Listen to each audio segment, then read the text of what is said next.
Chen, the legitimate son of a general, is also a blind man. On the day of his birth, his mother perished during a difficult labor, and he himself was deemed inauspicious due to his blindness, leading his father to send him to Ziyun Mountain for cultivation from a young age. For 20 years, the general's household has paid him no mind, until the day he was to inherit the position of the sect leader of Ziyun Mountain, when his father arrived with a marriage contract, wishing for him to become a son-in-law of the crown princess. To sever ties with the general's household, Chen agreed to the proposal. Rumor has it that the crown princess is exceedingly ugly, possesses a cruel temperament, is fickle in her moods, and employs ruthless methods. Chen had already devised a plan to feign death and escape. However, on the day of the grand wedding, he discovered that the rumors of her ugliness, cruelty, and unpredictability were all unfounded. None of it existed. His wife was indeed breathtakingly beautiful and refined. Perhaps being a son-in-law wouldn't be so bad after all. Chapter 1. On the day of stepping down as sect leader, the disciple fled. In the year 2704 of the Xianxia dynasty, during spring, Xianxia lit incense and bathed, paying homage to his ancestors, feeling immensely joyful. Today is a particularly significant day for Xianxia, as his third true disciple, Chen, is about to assume the role of sect leader. After 3,000 years of serving as the sect leader of Ziyun Mountain, he can finally relinquish this heavy responsibility and lead a leisurely life.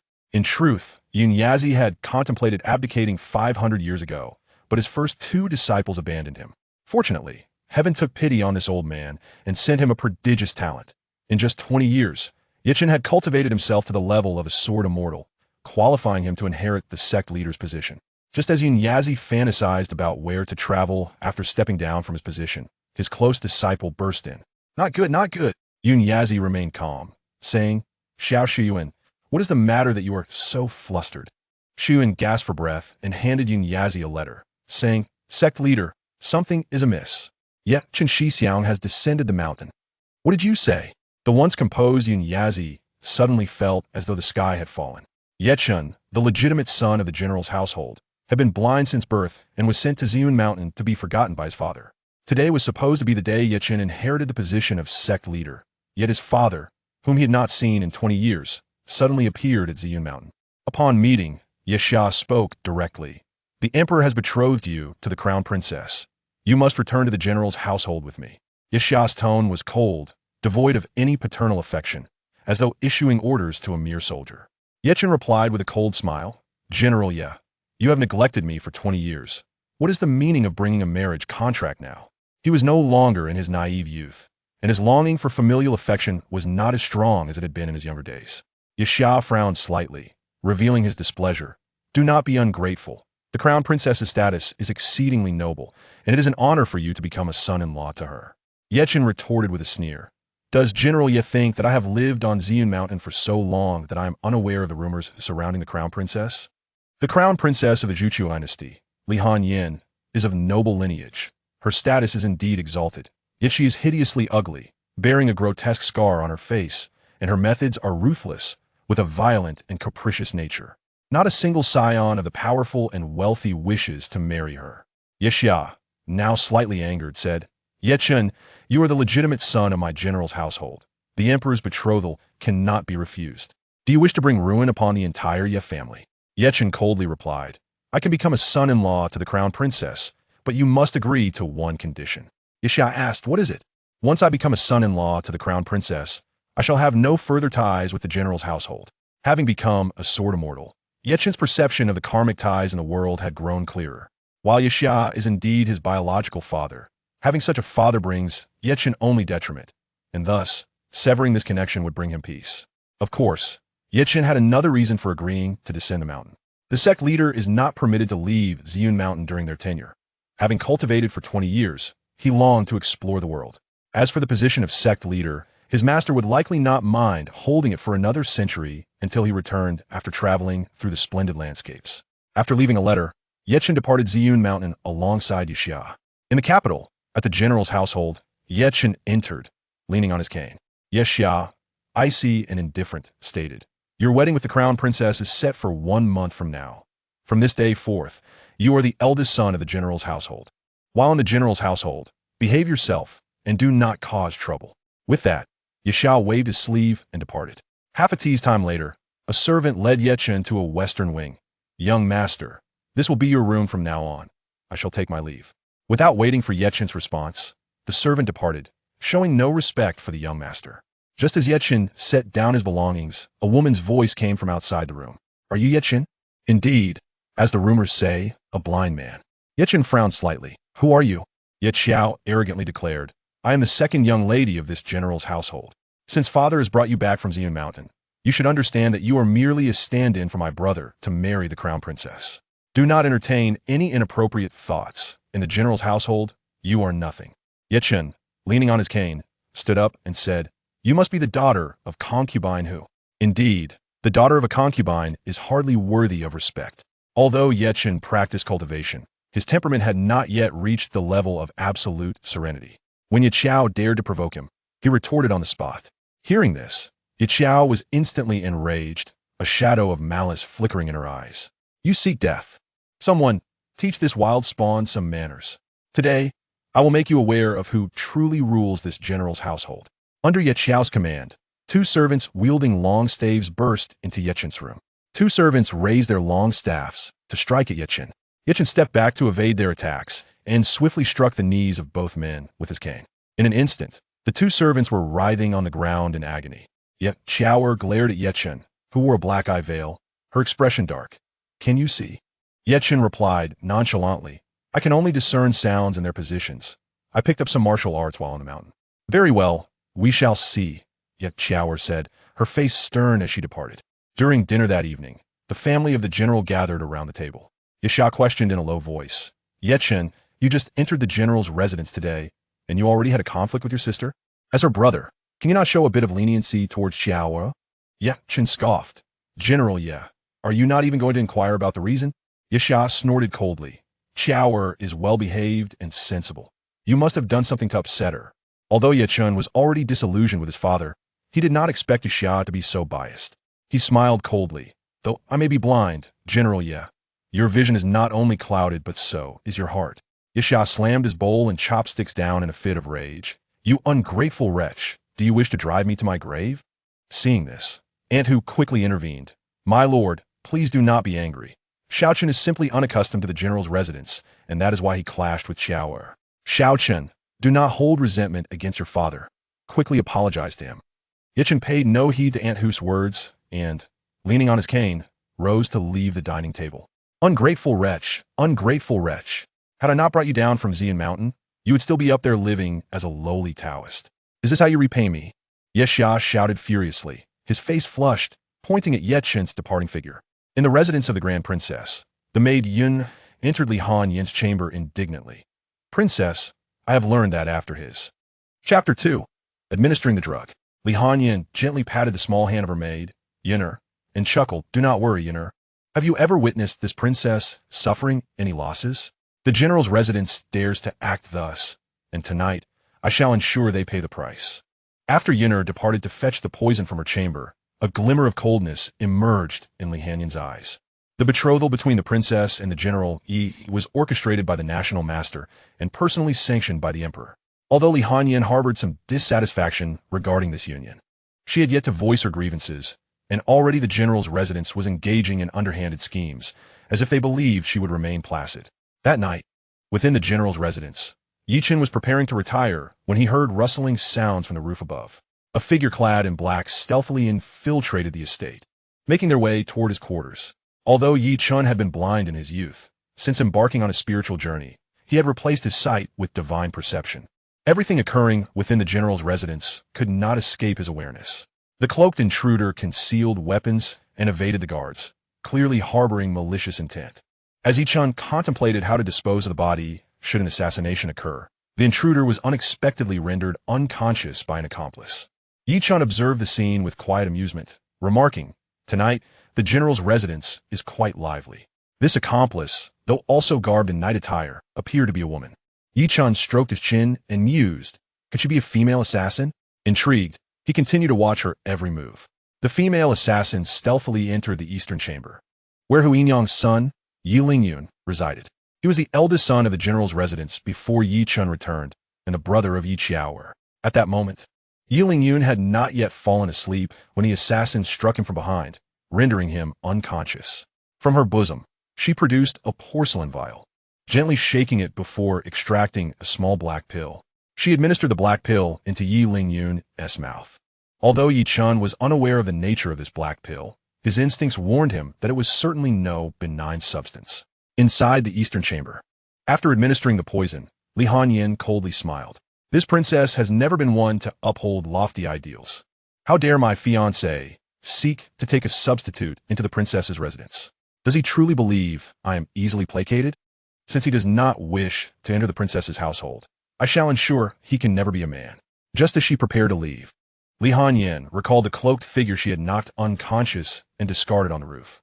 Clearly, a midnight intruder in the general's residence was no virtuous individual, and she saw a perfect opportunity to exploit the situation.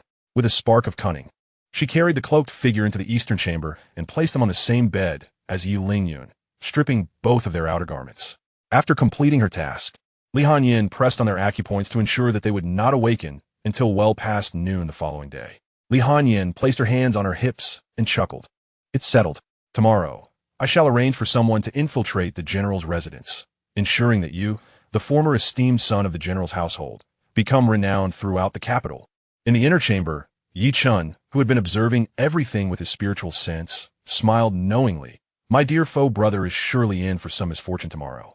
Yi Chen felt no sense of belonging within the general's residence and regarded Yi Ling Tian's predicament tonight with mere amusement. However, moments later, as he was enjoying his meal, Yi Chen raised an eyebrow. Why is she approaching me again? Is she planning to target me as well? After leaving the east wing, Li Hanyin thought to herself that since she was already at the general's residence, she might as well take a glance at her blind betrothed. Thus, she made her way to the west wing where Yi Chen resided.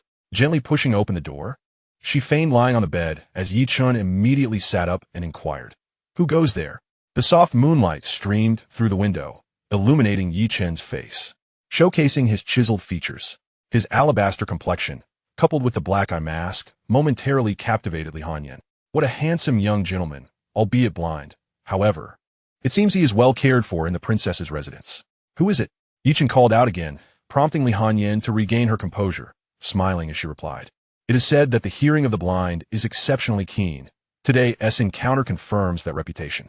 You must be the illustrious son of the general's household, whose fame has been the talk of the capital this afternoon. Although blind, you possess an undeniably handsome face. Feigning nervousness, Yi Chen grasped his cane. Your voice suggests you are not from this residence. What brings you to intrude upon my chambers at such a late hour? Do not be alarmed, my lord. She introduced herself. I am Mu Ziyun, the proprietor of the Wanhua Tower. As the eldest princess of the Zhuge dynasty, she could not reveal her true identity at the general's residence, for it would bring disgrace to the royal family. Hence, she disclosed her status in the martial world.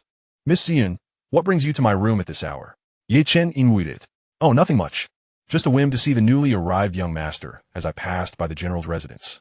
After all, the capital is abuzz with tales of you, she replied. As she spoke, Li Hanyin unknowingly moved closer to Yi Chen, her hand reaching out to touch his face. What a stunning visage. I could not help but want to indulge in it. Yi Chen stepped back, a frown forming on his brow. Miss Ziyun, please conduct yourself with decorum. This woman, though possessing a beauty that could topple nations, was far too frivolous. Although her face was veiled, Yi Chen could still discern her appearance with his spiritual sense. Seeing Yi Chen's reaction, Li Hanyin's playful spirit surged. Such a charming appearance wasted on the princess. Why not consider following me instead? Yi Chen replied nonchalantly. Miss Ziyun, since you are aware that I am the betrothed of the princess, do you not fear her wrath should she discover your advances? Lianyan lauga dismissibili. What you may not know is that the relationship between our Wanhua Tower and the princess's residence is already fraught with enmity. If I were to take her man, I would not consider a loss.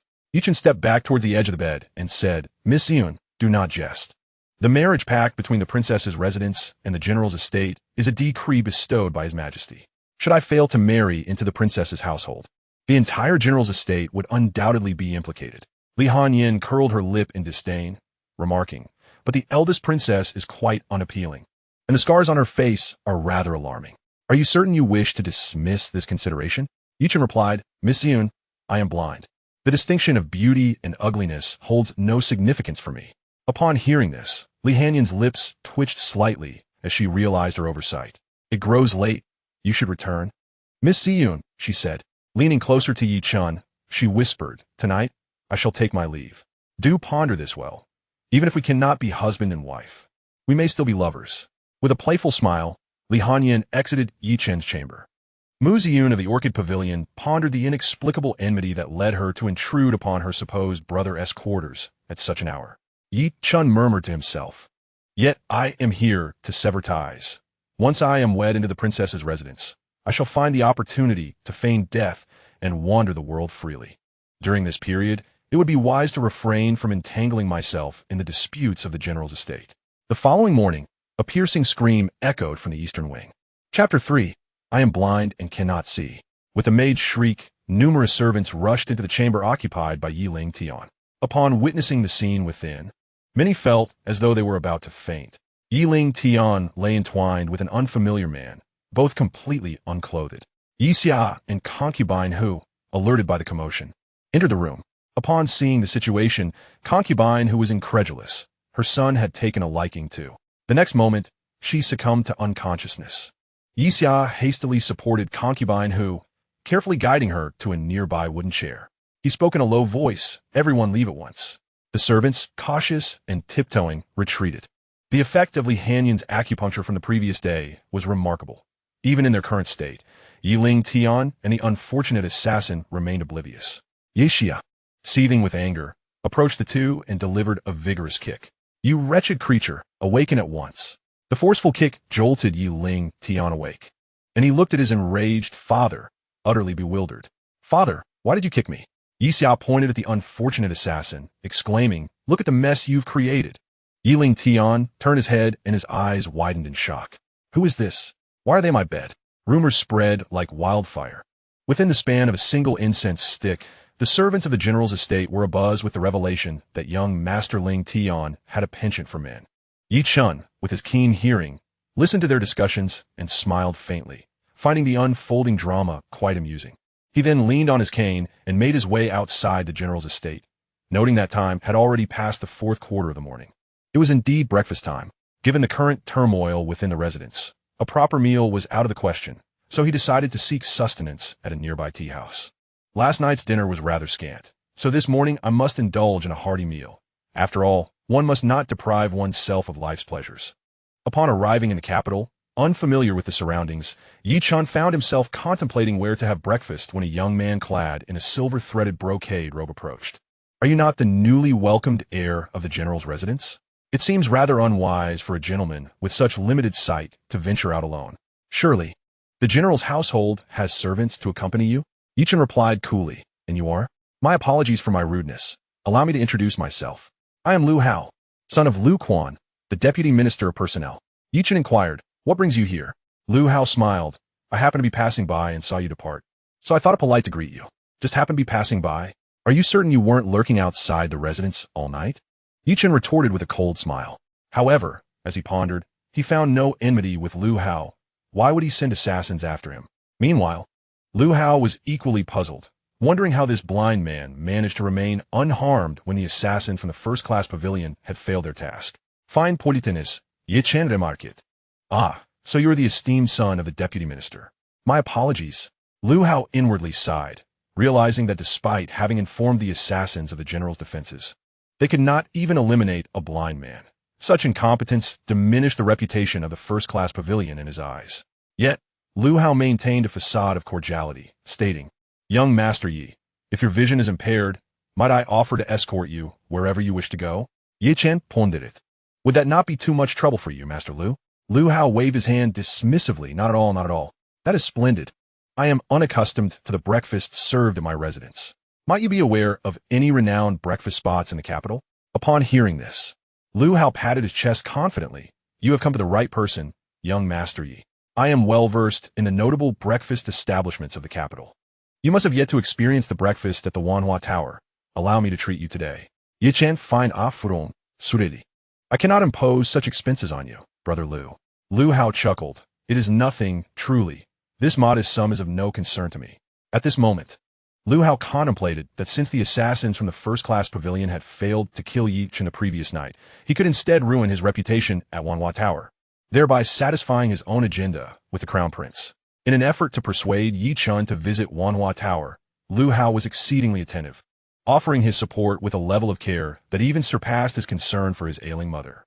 He silently vowed to ensure that this blind man would face a significant downfall at Wanhua Tower.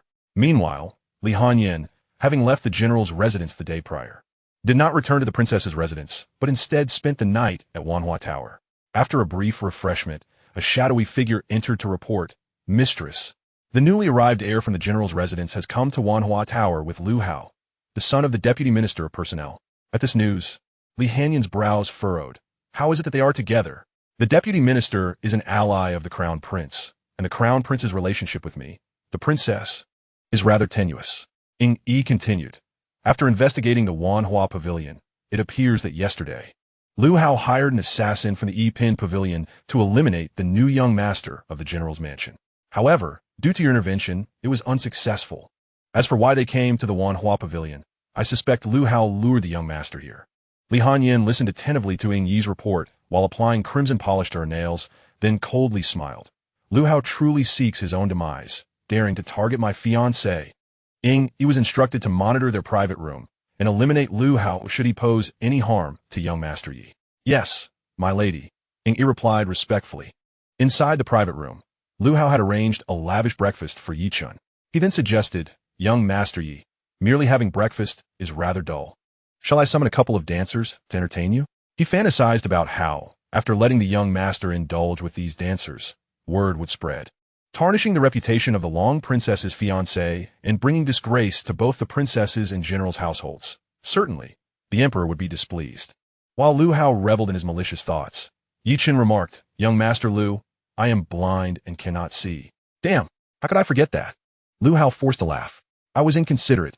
Please enjoy your meal." Although he could not bring the dancers into the room, he did not abandon his plot against Yi Chun. Taking advantage of Yi Chen's blindness, Lu Hao boldly produced a packet of powdered drugs and poured it into a cup of wine, swirling it around. Yi Chen couldn't help but internally scoff. Is drugging someone really this brazen nowadays? Lu Hao raised the cup and handed it to Yi Chun. "Young Master Yi, allow me to toast you." Yi Chun pretended to be oblivious, accepting the cup with a smile. "Thank you, young Master Lu." He downed the wine in one gulp and added, "Young Master Lu, it seems we are quite compatible.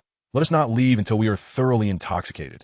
Before the effects of the drug could take hold, Lu Hao feigned agreement. "Indeed, young Master Yi, let's drink." Thus, they exchanged cups, and within a brief span, they drained an entire jar of strong wine. The potent liquor, combined with Lu Hao's already limited tolerance, left him reeling, his head pounding, and his senses blurred.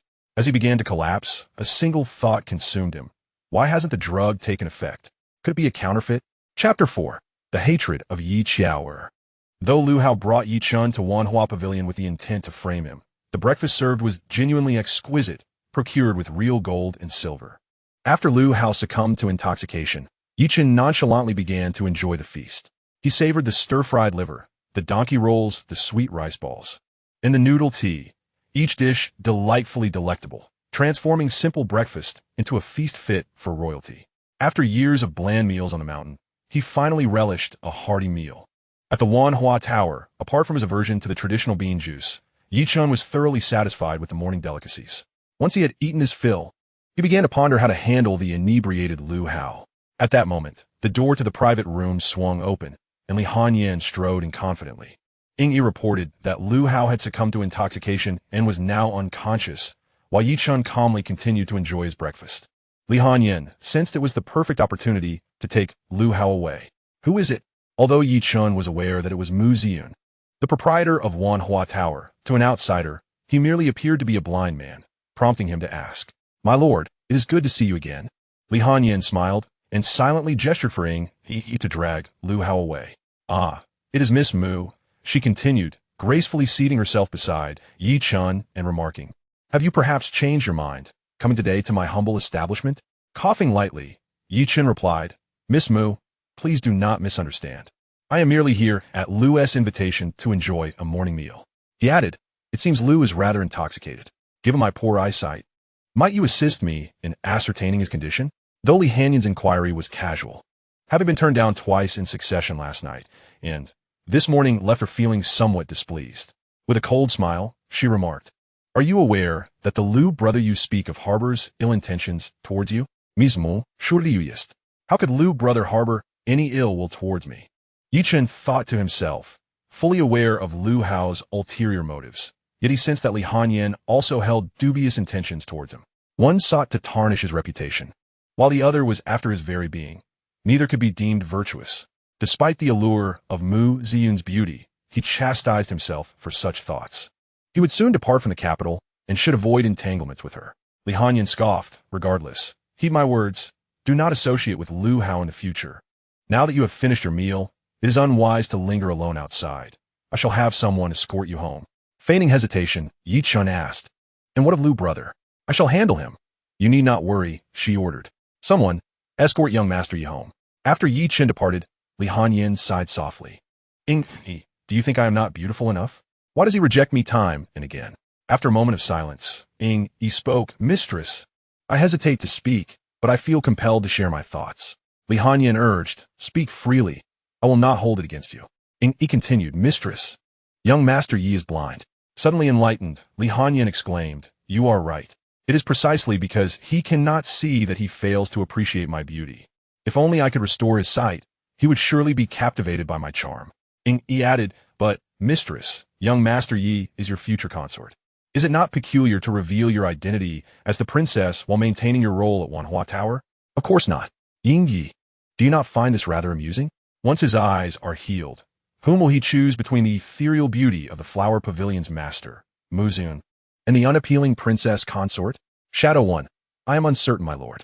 At this moment, Shadow 1 silently mourns for Chen, sensing that their master wishes to toy with the prince consort. By the way, master, how should we handle Liu Hao? Li Hanyan coldly remarked. Since he so desires to be the prince's lapdog, let us break his legs and see if this dog can still crawl after that. Understood. After the attendants of the Flower Pavilion escorted Chen to the gates of the general's residence, he leaned on his cane and entered on his own, only to encounter the displeased Xiaoer. Where have you been, blind fool? My brother is kneeling in the ancestral hall as punishment, and you have the leisure to wander about. Chen replied in a flat tone, he is your brother, not mine. Xiaoer skolfud dedisibidi, truly aurechspon. Born a mother who bore him, but did not nurture him, showing no regard for brotherly affection. Though Chen had never met his mother, he could not tolerate such insults directed at her. With a swift motion, he struck Xiaoer on her calf with his cane, causing her to kneel in pain. A chilling aura emanated from Chen as he coldly warned Xiaoer, no one is permitted to insult my mother. Should this occur again, I will send you to the underworld to apologize to her. Chen's imposing presence left Xiaoer momentarily stunned, as she remained kneeling in the courtyard. After Chen departed, Xiaoer's face turned ashen. Her anger soon overshadowed her fleeting fear, and a venomous expression filled her eyes. Wretched spawn! I shall ensure this wretched fool meets a gruesome end. After teaching Xiaoer a small lesson, Chen returned to his room and sat down. He placed his cane beside the bed and began to contemplate how to simulate death after marriage in order to leave the capital. Drowning? Poisoning? Assassination? Illness? Which option would be best? Perhaps he could arrange for an assassin to strike. After all, with the princess holding military power, it would be reasonable for political rivals to wish to eliminate the prince consort. Moreover, assassination could be accomplished swiftly without the need to consider other factors, convenient and efficient. Just as Chen finalized his method of feigned death, Xiaoer, accompanied by a dozen subordinates, barged into his room. Seize in my attendance. Break, he is the unparalleled sword immortal of this age. Even when employing mere martial arts, he swiftly incapacitated a dozen subordinates within mere moments. The air was filled with anguished cries as Chen leaned on his cane and approached Xiaoer. She staggered back a few steps, trembling, and said, what do you intend to do? Do not come any closer. If you dare to strike me again, my father will not let you off. Chapter 5. The Purple Cloud Residence. Whoever I, Chen, wish to move, Xianxia cannot obstruct. Oh! In the next moment, a heart-wrenching scream echoed from Xiaoer, resonating throughout the general's manor. Chen is not a man of mercy. Having been provoked time and again by Xiaoer, he would show no leniency. With a swing of his cane, he shattered her shin. Xiaoer writhed in agony on the ground, howling in pain. The commotion soon attracted Xianxia and Concubine who, upon seeing Xiaoer writhing in distress on the ground, Concubine whose expression changed, and she hurried to her side. Kia, What has happened to you? Mother, it hurts so much it hurts. Crimson blood seeped from her leg, prompting concubine Hu to urgently exclaim, quickly, summon the doctor. Someone, hurry and call for the doctor. Yixia's eyes blazed with fury as he picked up a long stick from the ground and aimed it at Yichun. Today I shall strike you down. As an innate martial artist, his blow was infused with immense force. If it struck an ordinary person, it would either kill or severely maim them.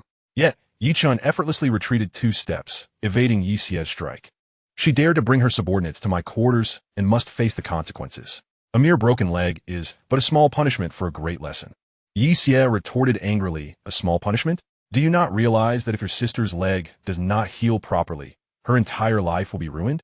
No nobleman in the capital would ever wed a cripple.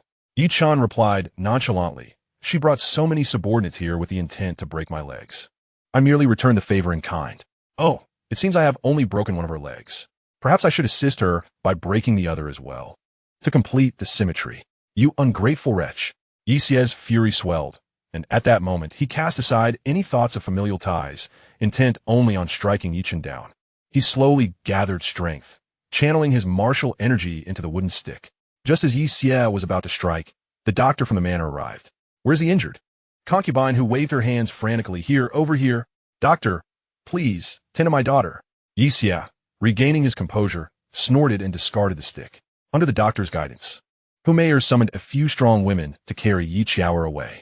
Half a jaw stick later, in the boudoir, Yi Qiaoer, having taken the anesthetic, fell into a peaceful slumber, yet her face remained pale, devoid of any color. Concubine Hu sobbed softly beside her, my poor daughter. Yixia glanced at the frail Yi Qiaoer on the bed and pulled the doctor aside. What is the condition of my daughter's leg? The doctor sighed and said, to be frank, esteemed general, your precious daughter's leg is likely beyond repair. Even if she regains her health, she will only be able to live as a cripple. Upon hearing the doctor's words, Aunt Hu wept even more sorrowfully, her tears cascading like rain from a pear blossom. My lord, you must advocate for my Qiaoer. What will become of her in the future? Yixia waved his hand, signaling the doctor to withdraw, and then embraced Aunt Hu. Do not worry, Mayor. I shall ensure Qiaoer is healed. While ordinary doctors may fail her, the methods of the divine can succeed. Our Qiaoer shall not be a cripple for life. His tone shifted as he continued. As for that ungrateful son, Yichun, the severity of Qiaoer's injury is a direct consequence of his actions. Were it not for his obligation to marry into the princess's residence, I would have relished the thought of ending his life with a single strike. Shortly after Yixia's declaration, a servant reported from outside, my lord, the eldest young master has vanished. As the doctor departed the chamber, Yichun slipped away from the general's residence. It was not yet the time for a complete severance with Yixia. Yichun wished to avoid listening to Yixia's incessant ramblings, as he feared he might be driven to slay him with a sword. Seizing the opportunity while the others were preoccupied with Qiaoer, Yichun exited the general's residence. The atmosphere within the general's residence was indeed tumultuous. With the wedding only a month away, he mused that he might not be able to restrain himself from unleashing his sword upon the general's household. Enough of this, he thought. I find no solace in this place. I shall take refuge at Ziyun Inn for a couple of days. Ziyun Inn, a charming establishment in the capital, boasted an elegant environment and pleasant climate, with even a most modest room costing 100 coins per night. Leaning on his cane, Yichun casually inquired of a passerby regarding the location of Ziyun Inn. Observing the cane and Yichun's rather plain attire, the passerby cautioned, staying at Ziyun Inn is quite expensive. Can a blind man like you afford the lodging? I have relatives working at Ziyun Inn. Just direct me there, Yichun replied. Ah, so you have a fortunate connection, remarked the passerby, unaware of Yichun's blindness as he generously detailed the route to Ziyun Inn. After the man finished speaking, Yichun smiled and said, thank you for your guidance. The passerby watched Yichun, who was leaning on his cane, as he departed and warned, be careful. The road ahead is uneven for a blind man. Yichun waved his hand dismissively. I understand, thank you. Once Yichun's figure disappeared from the man's sight, the passerby belatedly realized, isn't he blind? Will he truly find his way to Ziyun Inn? He sighed, I should have accompanied him myself. However, the passerby's concerns were unfounded. Though Yichun's eyes could not perceive the world, his spiritual awareness was keen. In less than the time it takes for half an incense stick to burn, Yichun had already arrived at Ziyun Inn, in the esteemed establishment of Ziyun residence. The attendant Lu Lei furrowed his brow upon noticing a blind man entering the premises. This sanctuary was reserved solely for dignitaries, and thus, the blind man ought to depart promptly. In response to the attendant's admonition, Chen calmly produced a violet jade pendant from his bosom. Upon witnessing this, Lu Lei's pupils contracted slightly, and he hastily knelt on one knee. I am but a lowly servant, blind to the greatness before me. I beseech the elder for forgiveness. Chen replied nonchalantly, Rise, for the ignorant bear no guilt. Kindly arrange a guest room for me. Certainly. Please hold on for a moment. I shall make the arrangements at once. After escorting Chen to room 1, Lu Lei's back was already damp with perspiration. He exhaled a sigh of relief, grateful that the elder bore him no ill will. Otherwise, his fate would have been sealed. Indeed, the arrival of an elder from Ziyun Mountain at Ziyun residence is a significant event. I must report this to the manager. At the Ministry of Personnel's Vice Minister's residence, a series of urgent knocks echoed from outside. The elderly steward, moving with labored steps, muttered, coming. As he opened the door, he was met with a dark burlap sack placed before him, seemingly containing a bound individual. Observing his surroundings with a furrowed brow, he pondered the identity of the mysterious depositor. Carefully, the steward unfastened the sack, and upon revealing the face within, his expression morphed into one of shock. Young Master. Chapter 6. Tian Mingzhi pays his respects to Chen. Lu Hao, having suffered the breaking of both legs at the hands of Shadow, bore a battered visage, bruised and covered in wounds, a pitiful sight indeed. The steward called out urgently into the residence. Someone, quickly. A quarter of an hour later, Lu Hao stirred weakly from his unconsciousness, and the Vice Minister Lu Quan approached the bedside, filled with concern. Child, who has inflicted such harm upon you? Wanhua Tower. Chen. With those words, Lu Hao fell back into unconsciousness. Lu Quan's eyes darkened slightly upon hearing this. Someone, investigate whether my son has visited Wanhua Tower in recent days, and ascertain the identity of this Chen. At that moment, a servant interjected, Master, that Chen should be the blind man who was welcomed back by the general's residence yesterday. Lu Quan's expression shifted. You mean the eldest son of the general's residence, who seeks to marry the Grand Princess? The Vice Minister's residence was loyal to the Crown Prince, a fact not shrouded in secrecy within the court. If this matter entangled the Grand Princess, it could prove to be quite complicated. First, let us investigate Wanhua Tower for any news. My son's legs have been broken. Whoever is responsible must pay the price, even if it is the Grand Princess herself. A glimmer of murderous intent flickered in Lu Quan's eyes. At Ziyun residence, the manager Tian Mingzhi was taken aback by the report from the attendant Lu Lei. Lu Lei, what did the elder look like? Lu Lei responded. The elder appeared remarkably youthful, with handsome features, a true gentleman. However, his eyes seemed afflicted, covered with a black eye veil. Hearing the words, Tian Mingzhi felt a jolt in his heart and tremulously asked, Is what you say true? Lu Lei replied, What I say is undeniably true. Taking a deep breath, Tian Mingzhi urged, Quickly, take me to meet him. As the steward of Ziyun residence and an outer disciple of Ziyun Mountain, Tian Mingzhi possessed more knowledge than Lu Lei could fathom. There was only one elder at Ziyun Mountain afflicted with eye ailments, who wore a black veil. He was none other than Elder Chen, the contemporary sword immortal of Ziyun, and the destined successor to the next leader of Ziyun Mountain, though he was unaware of why Elder Yi was in the capital. It was a privilege for them, at Ziyun residence, to host him. At the entrance of room number 1, after calming his anxious heart, Tian Mingzhi cautiously knocked on the door. Enter. Upon stepping inside, Tian Mingzhi saw Chen savoring tea and, with excitement, proclaimed, I am Tian Mingzhi, an inner disciple of Ziyun Mountain, here to pay my respects to Elder Yi. Numerous rumors circulated among the inner disciples regarding Elder Chen. Some claimed he was a reincarnation of a celestial being, while others believed he was the rebirth of the ancient ancestor of Ziyun Mountain. And still others asserted he was a naturally born sage. Yet one fact was universally acknowledged among the disciples. Elder Chen was remarkably young, having become a sword immortal at the tender age of 20. The term sword immortal held profound significance for the disciples of Ziyun Mountain, as each sought to achieve immortality through their cultivation. The very essence of being an immortal encapsulated the esteemed position Elder Yi held within Ziyun Mountain. Chen nodded slowly. It appears you are aware of my identity. I have come to the capital to sever my ties with the general's manor and intend to reside at Ziyun residence for a few days. Tian Mingzhi responded. It is our honor for Elder to stay at Ziyun residence. May I inquire if you wish for a banquet to celebrate your arrival? Yi Chen waved his hand dismissively. There's no need for such grandiosity, and I prefer to keep my identity hidden from the general's manor. It was then that Tian Mingzhi recalled the recent rumors surrounding the general's manor. Yesterday, the general's manor welcomed back a distinguished young master, which must be you. How dare they treat you like this, elder, not showing proper respect to Ziyun Mountain. Elder, should I arrange for someone to teach the general's manor a lesson? Though Tian Mingzhi was merely the steward of Ziyun residence, he was also the representative of Ziyun Mountain in the capital, wielding a power far beyond that of the general's manor. Yi Chen shook his head. No need. Do not interfere with matters of the general's manor. I will handle it myself. Once I visit the princess's residence, I shall have no further associations with the general's manor. Tian Mingzhi nodded in understanding. I am aware. Yi Chen concluded, very well, if there is nothing else, you may leave. As Tian Mingzhi stepped outside, he paused and added, by the way, elder, during your stay at Ziyun residence, I shall leave Lu Lei at your disposal. Please feel free to instruct him as needed. Yi Chen slightly inclined his head, understood. As noon approached, Li Hanyin returned to the princess's residence from Wanhua Tower.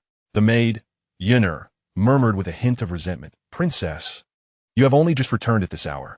You wouldn't have left me alone outside to frolic, would you? Li Hanyin gently caressed Yin'er's face and replied with a smile. How could I possibly abandon such a delightful Yin'er to remain alone at the princess's residence? She continued, this evening, my dear Yin'er, let us venture to the Southwind Pavilion for some revelry, shall we?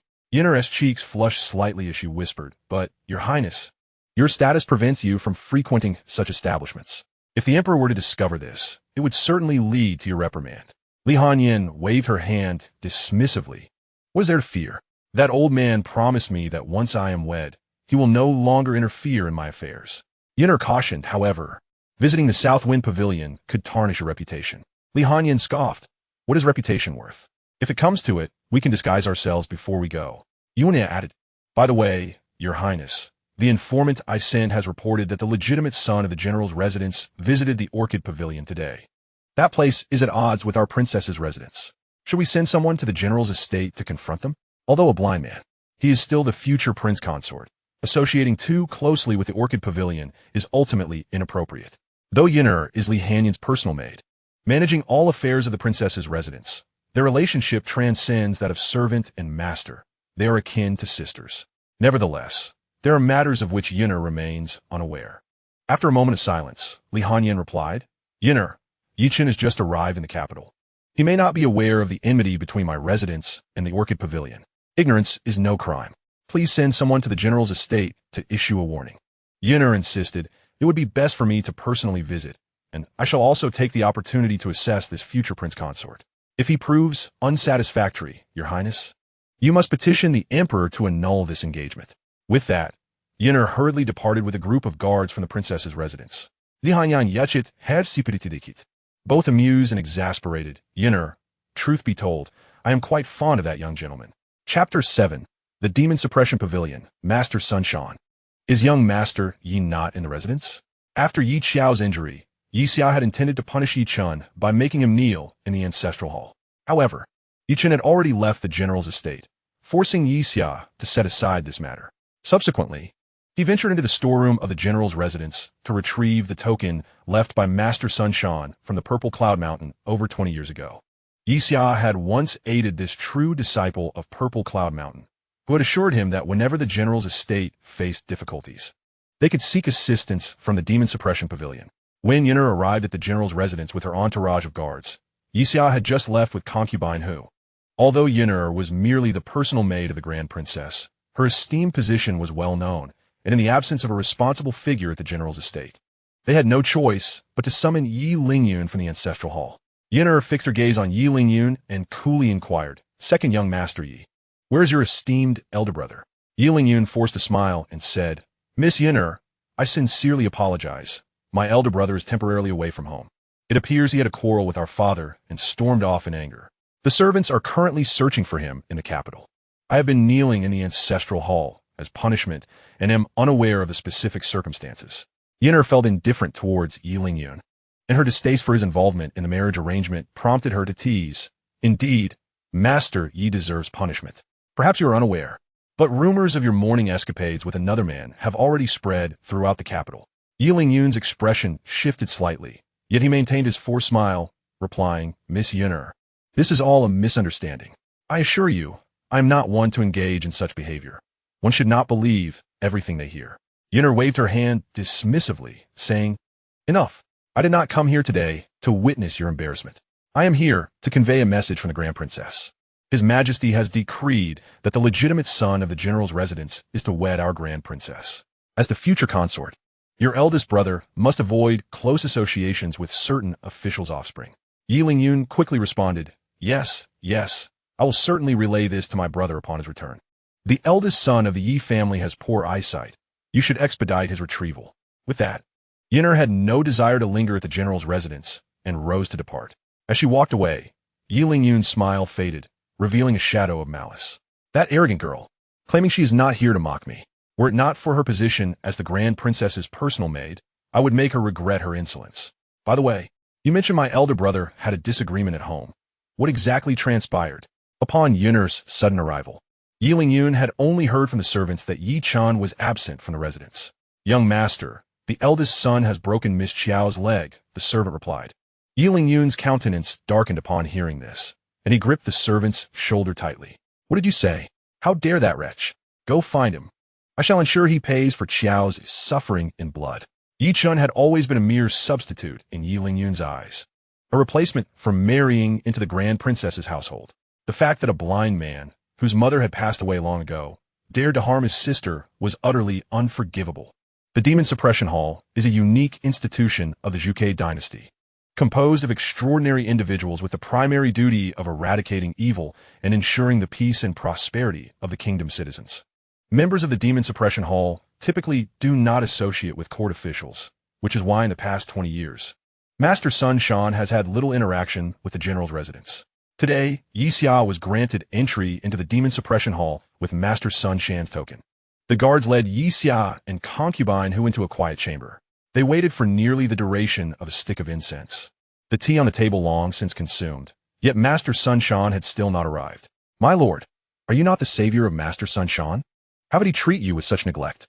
Concubine Hu expressed her impatience. Xianxia quietly admonished, Mayor, do not speak carelessly. Master Sun Shan, a true adept of the celestial realm, hails from Ziyun Mountain, and it is only fitting that we await his arrival here. And Hu scoffed, but the eldest son has not spent time at Ziyun Mountain either. Xianxia replied, Can they possibly be compared? Master Sun Shan is the legitimate disciple of Ziyun Mountain, while that wayward son of mine is merely a menial worker there. Their statuses are world apart. Mayor, when Master Sun Shan arrives, even if he does not tend to Qiao, you must not provoke him with your words. And Hu nodded obediently, understood, my lord. After a while, instead of Master Sun Shan himself, a youthful Taoist appeared in the quiet chamber. He spoke, I am Tao Lin, a disciple of Master Sun Shan. My master is currently in seclusion and cannot receive guests. General Yi, I have heard of your situation for my master. You have rendered him a great favor in the past. If you present a token of trust, we may grant you one request. May I inquire what brings you here today? Xianxia clasped his hands and responded, Young Taoist, my daughter has suffered a grave injury to her leg, one that mortal medicine cannot heal. I wish to implore Master Sun Shan for assistance. Tao Lin, taken aback, replied, General Yi, your request surprises me. Healing a leg injury is a trivial matter. There is no need for my master to intervene. I can assist you myself. Please lead the way. Xianxia felt a flicker of hope. Then I am grateful for your help, young Taoist. Meanwhile, Yunner returned to the princess's residence with a retinue of guards. Li Hanyan smiled. Our Yunner has returned. Did you encounter our future son-in-law? Yunner shook her head. An incident befell the princess, and I did not meet the prince. It seems General Yi is also not in the residence. Hearing this, Li Hanyan's brows furrowed slightly. Has Yi Chun encountered trouble? Yun'e replied. The servants of the general's residence spoke ambiguously, only revealing that the prince seems to have had a conflict with General Yi and has left home. With a bang, Li Hanyan slammed her palm on the table, her expression darkening. Is this not madness? Yi Chun, blind as he is, walking alone in the capital is perilous. No, you not? Gather the guards of the princess's residence. We must search the streets for him. Yun'e, Astonishit, exclaimed, Princess. The prince has not yet entered our household, and is a stranger to you. Why such urgency? If he were to perish, would that not conveniently delay your marriage? In her heart, Yun'er believed that neither the eldest nor the second son of the general's house was worthy of the princess. If that blind eldest son were to die, perhaps the princess's marriage could be averted. Li Hanyan rose and declared, "Who says I'm unfamiliar with him? I met him last night. Yi Chun is a handsome young man, and I am quite pleased with his appearance." Chapter 8. Junior brother, you have landed in serious trouble. At the general's residence. After examining Yi Qiao's leg injury, Tao Lin smiled calmly.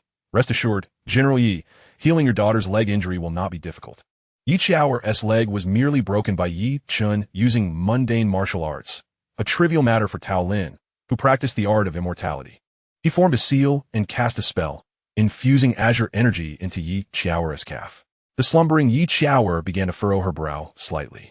In a short while, the gruesome wound on her leg transformed back to a pristine state, and the fractured bone had rejoined under Tao Lin's magical influence. Her leg was thus healed. However, it would be prudent for her to remain in bed and refrain from excessive movement in the coming days. Aunt Hu, witnessing this, expressed her heartfelt gratitude. "Thank you, young immortal master, for your assistance. You have saved Xiao. Why not stay for a meal before you depart? The general's manor would be honored to properly express our gratitude." Tao Lin smiled and waved his hand dismissively. "No need. I am merely repaying a past favor on behalf of my master." After a moment's contemplation, fearing that Yi Xian's request was too simple and that he might not have repaid the favor adequately, he continued, "Let me do this. My senior brother Tian, at Ziyun residence, is adept at alchemy. I shall seek a Qingling vitality pill for Miss Yi, which, once consumed, will ensure her immediate recovery. Moreover, this Qingling vitality pill guarantees her a lifetime free from calamities and ailments." Upon hearing this, Yi Xian clasped his hands and replied, "I am deeply grateful, young immortal master. The general's manor will never forget your great kindness." Tao Lin chuckled softly. "There is no need for such formality, General Yi. I shall return shortly." The general's manor was not far from Ziyun residence. Tao Lin arrived in no time, riding in a carriage. Just as he reached the counter, Tian Mingzhi was tidying the account books. Upon seeing Tao Lin, a smile graced his lips. "Is that not Tao Shidi? What brings you here today, brother Tian? It has been quite a while. I have come to request a Qingling vitality pill that you have crafted." Tian Mingzhi set down the ledger, his smile fading into a mild expression. "That Qingling vitality pill is of no use to you. For whom are you seeking it? Surely you do not wish to present it as a token of affection to some young lady?" Tao Lin cleared his throat gently. "Brother Tian, do not jest with me. Do I strike you as the sort of person to engage in such frivolities? This time, I am here to repay a favor on behalf of my master, assisting the general's daughter in healing her leg injury. I wonder who would dare to inflict such harm upon the general's daughter." Upon hearing the mention of the general's manor, Tian Mingzhi's demeanor shifted to one of seriousness. "Tao Shidi, which general's manor are you referring to?" Tao Lin leaned casually against the counter. "Indifferent. The one belonging to General Yi, who was recently bestowed a marriage by His Majesty." Tian Mingzhi's expression turned grave. Oh no. Shidi, you have landed yourself in serious trouble." Tao Lin, puzzled, replied, "Brother Tian, how could helping a woman with a broken leg be considered trouble? Do you not know whose hand broke the leg of the Yi family's daughter?" "Oh, Brother Tian, do you know who it was? This person shows no regard for delicate women. How could they harm such a fragile girl? You must tell me who it was, and I shall have a stern word with them." "Shidi, tread carefully." Tian Mingzhi, with a subtle alteration in demeanor, immediately reprimanded. Tao Lin furrowed his brows and inquired, "Brother Tian, what has caused you to behave so strangely today?" Tian Mingzhi replied in a somber tone, "Junior brother, have you not heard that the general's residence has recently welcomed back a legitimate son?" Tao Lin acknowledged, "I have heard whispers of this matter. It is said that this legitimate son has been raised outside the capital for many years, afflicted with an eye ailment, and is being sent to the princess's residence as a substitute for the current second son. He is indeed a pitiful figure, already lacking in favor and now obliged to wed the fierce and unattractive princess. But why do you bring him up? Surely you do not suggest that this blind nobleman is responsible for the injury to the general's daughter's leg?" Tian Mingzhi nodded. "I too have only just learned of this. Moreover, this nobleman hails from our Ziyun Mountain. You might want to consider which individual from Ziyun Mountain possesses such distinctive eyes." Upon hearing this, Tao Lin paused, and then his pupils contracted as he trembled. "Brother Tian, you cannot mean that the legitimate son welcomed back by the general's residence is that one?" "Indeed, it is he, and he is currently within Ziyun residence, replied Tian Mingzhi. Tao Lin, upon hearing this, nearly stumbled to the ground in shock. How dare they? Tian Mingzhi sighed. Now is not the time to dwell on the general's residence, but rather you should contemplate how to seek forgiveness from Elder Yi. Tao Lin sat in silence on the floor of Ziyun residence for a moment before regaining his composure. Gritting his teeth, he declared, Brother, I implore you to take me to meet Elder Yi. Regardless of the outcome, I shall bear the consequences. Tian Mingzhi patted Tao Lin on the shoulder. There is no need for such distress. I perceive Elder Yi to be a gentle soul. The situation may not be as dire as you envision. A quarter of an hour later, within room 1, under Tian Mingzhi's introduction, Tao Lin recounted the day's events in detail. Elder Yi, I am guilty. I should not have undertaken the treatment of Yi Qiaoer without permission. I beseech you to impose your judgment upon me. After listening to the gist of the matter, Elder Yi waved his hand. You were unaware of my connections with the general's residence. How could I easily condemn you? Furthermore, you act out of gratitude for your master, Sun Shanjunren. He continued, Very well, Tao Lin, take a Qingling vitality pill from Tian Mingzhi and return. From this point onward, there shall be no further ties between the general's residence and Sun Shanjunren. Tao Lin, somewhat astonished, asked Elder, Why would you still send the Qingling vitality pill to them after such humiliation? In my opinion, it would be better for me to confront them and break Yi Qiaoer's leg again to avenge your grievances. Elder Yi replied, Such actions would unjustly implicate your master. Heed my words. Simply deliver the Qingling vitality pill. If I wish to deal with the general's residence, I shall do so without your intervention. Tao Lin nodded slightly, understood. I shall obey. Once Tian Mingzhi and Tao Lin emerged from room 1, Tian Mingzhi smiled gently. Junior brother, do you see? I told you Elder Yi is quite approachable. Tao Lin patted his chest. Brother, you truly frightened me today. Upon entering, I thought I would not make it out alive. Tian Mingzhi smiled and said, All right. Elder Yi has no intention of placing blame. After you deliver the Qingling vitality pill, do not involve yourself with the general's manor any longer. Tao Lin coldly chuckled in response. Brother, I understand. From now on, the general's manor shall have no ties to our lineage. Lian Yan, leading the guards of the princess's manor, scoured the entirety of the capital in search of Yi Chen's whereabouts. The guards were on the verge of turning over the entire city, yet found not a trace of Yi Chen. Yin'er furrowed her brow slightly and remarked, Your Highness, we have searched every street in the capital without sight of the prince consort. Where could he possibly be, given his poor eyesight? Li Hanyin rubbed her temples and said, You not? He suddenly feel porched. Please fetch me some water from a nearby place. Yin'er nodded, Certainly, Your Highness.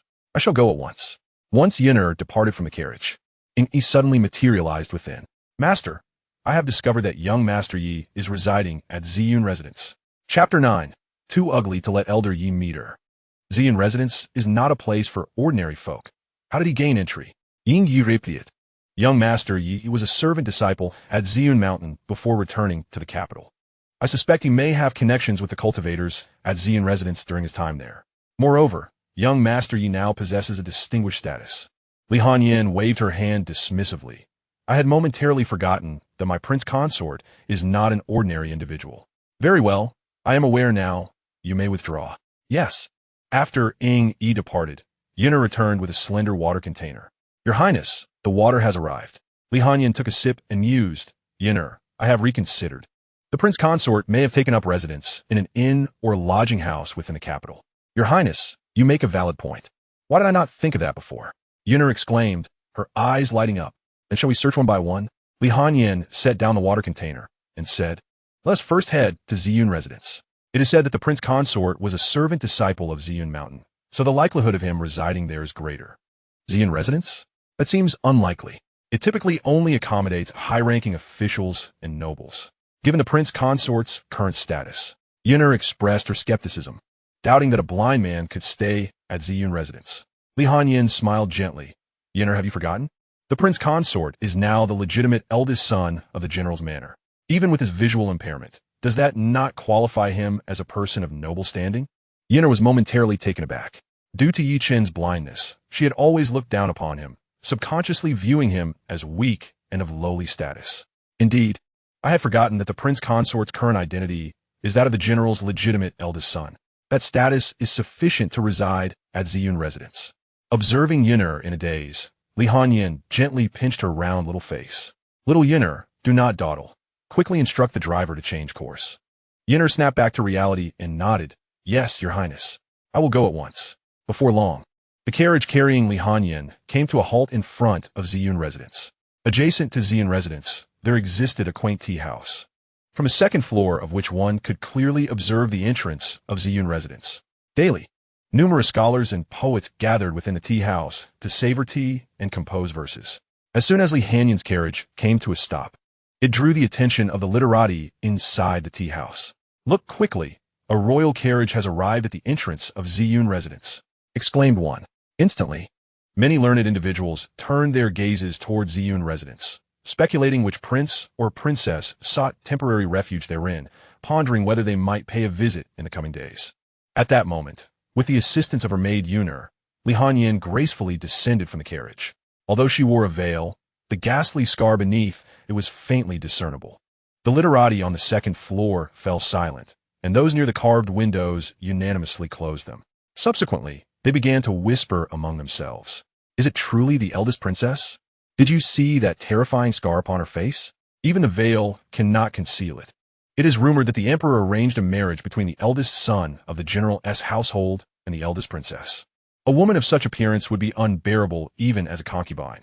The young master of the general's household is truly unfortunate. Indeed, to have found a blind man to stand in for the eldest son is simply outrageous. Hush, speak softly. The temperament of the eldest princess is notoriously severe. Should she overhear us, we may find ourselves in dire straits by dawn. Within Ziyun residence, Tian Mingzhi welcomed her with a smile, proclaiming, Your Highness.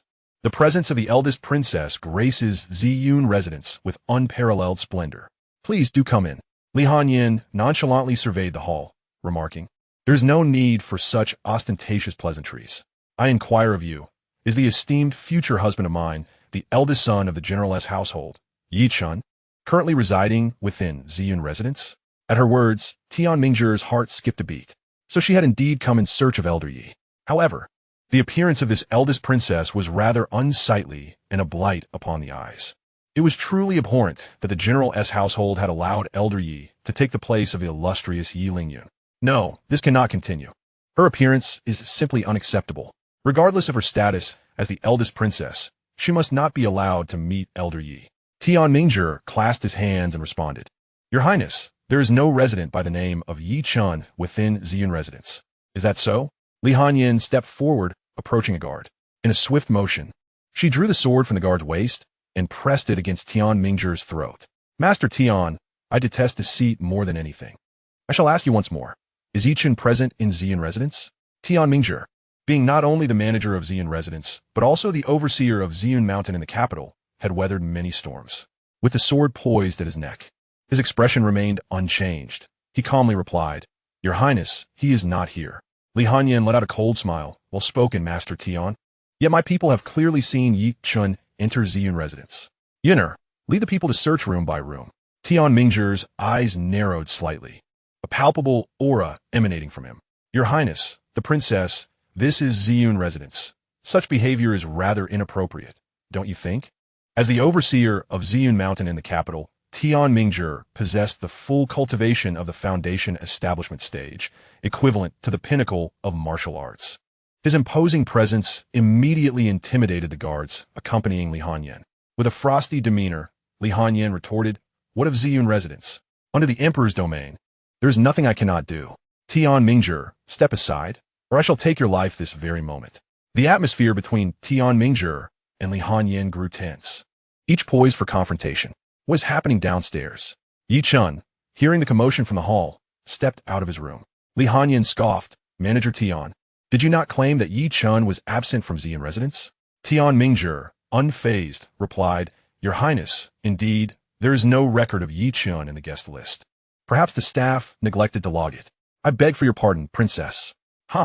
I am aware of your connection to Yi Chen and that hiding him at your residence is futile. This time, I shall not pursue the matter further. However, should there be a next time, I will not be so lenient. Li Hanyin ascended the stairs of Ziyun residence, approaching Yi Chen. You shall accompany me inside for a discussion. The rest shall remain downstairs. Chapter 10. I have set my eyes on you. Within room number 1 of the Tian building, Yi Chen sat in silence across from Li Hanyin, surveying her with his spiritual sense. It is widely said that the Long Princess is exceedingly unattractive. Yet upon meeting her today, one might suspect that there is more to the tale. Chen discerned that the Long Princess wore a mask made of human skin, which was, in fact, a magical artifact capable of concealing the wearer's aura. Even with Chen's probing spiritual sense, he could not unveil the true visage of the Long Princess. This mask was of no trivial grade. Chen surmised it to be a treasured heirloom of the Zhuge dynasty, which had been established for over 2,700 years, a remarkable artifact indeed for altering appearance and masking one's essence. However, why did the Long Princess choose to disguise herself in such a manner? The two remained silent for a considerable time, until Li Hanyan finally broke the stillness. Chen, you're quite composed. I have been waiting for your highness to speak, he responded. A playful smile danced on Li Hanyan's lips as she inquired. Then I shall ask you, why do you forsake your residence at the general's manor to come to Ziyun residence? Are you attempting to evade marriage? Chen repeated. Your highness, you misunderstand. Manager Tian just mentioned that it was merely an oversight by the staff. Li Hanyan scoffed. Such excuses may deceive the foolish. But I am not so easily swayed.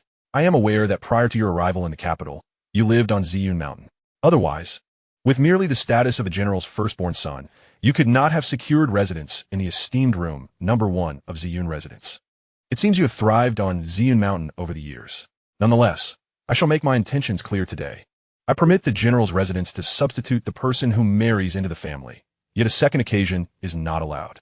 In simpler terms, I have taken a liking to you, and your presence as the prince consort aligns perfectly with my preferences. Upon hearing this, Chen's lips twitched slightly. It seems I've caught the eye of the Grand Princess. Alas, it is unfortunate that I am too handsome. By the way, what transpired between you and the people of the general's residence that led to your departure just a day after arriving in the capital? Lianyan Ninkidat. Chen replied nonchalantly, I broke the leg of my half-sister. Li Hanyan was slightly taken aback. It appears my young lord is not so weak after all. Li Hanyan, why did you do such a thing? Chen, she insulted my mother and repeatedly troubled me. Li Hanyan nodded. She certainly deserved it. However, this punishment seems rather lenient. Perhaps I should discreetly arrange for her demise. The Grand Princess's murderous intent is indeed quite pronounced. Chen reflected inwardly. There is no need for that, your highness. I merely heard from Manager Tian that my sister's leg has already been treated by my father. If your highness wishes to avenge me, it might be better to break her leg again. Li Hanyan responded, Very well. I shall find an opportune moment to assist you in this matter. Since there is a rift between you and the general's residence, you may reside at Ziyun residence prior to the wedding. I will take care of matters at the general's residence. Let us conclude for today. Please rest well. Li Hanyan made her way outside, and Chen rose to see her off. Your highness, take care. As the carriage of the Grand Princess gradually departed Ziyun residence, Chen solemnly asked Tian Mingjie, who had entered the room, Why did you prevent the Grand Princess from meeting me? Tian Mingjie respectfully replied, Elder Yi, the Grand Princess is exceedingly unattractive, and I feared she would offend your eyes. Tian Mingjie was unsure if Elder Ye's eyesight had improved, but he knew that Elder Yi could perceive everything around him. The Grand Princess's appearance was indeed unpalatable, and Tian Mingjie was concerned that Chen would be offended. Chen replied indifferently, I do not judge others by their appearance. Should the Grand Princess seek me at Ziyun residence in the future, she must not be obstructed. Very well, Elder. In the general's residence, within the boudoir of Yi Qiaoer, after Tao Lin departed the general's residence for half a stick of incense, Yi Qiaoer awakened from her stupor. Aunt who was at her bedside, and upon seeing her awake, she was filled with joy. My Qiaoer, you have finally awakened. Yi Qiaoer felt a slight sting in her body and furrowed her brows. Mother, what has happened to me? Is my leg healed? The excruciating pain she had felt before losing consciousness was something Yi Qiaoer would never forget. How could she awaken to find her leg seemingly close to recovery? Aunt Hu explained, Your father sought a celestial master to heal your leg injury. Otherwise, you would have been a cripple for life. That is good, that is good. However, a shadow crossed Yi Qiaoer's face. Mother, that Yi Chen has caused me such suffering. You must seek vengeance for your daughter. With Yi's sire absent, and Aunt Hu no longer pretending to be the magnanimous and virtuous wife, her countenance darkened as she declared, That wretched creature deserves to perish. He should never have been sent up the mountain. Instead, he ought to have been suffocated at once. Rest assured, he shall avenge you. When that little beast returns, I will ensure your father punishes him severely. Just then, A servant entered to report, "Madam, Master Tao has returned." Hearing this, whose expression brightened, "Quickly, invite Master Tao in." Yi Chao, puzzled, asked, "Mother, who is Master Tao?" And who explained, "Master Tao is the one who healed your leg injury. And he has even procured a tonic for you from Ziyun residence. Be sure to express your gratitude when you meet him." Tao Lin entered the room with an icy demeanor and, noticing Yi Ziyun was absent, inquired of Aunt Hu, "Madam, where is General Yi?" Unaware of Tao Lin's coldness. Aunt Hu warmly responded, "Master Tao, our eldest son, a wastrel, has quarreled with my husband and left home. Currently, he is searching for him outside. Perhaps you might rest here until the general returns so we can properly host you," she suggested. Tao Lin let out a cold smile, thinking to himself how audacious it was for the general's wife to label Yi Chong as a wastrel. No need. Since General Yi is not present, it is sufficient for me to hand this Qingling vitality pill to you, madam. From this moment on, my master and the general's residence shall have no further ties. Take care of yourselves. With that, he placed the pill in Aunt Hu's hands and left the general's residence without a backward glance, not even sparing Yi Chao a glance. "Mother, this Master Tao is quite aloof," Yi Chao remarked. Aunt Hu felt a twinge of confusion. Strange, his demeanor was not so frigid during our last encounter. "But never mind, my dear. Take this pill, and you will soon be able to walk again." She dismissed her thoughts regarding Tao Lin's erratic behavior, reveling instead in the anticipation of her daughter's imminent recovery. In the bustling streets of the capital, Yi Ziyun searched tirelessly for Yi Chun, accompanied by numerous servants. After a lengthy, fruitless search, he could not contain his fury. Where has this ungrateful child run off to? Truly, he knows how to cause trouble for me. Once I find him, I shall whip him soundly. At that moment, a guard from the princess's residence approached him. "General Yi, the princess requests your presence at the princess's residence." Chapter 11. Punishment by Kneeling. At the princess's residence, Li Hanyin sat regally in the main hall, her demeanor as cold as ice. Accepting the tea brewed by Yuner, she gently swirled the cup and inquired, "General Yi, I hear you are scouring the streets for my future son-in-law?" In response to Li Hanyin's question, Yi Ziyun replied, "Your Highness, my son, knowing his affliction, has nonetheless left the general's residence alone and is now unaccounted for. I did not wish to trouble your Highness with this matter. I am truly ashamed of my failure as a parent." Li Hanyin scoffed, "Is that so? I have heard that upon returning to the general's residence, the prince consort was subjected to harsh treatment, even being bullied by the daughter of a concubine. General Yi, are you aware of this matter?" Li Hanyin set down her teacup, an invisible aura of authority emanating from her. Despite General Ye's extensive battlefield experience, he found himself kneeling before Li Hanyin involuntarily. "Your Highness, I beg your forgiveness. This is all a misunderstanding. I assure you, I have never treated Yi Chun with cruelty. Your Highness, Yi Chun is my eldest son. How could I possibly mistreat him?" Li Hanyin regarded General Yi with a derisive smile. "Eldest son? Had it not been for this imperial marriage, you would have likely forgotten about him altogether. Do not think I am unaware. Since his birth, Yi Chun has been sent to Ziyun Mountain to serve as a menial disciple. For over 20 years, your household has turned a blind eye to his existence, allowing him to fend for himself. You have shown him no paternal affection whatsoever. General Yi, the reason I have not held you accountable for allowing Yi Chun to replace Yi Lingyun in marrying into the princess's residence is that I have taken a liking to Yi Chun. However, your household continues to humiliate him. Are you attempting to embarrass me?" Faced with Li Hanyin's reprimand, General Ye's complexion shifted from pale to flushed, yet he dared not retort.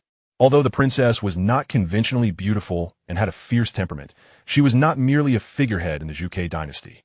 It was said that she began her martial training in childhood and now commanded 300,000 troops, wielding more power in court than anyone, including the crown prince. "I have failed in my duties, your Highness.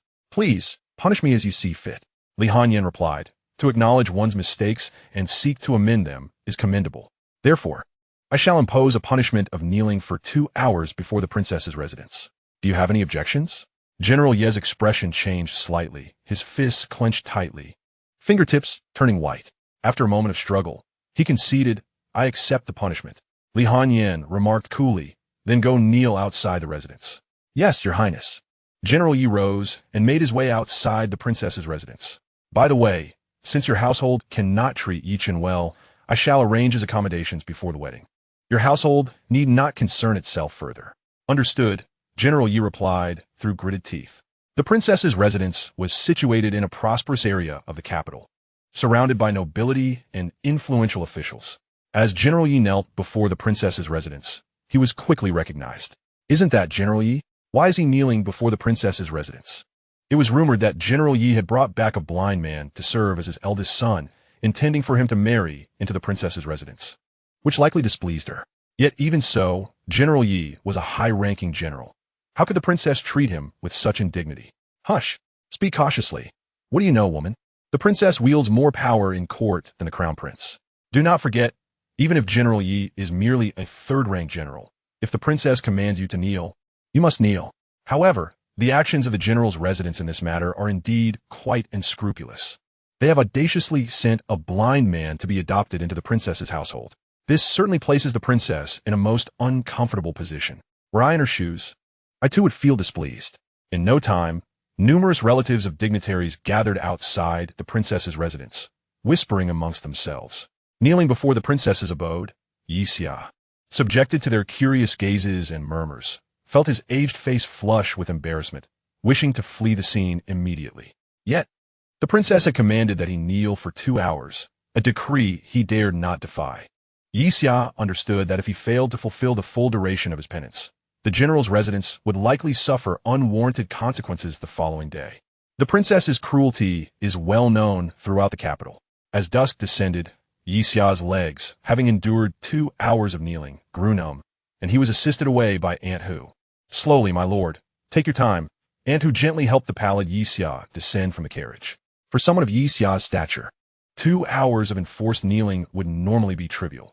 However, his advanced age and the lingering injuries from his years on the battlefield rendered the ordeal quite taxing, exacerbating his old wounds and depleting his vitality. Aunt Hu had received word of Xiaxia's punishment at its onset, but as it was a command from the princess, there was little she could do but wait in the carriage. Upon returning to the general's residence, Aunt Hu could not help but voice her grievances. "My lord, the princess is being utterly unreasonable. How could she demand that you kneel before her residence for 2 hours? This is a blow to the reputation of the general's household." Xianxia immediately admonished her, Speak cautiously and refrain from disparaging the princess. Be wary, for walls have ears." Aunt Hu merely pouted, falling silent. Cough, cough. Xianxia cleared his throat twice and settled into a seat with Aunt Hu's assistance. "My lord, allow me to brew you a cup of tea to soothe your throat." Moments later, the gentle tea eased Xiaxia's parched throat as if rain had finally graced a long dry land, bringing him considerable relief. "My lord, the princess's punishment is surely due to her dissatisfaction with Chen." Xianxia shook his head. "Not at all. By the way, where is Lingyun? He is still outside searching for Chen." "My lord, it is truly perplexing that Chen would venture out knowing his eyesight is poor." With Yi Xiao's leg injury now healed, Aunt Hu resumed her role as the virtuous wife before Xianxia. He sighed softly. "Send someone to inform Lingyun to return. There is no need to search any longer, for Chen has already been taken by the princess's people." Aunt Hu's expression shifted slightly, "My lord. The princess and Chen are not yet wed. Such actions by her seem rather improper." Xianxia chuckled, "WD. It appears the princess has already met Chen and is quite pleased with this rebellious child. I wonder if Chen has slandered me before the princess, which prompted her to impose this punishment upon me today. Regardless of whether the princess's intentions are in accordance with propriety, our general's residence cannot resist her will, especially since Chen is not currently residing with the princess. Let Lingyun return." Madame Hu forced a smile and said, "Very well, my lord. You rest for now. I shall go fetch Lingyun." As she turned, the smile faded from her face, revealing a hint of resentment in her eyes. Chapter 12. Mu Ziyun's visit to the South Wind Pavilion has nothing to do with me. Li Hanyan. "Mother, what do you mean?" "The wretched child has been taken away by the Grand Princess." Inside the carriage, Yi Lingyun's expression darkened. Madame Hu nodded and sighed. "I don't know how it happened, but the Grand Princess truly seems to have taken a liking to that little beast. She fears he might be mistreated in the general's residence, so she has taken him away. It seems this wretched child has had a stroke of luck. Otherwise, had I found him, I would have surely broken his legs to avenge my sister." Yi Lingyun scoffed. Madame Hu smiled coldly.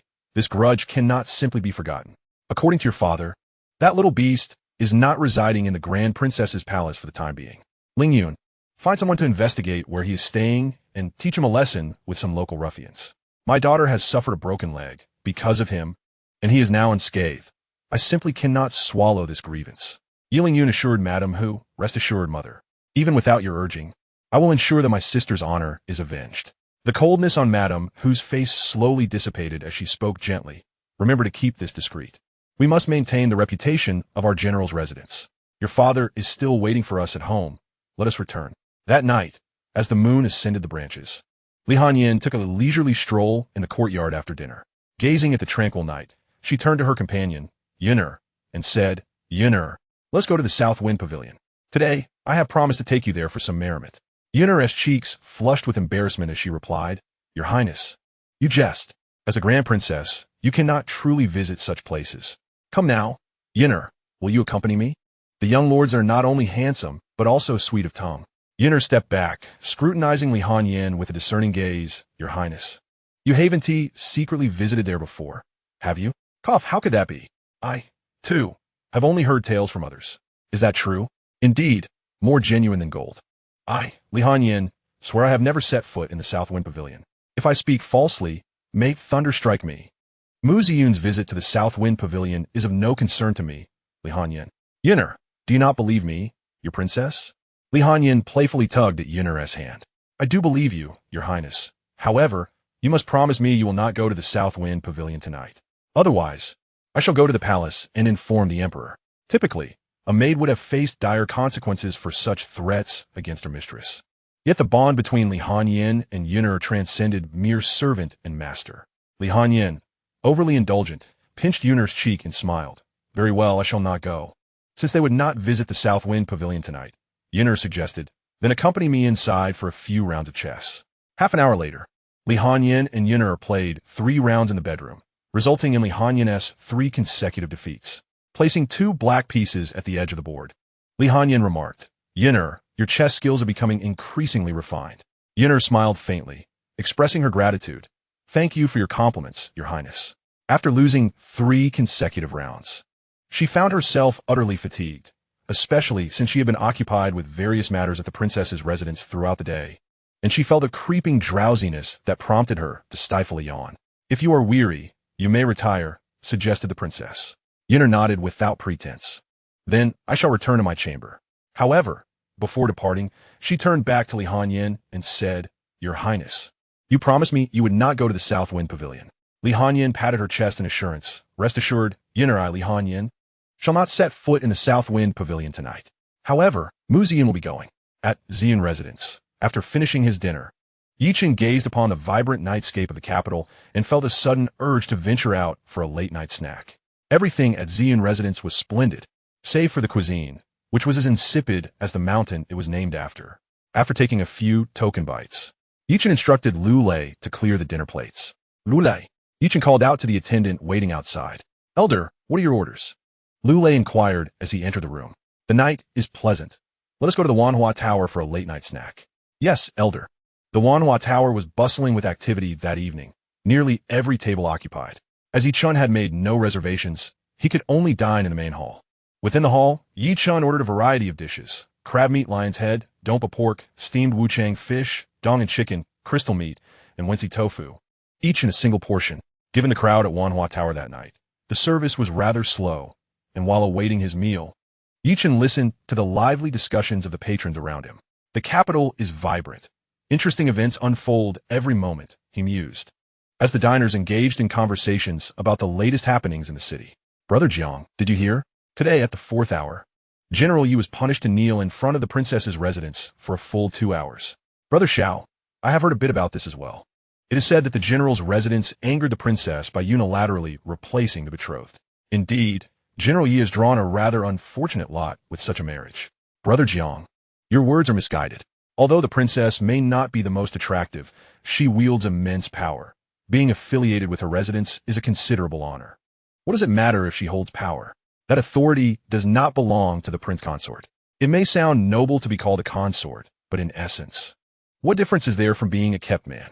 Brother Xiao, if such an honor were offered to you, would you accept it? No. I could not bear the sight of the princess. I would rather leave that status to the general's blind eldest son. Ha. Upon hearing this, Lu Lei, who stood beside Yi Chun, darkened his expression. Elder, how can these people treat you as mere fodder for their amusement? This is truly intolerable. Allow me to teach them a lesson. Yichen stopped Lu Lei with a light laugh. It is of no concern. A few words spoken about me will not bring any detriment. It is indeed amusing that Xianxia was punished. It seems our princess is standing up for me. Lu Lei sighed softly. If only the princess were not so unappealing. Given her status, she could nearly match the elder in worth. A wisp of azure smoke spiraled gracefully, accompanied by the melodious strains of a zither, as several elegantly featured young courtesans began to dance. Li Hanyan, having removed her human mask, entered the southern wind pavilion under the guise of Mu Ziyun. However, as she observed the courtesan's performance tonight, she found it rather mundane. It seemed that ever since she encountered the young lord, her taste had become quite discerning. These courtesans no longer captivated her interest. How tiresome it was! She pondered what her young lord might be doing at this very moment. Suddenly, an unusual fragrance wafted through the room, causing the courtesans to collapse one by one. Li Hanyan furrowed her brow slightly. What has transpired that brings you to seek me at this hour? Emerging from the shadows, He clasped his hands and replied, Master, traces of the Xianxia sect have been detected within the capital. Upon hearing this, a glimmer of coldness flashed in Li Hanyan's eyes. These practitioners of the demonic path are truly courting death, daring to appear beneath the emperor's gaze. Assemble the personnel of the Wanhua Pavilion. We shall eradicate them tonight. Chapter 13. The Golden Elixir blocks the path. The Xianxia sect, the most formidable demonic sect within the realm of the Zhuge dynasty, regarded human lives as mere insects, employing methods that were both brutal and sanguinary.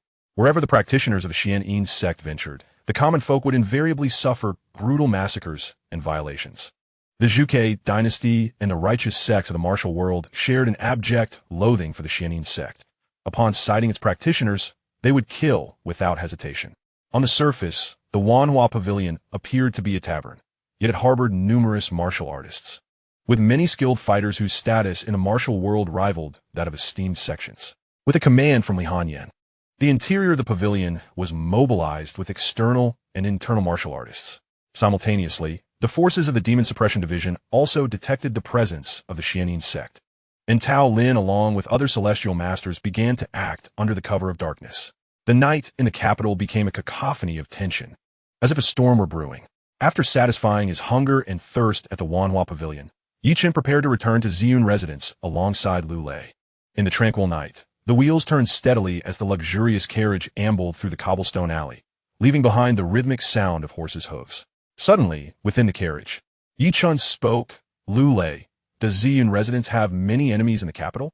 The driver, Lu Lei, was momentarily perplexed, yet respectfully replied, Elder Yi, with Ziyun Mountain as our backing, there are few who would dare to offend Ziyun residents in the capital. Why do you ask? Yichen responded, because we are being targeted, and those who target us are no ordinary foes. As his words fell, an overwhelming aura of murderous intent suddenly enveloped the alley, a palpable presence of malice.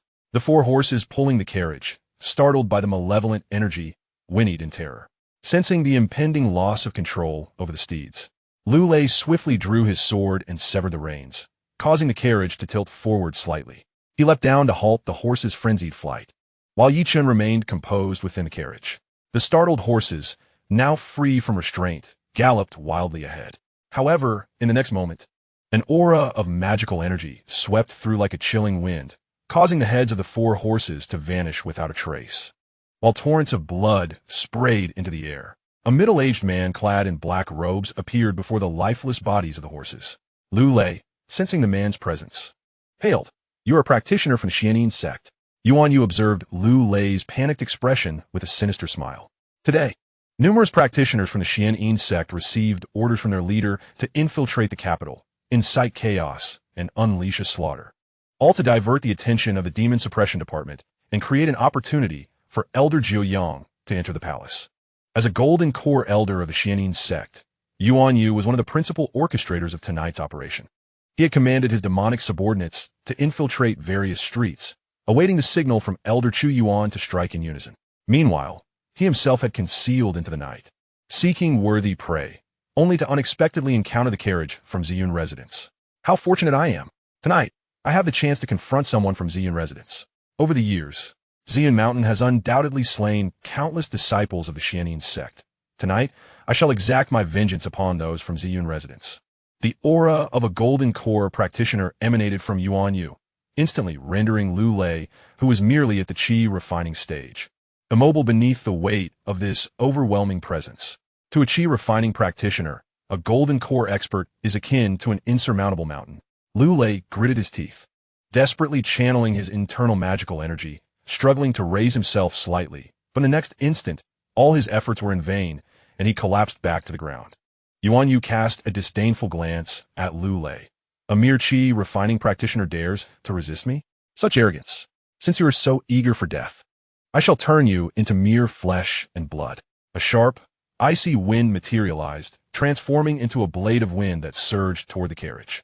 Just as this formidable wind blade was about to tear the carriage asunder, Yi Chen lifted the curtain, stepped forward, and gently touched the ground with his cane. In an instant, the wind blade dissipated 3 feet before Yi Chen, and the oppressive aura surrounding Lu Lei vanished entirely. Ashamed, Lu Lei lowered his head. Elder Yi, I have brought shame upon you. Yi Chen shook his head. Do not blame yourself. It is only natural that you, a qi refining practitioner, would be rendered immobile by a golden core expert. Yuan Yu, upon seeing Yi Chen, erupted into laughter. Indeed, I have encountered a great catch. You must be an outer sect elder from Ziyun Mountain. A blind man, no less. I have not heard of such an outer sect elder from your mountain. But how delightful it will be to sever your head and present it before Ziyun residents. I wonder what expression why can't I be a nascent soul cultivator? Yuan Yu sneered. I am aware that your Ziyun Mountain has an agreement with the royal family. Nascent soul cultivators do not easily enter the capital. Thus it is impossible for you to be one. Yi Chen felt a flicker of surprise. It seemed Ziyun Mountain indeed had such an accord with the royal family. However, I am not a nascent soul cultivator myself, so this agreement holds no weight over me.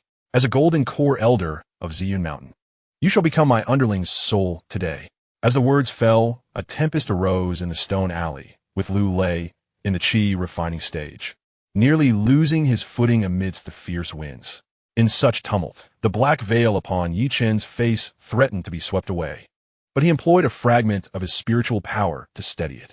Nevertheless, the gale incited a hint of displeasure within him. This wind is truly bothersome.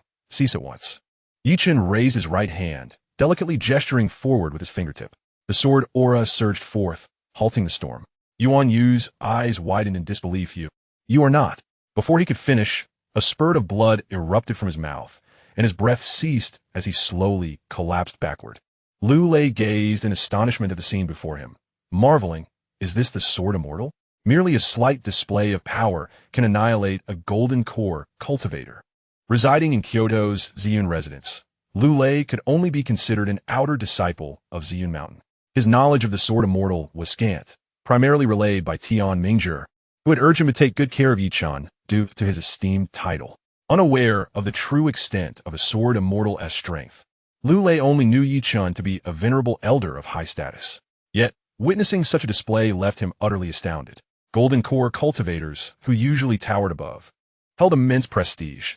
Lu Lei had always dreamed of becoming one. Yet, such a powerful golden core cultivator fell before Elder Yi in a mere exchange. Lu Lei remained dazed, unable to regain his senses for quite some time. Suddenly, a tremendous sound shattered the tranquility of the night in Kyoto as a brilliant firework erupted in the sky. Yi Chen detected a myriad of unusual auras surging forth at that moment, and with a faint smile, he remarked, tonight, Kyoto is indeed bustling. Chapter 14. You must be the ancestor of the Zhuge dynasty. Lu Lei, you may return to Ziyun residence. I shall take a stroll. With a flick of his sleeve, Lu Lei vanished from the stone alley. In Kyoto, as the fireworks faded, countless demonic cultivators from the Xianxia sect sprang into action. Within the Wanhua Tower, the martial artists and the immortal masters from the Demon Suppression Division initially managed to repel the Xianxia cultivators, but their numbers far exceeded the expectations of both factions. On the top floor of Wanhua Tower, Ying bowed respectfully to Li Hanyan, saying, Mistress, our manpower is insufficient. Many demonic cultivators from Xianxia sect have begun to target the common folk. Li Hanyan's eyes gleamed with coldness as she replied. Even the combined forces of Wanhua Tower and the Demon Suppression Division cannot contain the Xianxia sect. It appears they have unleashed their full might this time. What are the intentions of the Xianxia sect? By the way, what about the Imperial Guards in the royal city? Do they have the capacity to deploy some forces to protect the common people?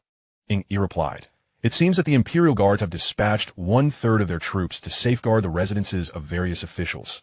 But as for the ordinary citizens, they are unable to extend their protection further. Li Hanyan furrowed her brows upon hearing this. With my imperial decree in hand, proceed to the Zhuge camp on the outskirts and mobilize 10,000 Zhuge troops into the city. Urge them to hasten their support for Wanhua Tower and the Demon Suppression Pavilion. Yes, I will obey your command. Wanhua Tower consists of 9 stories, with the 9th towering into the clouds, providing a near-complete view of the royal city. After Yi departed, Li Hanyan leaped toward a location densely populated with demon cultivators. Her form descended like a crimson meteor, kicking up a cloud of dust upon landing, creating a large crater in the stone-paved road, and sending nearby demon cultivators flying with a shockwave. In an instant, the overwhelming pressure of a perfected golden core enveloped the entire street. Several Xianxia sect cultivators turned pale with fright. It's her, it's Mu Ziyun, the Mu Ziyun of Wanhua Tower. Everyone flee. She is a golden core cultivator. We are no match for her. Do not approach within 10 zhong, beneath the pressure of the golden core. It is a luxury for us to even move within that distance.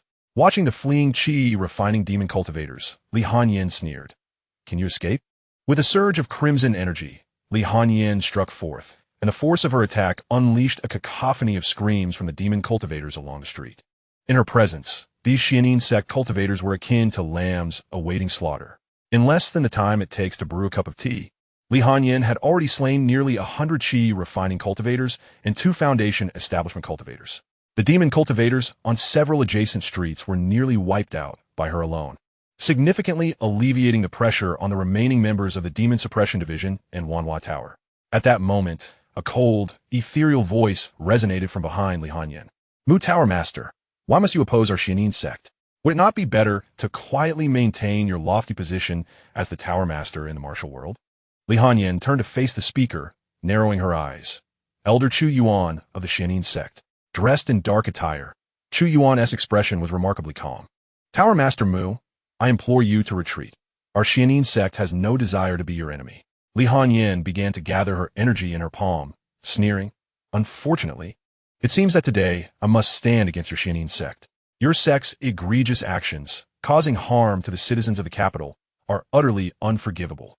A terrifying crimson energy surged from Li Hanyan's palm, faintly echoing the cries of the Zhuge. After exchanging a palm strike with Li Hanyan, Chu Yuan staggered back a few steps, her expression darkening as she silently cursed. Why hasn't Ti Yuan Yu, that fool, arrived yet? Earlier, when Li Hanyan was slaughtering the Xianxia sect cultivators, Chu Yuan refrained from intervening, knowing she was no match for her. Though she too was a golden core cultivator, she was merely at the late stage of golden core, a disparity that would lead to her defeat in a mere incense stick's duration. Within the realm of the Xianxia sect, the only one truly capable of contending with Li Hanyan is Yuan Yu. The sect has suffered greatly, with many of its demon cultivators perishing at her hands. Fearing further loss and accountability from the sect leader, Yuan Yu is compelled to intervene. After half an incense stick's time, Chu Yuan, battered and bruised, still sees no sign of Yuan Yu's assistance, a sinking feeling settling in her heart. Could it be that Yuan Yu has already met his demise in silence? At this moment, the thought of escape begins to cross Chu Yuan's mind. Without Yuan Yu's aid, continuing the fight against Li Hanyan feels akin to courting death. In the Imperial Palace of Kyoto, an elderly figure takes advantage of the current distraction of the Demon Suppression Pavilion, stealthily infiltrating the royal forbidden grounds. This figure is none other than the esteemed Jiu Yang elder of the Xianxia sect, one of only 2 nascent soul cultivators within the sect. Today, he leads 3 golden core elders into Kyoto, intent on assisting the sect leader in seizing the imperial dragon energy. The dragon energy of a millennium-old dynasty is a treasure for cultivators, especially considering the Zhuge dynasty has endured for over 2,700 years. Such energy could enable a nascent soul cultivator to break through to the transformation stage. For this scheme, the Xianxia sect has plotted for decades, crafting a dragon-seizing pearl from the blood and resentment of countless citizens of the Zhuge dynasty, capable of effortlessly snatching the dragon energy. The imperial forbidden grounds serve as a nexus for this energy, and as long as no one interferes, the presence of the dragon-seizing pearl allows the Jiu Yang elder to abscond with the Zhuge dynasty's dragon energy within the span of an incense stick. He retrieves the dragon-seizing pearl from his robe, preparing to invoke its power when a faint voice reverberates through the forbidden grounds. So, it is for the purpose of seizing the imperial dragon energy that your Xianxia sect has made such grand arrangements. Who dares? The Ziyun elder's expression shifts, turning to the source of the voice. Upon seeing Yi Chen, his brow furrows. A blind man? Yi Chen retorts, "How impolite of you, old man, to call someone blind to their face." The Ziyun elder conceals the dragon, seizing Pearl within his robe, his countenance darkening. "Who are you, blind man? How did you find your way into the royal forbidden grounds?" With a light chuckle, Yi Chen replies, "How did I arrive here? I merely followed closely behind you." The Ziyun elder snorts dismissively. "You think to deceive me with such a tale? If you had truly followed me, I would have sensed your presence. Are you a transformation stage monster, perhaps?" Yi Chen shakes his head. "A transformation stage monster? Indeed, I am not." The Ziyun elder then smirks coldly. "Since you are not a transformation stage monster, your identity is all too clear. It is said that the Ziyun dynasty still has an early-stage nascent soul ancestor in residence. You must be that very ancestor. However, even if you have uncovered my plot, today, the imperial dragon energy shall still belong to me." As his words fall, 9 black suns materialize behind the Ziyun elder. This is his renowned divine ability, 9 suns rising together, enabling him to fight beyond his level, albeit requiring a brief moment to gather strength. Utilizing the 9 suns in the sky, even if he were at the initial stage of a nascent soul, he could effortlessly defeat those at the mid-stage of a nascent soul. The conversation with Yi Chen was merely a prelude to gathering strength. Chapter 15. What use is your fire-repelling treasure? This elder is proficient in thunder techniques as well. Those 9 black suns behind you appear quite impressive indeed. However, they are merely for show. Yi Chen remarked, leaning on his cane. The 9 black suns revolved behind the elder of the 9 suns, his aura growing increasingly formidable. A hint of cold amusement gracing his lips. "You, old relic of the Ziyun dynasty, not only do you enjoy pretending to be youthful, but your words are also quite venomous. Yet I wonder if you will survive to speak further." The elder sneered, "Prepare to meet your demise." The black demonic flames blazed within the royal forbidden grounds, intent on incinerating all combustible materials within. The 9 suns' demonic flames surged toward Yi Chen, and the elder envisioned him being reduced to cinders. Yet, to his astonishment, the scene that unfolded next left him dumbfounded. The flames, which even those at the mid-stage of the nascent soul would struggle to withstand, halted a mere 10 feet from Yi Chen, as if an invisible barrier warded off the raging inferno. The 9 suns' elder staggered back a step, incredulous as he pointed at Yi Chen. "You are merely at the initial stage of a nascent soul. How can you possibly withstand my 9 suns' demonic flames?" Surrounded by the demonic flames, Yi Chen remained unfazed, stating calmly, "I only mentioned that I am not at the spirit transformation stage. I never claimed to be at the nascent soul stage." The elder suddenly realized, as a senior of the Ziyun dynasty, you must possess numerous treasures. You must have employed a fire-repelling artifact to block my 9 suns' demonic flames. With a flash of insight, the 9 suns' elder attributed Yi Chen's easy defense against the flames to this reasoning. "However, even if you possess a fire-repelling artifact, what of it? My proficiency extends beyond mere fire control. Boundless heavens, invoking the dark Een, gather the Een thunder." Rumble. Thunder descended from the skies, transforming into black lightning in the elder's grasp. "This is the dark Een thunder technique imparted to me by the sect leader. Let the old relic of the Ziyun dynasty experience the might of my dark Een thunder." The black lightning coalesced into a fearsome thunder dragon, roaring as it surged toward Yi Chen. "Ha ha! I refuse to believe you possess a high-grade, thunder-repelling artifact." Yi Chen shook his head with a sigh. "Why do you, old man, indulge in such flights of fancy? I truly do not possess a thunder-repelling artifact. However, I can offer you a sword chi." Using his finger as a sword, Yi Chen made a gentle swipe, and in an instant, the fearsome black thunder dragon crumbled to dust. "You're not the ancestor of the Ziyun dynasty." At the last moment, the 9 suns' elder finally realized that Yi Chen was not the ancestor of the Ziyun dynasty.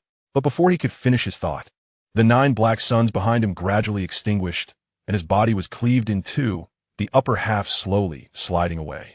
Yi Chen stepped forward, leaning on his cane, and approached the elder's corpse, raising his hand to summon the dragon pearl, which flew forth from the elder's bosom.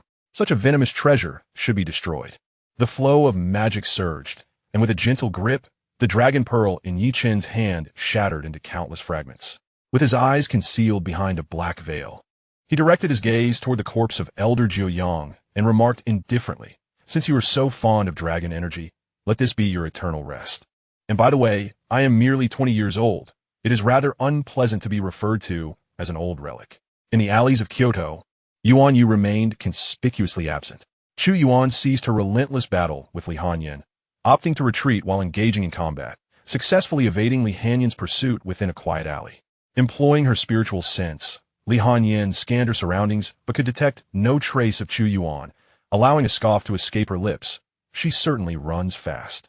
At that moment, Li Hanyan heard the thunderous sound of galloping war horses, a smile gracing her lips. It seemed that 10,000 troops of the Vermilion Bird Army had arrived, signaling that the night's affairs were drawing to a close. Just as she intended to rendezvous with the Vermilion Bird Army, she abruptly halted, peering down the alleyway's other end. She pondered, "This alley seems quite close to the general's residence. Should I temporarily masquerade as a demon cultivator of the Xianxia sect?" Without further deliberation, Li Hanyan declared, "It is settled then. I trust the Xianxia sect would mind an additional thread of causality." She produced a human skin mask from her bosom and affixed it to her face. The mask morphed, transforming into the visage of a foundational-level demon cultivator whom Li Hanyan had previously slain. Simultaneously, her aura synchronized perfectly with that of the deceased demon cultivator. Although the Imperial Guards had dispatched some troops to protect the dignitaries within the capital, their primary focus lay on civil officials, leaving military generals largely unprotected.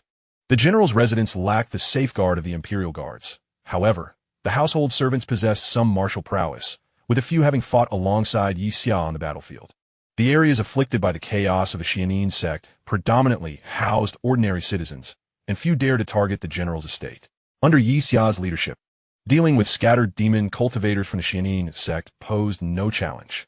The sound of galloping steeds echoed from the city gates, and Xiaxia, stationed at the entrance of the general's residence, couldn't help but breathe a quiet sigh of relief. Troops had entered the city. Tonight, these demon cultivators would likely retreat.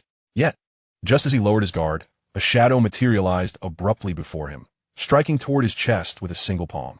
Xiaxia was sent flying backward, crashing into the ornamental rocks of the general's courtyard. Struggling to rise, he was struck with alarm. A foundational-level demon cultivator. A cultivator at the foundational stage could rival innate martial artists, and in his youth, Xiaxia had been able to contend with foundational demon cultivators. However, years of injuries sustained on the battlefield had rendered his body frail, and although he possessed innate martial prowess, he could only muster the strength of a perfected internal energy practitioner in full exertion. Now, faced with a foundational-level demon cultivator, Xiaxia found himself utterly powerless. Brandishing his large blade, he shouted within the courtyard, "Take Madam and the young masters and mistresses away." Xiaxia fixed his gaze firmly on the foundational demon cultivator disguised as Li Hanyan, refusing to yield an inch. Observing Xiaxia's unwavering resolve to protect his family, a cold smile crept upon Li Hanyan's face. It turns out that Xiaxia is indeed a man willing to sacrifice his life for the protection of his wife and daughter. Yet he remains indifferent towards his young lord. Within the general's residence, the eyes of the Wanhua Tower are ever watchful. In less than 2 days since Yi Chen took up residence in the general's household, every detail reached Li Hanyan's ears through the spies of Wanhua Tower during the afternoon, when Xiaxia punished Yi Chen to kneel. Xiaxia was quite clear about his disdain and disregard for Yi Chen. He showered affection upon the children of his concubine, while being cold-hearted towards the son of his lawful wife, evoking sympathy for Yi Chen in Li Hanyan's heart. Li Hanyan had already sensed with her spiritual awareness that Hu Yinyang, Yi Lingyun, and Yi Qiao were departing from the back gate of the general's residence under the escort of several servants. Gazing at Xiaxia, who faced death without fear, Li Hanyan, like a phantom, struck a kick to his chest, causing him to vomit blood and fall into unconsciousness. Ultimately, as Yi Chen's biological father, Li Hanyan refrained from taking his life and left after Xiaxia succumbed to his faint. Chapter 16. Yi Qiao suffers another broken leg. Hu Yinyang, Yi Lingyun, and Yi Qiao sat anxiously in the carriage of the general's residence. "Mother, father," Hu Yinyang comforted Yi Qiao, saying, "Qiao, you are fine, you are fine. Your father is a valiant general and will be safe." Suddenly, an inexplicable gust of wind swept through the street, startling the 4 horses in front of the carriage. The general's coachman lacked the agility of Lu Lei. He attempted to steady the frightened horses, but to no avail, and was thrown off the carriage instead. The general's carriage then galloped wildly down the deserted street, throwing the 3 occupants into chaos. For some unknown reason, the reins of the carriage suddenly snapped, causing it to overturn in the street. Hu Yinyang, Yi Lingyun, and Yi Qiaoer sustained minor injuries, but emerged from the carriage in a state of disarray. Yi Lingyun cursed. Where did this foul wind come from? Truly unfortunate. Hu Yinyang sighed. Fortunately, we are not far from Zhuke Street, where there should be a large army stationed. Once we reach Zhuke Street, we should be safe. However, scarcely had Hu Yinyang's words left her mouth when the frightened horses abruptly changed direction and raced back. Yi Lingyun gasped, "Be careful." In a moment of urgency, he instinctively shielded Hu Yinyang, neglecting Yi Qiaoer beside them. A piercing scream echoed as one of the frenzied horses trampled over Yi Qiaoer's legs. Blood poured from her limbs, and it appeared she had suffered another fracture. Moments later, the pain rendered Yi Qiaoer unconscious. "Xiao, my Qiaoer, someone help." From a second floor of a nearby tea house, Li Hanyin quietly observed Hu Yinyang, who was crying out while holding Yi Qiaoer, and smiled gently. "Ying Yi, your mastery of shadow manipulation grows ever more adept. Had I not been aware in advance of your use of the technique, even I would have failed to detect a trace of it." Ying Yi respectfully replied, "Estimat mistress. You flatter me. All of my achievements are due to your nurturing." After admiring the exquisite masterpiece of Ying Yi for a while, Li Hanyin slowly closed the window, effectively shutting out the anguished cries of Aunt Hu. "What is the current situation in the capital?" Ying Yi replied, "Upon your command. My subordinates led an army of 10,000 Zhuke troops into the city, prompting a retreat among the demonic cultivators of the Xianxia sect. However, with Zhang Yin personally commanding the Zhuke army, the Xianxia sect's forces will undoubtedly face severe consequences should they attempt to withdraw from the capital." Lianyan Nudasluri. The demonic cultivators of Xianxia sect are beginning to retreat. The matters of cleanup will be handled by the Zhen Mo Pavilion and the Zhuke army. The warriors of the Wanhua Tower must have suffered injuries. Let them withdraw for now. Additionally, we should investigate what exactly the Xianxia sect aim to accomplish with such a large-scale incursion into the capital. Their intentions cannot merely be reduced to slaughtering civilians and inciting chaos. "Understood, my lady," Ying Yi replied. After a moment of contemplation, Li Hanyin instructed, "Inform Zhang Yin that he has full authority over tonight's 10,000 Zhuke troops. I shall not make an appearance. You may retire now." Upon parting ways with Ying Yi at the tea house, Li Hanyin returned to the princess's residence. As soon as she entered, Yin'er rushed forward. "Princess, are you unharmed? Did those demonic cultivators injure you?" Li Hanyin playfully pinched Yin'er's cheek and smiled. "I returned with an army of 10,000 Zhuke troops from the outskirts. Which demonic cultivator would dare to attack me amidst such a force? They would be lucky to escape from the Zhuke army. And how is it within the residence? Were there any attacks by the demonic cultivators?" Yin'er halted Li Hanyin's cheek-pinching antics and replied, "The palace guards and the household guards are protecting the residence. Everything is well." Li Hanyin nodded in approval. "That's good to hear. In that case, prepare the carriage." Yin'er queried, "Where are we headed, my lady?" Li Hanyin responded, "To Ziyun residence. Ziyun Mountain is at odds with the Xianxia sect, and, as Ziyun residence is its establishment in the capital, it has particularly drawn the attention of the Xianxia sect's demonic cultivators tonight. However, Tian Mingzhi at Ziyun residence is not to be underestimated. He possesses half-step golden core cultivation, and with the protective array in place, even golden core cultivators would find it challenging to overpower him." When Yi Chun returned to Ziyun residence, he found the entrance strewn with the corpses of Xianxia sect's demonic cultivators. Leaning on his cane, he entered the hall and observed the slightly fatigued Tian Mingzhi and Lu Lei. Yi Chun smiled faintly. "It seems Ziyun residence has been quite lively this evening." Upon seeing Yi Chun, Tian Mingzhi respectfully clasped his hands. "Elder Yi, you have returned." Yi Chun nodded slightly. "The demonic cultivators of the Xianxia sect have retreated. Lu Lei and the other disciples with shallow cultivation have exhausted their spiritual energy. Let them rest now." "Understood, Elder," Tian Mingzhi replied. Shortly thereafter, Tian Mingzhi entered Yi Chen's designated room. "Elder, the Xianxia sect launched a full-scale assault, yet their efforts were half-hearted. I suspect there is a grand conspiracy at play. Should we report this to Ziyun Mountain?"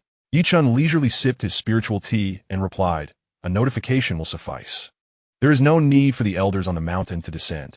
The members of the Xianxia sect tonight aimed to seize the dragon energy of the Zhuke dynasty." Tian Mingzhi was taken aback, exclaiming, "The audacity of the Xianxia sect knows no bounds. They dare to steal dragon energy. Indeed, their boldness is remarkable. But there is no need for concern. The hidden figure behind them, a nascent soul demon cultivator, has already been dispatched by my sword. The orb crafted to capture the dragon energy has also been destroyed by me, making it difficult for them to pursue their intentions in the near future. Tian Mingzhi let out a sigh of relief, saying, "That is good to hear. If the demon cultivators of the Xianxia sect were to successfully abscond with the dragon energy, the citizens of the Zhuge dynasty would suffer greatly." As his words fell, a rumbling sound of wheels echoed from outside Ziyun residence. Tian Mingzhi furrowed his brow, pondering who would visit at such an hour. A voice called from outside, "Elder, the crown princess has arrived." Chen set down his teacup and replied to Lu Lei outside the door, "Please invite the crown princess in." He then addressed Tian Mingzhi. "You may withdraw for now." Tian Mingzhi nodded, "Understood, Elder." In no time, Li Hanyan entered room number 1, donning an unsightly mask made of human skin. She spoke tonight. "The capital was attacked by demon cultivators. You are safe within Ziyun residence, I trust?" Chen chuckled lightly. "Thank you for your concern, Your Highness. Manager Tian possesses exceptional strength and has safeguarded the entire Ziyun residence." Li Hanyan gracefully seated herself beside Chen, remarking, "He indeed possesses considerable power. Ordinary demon cultivators from the Xianxia sect cannot contend with him. By the way, amidst the chaos tonight, I took the liberty of breaking Yi Qiao's legs anew, fulfilling my previous promise. Thank you for your support." Li Hanyan leaned closer to Chen, her breath fragrant like orchids. "I've avenged you. So don't you think you should offer me some rewards?" Chapter 17. "How about you personally wash my feet, young lord?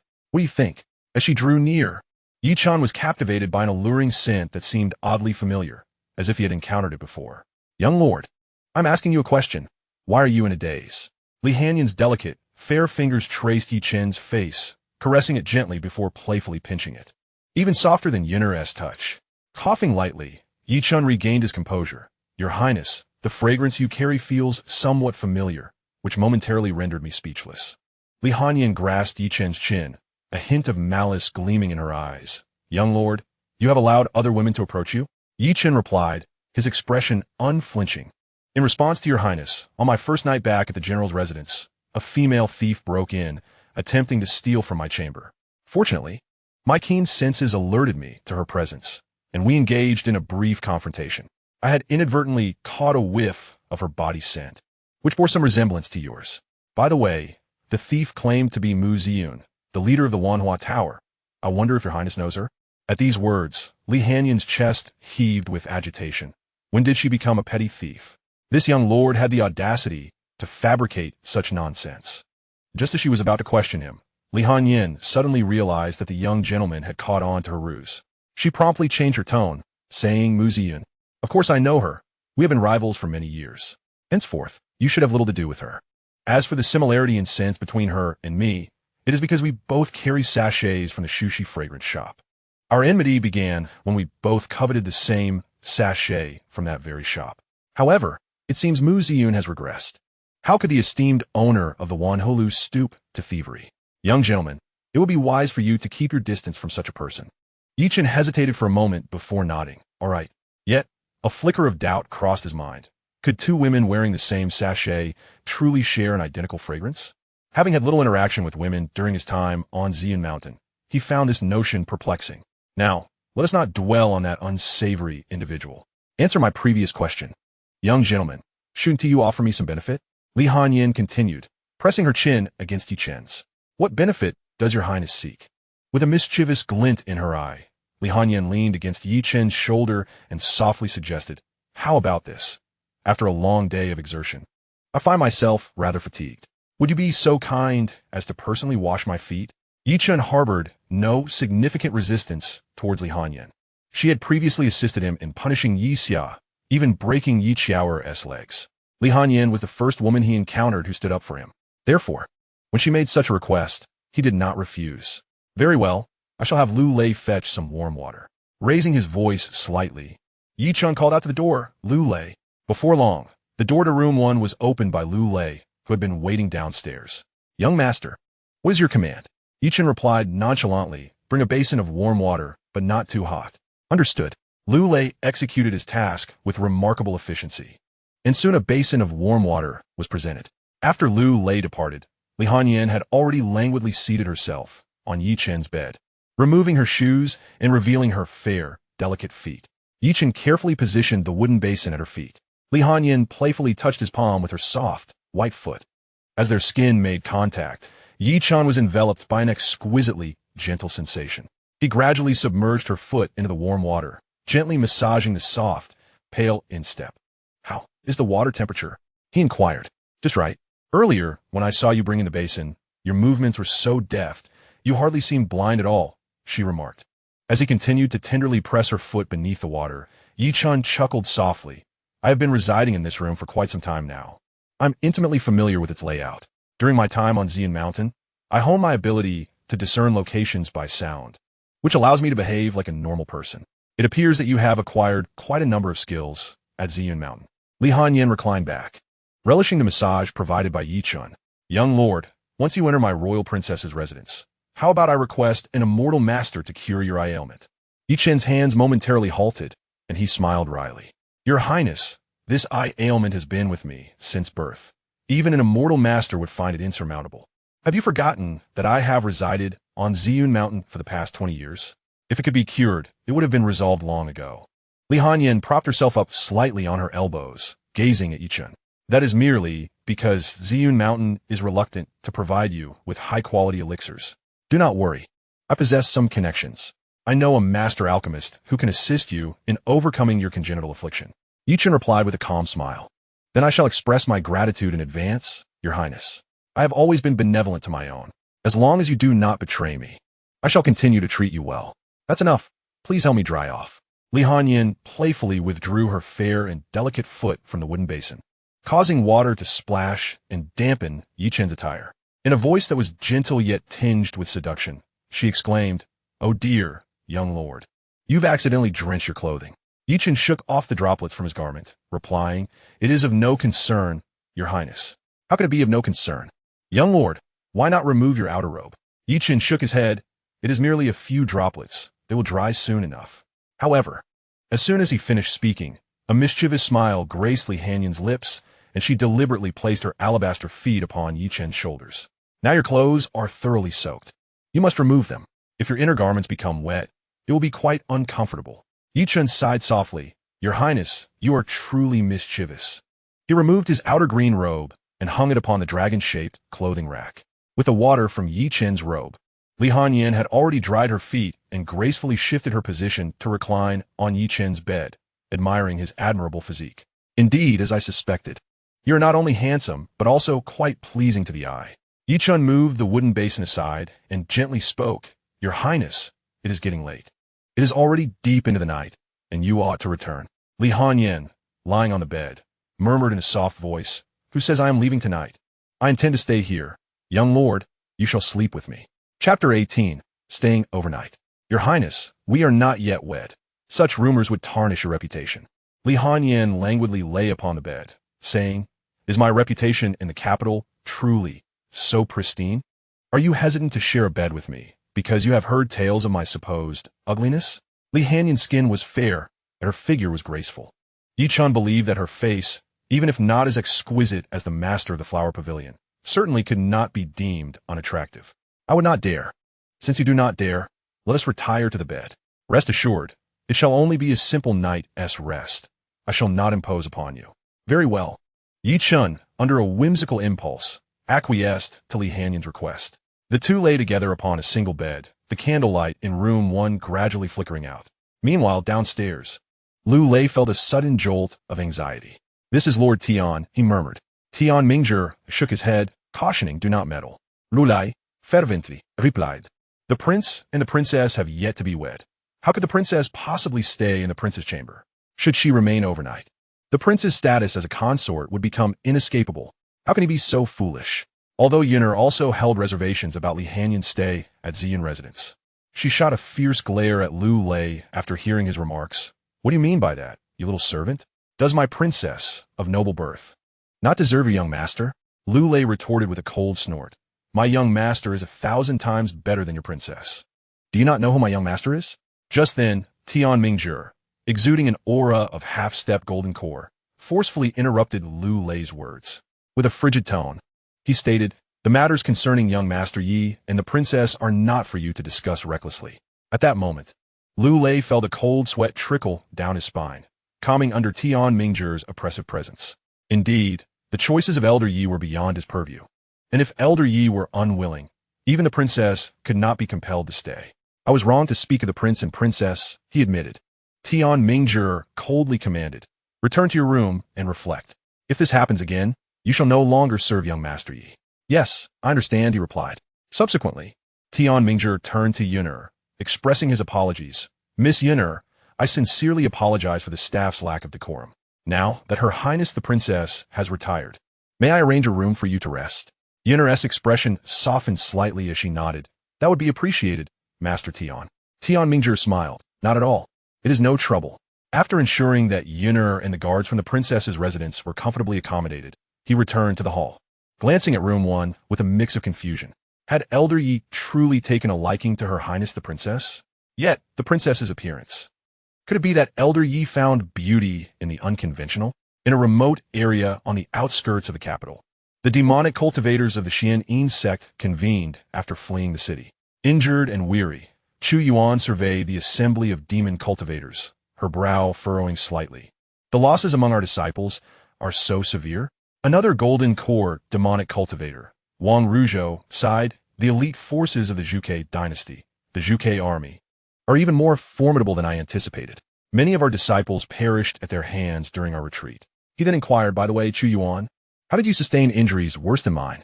Chu Yuan replied with a bitter smile, "I encountered Mu Ziyun, the master of the Wanhua Tower. I was no match for her. Had I known, I would have switched places with you to confront the Jinma Division's Zhenren Sunshan instead." Wang Ruzhou frowned slightly. "Where is Yuan Yu? If she were here, even if Mu Ziyun appeared unexpectedly, the two of you should be able to subdue her together. À que Yuan est complexion d'arcane." She spoke. "Yuan Yu has remained absent since the initiation of our plans, and now he has completely vanished. I suspect he may have met with misfortune." Wang Ruzhou, taken aback, replied, "Yuan Yu is the foremost expert beneath the nascent soul stage in our Xianxia sect. Even if he encounters a half-step nascent soul, he should be able to retreat with ease. How could he possibly come harm? Que Yuan acerted. I fear that the nascent soul ancestor of the Zhuge dynasty has noticed something amiss and taken action." Wang Ruzhou's expression shifted slightly. "If that ancestor is aware, then our Xianxia sect's plans may be in jeopardy." Chu Yuan reassured him, "Elder Wang, do not fret. Let's not forget that we still have Elder Jiuyang. That ancestor of the Zhuge dynasty is merely at the early nascent soul stage and is no match for Elder Jiuyang." Wang Ruzhou's demeanor gradually softened. "You are right. I was merely troubling myself unnecessarily." Yet, as Chu Yuan and Wang Ruzhou, accompanied by the remaining dark cultivators of the Xianxia sect, waited outside the capital for nearly an hour, Elder Jiuyang's figure did not appear. Instead, they received a distant transmission from the sect leader. "Xianxia Daorun, Elder Jiuyang's longevity lamp is dim. Yuan Yu's longevity lamp has extinguished. Return swiftly." Upon receiving this news, Chu Yuan and Wang Ruzhou exchanged glances, their eyes filled with astonishment and disbelief. The following day, before the rooster crowed, the sky was shrouded in a gray haze. Li Hanyin reluctantly crawled out of her warm bed, and before leaving, she stealthily kissed Yi Chun on the cheek, whispering softly, "Young lord, we shall meet again in a few days." As Li Hanyin exited room 1, Yun'er awaited her downstairs. "Your Highness, you are awake." With dawn yet to break and the chill of the morning air lingering, Yun'er suggested, "Shall I fetch you an additional cloak, Your Highness?" Li Hanyin took the cloak from Yun'er with a light laugh. "Thank you, Yun'er. Let's be off to the palace." In the Zhuge dynasty, court sessions were held every 5 days. Today was not originally a court day, but due to the commotion caused by the Xianxia sect in the capital last night, the palace was compelled to convene an urgent assembly. Emperor Li Mu had spent a sleepless night addressing all matters concerning the capital. As the eldest princess, Li Hanyin was exempt from waiting outside the Golden Luan Hall like ordinary ministers. She proceeded directly to the imperial study. At that moment, Li Mu was overwhelmed, managing the urgent memorials sent from various departments while dispatching the 6 ministries to deal with the aftermath left by the Xianxia sect. Upon seeing Li Hanyin enter, he curtly remarked, "Where did you sneak off to last night to avoid me? I sent someone to summon you to the palace. Yet you cleverly slipped away like a golden cicada shedding its shell." Li Hanyin replied nonchalantly, I knew you, old man. We're up to no good.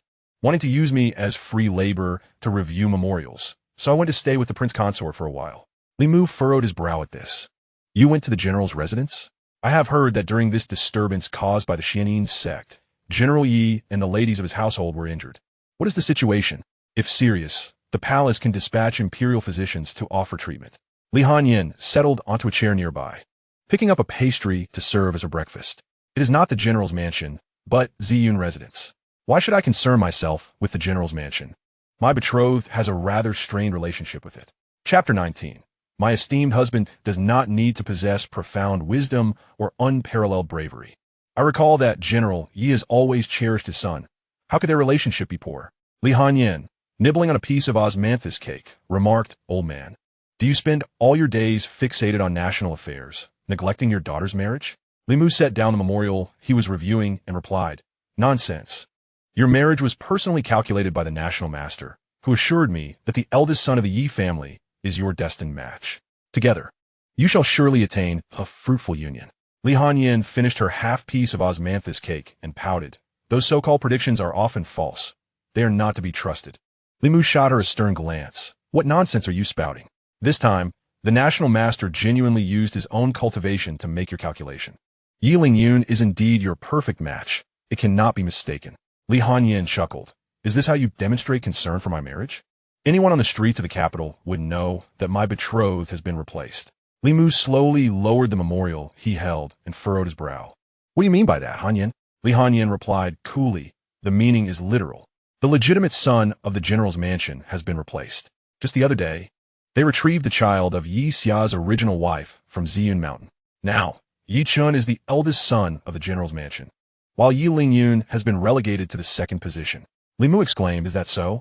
You're not suggesting that Yi Chen is merely a child that Yi Xia found among the branches of the Yi family to prevent Yi Lingyun from marrying into the princess's residence, are you?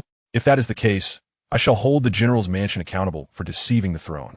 After savoring a piece of osmanthus cake, Li Hanyin's gaze shifted to the pine nut and lily pastry beside her.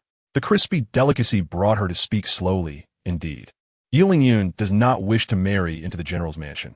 However, there is no crime of deceiving the throne. I have had someone investigate. And Yi Chen is indeed the child of Lady Su, Yi Xia's original wife. Unfortunately, Lady Su perished during childbirth, and Yi Chen, being blind by birth, was secretly sent to Ziyun Mountain by Yi Xia, who falsely claimed that both Lady Su and the child had perished. What? You mean your current betrothed is blind? Li Mu's expression darkened, his chest heaving with agitation. No, this marriage must be annulled. How can the illustrious princess wed a blind man? Yi Xia is truly courting disaster. How dare he conceal such an important matter?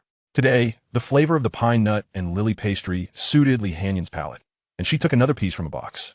Did you not just say that the eldest son of the general's mansion is my perfect match? Why do you change your tune upon hearing that he is blind? Old man, I tell you, I have met Yi Chen, and I am quite pleased. He shall be my betrothed, so do not meddle further. Li Mu cast a peculiar glance at Li Hanyin and remarked, what satisfaction could a blind man offer? Surely you do not find yourself enamored by his beauty? Truly, the emperor knows me well. Upon hearing this, Li Mu's forehead darkened with a frown, and he replied, Hanyin, you are indeed correct. Tian Yin is nothing but a charlatan, and his words are untrustworthy. Perhaps we should annul this engagement, and I shall assist you in finding a more suitable suitor.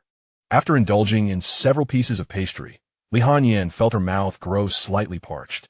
She poured herself a cup of tea, freshly brewed by the maidservant, from a nearby teapot. That cannot be. You have already issued a decree, and how could you go back on your word? Li Mu scoffed. I am the emperor. What if I change my mind? Li Hanyin took a delicate sip of her warm tea and stated, I have already shared a bed with Yi Chen.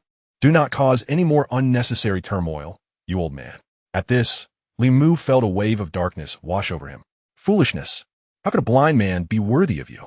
Setting down her teacup, Li Hanyin's expression turned serious as she said, Father, I am of noble lineage, a paragon of virtue. My consort need not be an erudite scholar or a valiant warrior, but must merely be pleasing to my eyes. You must understand, I seek a consort with whom to share my life, not merely a scholar. With a soft sigh, Li Mu conceded, very well, if this is your desire, then I shall acquiesce. Find an opportunity to bring Yi Chun to the palace so that I may meet him. Subsequently, he grumbled as he began to review the memorials. That old charlatan Tian Yin is remarkably unreliable. Once today, as court session concludes, I shall hold him accountable for his failings. Time gradually passed, and soon it was the hour of the rabbit. The ministers entered the golden lawn hall. Li Mu, seated upon the imperial throne, exuded regal authority as his gaze swept across the civil and military officials. Where is Xianxia? Why has he not attended court today? Xianxia stepped forward and bowed. Your Majesty, last night, a formidable demonic cultivator invaded the General's residence. General Yi was gravely injured while defending his wife and daughter and is presently in a state of unconsciousness. Hence he cannot attend court. Upon hearing this, Li Mu maintained a stoic expression, though inwardly he scoffed. Serves you right. Let that old fool face the consequences of his negligence. Why did the demonic cultivators not slay you? Naturally, such thoughts remained unspoken during the court session.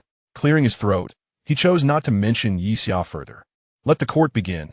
If there are matters to discuss, present them. If not, the court is dismissed. No sooner had Li Mu's words fallen than Xianxia spoke up. Your Majesty, at the fourth watch yesterday, the demonic cultivators from the Xianxia sect caused chaos in the capital, showing utter disregard for the court. I implore your Majesty to deploy the army to quell the Xianxia sect. Li Mu replied, I have heard of the disturbances caused by the Xianxia sect. The citizens of the capital have suffered greatly. What is the current situation? Yu Qingxiang Hunansong responded, Your Majesty, upon learning of the injuries to the citizens, the Crown Prince immediately left the palace to provide aid to those affected. He is currently on site tending to the victims. Li Mu smiled with satisfaction and said, The Crown Prince has performed admirably. In that case, attend to the treatment and accommodation of the injured citizens, and leave the subsequent matters related to this to the Crown Prince. Right Chancellor Hunansong interjected, Your Majesty, chaos erupted in the capital yesterday, and the Crown Prince risked his life to venture out of the palace to assist the people. In stark contrast, the princess, as the inspector of the Royal City Division, was missing the entire night, which is truly disheartening. I implore your Majesty to revoke the princess's position as inspector. Upon hearing this, the smile on Li Mu's face vanished, and his expression turned as cold as frost. Hunansong, do you know what you're saying? Hunansong knelt resolutely and stated, Your Majesty, the princess has been utterly ineffectual in her role as inspector. Last night, she allowed the demonic cultivators of the Xianxia sect to slaughter the innocent citizens without restraint. This is a gross dereliction of duty. I beseech your Majesty to revoke the princess's position and impose punishment upon her. Chapter 20. Lu Hao awakens. Bold. Left Chancellor Xianxia scolded. Hunansong, the princess is a member of the royal family. Her actions are beyond your purview to debate. Hunansong paid no heed to Xianxia's words and persisted in his counsel. Your Majesty, countless citizens perished needlessly due to the princess's negligence. You cannot turn a blind eye. Please grant the citizens of the capital the justice they deserve. Enough. Li Mu snapped. Hunansong, are you attempting to lay the blame for the Xianxia sect's transgressions upon my son? Hunansong, undeterred, replied, I would not dare, your Majesty. Li Mu, exasperated yet smiling, retorted, I see that you indeed dare. Hunansong was secretly aligned with the Crown Prince's faction and often pointed out Li Hanyan's mistakes, though these were typically trivial matters that Li Hanyan chose to ignore. Li Mu would merely offer mild admonitions during court sessions, but today's affair transcended those minor issues. Li Hanyan, speaking calmly, addressed Hunansong, Chancellor Hu, since you claim that I have failed in my duties, might I inquire what the responsibilities of the inspector of the Royal City Division are? Hunansong promptly responded, Naturally, it is to ensure the safety of the capital. Yesterday, you allowed the demonic cultivators of the Xianxia sect to rampage and slaughter the innocent. Is that not a failure of duty? Li Hanyan pressed further. I ask you again, how many Imperial Guards are under the command of the Royal City Division, and what is their strength? As a chancellor and not a military officer, Hunansong found himself momentarily at a loss for words. I am not aware, he stammered. Li Hanyan coldly laughed. Allow me to enlighten you. There are 30,000 Imperial Guards in the capital. It takes 10 guards working together to defeat a single ordinary early-stage demonic cultivator. And even if we sacrificed hundreds of guards, we could not hope to detain a foundation-building demonic cultivator. Engaging the demonic cultivators of the Xianxia sect with the strength of the Imperial Guards would result in catastrophic losses. Moreover, given the situation in the capital yesterday, 2,000 guards were required to secure the palace, and another 1,000 were tasked with safeguarding the families of court officials. Please tell me where there were any guards left to deploy against the demonic cultivators of the Xianxia sect? Furthermore, who informed you that I did nothing yesterday? It was by my command that the 10,000 Zhuke troops entered the city. Otherwise, one might wonder why the demonic cultivators of the Xianxia sect retreated so easily. Li Hanyan's words rendered Hu Nansong utterly speechless. Li Mu, with an icy demeanor, fixed his gaze upon Hu Nansong and said, "Minister Hu, what further words do you have to offer?" At that moment, Hu Nansong's face lost its color, becoming slightly pale. Originally, he had intended to leverage the incident involving the demonic cultivators of the Xianxia sect to force the Grand Princess from her position as the imperial inspector of the royal city. However, with Li Hanyan's articulate reasoning, his coup had failed, and he now feared for his own safety. The once proud Hu Nansong had transformed into an ostrich, daring not to utter a single word. After a moment of silence, Li Mu spoke. "Minister Hu, I acknowledge your status as a loyal minister of the Zhuke dynasty. Regarding your slander against the Grand Princess today, I hereby impose a 1-month suspension and a 6-month salary reduction. Do you have any objections?" Hu Nansong's expression darkened. Yet he knelt and replied, "I have no objections. I thank your majesty for your mercy." Subsequently, Li Mu's gaze swept across the officials within the Golden Wan Hall, and he pronounced with authority, "All matters concerning the resettlement of injured citizens in the capital will be entrusted to Crown Prince Li Ming, while Grand Princess Li Hanyan will be tasked with investigating the motives behind the Xianxia sect's turmoil in the capital. Furthermore, from this day forth, the Zhuke dynasty will launch a full-scale manhunt for the demonic cultivators of the Xianxia sect. Those who report sightings of these cultivators shall be rewarded, and slaying one shall grant the opportunity to train in the Demon Suppression Division. If there are no further matters, this court session is adjourned. Some significant matters had already been arranged by Li Mu prior to the court session, and the assembly was primarily meant to address a few remaining trivialities. However, after the uproar caused by Hu Nansong, the other officials were deterred from bringing forth any additional issues. Thus, the court session concluded. At the residence of the Deputy Minister of Personnel, the turmoil caused by the demonic cultivators of the Xianxia sect had not severely affected them due to the protection of the Imperial Guard. Upon returning from the court session, Deputy Minister Lu Quan found his son Lu Hao, who had been beaten into unconsciousness, just regaining consciousness. Lu Quan hurried to Lu Hao's room. "Hao, who has done this to you?" Lu Hao, feeling a complete lack of sensation in his legs, stared vacantly. "How could this happen?" "Father, my legs, they have no feeling." Lu Quan comforted him. "Hao, do not panic. There will surely be a way to heal your legs. Now tell me, who has done this to you?" Lu Hao recalled and shook his head. "I do not know. When I regained consciousness, I found myself in a dark dungeon, tormented by a figure wearing a black mask. However, before I lost consciousness, I was with Yi Chen from the general's mansion at the Wanhua Pavilion. Yi Chen has not been in the capital for long and possesses no significant influence here. This matter must certainly be connected to the Wanhua Pavilion. Father, you must seek justice for me." Lu Quan patted Lu Hao's back, assuring him, "Hao, what you have recounted aligns closely with my investigations from yesterday. Rest assured, I will avenge you. The Wanhua Pavilion will surely provide an explanation." Although Lu Quan held the modest title of Deputy Minister of Personnel, the ministry was responsible for the selection, assessment, appointment, and transfer of officials, making his position highly coveted. Countless officials sought to cultivate connections with him. His relationships within the court were intricate and multifaceted. Within mere moments, Lu Quan had devised a strategy to deal with the Wanhua Tower. Situated along the bustling Zhuke Street, Wanhua Tower was fortified by martial arts experts. The recent turmoil caused by the Xianxia sect's demonic practitioners had little impact on the establishment, and as dawn broke, Wanhua Tower resumed its regular operations. Yi Chen, disliking the light breakfast at Ziyun residence, had brought Lu Lei to dine at Wanhua Tower early in the morning. While waiting for their meal, Lu Lei curiously inquired, "Elder, do you truly intend to enter the Long Princess's residence?" Yi Chen nodded. "One might say so." Lu Lei remarked, "You harbor feelings for the Long Princess." After a moment of contemplation, Yi Chen replied, "It cannot be said that I dislike her. Your incessant questioning might earn you a reprimand from your family's manager Tian." Yi Chen added, feeling slightly embarrassed. Lu Lei scratched his head. "Elder, you heard everything last night."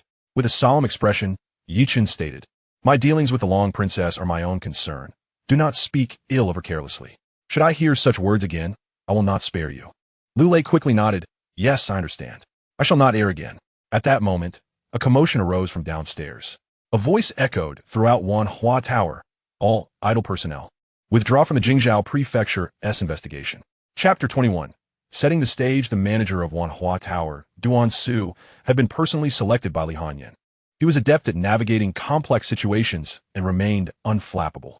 Even when surrounded by a multitude of soldiers from the Jingzhou Prefecture, his demeanor did not waver. Calmly, Duan Su inquired, Sir, Wanhua Tower is a reputable establishment. May I ask what transgression has led to such a show of force from the Jingzhou Prefecture? The leading officer coldly replied, You are accused of collusion with the Xianxia sect's demonic practitioners. Take everyone from Wanhua Tower into custody. Duan Su's expression hardened upon hearing this. Sir, does the Jingzhou Prefecture possess evidence? If not, this is a baseless accusation. As his words fell, several formidable martial artists emerged from the shadows of Wanhua Tower, confronting the Jingzhou soldiers. The leading officer's expression darkened, and he said in a low voice, Does Wanhua Tower dare to defy arrest and challenge the authority of the court? Duan Su responded, Wanhua Tower would never dare to oppose the court.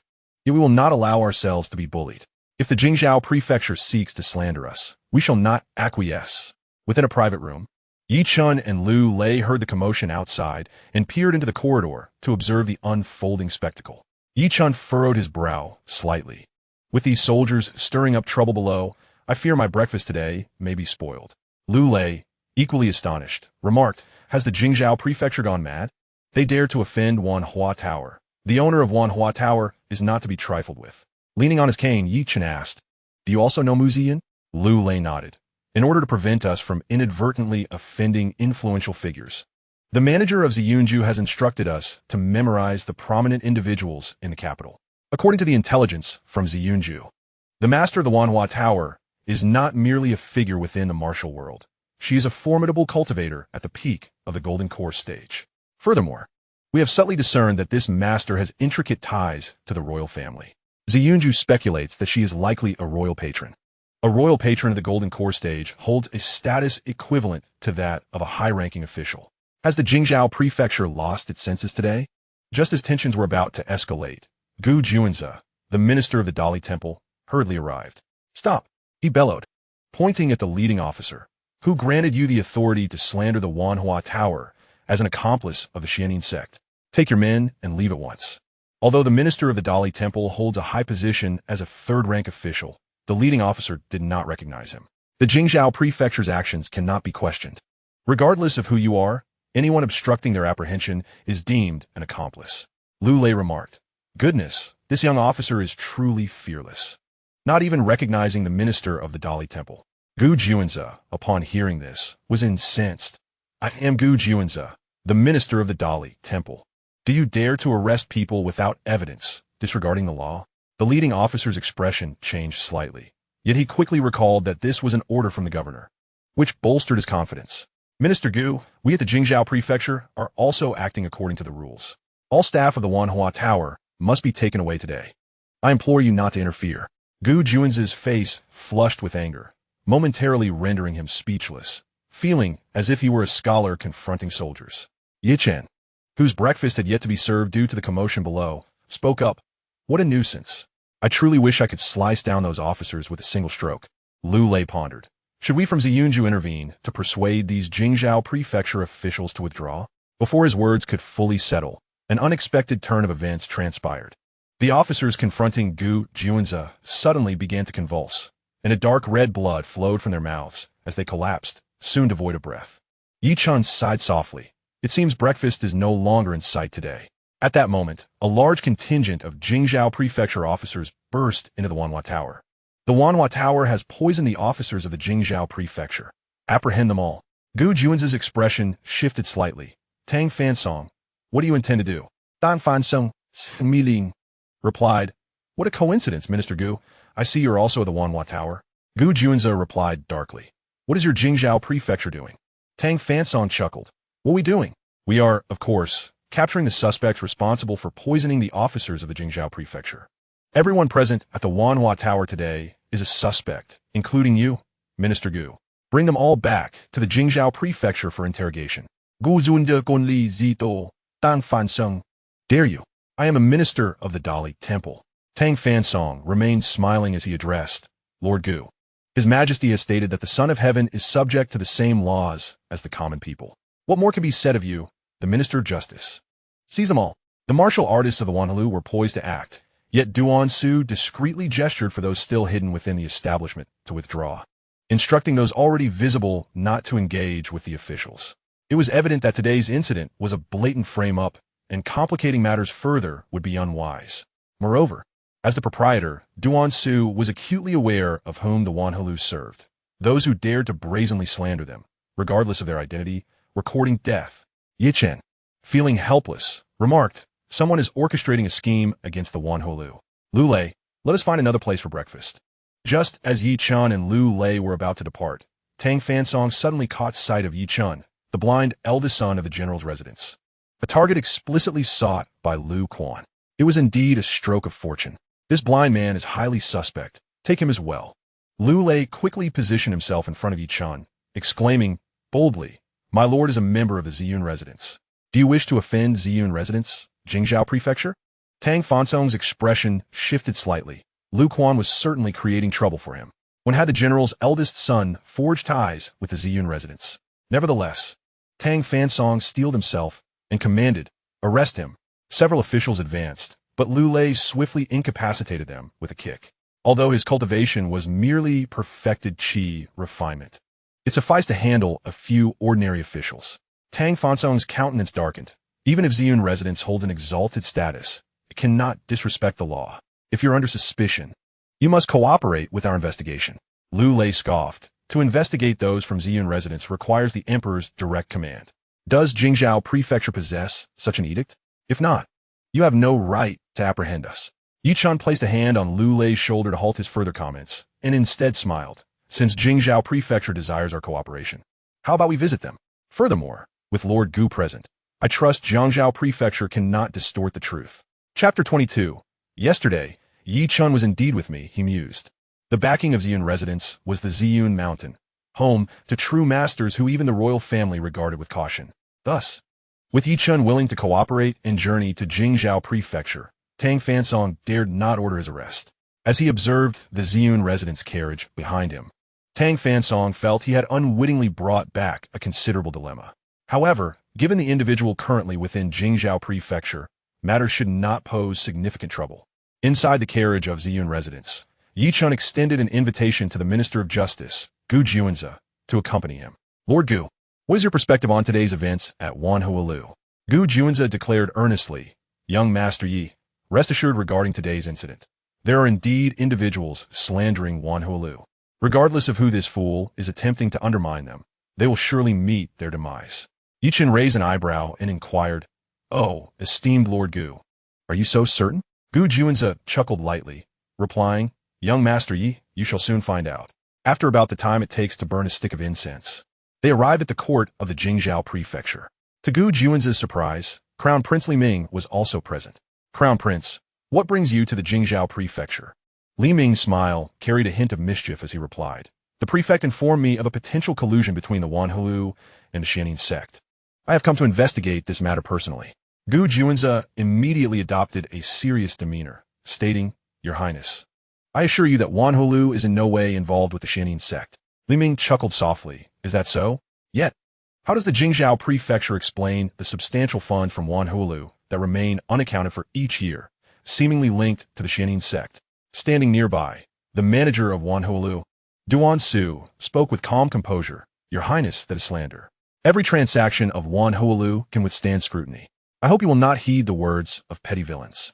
Duan manager, "I possess tangible evidence," Tang Fansong interjected, producing a worn ledger and presenting it to Crown Prince Li Ming. This ledger records last year's accounts of Wanhalu, clearly indicating that several sums were given to the Xianxia sect. The collusion is unforgivable. Duan Su remained unfazed, stating, "Lord Tang, you are making baseless accusations. This ledger is a forgery." Tang Fansong retorted with a cold smile, "The evidence is irrefutable. If you wish to deny it, Wanhalu is truly blind to its impending doom. Bring forth the executioners." "Hold on," Crown Prince Li Ming interjected. "Is it not rather hasty to convict Wanhalu of collusion with the Xianxia sect? He turned to the Minister of Justice. What is your opinion? Duan Su replied, the authenticity of a ledger requires an expert's examination. I hope your highness will summon someone proficient in this matter. After a moment's contemplation, Crown Prince Li Ming remarked, I recall that your ministry has a certain Tang Shui, who is well versed in such matters. Let him come and determine the ledger's authenticity. Duan Su nodded, I have no objections. Crown Prince Li Ming smiled knowingly at this response. The reason he heeded Lu Quan's advice to act against Wan Huolu at this moment was his covetousness for their immense wealth. He was already aware of the ledger's authenticity, and his intent in summoning Tang Shui was due to the fact that Tang was secretly aligned with him. Once Tang confirmed the ledger's legitimacy, Wan Huolu's guilt would be firmly established, allowing him to seize their assets. It is worth noting that Wan Huolu is not limited to just the capital. It has a presence in every prosperous region of the Zhuge dynasty. The wealth generated by Wan Huolu annually is incalculable. With access to such a fortune, he would possess the means to forge an elite army, rivaling the Zhuge army, entirely devoted to his command. After sending someone to request the presence of Tang Shui at the Dali Temple, Prince Li Ming spoke again, just now. Lord Tang reported to me that the Wan Huolu might be colluding with General Ye's eldest son, Yi Chen, to poison the officials of the Jingzhou prefecture. Is there any truth to this? Lu Lai scolded. My young master has no enmity with these officials of the Jingzhou prefecture, and thus has no motive to act against them. Duan Su also replied calmly. Young Master Yi is merely an ordinary patron of our Wan Huolu. The possibility of collusion is non-existent. At that moment, Tang Fansong interjected with a bow, Your Highness. I have both witnesses and evidence. Bring forth the witnesses and evidence, commanded Li Ming. As his words fell, under Tang Fansong's direction, an elderly man, frail and bent with age, entered the court. Li Ming inquired, Who are you? The old man knelt and replied, Your Highness, I am Kong Jing, an apothecary from the West Street Pharmacy.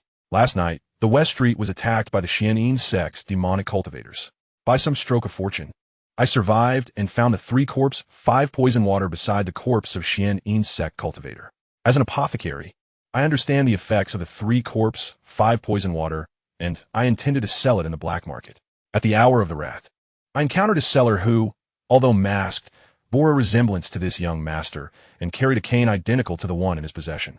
Furthermore, the seller, in a hurry, accidentally dropped this jade pendant in the black market. Kong Jing presented a jade pendant inscribed with the character Chen to Prince Li Ming. Li Ming examined the pendant and remarked, This jade pendant is indeed used by the general's residence as proof of identity. I have seen a similar pendant on Yi Lingyun. Tang Fansong continued, Your Highness, I have witnessed the corpses of those officials. They died from the 3 corpse, 5 poison water. If Yi Chen was indeed the seller in the black market yesterday, his suspicion is considerable. The 3 corpse, 5 poison water is colorless and odorless in the air. If Yi Chen handed it over to any martial artist in the Wan Huolu, they could silently eliminate over 10 officials of the Jingzhou prefecture. Listening to their lengthy discourse, Yi Chen could not help but admire their swiftness. Within less than an hour, they had fabricated both false witnesses and false evidence. Setting aside the old apothecary, that jade pendant was indeed given to him by Xianxia, but he had long forgotten where it had been discarded in the general's residence. The fact that they could produce a counterfeit so swiftly was nothing short of remarkable, truly a masterclass in forgery. Prince Li Ming turned his gaze toward Yi Chen and said blandly, Yi Duke, do you have anything to say?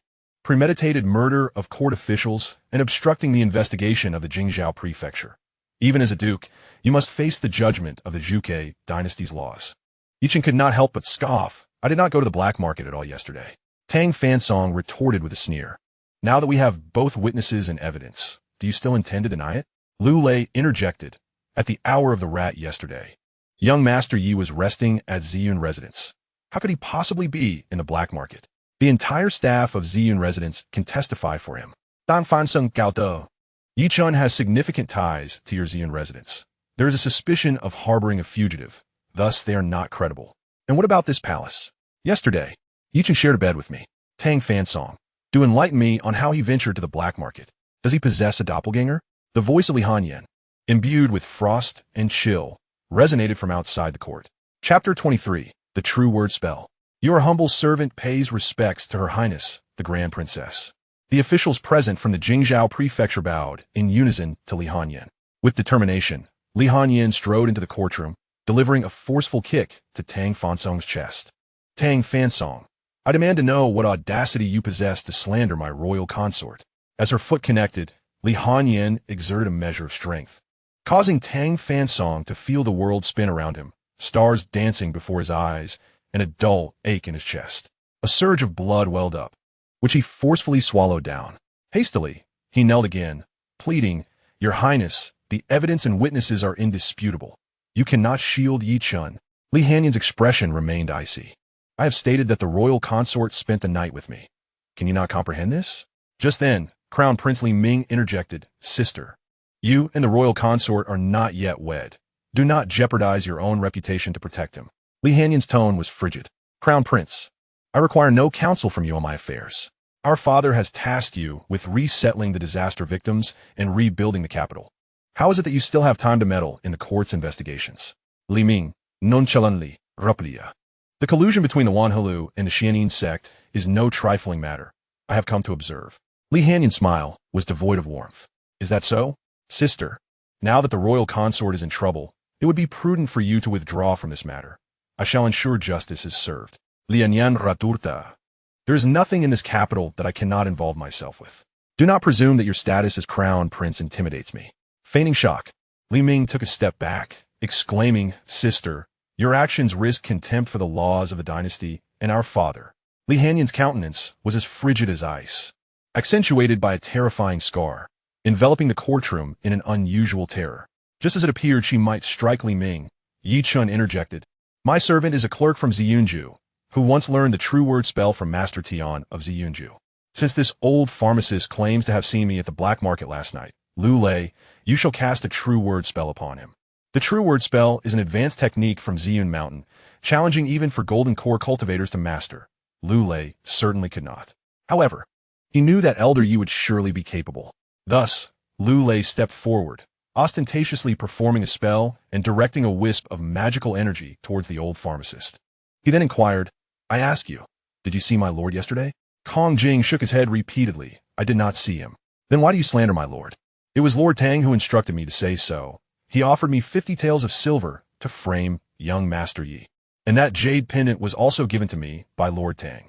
Upon the utterance of those words, the color drained from Tang Fansong's face, leaving him pale as he pointed at Kong Jing, vehemently shouting, You speak nonsense.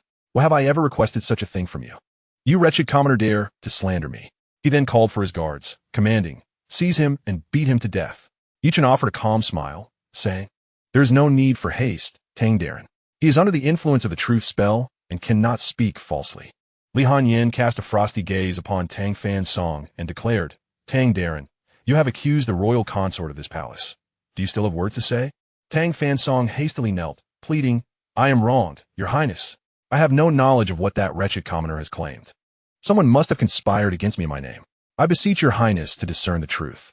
Li Hanyan smiled coldly. Since you profess to be a victim of slander, why not undergo the truth spell yourself? Under its influence, one cannot utter falsehoods, and it shall surely vindicate you. Yichen interjestet, Luli, prosit. Wait, no. Before Tang Fansong could finish his protests, the incantation was already cast upon him. Lu Lei inquired, Tang Darren, did you enlist this old apothecary as a false witness? Tang Fansong blurted out, Yes, he was brought forth by me to frame Yi Chun. At this revelation, the courtroom erupted in chaos, and the faces of the officials from the Jingzhou prefecture shifted slightly. Lu Lei continued, Who instigated you to act thus? Before Tang Fansong could name his puppet master, he suddenly clutched his throat in agony, blood spilling from the corner of his mouth. In an instant, he collapsed lifelessly upon the court floor. Gu Juanza, the Minister of Justice, well versed in matters of life and death, discerned the cause of Tang Fansong's demise with a mere glance at his corpse. Your Highness, Tang Darren was poisoned prior to his death. Should he attempt to disclose any critical information, the poison would take effect. Li Hanyan turned her icy gaze towards Prince Li Ming and asked, Do you still believe my consort to be guilty? Unfazed, Prince Li Ming replied, This matter arose from my misplaced trust in malicious words. I was too hasty in my judgment. It is my fault. He commanded, Seize Tang Fansong's body and imprison that old apothecary as well. Kong Jing, startled by Tang Fansong's sudden demise, regained his senses only when 2 guards approached to apprehend him. He immediately fell to his knees before Li Hanyan, repeatedly bowing his head. "Spare me, your highness. I should not have coveted such riches. I implore you to grant me my life. I shall never dare again." Li Hanyin cast a dispassionate glance at the old apothecary, saying, "One must face the consequences of their misdeeds. I am not one to show mercy." She ordered, "Take him away."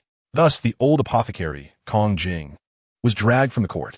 Just then, Tang Shihui, the chief justice, arrived at the court. "I pay my respects to your highness and to your highness, the princess."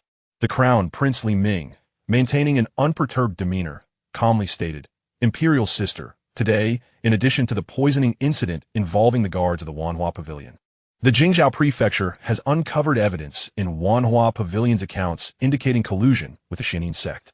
The esteemed head of the Dali Temple, Tang Shihui, has been summoned to authenticate the veracity of these accounts. Tang, please step forward and ascertain the authenticity of this ledger." "At your command," Tang Shihui replied dutifully. He cautiously took the ledger from the hands of Crown Prince Li Ming and scrutinized it meticulously for an extended period before returning it. He clasped his hands and declared, "Your Highness, this ledger is indeed genuine. It is the authentic account of Wanhua Pavilion. Impossible. Tang, are you attempting to distort the truth?" The Dali Temple minister, Gu Juanza, retorted darkly. Tang Shihui turned, unruffled, and responded, "Minister Gu, every word I utter is the absolute truth, devoid of any falsehood." Gu Juanza smirked and challenged, "If that is the case, do you dare allow a practitioner from Ziyun residence to cast a truth spell?" He was acutely aware that this ledger could not possibly be genuine, leading to the sole conclusion that his subordinate had been bribed.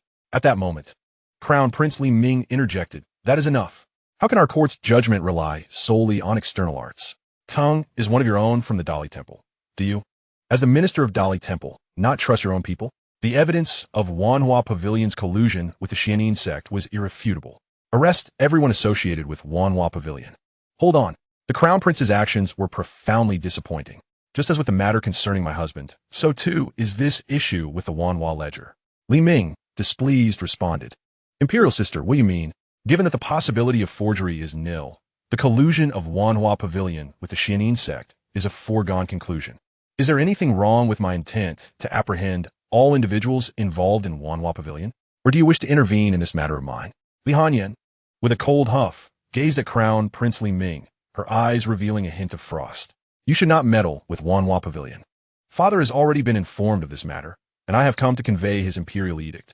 Father commands Crown Prince Li Ming and the prefect of Jingzhou, Feng Rui, to enter the palace forthwith. Oh, and do not forget to bring that forged ledger with you," she added. With that, Li Hanyin turned and departed with Yi Chun. As Yi Chun struggled, Li Hanyin personally assisted him into the carriage.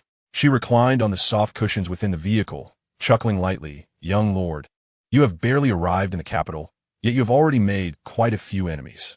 Even the officials of Jingzhou Prefecture dare to openly accuse you without regard for my face." Yi Chun sighed softly, "Your Highness, you jest. During my brief time in the capital, aside from the general's residence, I have not offended anyone."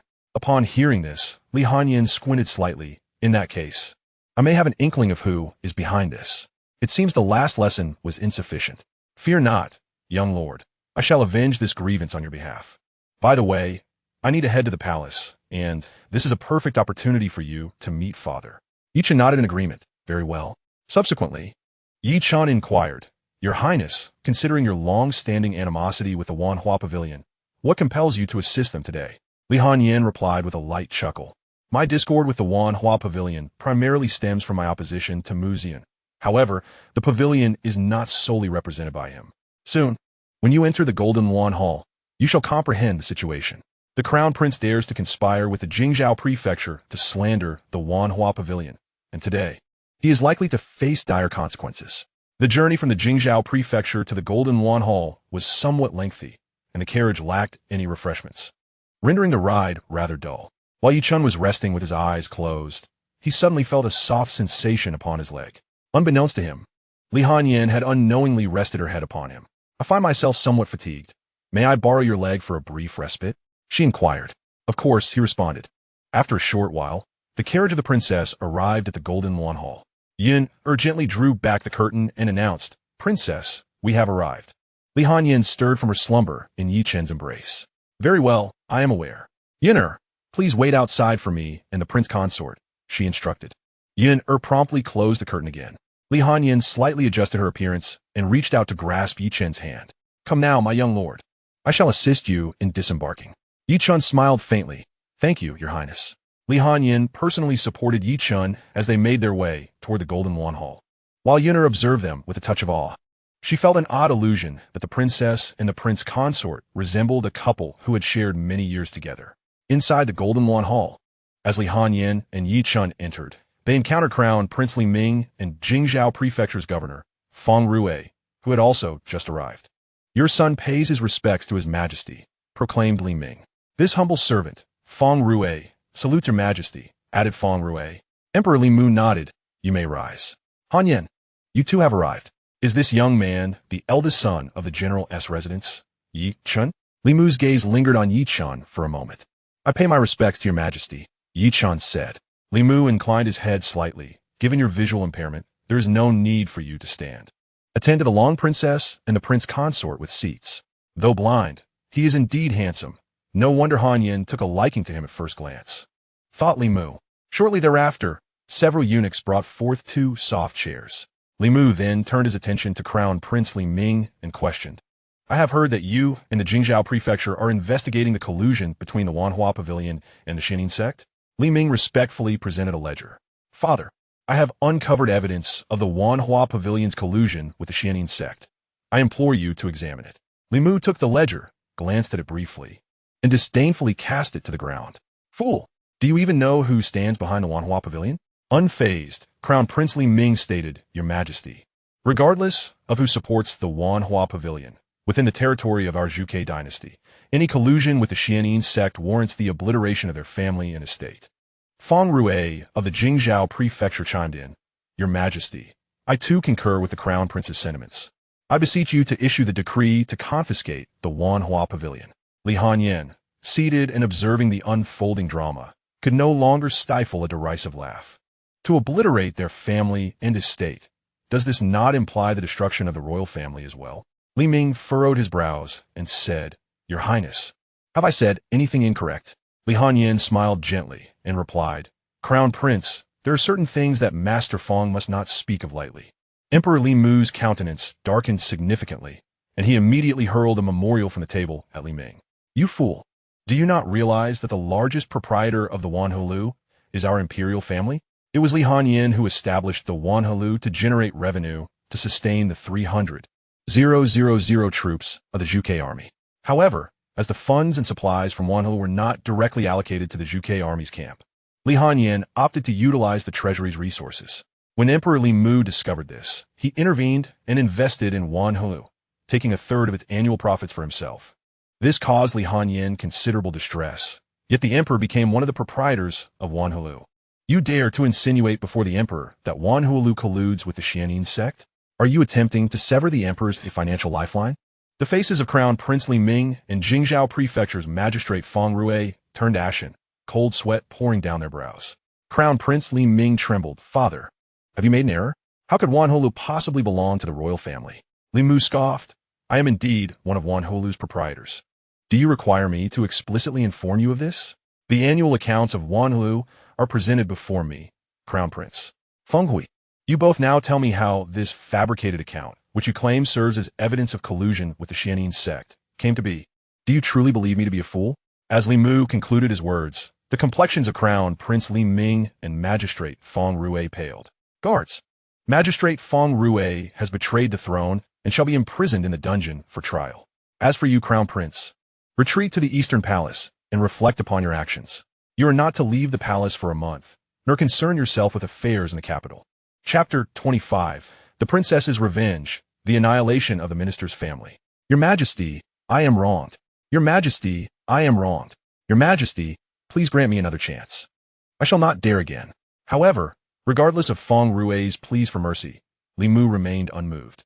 Father, regardless of his circumstances, Master Feng has served the court diligently for over 20 years. Is it too harsh to strip him of his position and imprison him?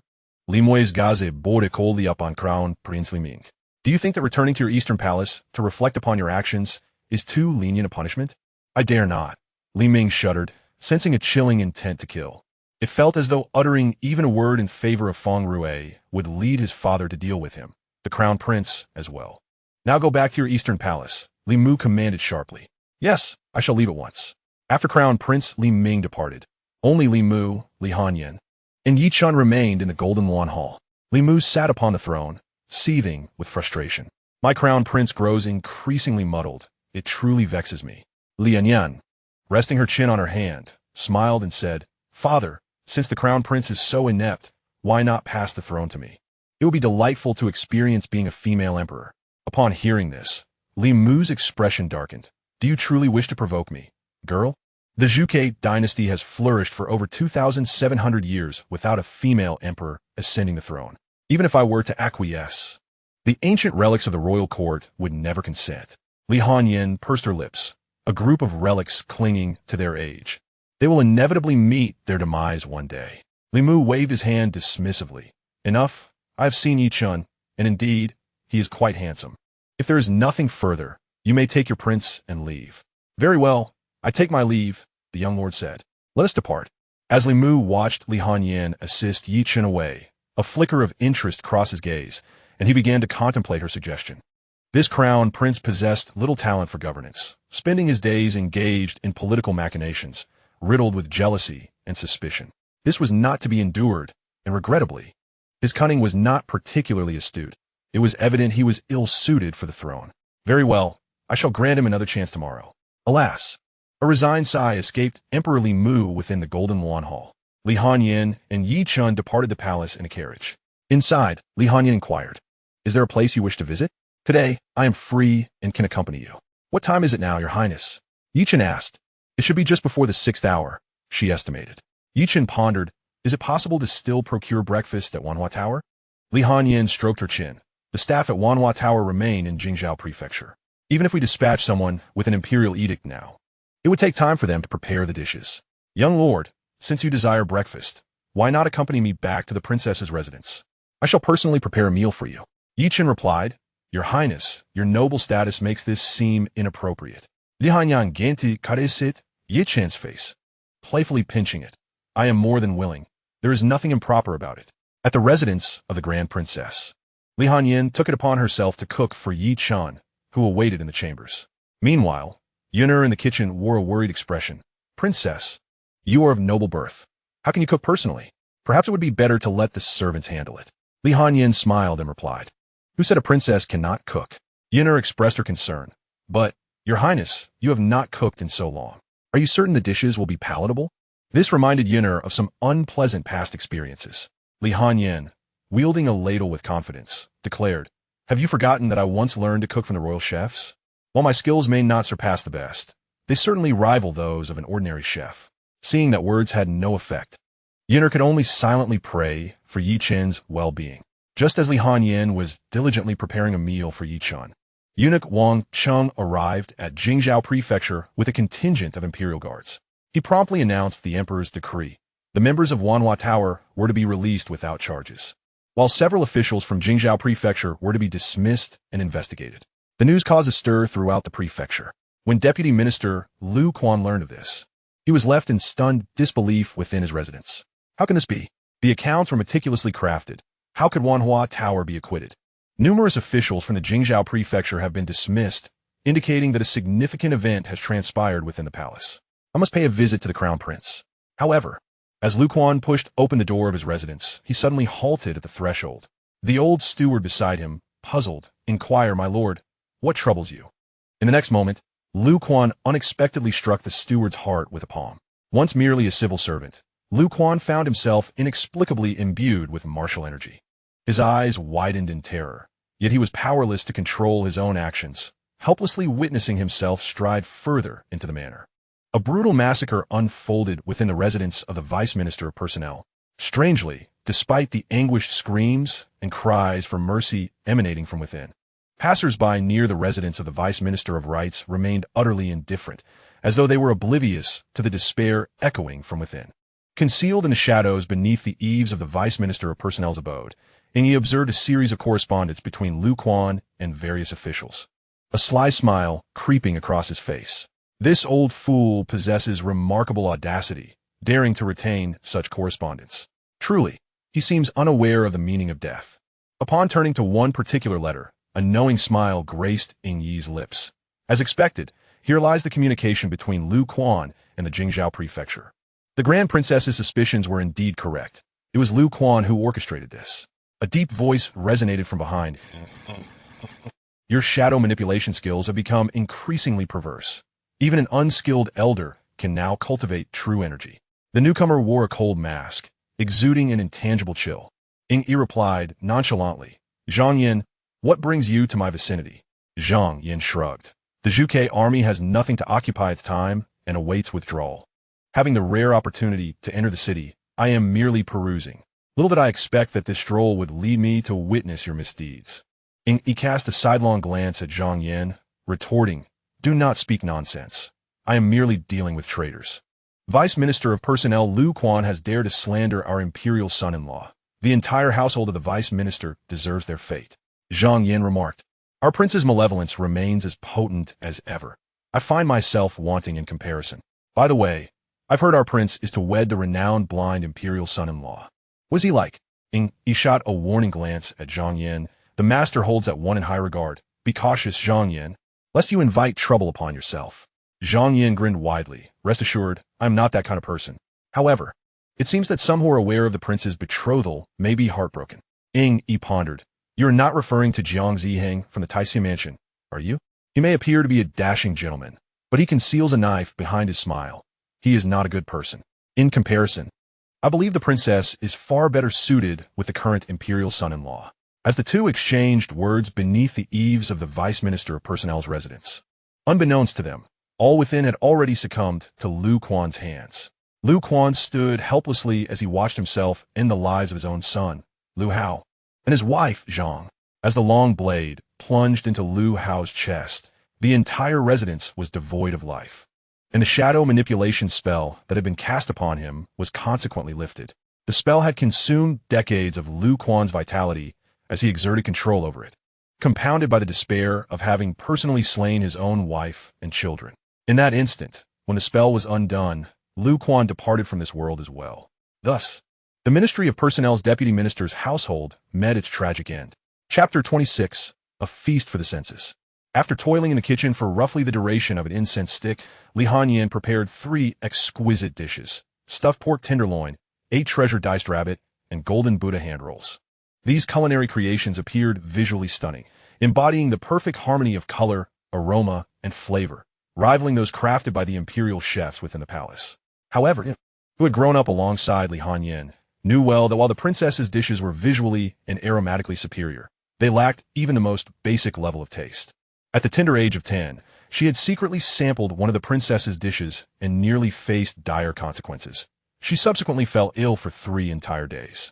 In her earlier years, when Li Hanyan had shown an interest in cooking, she was still quite young and had mostly prepared meals without partaking in them herself. The head chef of the imperial kitchen often flattered her, proclaiming that her culinary skills surpassed those of the palace chefs. This led to Li Hanyan being unaware of her true culinary prowess even to this day. Li Hanyan surveyed the 3 beautiful dishes with satisfaction, declaring, done. It appears that my skills have not waned despite years away from the kitchen. Ewer, glancing at the 3 exquisite plates, felt a flutter of apprehension. Your Highness, perhaps you should have someone taste the dishes first. If they turn out poorly, we wouldn't want to embarrass ourselves before the prince consort. Li Hanyan waved her hand dismissively. No need for that.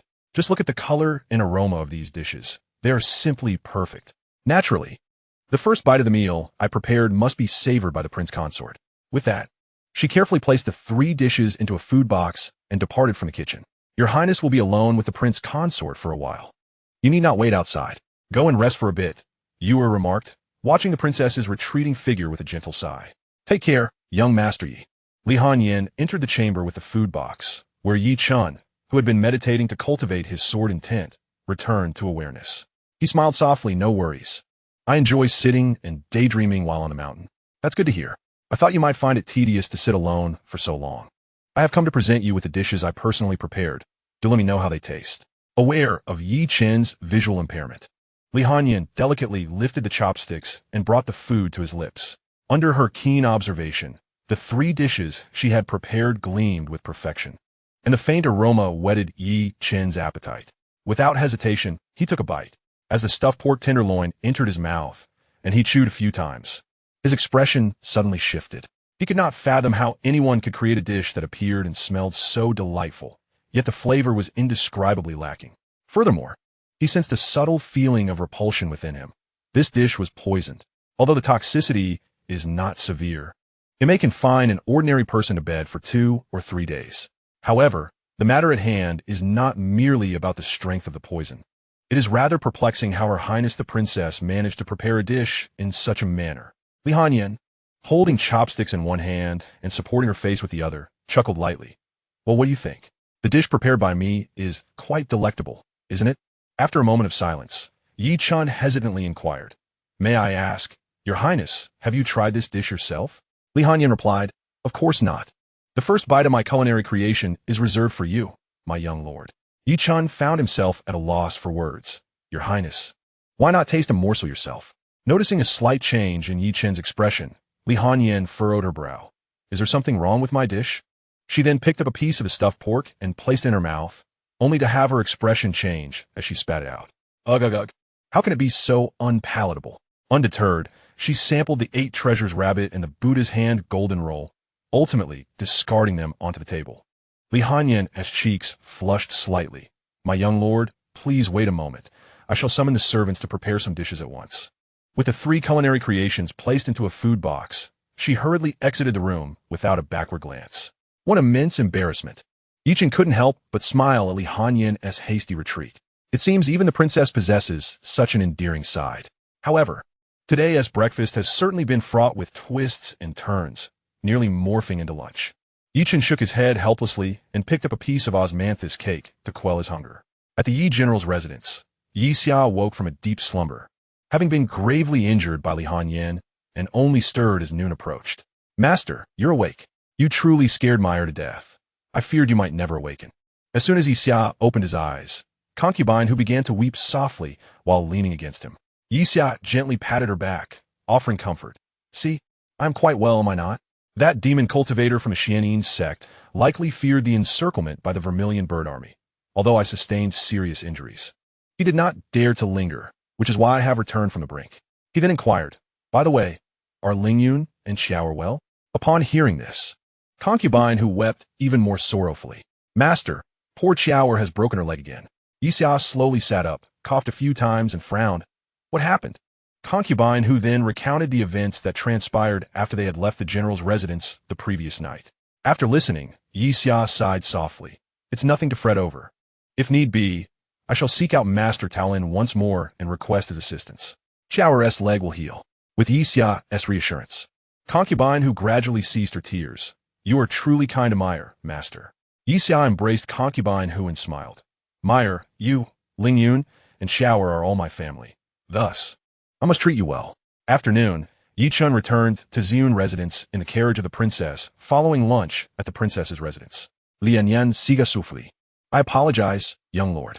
I had intended to spend the entire day with you, but the old man in the palace has summoned me in a sudden frenzy. I shall have to accompany you another time. Yi Chen responded with a serene smile. Since his majesty has summoned you, it must be of great urgency. Please do go. Li Hanyan nodded slightly, drawing the curtain of the carriage, which gradually distanced itself under the driver's guidance. At the entrance of Ziyun residence, Lu Lei greeted Elder. You have returned. Was your visit to the palace smooth? When Yi Chen and Li Hanyan departed from Jingzhou Prefecture, Lu Lei had not received the emperor's summons and was unable to enter the palace, so Yi Chen instructed him to return to Ziyun residence first. Yi Chen smiled and replied, It went quite well, save for an unexpected taste of some dark delicacies.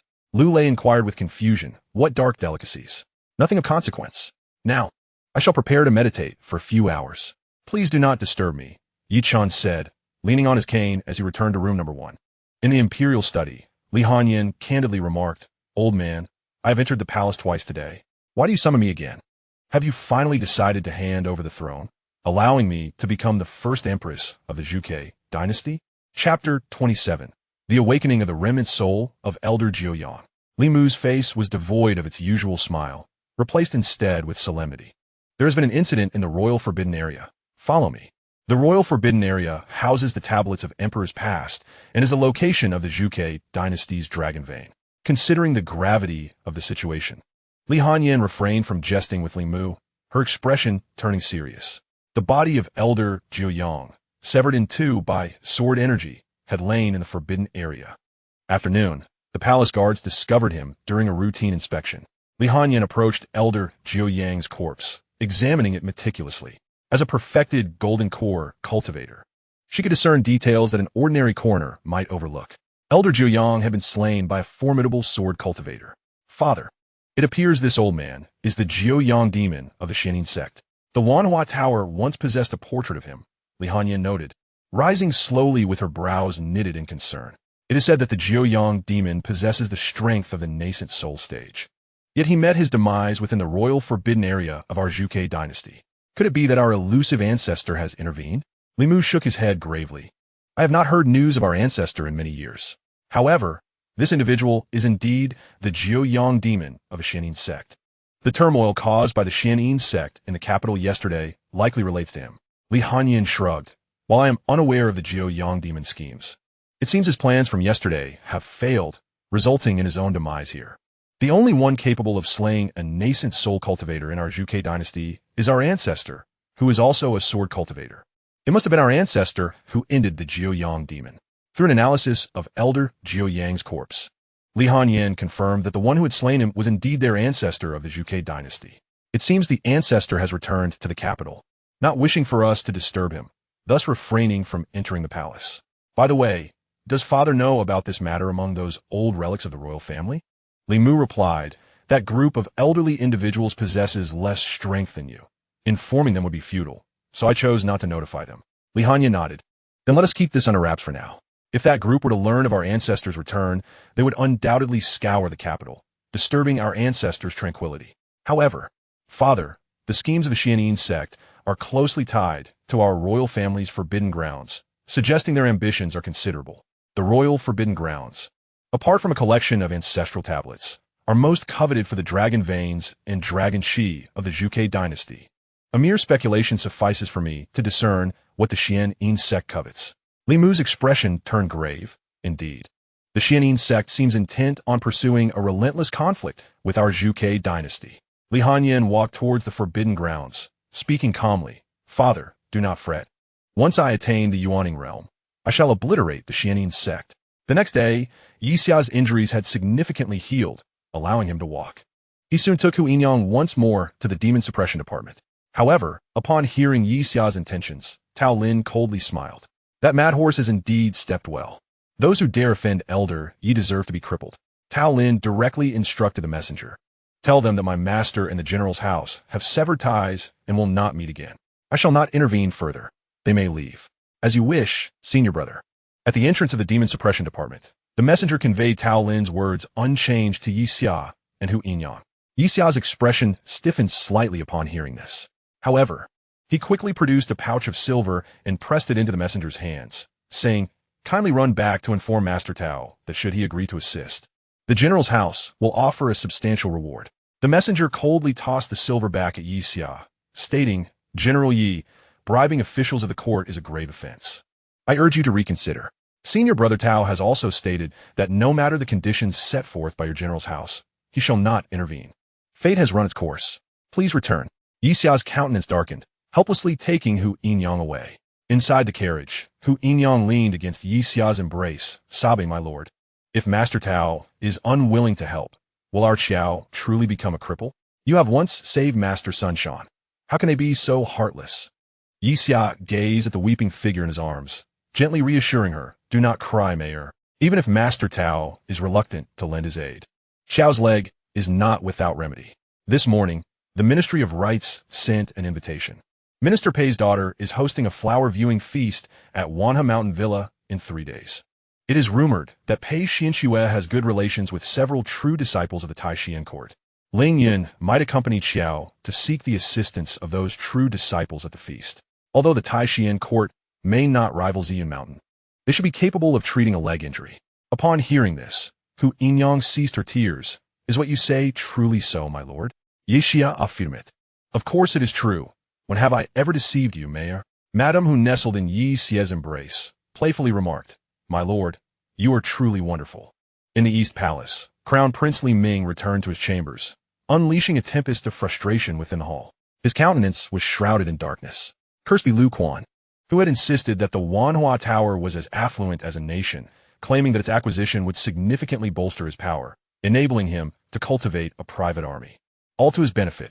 Little did he know, this fool had failed to ascertain that the Wanhua Tower was, in fact, an enterprise of his father, the Emperor, a domain he could not dare to infringe upon. Did he wish for the Crown Prince to meet an untimely end? Once I am liberated from my constraints, I shall demand an explanation from Lu Quan. At that moment, Li Ming remained oblivious to the fact that the Minister of Personnel's household had been exterminated. After a fit of rage, Li Ming had alleviated some of his pent-up frustration, while the servants of the East Palace commenced the task of cleaning and replacing the shattered ornaments. Before long, the palace regained its former splendor under their diligent care. However, none noticed a dark mist emanating from a pristine vase, silently infiltrating the jade pendant that Li Ming always carried. Jade possesses the ability to nourish the soul, and, as the Crown Prince, Li Ming's pendant was of exceptional quality. After several hours of nurturing, a fragment of the Nine Yang Elder's residual soul awakened from the chaos. Am I dead? The first realization that struck the Nine Yang Elder upon regaining consciousness was the grim truth of his demise. To pilfer the dragon's aura was inherently perilous. Prior to this operation, the Elder had meticulously concealed a fragment of his primordial spirit within an ornament in the palace, a precaution against unforeseen calamities that might otherwise lead to his total obliteration. To his dismay, a scheme years in the making had culminated in failure. A bitter pang gripped the Elder's heart. Regrettably, he lacked the memories of entering the royal forbidden grounds. Otherwise, he might have discerned how the plans of the Xianxia sect unraveled and the circumstances leading to his demise. Alas, for now, he could only focus on regaining his cultivation. The Nine Yang Elder's gaze fell steadily upon the slumbering Crown Prince Li Ming. Chapter 28. Your senior brother exhibits a touch of green tea. Within the East Palace, Crown Prince Li Ming experienced a peculiar dream. He envisioned the founding emperor of the Zhuge dynasty bestowing upon him a prophetic message, declaring him to be the rejuvenator of the dynasty. By offering a blood sacrifice before the ancestral tablet, using his own bloodline, he could ascend as the next emperor of the Zhuge dynasty. Imbued with the essence of a dragon, a brilliant ray of sunlight pierced through the gauzy window, illuminating Li Ming's face. Soon, he awoke from his slumber, the dream dissipating like mist. How strange was last night's dream? Was it genuine or merely a figment of my imagination? He shook his head with a sigh. It must be that my father's punishment yesterday led me to such an absurd dream. At the Wanhua Tower, Yi Chun, upon rising today, brought Lu Lei to the establishment for breakfast. This time, the morning at Wanhua Tower unfolded smoothly, and Yi Chun delightedly savored the breakfast it offered. Yawning, Lu Lei remarked, "Elder, it seems you have a great fondness for the cuisine here at Wanhua Tower." Yi Chun smiled and replied, "Their chefs are quite remarkable. Lu Lei, if you enjoy the cuisine at the Wanhua, I could assist you in packing some to take back to Ziyun residence. There's no need for you to come here so early each day." Yi Chun, while savoring the crystal meat buns, chuckled, "No need. At Wanhua, I occasionally hear intriguing tales. Even within the private rooms, my senses are keen. If I wish, I can listen to the conversations of the diners in the hall without employing my spiritual awareness.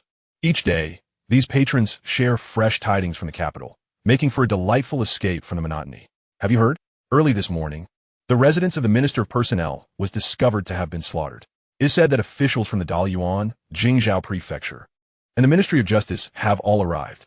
My nephew, who works in the Ministry of Justice, told me that the scene within was utterly horrific, truly a hell on earth." Yi Chun raised an eyebrow. The Lu family has been exterminated?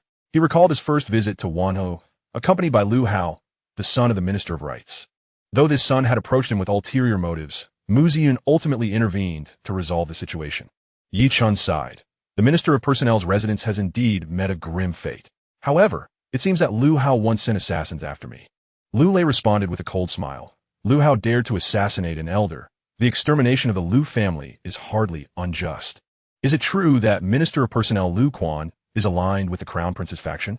According to our investigations at Ziyun residence, it is indeed so. Why do you ask, Elder? Does the Crown Prince seek your life? Yi Chun stroked his chin thoughtfully. That is curious. Although the crown prince displayed displeasure during our meeting at Jingzhou Prefecture yesterday, aside from wanting to kick me while I was down, he seemed to harbor no significant murderous intent. Who do you think Lu Hao was following the orders of? Lu Lei was momentarily taken aback. Time passed, and 2 days slipped by in the blink of an eye. During this time, Yi Chun found great comfort at Ziyun residence. He spent his days cultivating within his quarters and dining at Wanhu, listening to the tales of the capital. His days were exceedingly pleasant. One morning, after finishing his breakfast at Wanhu, a luxurious carriage came to a halt before him. Li Hanyan lifted the curtain of the carriage and, with a faint smile, addressed Yi Chun. I have been preoccupied with state affairs these past few days and have had no time to visit you. While you seem to be enjoying your leisurely time at Wanhualu, leaning on his cane, Yi Chun responded with a smile. Your Highness, it has been a few days. I trust all is well? Li Hanyan sighed lightly. Not well. I am nearly exhausted. Young lord, please enter the carriage. Today, the daughter of the Minister of Revenue, Pei Xianxia, is hosting a flower viewing banquet at Wanishanzhuang, and I would like you to accompany me. Very well. Lu Lei, you may return to Ziyun residence. The princess will ensure I am returned later. After issuing his instructions to Lu Lei, Yi Chun stepped into Li Hanyan's carriage. The crown prince, Li Ming, had been confined to the Eastern Palace, and many duties that rightfully belonged to him had been transferred to Li Hanyan by Li Mu with a mere wave of his hand. Indeed, Li Hanyan had been exceedingly busy these past days and had not had a moment's respite. As soon as Yi Chun entered the carriage, Li Hanyan nestled against him, seeking solace and relaxation. A few days ago, in an attempt to frame you, the insidious forces behind the scenes were none other than the Lu family. I have taken matters into my own hands and eradicated them. Yi Chun expressed mild astonishment. So it was your Highness who orchestrated the downfall of the Lu family. Li Hanyan, resting her head on Yi Chun's shoulder, inquired, My dear young lord, do you not think my actions were excessively cruel? Yi Chun genti masagit hertemples, repling. Not at all. Compassion towards one's enemies is but cruelty towards oneself. Such words resonated deeply with my sentiments. Truly, you are the young lord I have chosen. As the carriage rocked gently along the bluestone path, Li Hanyan savored Yi Chun's tender caress and unknowingly dozed off. Upon arriving at the entrance of Wana Mountain Villa, all traces of her earlier fatigue vanished. Come, my young lord, allow me to assist you inside. Within the villa, numerous noble families and distinguished young ladies bowed upon seeing Li Hanyan, greeting her with greetings, Your Highness the eldest princess.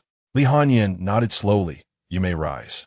The esteemed status of the eldest princess compelled even the less attractive host, Pei Xianxia, to personally attend to her. Your Highness, please come in. Lianyan Raplia. I do not require company. You may attend to your duties. My husband will accompany me. Thus, Xianxia took her leave. Once Pei Xianxia departed, Li Hanyan intended to stroll through the villa with Yi Chun, engaging in light conversation. However, just as Xianxia had exited, an uninvited guest intruded upon their intimate moment. A gentleman clad in white, as elegant as a snowflake, approached them. Sister Hanyan, it has been a long time. Li Hanyan, entwining her arm with Yi Chun's, regarded the newcomer with a slight frown. Jiang Ziheng, I recall instructing you to address me as Your Highness once we left the Taishan Palace. Jiang Ziheng smiled warmly. As if enveloped in a gentle spring breeze, Sister, we have trained together at the Taishan Palace. Why must we be so formal? His gaze shifted to Yi Chun. Is this your husband? Noticing Yi Chun's eyes seemed somewhat impaired, he added, Should I request our master to examine him? Li Hanyan's expression turned cold. My affairs do not require your intervention. Jiang Ziheng responded, Sister, I am merely acting out of goodwill. Lianyan raturta, sharply. You have disturbed my and my husband's enjoyment of the flowers. Begone. Jiang Ziheng replied with a faint smile, Since you are displeased, I shall not intrude upon your leisure any longer. We shall meet again later. Yi Chun observed Jiang Ziheng retreating, remarking, Your Highness, it seems your senior brother possesses a hint of duplicity. Tapte bintino, lianyang gros suspicios. My young lord, you do not like him either? Li Hanyan asked, clinging to Yi Chun's arm. Who in the world could harbor affection for one who covets his betrothed? He replied, His gaze upon you is far from sincere. Li Hanyan concurred. I too am displeased by the way he looks at me. Were he not a direct disciple of the Taishan Palace, I would have long since found someone to eliminate him. As her words fell, Li Hanyan's expression momentarily faltered, her discerning gaze fixed upon Yi Chun. Something was amiss. Was he not blind? How could he perceive her gaze? Was he feigning blindness? A sense of foreboding welled up within Yi Chun. He had been careless. Nevertheless, Yi Chen reacted swiftly, maintaining his composure as he replied, "Your Highness, you jest. That green tea senior of yours, with his every word laden with insincerity, makes it all too easy to discern that his gaze towards you is anything but pure. Is that so? I see now. It appears I have misjudged you." Li Hanyan remarked nonchalantly, accepting Yi Chen's words. However, the seed of suspicion had already been sown. Li Hanyan resolved to seek an opportunity to test Yi Chen after the flower appreciation banquet, to ascertain whether his blindness was genuine or merely an act. Although Yi Chen's appearance and demeanor were exceedingly to her liking, she abhorred deceit, even from him. The banquet is about to commence. Let's take our seats in the front hall. The osmanthus wine at Wana Villa is quite exquisite. You shall have the pleasure of tasting it shortly, Li Hanyan said, guiding Yi Chen towards the hall of Wana Villa. Upon their arrival, they found a considerable number of attendees already present. As Li Hanyan entered, many bowed in her presence, to which she merely nodded in acknowledgement. As Yi Chen settled at the table, he was greeted by a delicate fragrance of osmanthus. "How delightful!" he exclaimed. Li Hanyan smiled gently. The osmanthus wine of Wanha Villa is a rare treasure of the capital, crafted from freshly harvested osmanthus flowers, yet it is seldom available. In years past, I always enjoyed a few sips at the flower appreciation banquet hosted by Xianxia. Young lord, do sample its flavor. Li Hanyan personally poured a cup of osmanthus wine for Yi Chen. He took a slow sip. "What do you think of the taste?" she inquired. Yi Chen repeated, "It is fragrant yet not cloying, sweet and delightful, a true pleasure." Li Hanyan responded, "Since you enjoy it, do indulge further, next time. This osmanthus wine may be beyond your reach." No sooner had she spoken than Gu Juanza, the Minister of Justice, entered the hall and approached Li Hanyan directly. "May I have a word with your Highness?" Li Hanyan nodded slowly. "Young lord, please remain here for a moment and do not wander. I shall discuss some matters with Lord Gu outside." "Certainly, your Highness. You may attend to your business," Yi Chen replied. Shortly after Li Hanyan and Gu Juanza departed, Jiang Ziheng unexpectedly appeared and took a seat beside Yi Chen. "Young Master Yi, allow me to introduce myself. I am Jiang Ziheng, a direct disciple of the Tai Xian Pavilion." Yi Chen set down his wine cup and replied coolly, "Young Master Jiang, you are currently occupying the seat of Her Highness. This seems rather inappropriate." Jiang Ziheng smiled amiably. "Just for a moment, I doubt my junior sister would mind." "Young Master Yi, today I wish to inquire on behalf of my junior sister. Do you truly wish to marry her? Though she holds a noble status and wields significant influence, her beauty has led to many years of being overlooked. If young Master Yi is unwilling, our Tai Xian Pavilion would be more than willing to assist you in dissolving the engagement." "Yi Chen, young Master Jiang, the betrothal between me and His Highness was decreed by His Majesty, and my entry into the princess's household is not something I can simply withdraw from at will," Jiang Ziheng replied gently. "As long as you are willing, our Tai Xian mansion can intervene, and even His Majesty would grant some leniency. Moreover, young Master Yi, the bond between you and His Highness is non-existent. Life in the princess's household may not be pleasant. It would be far more comfortable to remain as a young master in the general's residence. What a pure lotus flower you are." Yi Chen felt a slight pang of emotion. "Young Master Jiang, feelings can be cultivated, and I currently enjoy a good rapport with His Highness. Furthermore, my relationship with my father is strained. Dissolving the engagement may not lead to a better life." Jiang Ziheng's expression darkened slightly as he spoke in a low voice. "Young Master Yi, do you truly not care for the princess's appearance and are willing to be with her?" "Yi Chen, of course I am but a blind man. Beauty and ugliness hold little significance for me." Jiang Ziheng. After a brief pause, he spoke again. "If I were to assist you in curing your blindness, would you then agree to annul the engagement?" "Yi Chen, there is no need for your concern, young Master Jiang. His Highness has promised to find a celestial master to heal my eyes after our marriage." A flicker of coldness passed through Jiang Ziheng's eyes, but he quickly regained his gentle demeanor, smiling lightly. "In that case, I shall not impose further." After leaving Yi Chen's side, the chill in Jiang Ziheng's eyes intensified. "If you refuse to annul the engagement, then I cannot be blamed. You, blind man, may as well meet your end." Jiang Ziheng had trained at the Tai Xian mansion alongside Li Hanyan and had once glimpsed her true beauty 3 years prior, becoming utterly captivated. He had long secretly vowed to make Li Hanyan his partner. Since this blind fool does not recognize the good fortune before him, he must perish. Jiang Ziheng returned to his desk at the Tai Xian mansion, plotting how to discreetly eliminate Yi Chen. After Jiang Ziheng's departure, Yi Chen leisurely sipped osmanthus wine and savored pastries at the table. At that moment, an unwelcome voice echoed through the hall. Yi Chen, what brings you here? Yi Qiaia, seated in a wheelchair and pushed by Yi Lingyun, entered the hall. Her gaze was filled with hatred, wishing to see Yi Chen suffer. Yi Chen responded indifferently. Why should I not be here? Yi Qiaoer, furious and embarrassed, retorted, such a grand occasion as the flower banquet is not suited for someone like you. Yi Lingyun quickly covered Yi Qiaoer's mouth, whispering, Sister, be cautious with your words. This occasion is not suitable for a confrontation with Yi Chen. Yi Lingyun looked up at Yi Chen and said, Elder brother, you have not returned home for many days. Father misses you dearly. Why not move back to the general's residence? Yi Chen coldly laughed. I have no desire for his company. Perhaps when he dies, I will celebrate at his grave. Elder brother Yi, that is truly inappropriate. Filial piety is paramount. General Yi wishes for your return. How can you defy his goodwill and speak so harshly? Seated at the elegant table within the Tai Xian mansion, Jiang Ziheng suddenly spoke with a smile. Indeed, among all virtues, filial piety reigns supreme. How could the esteemed young master Yi publicly refute General Ye's goodwill? As a son, how could one speak so disrespectfully of his own father? It appears that the eldest son of the Yi family possesses a rebellious spirit, truly a disloyal son. The revered status of the Tai Xian mansion commanded respect, and Jiang Ziheng's words drew eager agreement from numerous young nobles and high-born ladies present, all seeking to curry favor. Chapter 30. Justifink Yi Chen. Yi Chen, you are unfilial and disloyal, rebelling against your father and slandering the general's household. Today, I shall teach you a lesson on behalf of my father and the general's estate. Yi Qiaoer, ever the opportunist, seized upon the favorable public sentiment and swiftly brandished a whip from beside her wheelchair, aiming it at Yi Chen. The whip hurtled towards Yi Chen's handsome visage, intent on marring his appearance. Yi Qiaoer believed that the reason the princess had taken a liking to Yi Chen was due to his striking looks. If she could ruin his face, Yi Chen would surely find himself despised by the princess in the future. Given the princess's temperament, a disfigured Yi Chen would undoubtedly face a grim existence post-wedding.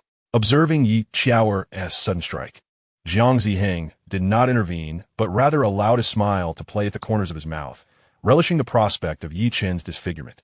Suddenly, a plum blossom dart struck Yi Qiaoer's hand, causing her to misfire and the whip to land harmlessly beside Yi Chen.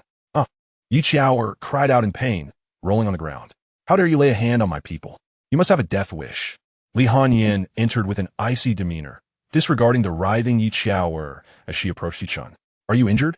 Yi Chen shook his head, replying, Your Highness, I am unharmed.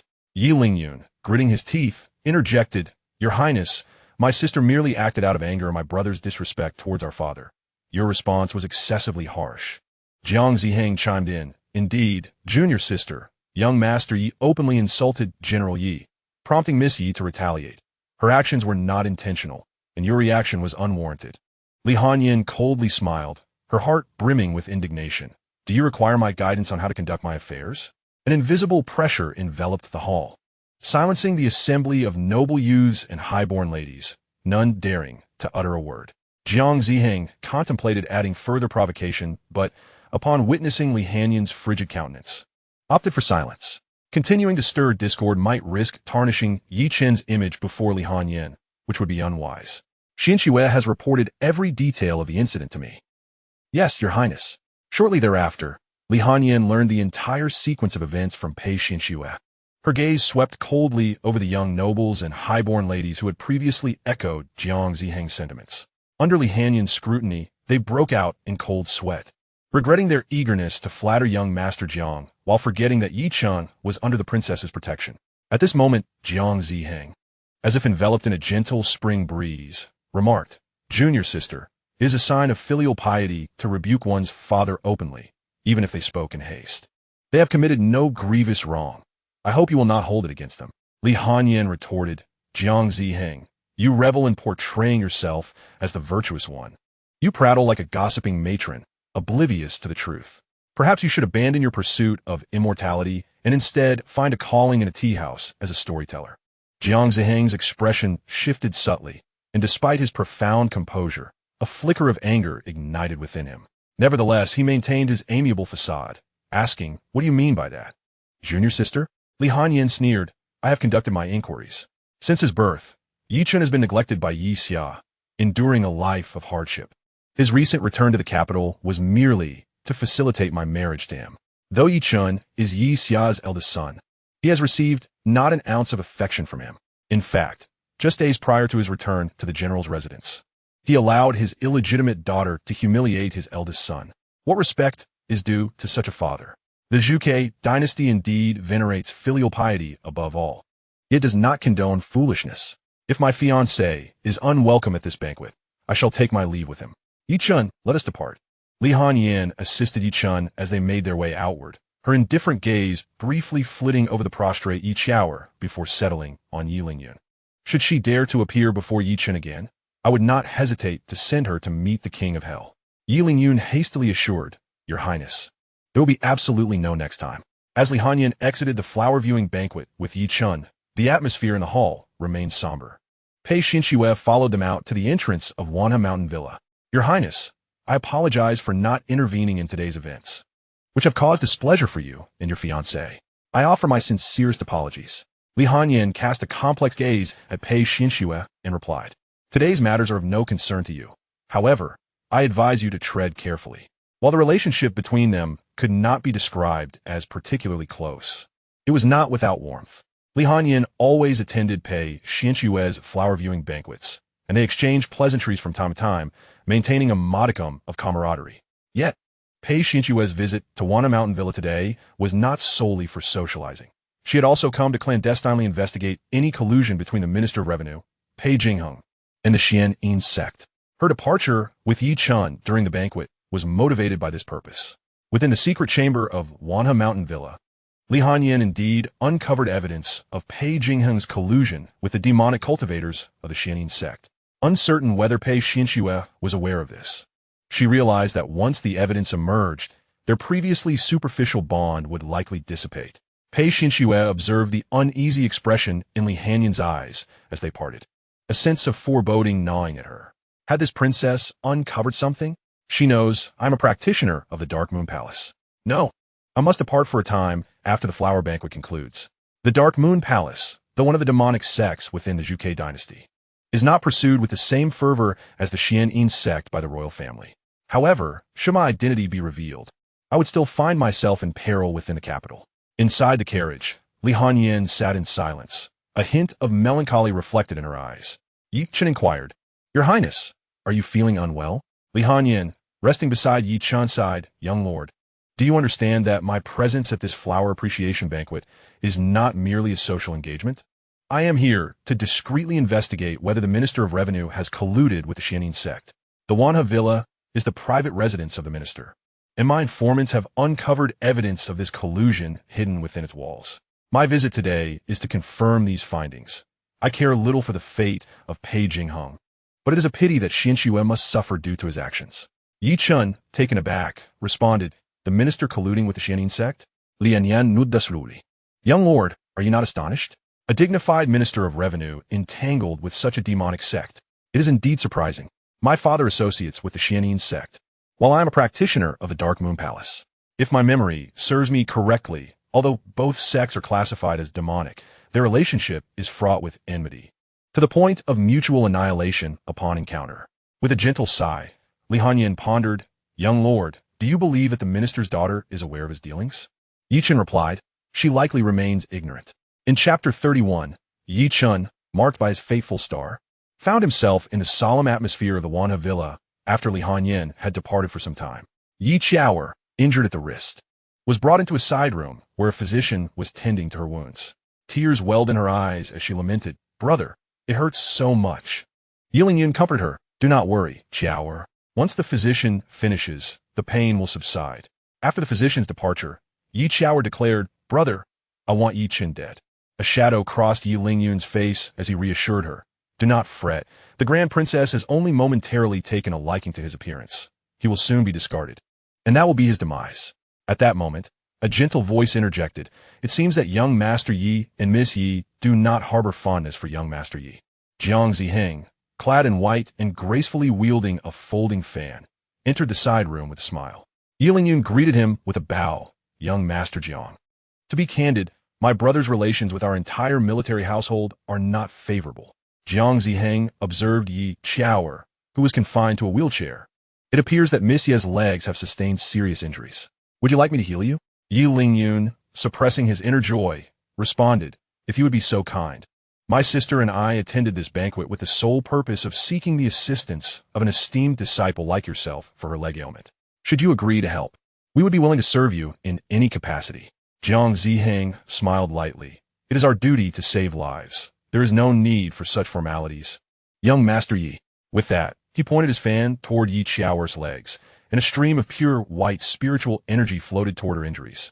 As a true disciple of the Taishan sect, Jiang Ziheng possessed formidable power, having reached the pinnacle of the Golden Core realm, far surpassing the skills of the merely Foundation establishment-level Taolin. In but a moment, Yi Qiaoer's legs returned to normal, enabling her to stand and walk without hesitation. Jiang Ziheng retracted his folding fan and remarked, it is time for Miss Yi-san to rise and test her strength. Supporting herself on the armrests of the wheelchair, Yi Qiaoer gradually stood, taking a few tentative steps, finding all to be well.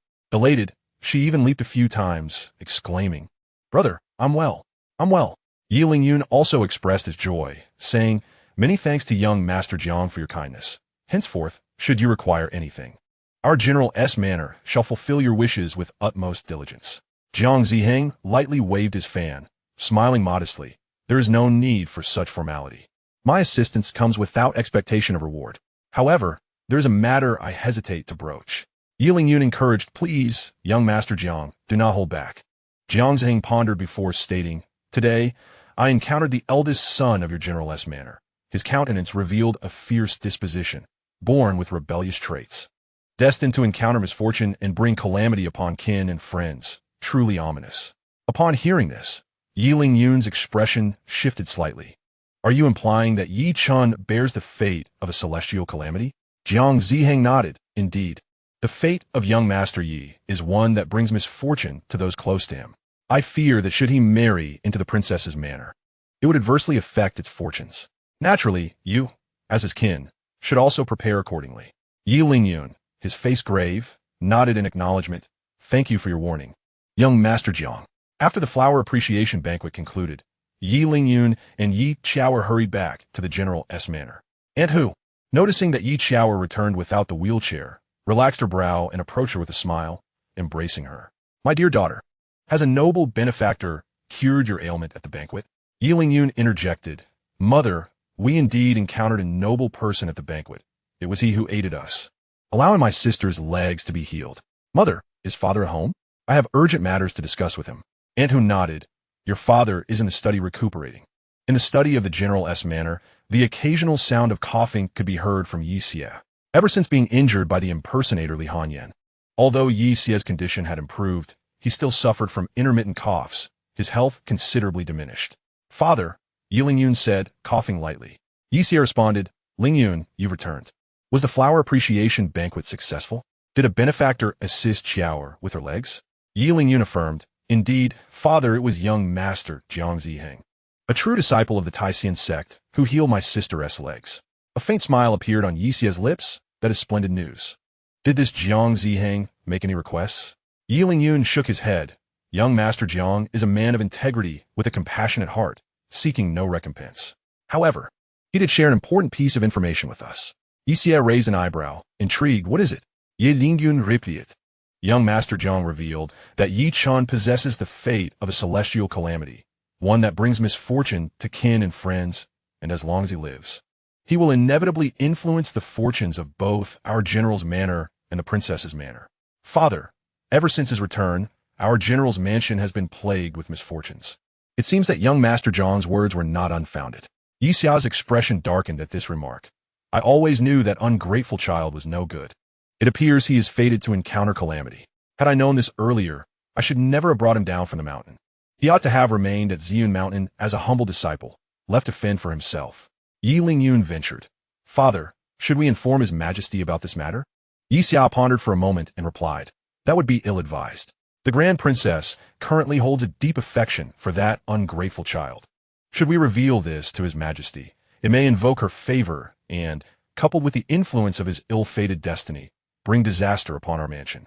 However, we cannot allow that ill-fated child to linger in the capital for long. If he stays, it is likely our mansion will suffer his misfortune. Ling Yun, go to the storeroom and fetch some silver. Then visit the first-class pavilion and request their assassins to swiftly deal with Yi Chun. Yi Ling Yun nodded, then hesitated. But father, what will happen to the marriage with the Grand Princess if Yi Chun is dead? Yi Xia chuckled. There is no need for concern on that front. Although it is a royal engagement, the death of the groom provides ample justification for cancellation. The Grand Princess is exceedingly formidable. Even if our general's mansion were to ally with her, it would yield only disadvantages. It is far more prudent to nullify the arrangement. As night fell, a gentle breeze caressed the air. Lu Lei drove the carriage from Ziyun residence towards the Wanhua Tower. As the saying goes, to win a man's heart, one must first capture his stomach, and the culinary delights of Wanhua Tower had successfully ensnared Yi Chun's appetite. Not wishing to partake in the bland offerings of Ziyun residence, Yi Chun once more graced Wanhua Tower with his presence. Coincidentally, this evening, Li Hanyan was at Wanhua Tower to review the intelligence gathered over the past days. At that moment, Shadow One appeared silently. Master, young master, Yi has arrived at Wanhua Tower. Li Hanyan slowly set down the scroll in her hand. Is he here to dine again? Indeed. A faint smile graced Li Hanyan's lips. Just in time, for I have matters to verify with him tonight. Chapter 32. Clue to Yi Chun's speculation. Due to Yi Chen's fondness for the cuisine at Wanhua Tower, Ziyun residents had long since reserved a private room there. Even amidst the busiest hours, he could enjoy his meals in peace. While Yi Chun relished his dinner that evening, an unusual mist wafted into his private room. Though Lu Lei possessed perfected qi refinement, he too fell under its spell. This mist was no ordinary phenomenon.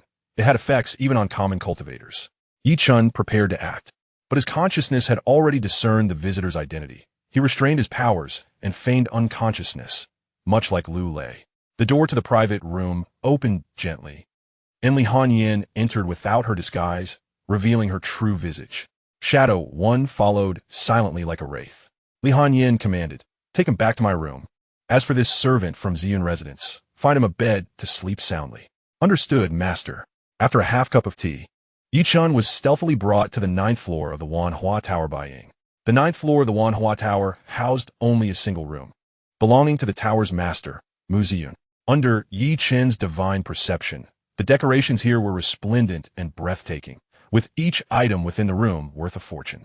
Yi Chen couldn't help but click his tongue in admiration at such opulence. Li Hanyan entered the room, and with a flick of her wrist, the rope in her hand seemed to take on a life of its own as it flew toward Yi Chun, binding him tightly in an instant. Subsequently, Li Hanyan produced a porcelain vial from her bosom, uncapping it and swirling it near Yi Chen's nose. He detected a pungent odor and surmised that it must be an antidote to some sort of narcotic smoke. Therefore, he feigned bewilderment as he awoke. "Where am I? Who are you? Why do you bow me? I am the consort of the Grand Princess. She will not let this go." Li Hanyan rejoined beside Yi Chen, relishing the startled expression on his face, finding it somewhat endearing. After a moment, sensing that Yi Chun could not see her, she spoke, "Young Master Yi, it has only been a few days since we last met, and you have already forgotten this tower's mistress?" Yi Chen's brow furrowed slightly. "You are Miss Mu? Why have you bound me?" With a gentle touch, Li Hanyan caressed Yi Chen's cheek and softly remarked, "I have heard that you and Li Hanyan have been getting along quite harmoniously these days." Yi Chen's expression gradually returned to calmness as he replied indifferently, "Miss Mu, it is only natural for those with a prior engagement to feel affection for one another." Li Hanyan leaned closer, her breath like a whisper of orchids. "What is so special about Li Hanyan? Why not follow me instead? I can treat you far better than she can." This alluring woman was getting rather close. Should I reveal my strength to resist? No. After all, Mu Ziyun is not unpleasing to the eye either. Perhaps I could begrudgingly sacrifice a bit of my dignity. Yi Chun stated earnestly, "Miss Mu, I have told you before, I belong to the Grand Princess, and I will not be with you." Lian Yan faina danger. Her cheeks flushed. "You are refusing the toast and opting for punishment instead." She pretended to slap Yi Chen's face, but halted just before contact. Yi Chun remained utterly still, showing no sign of evasion. Earlier, in Li Hanyan's eyes, he had glimpsed a flicker of genuine anger, prompting a brief desire to harness his powers in resistance. However, he had no inclination to become a victim of such a slap. Yet, in that fleeting moment, Yi Chun sensed something amiss. When Mu Ziyun had employed her powers, He had already discerned that she was a fully realized golden core cultivator. A practitioner of her caliber, under genuine rage, would not strike at such a leisurely pace. It was as if she was deliberately waiting for him to evade. Was she testing whether he could perceive her? Li Hanyan's delicate hand ultimately did not strike as he had anticipated. Instead, it caressed his face. Such a beautiful visage. It would be a pity to mar it. Your disinterest in following the host is inconsequential. The host shall assertively pursue you. If I cannot win your heart, I shall claim your body. Upon hearing this, Yi Chen involuntarily twitched the corner of his mouth. Miss Mu, do you not fear the repercussions from Her Highness the Princess once she learns of your actions? Li Hanyan, unfazed, replied, when have I, Mu Ziyun, ever feared her? Subsequently, Li Hanyan grasped Yi Chen's chin and softly kissed his lips. A fragrant scent enveloped him. Though taken by surprise, Yi Chen felt no discomfort, but rather a hint of enjoyment. Concerning the illustrious owner of the Wanhua Tower, Mu Ziyun, Yi Chen discovered that intimate contact with her was not as repugnant as he had anticipated. He could not help but ponder. Could it be that I possess the traits of scoundrel? Am I to fall for every woman I meet? As Yi Chen's thoughts wandered, Li Hanyan used her magic to untie the ropes binding him and removed his outer garments. I heard that you shared a bed with that woman, Li Hanyan, a few days ago. Hence today, I shall also share your bed, she declared. Yi Chen frowned slightly. How does your Wanhua Tower come to know of matters at Ziyun residence? Li Hanyan pinched Yi Chen's fair face a few days ago. The princess's carriage stayed overnight at Ziyun residence. Is this not something easily deduced? She added, do not entertain thoughts of resistance tonight. Although I have provided you with an antidote to the intoxicating scent, it is a diluted version. You shall remain weak throughout the night. Yi Chen's eyelids flickered at her words. Fortunately, his earlier feigned resistance had not been too vigorous, or else he would have exposed himself. In truth, he was not overly concerned about revealing his strength. Rather, he feared that if his prowess were discovered, Mu Ziyun might deny him future visits to the Wanhua Tower, which he quite enjoyed. At that moment, Li Hanyan also shed her garments and nestled beside Yi Chen, covering them both with a blanket. The candlelight in the room gradually dimmed, and the fragrance of orchids wafted through the air. For a fleeting moment, Yi Chen felt as if it were Li Hanyan resting beside him. However, he quickly dismissed this thought. The relationship between Mu Ziyun and Li Hanyan was fraught with enmity. How could Mu Ziyun be Li Hanyan? Yet, upon further reflection, why could she not be? He realized that his lack of aversion to Mu Ziyun's closeness might stem from the similarity in their sense and mannerisms. Thus, his body did not resist. Yi Chen mused to himself. It appears I have uncovered a significant secret. However, this secret remains to be validated. As the morning sun rose, Li Hanyan stretched lazily and climbed out of bed. She noticed she had been sleeping with Yi Chen, and each time, her slumber was particularly sweet. What shall we have for breakfast? I shall summon the kitchen staff, she said to the awakening Yi Chen. Yi Chen replied, Miss Mu, will you not accompany me downstairs? It is already the second day. My attendant will be distressed if he finds me missing. Li Hanyan smiled faintly, reassuringly stating, do not worry. He has been ensnared by our Wanhua Pavilion's specially crafted soft incense powder. Without an antidote, he shall slumber soundly until the sun reaches its zenith. Chapter 33. The Nine Suns Rising Divine Art Within the Eastern Palace. Prince Li Ming had been plagued by a peculiar dream for several consecutive nights. Gradually, doubts began to fester in his mind. Could it be true, as the dream suggested, that he was indeed the destined ruler of the Zhuge dynasty? Was the blood sacrifice before the ancestral tablets truly capable of bestowing upon him the protection of the dragon's aura, transforming him into a legendary emperor? Particularly today, a novel element had emerged in his dreams. The revered ancestor appeared before him, imparting an esoteric cultivation technique known as the Nine Suns Rising Divine Art.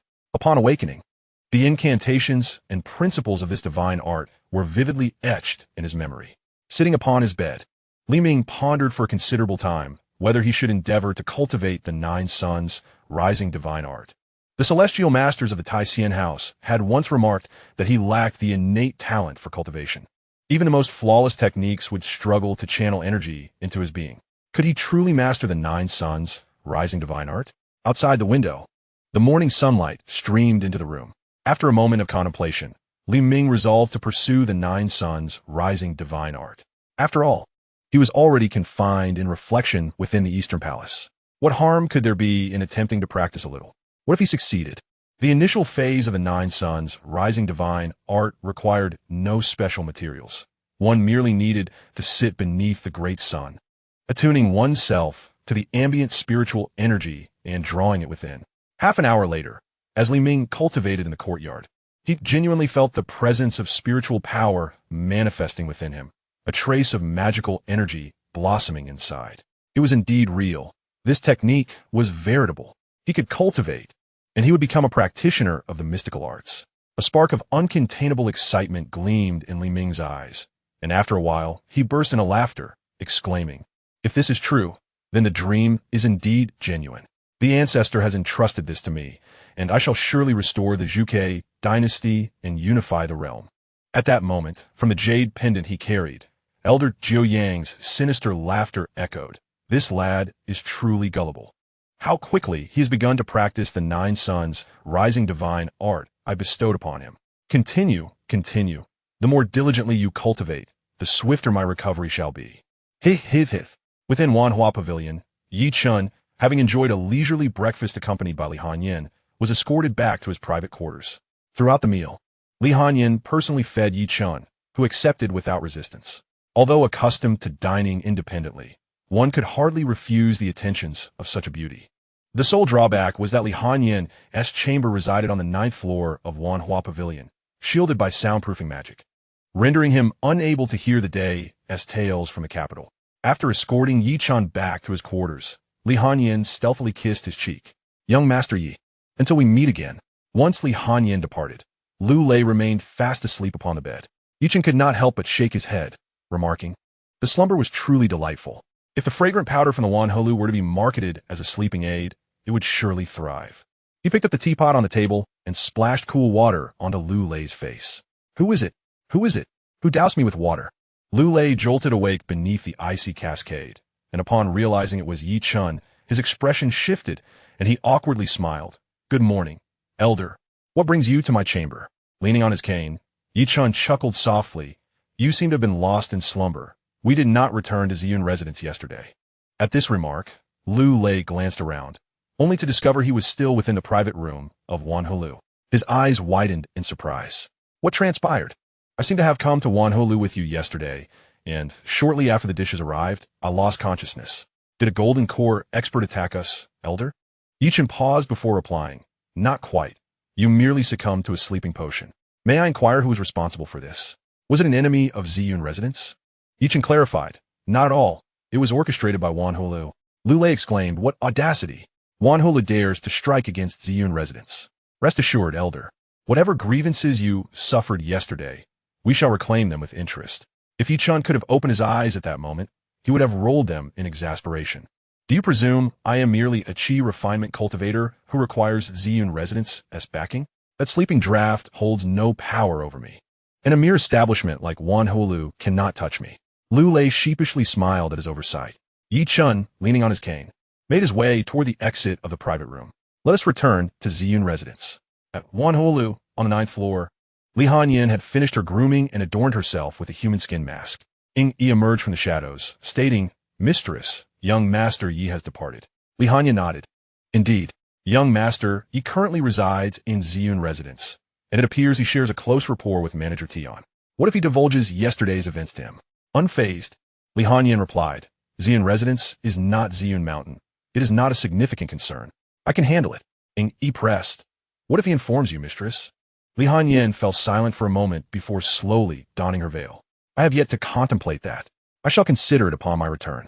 For now, I must visit the palace to discuss how to deal with the Minister of Revenue's family." Meanwhile, Lu Lei drove the carriage, carrying Yi Chun towards Ziyun residence. As they slowly traversed the quiet Qingshi alley, devoid of any passers-by, halfway through, Yi Chun sighed. "Lu Lei, I have realized that our paths seem to clash with this route. Next time we return to Ziyun residence, let's take a detour." Lu Lei, perplexed, pulled back the curtain. "Is something the matter, Elder? Is there an issue with this road?" Yi Chun remarked, "The path is unproblematic. However, it seems ensnared in a labyrinth, as if someone is intent on taking our lives." No sooner had the words left his lips than an onslaught of arrows suddenly rained upon the carriage of Ziyun residents from all directions. Lu Lei's expression shifted dramatically as he hastily summoned his spiritual power to form a protective barrier, shielding them from the relentless barrage. Yet, Lu Lei was merely an adept at the pinnacle of qi refinement. The energy required for such a barrier was tremendously taxing. After withstanding 2 waves of arrows, his reserves were nearly depleted. Chen shook his head in resignation and stepped out of the carriage. Enough, conserve some energy. Do not exhaust yourself, or you shall require someone to carry you back later. As the 3rd wave of arrows was unleashed, Lu Lei heeded Chen's command and retracted the protective barrier. Chen gently tapped his cane against the wooden panel of the carriage, and a surge of spiritual energy radiated outward from him. In an instant, countless arrows disintegrated into dust. A pungent scent of blood permeated the surroundings of the Xianxia alley. The assassins who had previously lurked in the shadows, poised to strike at Chen, were now reduced to a crimson mist. Only one innate martial artist among them managed to escape unscathed.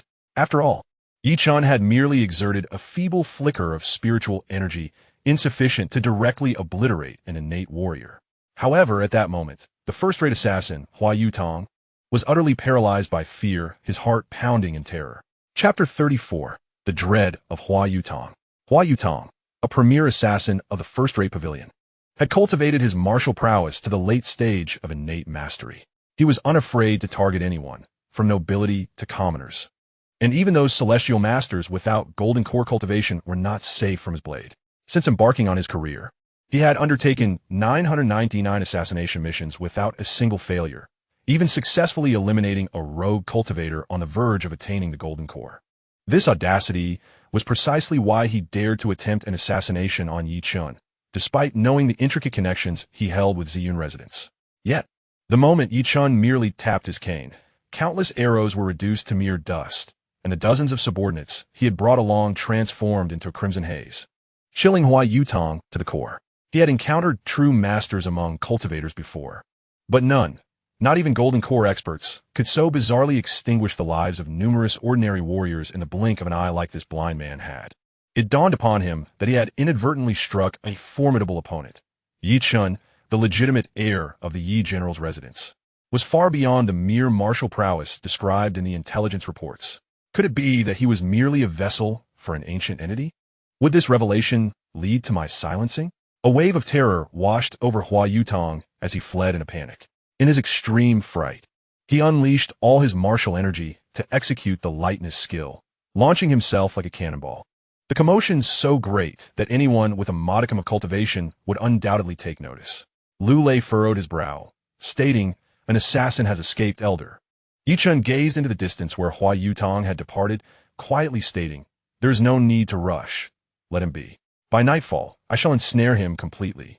Within the imperial palace, in the imperial study, Emperor Li Mu was engrossed in the relentless duties of the day. Although he held the utmost power, he remained ensnared in the toils of labor. "Here I come, old man," his voice announced before his presence could be felt. Li Hanyan forcefully pushed open the doors of the imperial study. Li Mu, holding a memorial in his hand, remarked, "There's no morning court today, yet you, my dear girl, willingly enter the palace. Have you stirred up some trouble outside?" Li Hanyan pouted in response. "Do I strike you as someone who causes trouble all day?" Li Mu smirked. "I would say you resemble such a person quite a bit. Now, tell me, what brings you here today?" Li Hanyan's gaze flitted around the guards and eunuchs present as she hummed nonchalantly and paced about. "In un instant, Li Mu graspit her intent. Everyone leave. I wish to speak privately with Hanyan. Wang Cheng, you shall remain outside, ensuring that no one eavesdrops." "Yes, your majesty," eunuch Wang Cheng replied. Before long, all the eunuchs and guards had vacated the study. Li Mu cleared his throat and said, "All right, my girl, you may speak." With a serious expression, Li Hanyan began, "Father, I have uncovered a connection between Minister of Revenue Pei Jingheng and the Xianxia sect." At her words, Li Mu's countenance darkened. "Are you certain?" "The Ministry of Revenue oversees the finances, household registrations, and land of the dynasty. If the Minister of Revenue colludes with the Xianxia sect, it is likely that many officials within the court are implicated." Li Hanyan produced evidence she had gathered from the Wana Villa. "Father, this is the evidence I collected during the flower viewing banquet yesterday at Wana Villa." As Li Mu examined the documents handed to him by Li Hanyan, his expression grew increasingly grave. The evidence revealed that not only the Minister of Revenue was involved with the Xianxia sect, but over a dozen officials within the ministry had ties to it, with several others from different ministries as well. Initially, these officials had been led by Pei Jingheng in their dealings with the Xianxia sect, and he had conveniently concealed the evidence of these transactions in a secret chamber at Wanhe Villa. What Pei Jingheng intended as leverage against his subordinates had unfortunately been unearthed by Li Hanyan. A glint of coldness flashed in Li Mu's eyes as he spoke with a steely tone. "Hanyan, tonight you shall lead 10,000 Imperial Guards to apprehend all the officials listed. Ensure it is done quietly. We cannot allow anyone to escape." Li Hanyan nodded. "Yes, father." As the lanterns were lit and night descended, Hua Yutong wandered through the city, changing his guise multiple times. Only after confirming he was not being followed did he return to the concealed stronghold of the Yiping Pavilion. Upon seeing Hua Yutong's panicked demeanor, the old steward raised an eyebrow. "Master Hua, why do you appear so flustered?" Hua Yutong grasped the steward's arm tightly, his voice trembling and hoarse. "Quickly, I must see the pavilion master. We, at Yiping Pavilion, have stirred up a great calamity." The old steward furrowed his brow upon hearing this. "Master Hua, pray, do not rush. Speak slowly."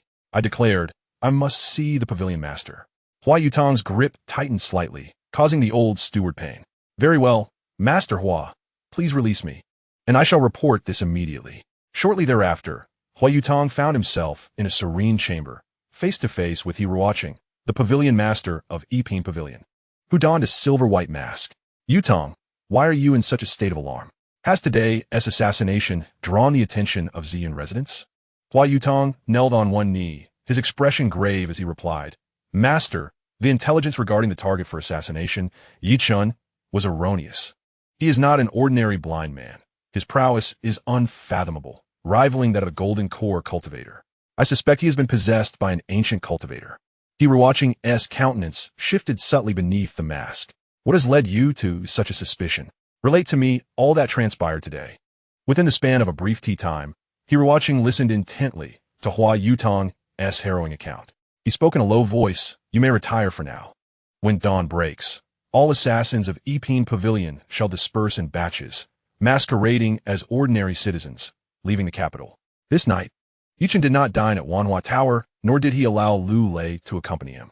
Leaning on his cane, he strode towards the more secluded streets of the capital. Earlier in the day, he had placed a tracking spell on the fleeing Hua Yutong, and now, following this arcane trace, Yichen entered a paper horse shop. The old steward, upon seeing Yichen, slightly narrowed his pupils but quickly regained his composure. "Good sir, do you require some sacrificial items for an elder who has passed away?" Yichen chuckled softly. "No need, keep them for yourselves." He then made his way towards the back courtyard. "Sir, you cannot enter the back courtyard." The old steward attempted to block his path, but in the next moment, his movements froze. Unbeknownst to him, a slender line of blood had appeared on his neck, from which crimson flowed forth. With a thud, the old steward collapsed to the ground, devoid of life. Yichen did not linger for a moment and leisurely proceeded into the back courtyard of the paper horse shop. Chapter 35. The Disappearance of Pei Xianxia. The houses in this neighborhood had long been acquired by Yiping Pavilion. The entire street served as a stronghold for the pavilion. And while the back courtyard of the paper horse shop appeared to be enclosed by a square wall, it was in fact interconnected, leading to any house within this district. Following the guidance of the spell, Yichen walked down a tranquil path in the back courtyard. When confronted by a stone wall that obstructed his way, he was disinclined to search for a mechanism and simply advanced forward, passing through as if he were a specter. Yichen employed a technique from the Taoist arts to traverse the wall. The path beyond was fraught with numerous hidden mechanisms and traps. Any ordinary person who inadvertently stepped into this passage would surely trigger a deadly contraption. Even the most ordinary foundation-building cultivators or innate martial artists, when unfamiliar with the mechanisms of this place, would traverse this narrow path with caution, while they might not meet their demise. They would certainly trigger traps that would reveal their presence. Yet, under the formidable perception of Yichen, the traps and hidden weapons here were rendered utterly ineffective. Leaning on his cane, he strolled leisurely to the end of the small room, triggering not a single mechanism. With a sudden kick, Yichen flung open the wooden door, startling Hiruoqing and Hua Yutong, who had just concluded their conversation within. Hua Yutong's pupils constricted, his body trembling uncontrollably. The master of the hall stood before him. He was Yichen. Supporting himself with his cane, Yichen smiled lightly, inquiring, This place is the stronghold of your assassins. Is it not? Might you reveal to me who has commissioned your attempt on my life? Before he could finish his sentence, he watching sprang into action like an arrow released from its bow, a dagger appearing in his hand, aimed directly at Yi Chen's throat. From Hua Yutong's earlier words, it was apparent that Yi Chen was either possessed by an ancient cultivator or was a formidable golden core practitioner. Years of assassination experience allowed He watching to make this judgment in an instant. There was no point in fleeing. Only by slaying Yi Chen could he grasp a glimmer of hope. As a consummate innate martial artist, He watching closed the distance to less than a yard after Yi Chen entered the room. At such close quarters, a sudden assault from a perfected innate martial artist could indeed gravely injure an unsuspecting ordinary golden core cultivator. However, Yi Chen was no ordinary golden core practitioner. Just as the dagger was about to pierce his throat, He watching found himself frozen, unable to advance a single step. His eyes gradually lost their luster, blood gushing forth, and his head thudded to the ground. Yi Chen, his eyes concealed beneath a black veil, turned his gaze toward Hua Yutong. Though his eyes were tightly shut, Hua Yutong felt a chill run down his spine, as if he were being targeted by a fearsome specter from the depths of the abyss. Do you know who has paid for my demise? He asked. Hua Yutong hastily knelt, shaking his head. No, I do not know. Please spare me. I know nothing. He stammered. I only. A line of blood appeared at Hua Yutong's neck, and in an instant, terror flooded his eyes. He attempted to cover his throat with his hands, but it was too late. He collapsed to the ground. Yi Chen sighed, exasperated. If you do not know, then do not waste your breath. It is a waste of time. After dispatching He Ruoqing and Hua Yutong, Yi Chen departed from the tranquil small room. This district still housed many martial artists, all of whom exuded an aura characteristic of assassins. With measured steps, Yi Chen walked along the narrow paths of the district, sending forth an almost imperceptible surge of mana with each house he passed. This thread of mana transformed into sword energy, reaping the lives of the assassins from the Yiping Pavilion. As Yi Chen emerged from the narrow path he had established for the Yiping Pavilion, nearly all of the assassins within had met their demise. He raised his gaze to the pitch-black sky and remarked, "It is still early. Shall we not indulge in a late-night supper at the Wanhua Tower? Tonight is destined to be a sleepless night."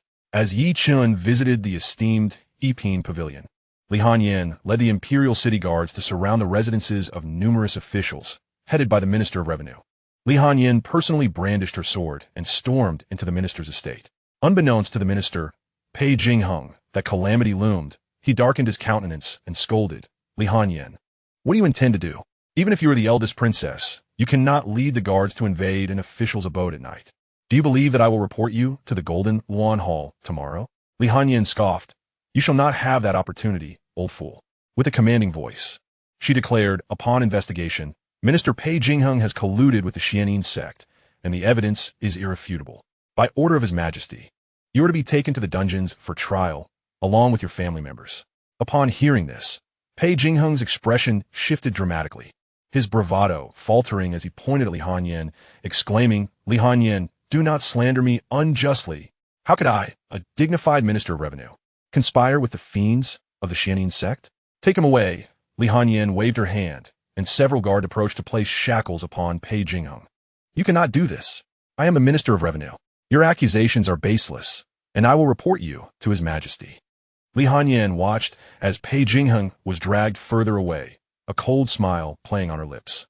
"Minister Pei, the evidence of your collusion with the Xianxia sect at Wanashanzhuang has already been submitted to His Majesty. You might as well save your breath." At the mention of Wanashanzhuang, Pei Jingheng's demeanor faltered, his spirit wilting as he allowed the guards to escort him to the prisoner cart.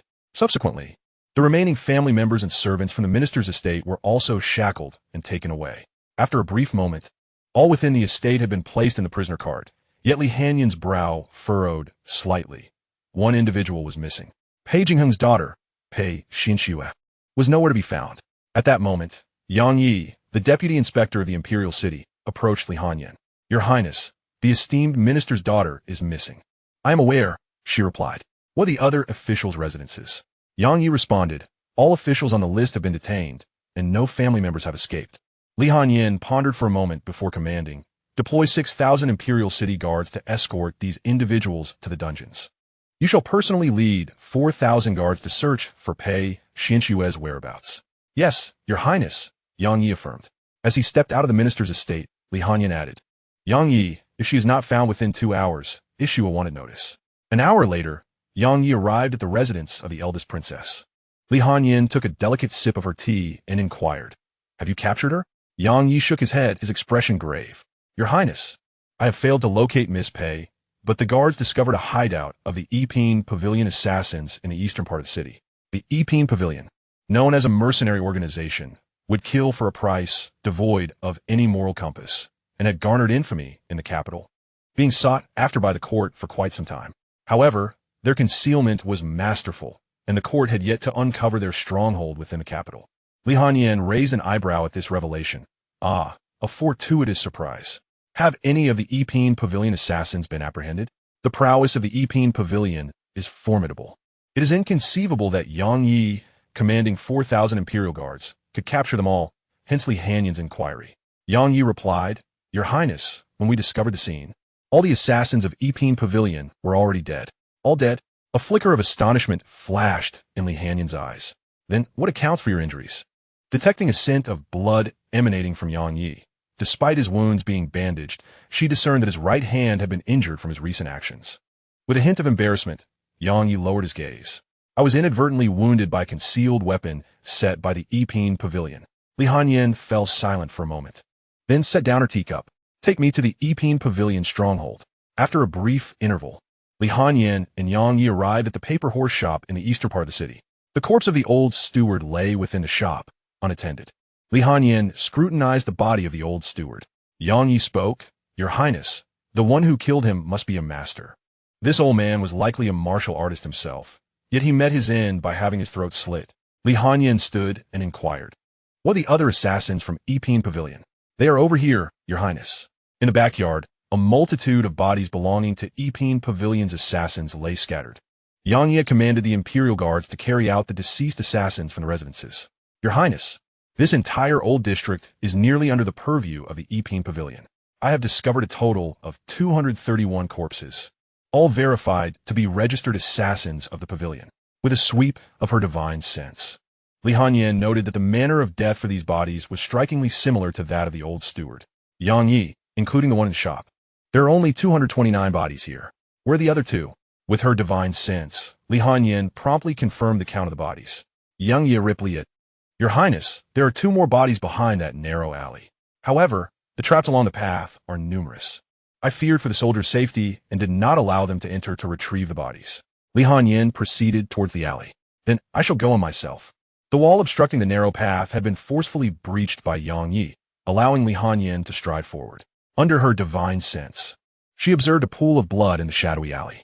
"Yang Yi, were you injured by the traps here?" With a tinge of embarrassment, Yang Yi admitted, "Indeed, Your Highness." As a master of innate perfection, he felt a sense of shame at having fallen victim to concealed weapons. Li Hanyan slowly raised her hand, gathering her spiritual energy within her palm before sweeping it forward. The gust of her palm sent bricks and foliage flying, creating a scene of chaos akin to a tempest. Simultaneously, all untriggered traps within the alley became ineffective. Upon entering the building, Li Hanyan encountered the corpses of He Ruoqing and Hua Yutong. He Ruoqing and Hua Yutong. One is the master of the first-class pavilion, and the other is its ace assassin. Both of their wanted notices bear a substantial bounty in the capital. Li Hanyan immediately recognized their identities, expressing her surprise. The master of the first-class pavilion, He Ruoqing, and the ace assassin, Hua Yutong? Yang Yi replied, "At first, I too found it hard to believe, but after repeated confirmations, I am certain these two are indeed He Ruoqing and Hua Yutong, not mere substitutes. Your Highness, the strength of those seeking to eliminate the first-class pavilion is likely unfathomable." Li Hanyan turned her gaze toward He Ruoqing's corpse, noting that his manner of death was somewhat distinct from that of others. Chen had exerted a bit more force during the attack, resulting in He Ruoqing's body being cleaved in two. With this minute distinction, Li Hanyan finally discerned the method of death of these assassins. Her heart stirred with a sense of shock. These assassins were not slain by close-range weapons, but rather by sword energy.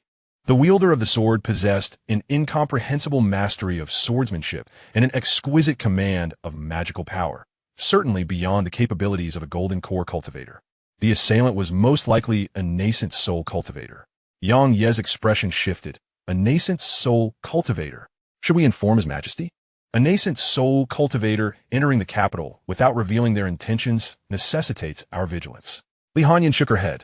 No need. I have already surmised who the assailant is. Yang Yi inquired, Your Highness, do you know this nascent soul ancestor? Li Hanyan responded, as both a sword cultivator and a nascent soul practitioner. It is too coincidental for anyone else. This assailant must be an ancestor of our Zhuge dynasty. The ancestor has covertly returned to the capital, wishing not to be disturbed. Yet unexpectedly, today blood was shed at the first-class pavilion. Yang Yi considered today's events as the Imperial City's forbidden army discovering the whereabouts of the first-class pavilion and executing them on the spot. Do not let the news of the ancestor's return leak. Yang Yi knelt on one knee and clasped his hands. I understand. The following morning, as Chen arrived at Wanhua Tower for breakfast, he overheard numerous intriguing tales from the patrons in the hall. Brother, did you hear the commotion from a forbidden army capturing people in the city last night? I slept rather soundly. Brother Huang, I am unaware of what transpired. You would believe it. Last night, I was restless and ventured to the restroom, only to hear the sound of soldiers marching outside. I peeked out and nearly jumped out of my skin. I thought an army had invaded the capital, but upon closer inspection, I realized it was the Imperial City's forbidden army. This morning, I inquired with a relative serving in the Imperial City and learned that many high-ranking officials were arrested last night, including the Minister of Revenue. What crime did these officials commit to provoke the Imperial City's forbidden army to act in the dead of night? The man named Brother Huang lowered his voice. I heard from my relative that these wretched officials colluded with the Xianxia sect, and the evidence is irrefutable. Hence, the forbidden army took action. Upon hearing these words, the man conversing with him spoke fervently, exclaiming, Well done. The Xianxia sect has caused immense suffering to us common folk, and these corrupt officials dare to collude with them. Brother Huang, does your relative know when these scoundrels will be executed? I shall go to the woman and hurl vegetable peels and rotten eggs. Within the private room, Lu Lei, utilizing his magical abilities, overheard the dialogue from the hall. He could not help but express, Elder, it seems the court is on the verge of a major upheaval. Chen remarked, Indeed, after finishing my late-night meal and returning to Ziyun residence, I noticed approximately 10,000 Imperial Guard patrolling the streets, evidently apprehending these corrupt officials. At that moment, Brother Huang continued downstairs. Brother, my relative informed me that while the Imperial Guards were capturing these officials yesterday, they also discovered a stronghold of the Yiping Pavilion assassins. According to my relative, the Yiping Pavilion was thoroughly eradicated by the Imperial Guards as well. Brother Huang added, This truly brings great relief. The Yiping Pavilion, driven by greed, has assassinated numerous virtuous individuals and honest officials in the capital. I can only say, well done. Upon hearing this, Yi Chen's lips twitched slightly. Did I not eliminate the assassins of the Yiping Pavilion myself? How has this become the merit of the Imperial Guards? Chapter 37. They say you are a heavenly calamity. Lu Lei explained, the recent actions of the Imperial Guards must have coincided with the extermination of the Yiping Pavilion assassins. Perhaps to prevent public panic, the Imperial Guards claimed the credit for their eradication. He added, currently, the Imperial Guards in the capital are under the command of the princess. Chen raised an eyebrow. So it is the princess's people. That alleviates my concerns. The news of the Yiping Pavilion's demise gradually spread throughout the capital, eventually reaching the general's residence. In the study of the general's residence, Yi Lingyun quietly said to Xianxia, Father, have you heard the news outside? The Yiping Pavilion has been destroyed. Xianxia nodded gravely. I have heard. When you visited the Yiping Pavilion to hire an assassin a few days ago, did you leave any evidence? Yi Lingyun assured, Father, you need not worry. I specifically contacted the personnel of the Yiping Pavilion through the black market, disguising myself during the process. There is absolutely no way to trace it back to the general's residence. It is simply a pity that our 3,000 taels of silver were wasted. Xianxia replied, Wealth is merely an external matter. If 3,000 taels are wasted, so be it. However, if the general's residence were to be implicated in hiring an assassin, that would indeed be troublesome. Yet, we are unfortunate. We spent money to have the assassin eliminate Yi Chen, and the Yiping Pavilion was obliterated by the Imperial Guards first. Yi Lingyun inquired, Father, should we continue to spend money to find another assassin? Xianxia shook his head. Aside from the Yiping Pavilion, the remaining assassins in the capital lack cohesion. I fear no one would dare to assassinate the princess's husband. He then whispered to Yi Lingyun. The destruction of the Yiping Pavilion has caused more than a mere pang of regret over 3,000 taels for Yi Lingyun. There is another whose heart aches even more. That person is Jiang Ziheng from the Taishan mansion. Upon hearing that the esteemed Yiping Pavilion had been obliterated by the Imperial City's elite guards, Jiang Ziheng stood frozen in shock, his heart bleeding profusely moments later. The Yiping Pavilion was a clandestine enterprise under his control. The pavilion's master, Hiruocheng, had been nurtured from a young age by the Jiang family, unwaveringly loyal to Jiang Ziheng. The demise of Hiruocheng, alongside the pavilion, represented an immense loss for him. He could not comprehend where things had gone awry. How could the Imperial City's guards possibly trace the Yiping Pavilion's whereabouts? Moreover, even if they had discovered the pavilion's operatives, given the prowess of its assassins, led by Hiruocheng, it should have been effortless for them to carve a path to safety. So, who was the true mastermind behind the destruction of the Yiping Pavilion? Could it be related to Yi Chun? Jiang Ziheng meticulously reviewed the assassination list from the Yiping Pavilion daily, and only upon his approval would the assassins act. In recent days, aside from Yi Chun, the pavilion had not undertaken any significant assassinations. Yi Chun had appeared on the assassination list twice, both instances directly connected to Jiang Ziheng himself. His infatuation with the princess made Yi Chun, the prince consort, a thorn in his side. On the very first day Yi Chun arrived in the capital, Jiang Ziheng employed illusionary magic to impersonate the crown prince, deceiving the Minister of Personnel's son, Liu Hao, into eliminating Yi Chun. To his dismay, Liu Hao resorted to hiring an assassin from the Yiping Pavilion to carry out the deed. Consequently, Jiang Ziheng opportunistically dispatched an assassin to resolve the matter. However, underestimating Yi Chun, he sent a subpar assassin. In his mind, once Yi Chun was dead, he would disseminate the news of Liu Hao's hired murder, ensuring that even if the royal family were outraged, their wrath would not solely be directed at the Yiping Pavilion. Unfortunately, that mediocre assassin failed, ultimately vanishing within the general's residence. At that time, Jiang Ziheng paid little heed. After all, Yi Chun was merely a blind man, an insignificant annoyance. Yet, no one anticipated that the princess would genuinely develop feelings for this blind man. Following the flower viewing banquet, Jiang Ziheng was eager to eliminate Yi Chun. When Yi Lingyun sought to hire a killer, he promptly dispatched the Yiping Pavilion's ace assassin, Hua Yutong. He had meticulously devised a plan. Once Yi Chun was dead, he would shift all blame to the general's residence, absolving himself entirely. However, today, rather than receiving news of Yi Chun's demise, he was met with the shocking revelation of the Yiping Pavilion's destruction. Jiang Ziheng's expression darkened as he pondered. Yi Chun's ties to Ziyun Pavilion are enigmatic. Could this obliteration of the Yiping Pavilion be orchestrated by them? It appears that Yi Chun is not merely an unanchored blind man. He is undoubtedly intertwined with this calamity. The annihilation of my Yiping Pavilion. I shall remember this grudge for now. One day, I will ensure you pay the price. Yi Chun, colluding with the Xianxia sect is a grave sin, and with the involvement of a high-ranking official, such as the Minister of Revenue. Li Mu personally presided over the case, accompanied by Li Hanyan. 3 days later, the case concluded, and all officials implicated in the conspiracy were executed by beheading at noon. 7 days hence, their families faced dire fates. The men were exiled to the frontier, while the women were consigned to the Imperial Music Bureau, destined to serve as slaves for eternity. After spending 3 days in the palace, Li Hanyan felt utterly exhausted, and she slowly departed in a carriage. Yinner, we will not go to the princess's residence. Instead, we shall seek the prince consort. Yinner hesitated for a moment before speaking. Princess, after 3 days of toil, do you not require some rest? Li Hanyan waved her hand dismissively. It's nothing. A mere 3 days cannot wear down this princess. By the way, princess, there is something you may not be aware of within the palace. Over these past 3 days, rumors have spread throughout the capital that Master Yi is a fated calamity, bringing death to his own mother at birth, and that all who draw near him will meet untimely ends. Upon hearing Yinner's words, Li Hanyan's expression turned icy. Do you know who is responsible for this? Yinner shook her head. The information is circulating quietly and privately. Our household is yet to uncover the source. Li Hanyan declared. Yinner, I have changed my mind. Take me back to the mansion. Half an hour later, under the pretense of resting, Li Hanyan ventured alone into the Wanhua Tower. Yi, have you heard any rumors regarding Yi Chen? Yi knelt on one knee. Mistress, I am currently investigating. However, those spreading the rumors are quite cautious.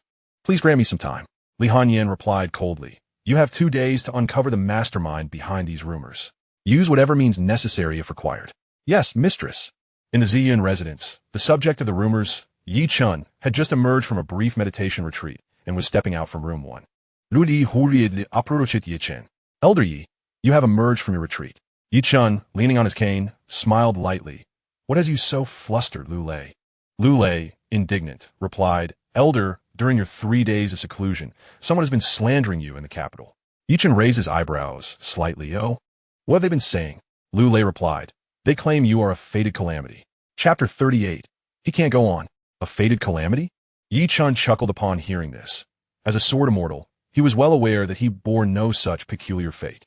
If there were any fate to speak of, it would be that of a sword immortal. The notion of being a fated calamity was utterly ludicrous. Do you know who is spreading these rumors? Lu Lei shook his head. No, the perpetrator is cautious. We have yet to identify them. However, Elder, if this continues, it may tarnish your reputation. Chen smiled indifferently. It is of no consequence. The boat will find its way across the bridge. Kulme. Let us go to the Wanhua Tower for a late-night meal. Fengyu Pavilion, the grandest establishment of its kind in the capital.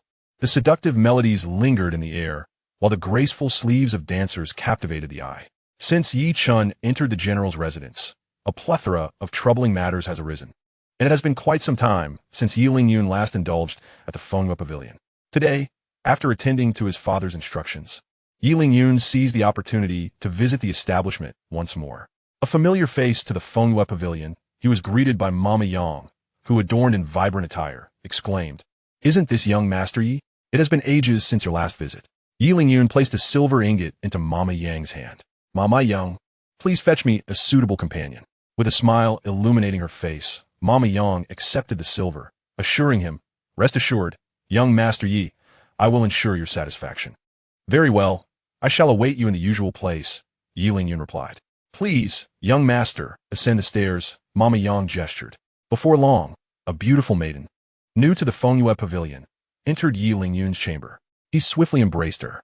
Serve me well, and you shall reap the rewards. Your servant obeys, the maiden replied, her voice a blend of coyness and reluctance. Yet, within the span of a single tea's brewing, Yun struck the maiden's delicate face with little regard for her beauty. Begone, he commanded. I shall leave at once, she stammered, frightened and flustered, hastily retreating from the bed. At that moment, Yun felt a tumult of confusion and fear. What was wrong with him? Just days prior, he was perfectly normal. Why had he suddenly become so unresponsive? Despite the maiden's alluring attempts, his arousal had inexplicably vanished. With a grim countenance, Yun burst forth from the room. Mama Yang, noticing his swift exit, approached him with concern. Young Master Yi, what troubles you? Has Our Lady displeased you? I am not in the mood today, he replied darkly, departing with a scowl. Mama Yang muttered to herself, such a foul temper. If not for his coin, I would not bother to inquire. Shortly thereafter, Mama Yang summoned the maiden who had entered Yun's room and inquired. What transpired with the young master? Why did he leave in anger? The maiden, glancing around to ensure privacy, leaned closer to Mama Yang and whispered.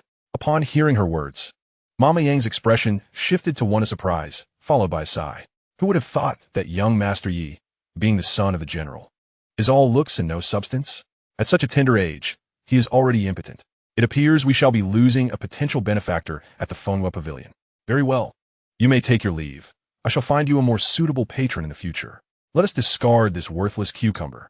Meanwhile, at the Wanhua Tower, Chen was enjoying a late-night snack. Halfway through his meal, the familiar fragrant scent of the Wanhua Pavilion wafted into the room. He glanced at Lu Lei, who was sound asleep, and shook his head. Even after reaching the peak of qi refinement, he still indulges in slumber. Oh well, I suppose I shall feign a short nap as well. Before long, Chen found himself on the 9th floor of the Wanhua Tower, the familiar pungent aroma filling his nostrils. The voice belonging to Mu Ziyun echoed within the room.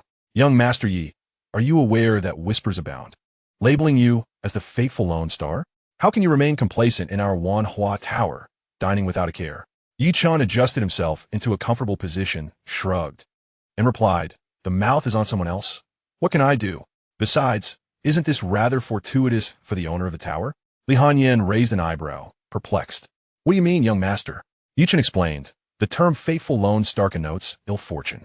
If this matter escalates and reaches the palace, His Majesty may take offense and annul my engagement. Consequently, no one would vie with the owner for my hand, would they? At his words, Li Hanyan's lips twitched slightly. What nonsense, she remarked, sitting beside Yi Chun.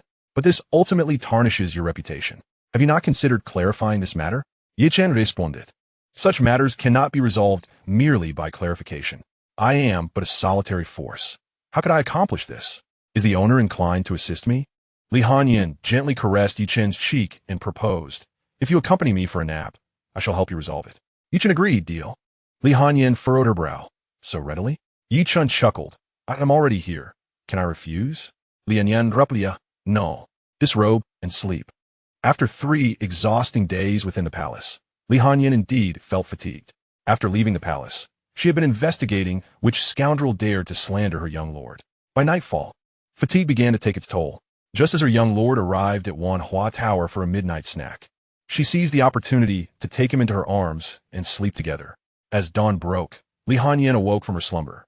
Having embraced Yi Chun to sleep the previous night, she experienced an unusually deep rest, shaking off 3 days of exhaustion. She initially wished to share breakfast with Yi Chun, but upon receiving a message from Yi regarding the mastermind behind the rumors, she decided to send Yi Chun downstairs first. Returning to her chamber, Yi appeared before her. Mistress, I have uncovered the perpetrator.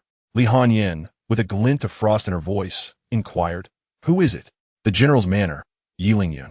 Upon hearing this, a cold smile crept onto Li Hanyan's lips. So, it is that wretched former fiancé of mine. I had intended to spare him since he is incapable of fathering children, but if he seeks his demise, I shall not be held responsible. Inform me of Yi Lingyun's whereabouts over the past 2 days. I shall personally deal with him. As her words fell, Yi presented a record of Yi Lingyun's movements, detailing his itinerary over the past 2 days with meticulous precision, including visits to the Fenghua Pavilion and the Huachuntang. It appeared that Yi Lingyun had begun to realize his own limitations. Li Hanyan suddenly exclaimed, I have conceived an excellent idea. If a sensational piece of news were to spread throughout the capital, would anyone still pay heed to the rumors of Yi Chun as the fateful Lone Star? After contemplating for a moment, Yi replied, there would still be some attention, albeit diminished significantly.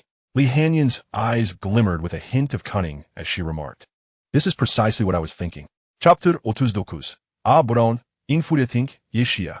For Yi Lingyun, the past 2 days felt like an eternity. He had scoured the medical establishments of the capital, donning a hooded cloak. Yet, each physician he consulted shook their heads in resignation after examining him. After repeated disappointments, despair enveloped him completely. Seeking solace, he found himself at the Wanhua Tower, drowning his sorrows in alcohol, consuming several jars of Chinri Zue within a mere span of half an incense stick, and soon found himself inebriated beyond measure. At this moment, several diners nearby began to gossip, pointing fingers at him. Isn't that the second son of the general's residence, Yi Lingyun? Have you heard? This young master is lacking in certain abilities.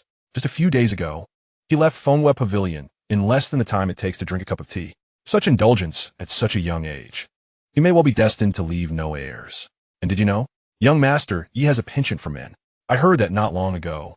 He was caught in a compromising situation with another man in his home, and General Yi was so enraged that he nearly kicked him to death. I have heard whispers of this too. It seems young master Yi prefers to assume the submissive role. Who would have thought the esteemed second son of the Yi family harbored such inclinations?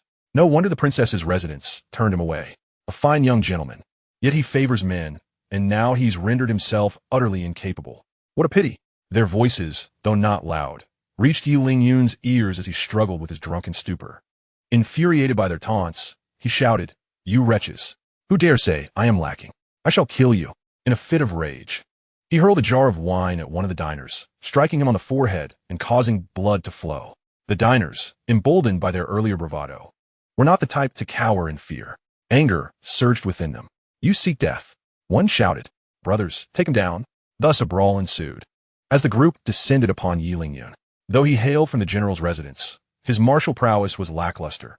After a few years of training under Xianxia, he had only acquired rudimentary skills, barely stepping into the realm of external force in martial arts. When sober, he could easily handle an ordinary citizen, but in his current drunken state, he was no match for the onslaught of 4 or 5 diners.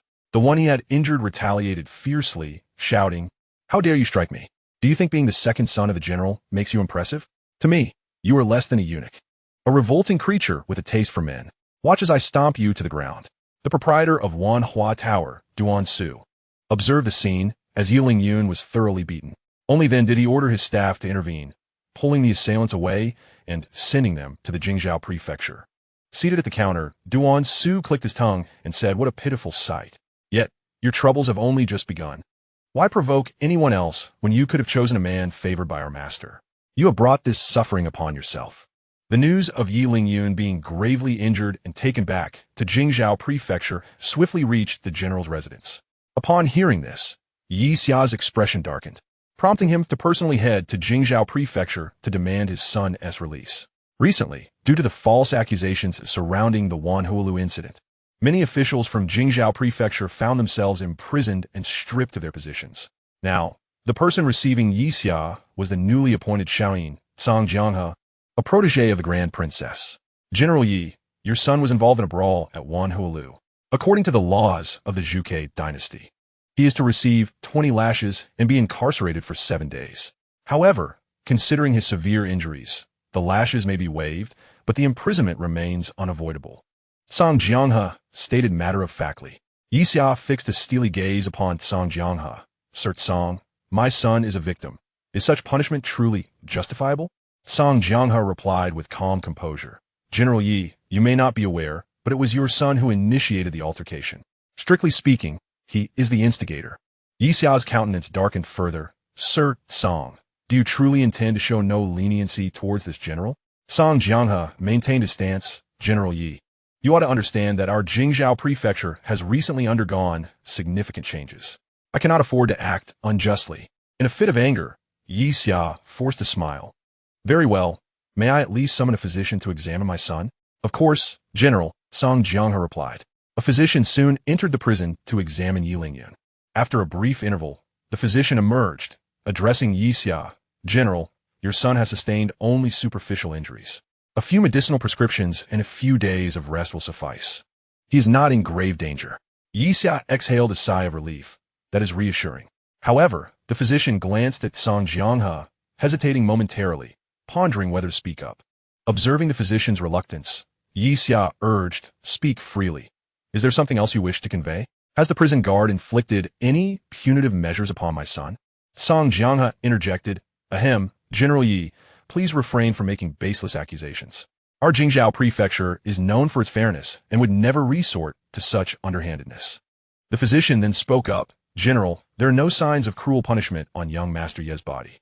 However, it appears he suffers from a condition that impedes his ability to procreate. I wonder if the general is aware of this?" Yixia froze in shock. As if doused with cold water, a chill settling in his heart. Yi Lingyun was his most cherished offspring.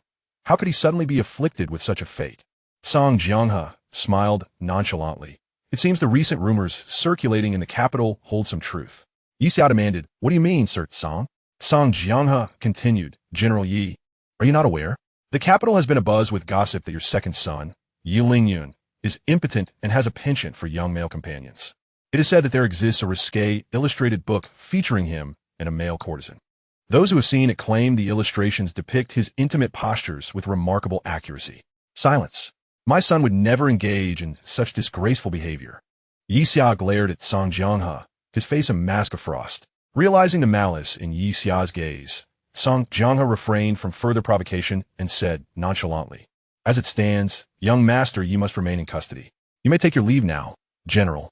The Jingzhou prefecture had no means to release Yixia, and he felt that if he remained there any longer, he would be driven mad by the Sangjiang River. With a cold snort, he shook his sleeves and departed. Due to Yi Lingyun's brawl at the Wanhua Pavilion, the news of his lack of heirs and his reputed relationship with Longyang spread even further.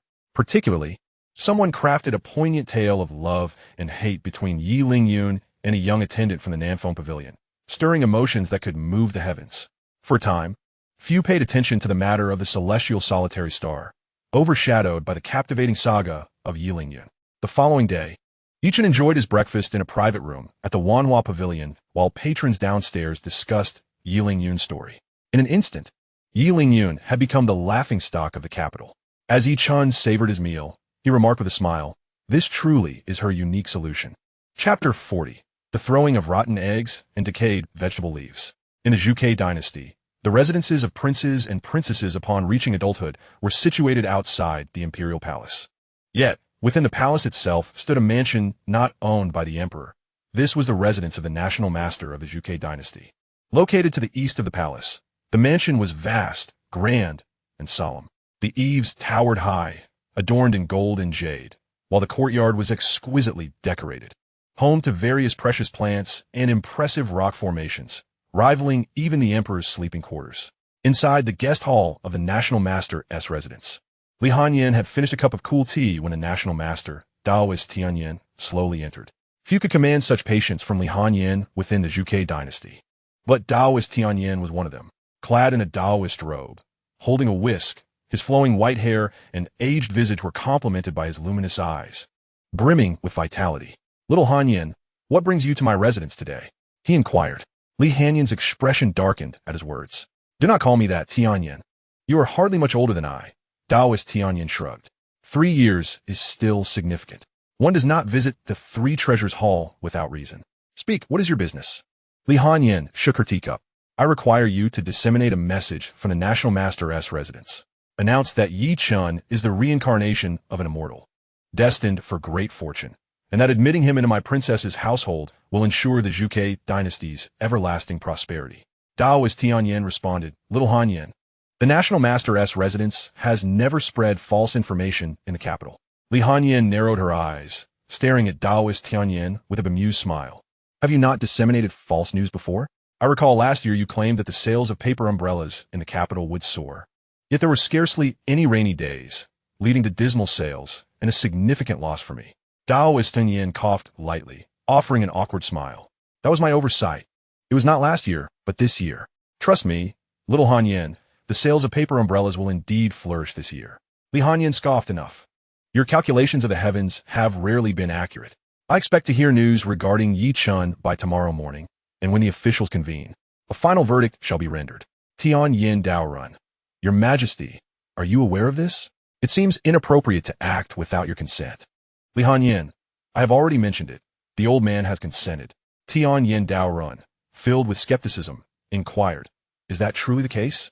Li Hanyan, with unwavering composure, nodded. "Of course it is true. How could I deceive you over such a trivial matter?" Tianyan Daorun, "Very well. I shall comply with your request." Li Hanyan gradually rose. "If there is nothing else, I shall take my leave." "Wait," Tianyan Daorun called to Li Hanyan. "You must remain vigilant against the Xianxia mansion in the coming days. Their intentions appear to be malevolent." Li Hanyan, upon hearing this, let out a cold laugh. Have they finally succumbed to their impatience? "Is this what you have deduced from your cultivation?" Tianyan Daorun nodded. "I have discreetly informed your Majesty of this matter, yet there has been no action taken as of now." Li Hanyan remarked, "The old man is indeed reminiscing about the past. However, from my perspective, it would be prudent to eliminate the Xianxia mansion's ambitions at the earliest opportunity." "Very well, I shall take my leave." As she watched Li Hanyan depart, Tianyan Daorun couldn't help but ponder. A reincarnated immortal? That individual is not merely a reincarnation, but is very much alive. Cough, cough. Tianyan Daorun coughed twice, a trace of crimson blood appearing on his robe. With a faint smile of resignation, he thought, "The national master truly has not been engaged in human affairs. It seems I must quickly find a successor." The national master has rescued the Ziyun dynasty from peril on multiple occasions, earning immense respect among the citizens. Whatever the national master asserts, the people in the capital readily believe. The next day, the rumor of Chen being a reincarnated immortal spread throughout the capital, swiftly becoming the topic of fervent discussion in every street and alley. Simultaneously, both Chen and Yulin were distinguished sons of the general's mansion. Many began to draw comparisons between Chen and Yulin, and in this light, Yulin reputation plummeted further, leaving him utterly mired in disgrace. During today's court session, upon hearing this rumor, Li Mu was elated and promptly rewarded Chen with numerous valuable gifts. The officials in the Golden Lawn Hall congratulated the crown princess for finding a worthy consort. After court, a cheerful Li Mu visited the national master's residence. "National master, is it true that Chen is indeed a reincarnated immortal?" Tianyan Daorun, with a perplexed expression, responded, "Did your Majesty not instruct me to spread this?" Li Mu, confused, replied, "When did I ever say such a thing? Tian Yin Daoren. The crown princess mentioned it to me yesterday. Upon hearing this, Li Mu's expression darkened. That girl is becoming too audacious, daring to misrepresent my decree. Wang Cheng, go summon her from the crown princess's residence. The eunuch Wang Cheng quietly interjected. Your Majesty, just as court was dismissed. The crown princess instructed me to inform you that she intends to enter seclusion for several days and will not attend court before her wedding. Li Mu's countenance darkened further, leaving the national master's residence in a huff. Tian Yin Daoren, shaking his head in resignation, thought, fortunately, I merely inquired casually yesterday and will not bear the blame. Once the national master's residence made its pronouncement, the rumor of Yi Chun being a calamity star faded into obscurity, thwarting the machinations of the general's mansion. Meanwhile, Jiang Ziheng, who was secretly monitoring the situation, was left in a fit of frustration. Why, dear junior sister, would you go so far as to enlist the national master's assistance for this blind man? How infuriating, how infuriating. Nevertheless, fret not, dear sister. In a few days, when the lord of the manor enters the capital, I shall undoubtedly take you as my wife. A sickly smile crept upon Jiang Ziheng's face. Time flowed languidly, and soon arrived the day for the execution of the treacherous officials who colluded with the sinister Xianxia sect. They were sentenced to be beheaded at the Meridian Gate, and the throngs of people gathered to witness the event were nothing short of a sea of humanity. Almost every citizen clutched rotten eggs and wilted vegetable leaves in their hands. Indeed, a few shrewd individuals even took the opportunity to sell foul eggs and spoiled greens on the spot, offering 3 rotten eggs and 3 portions of wilted leaves for merely 3 coins.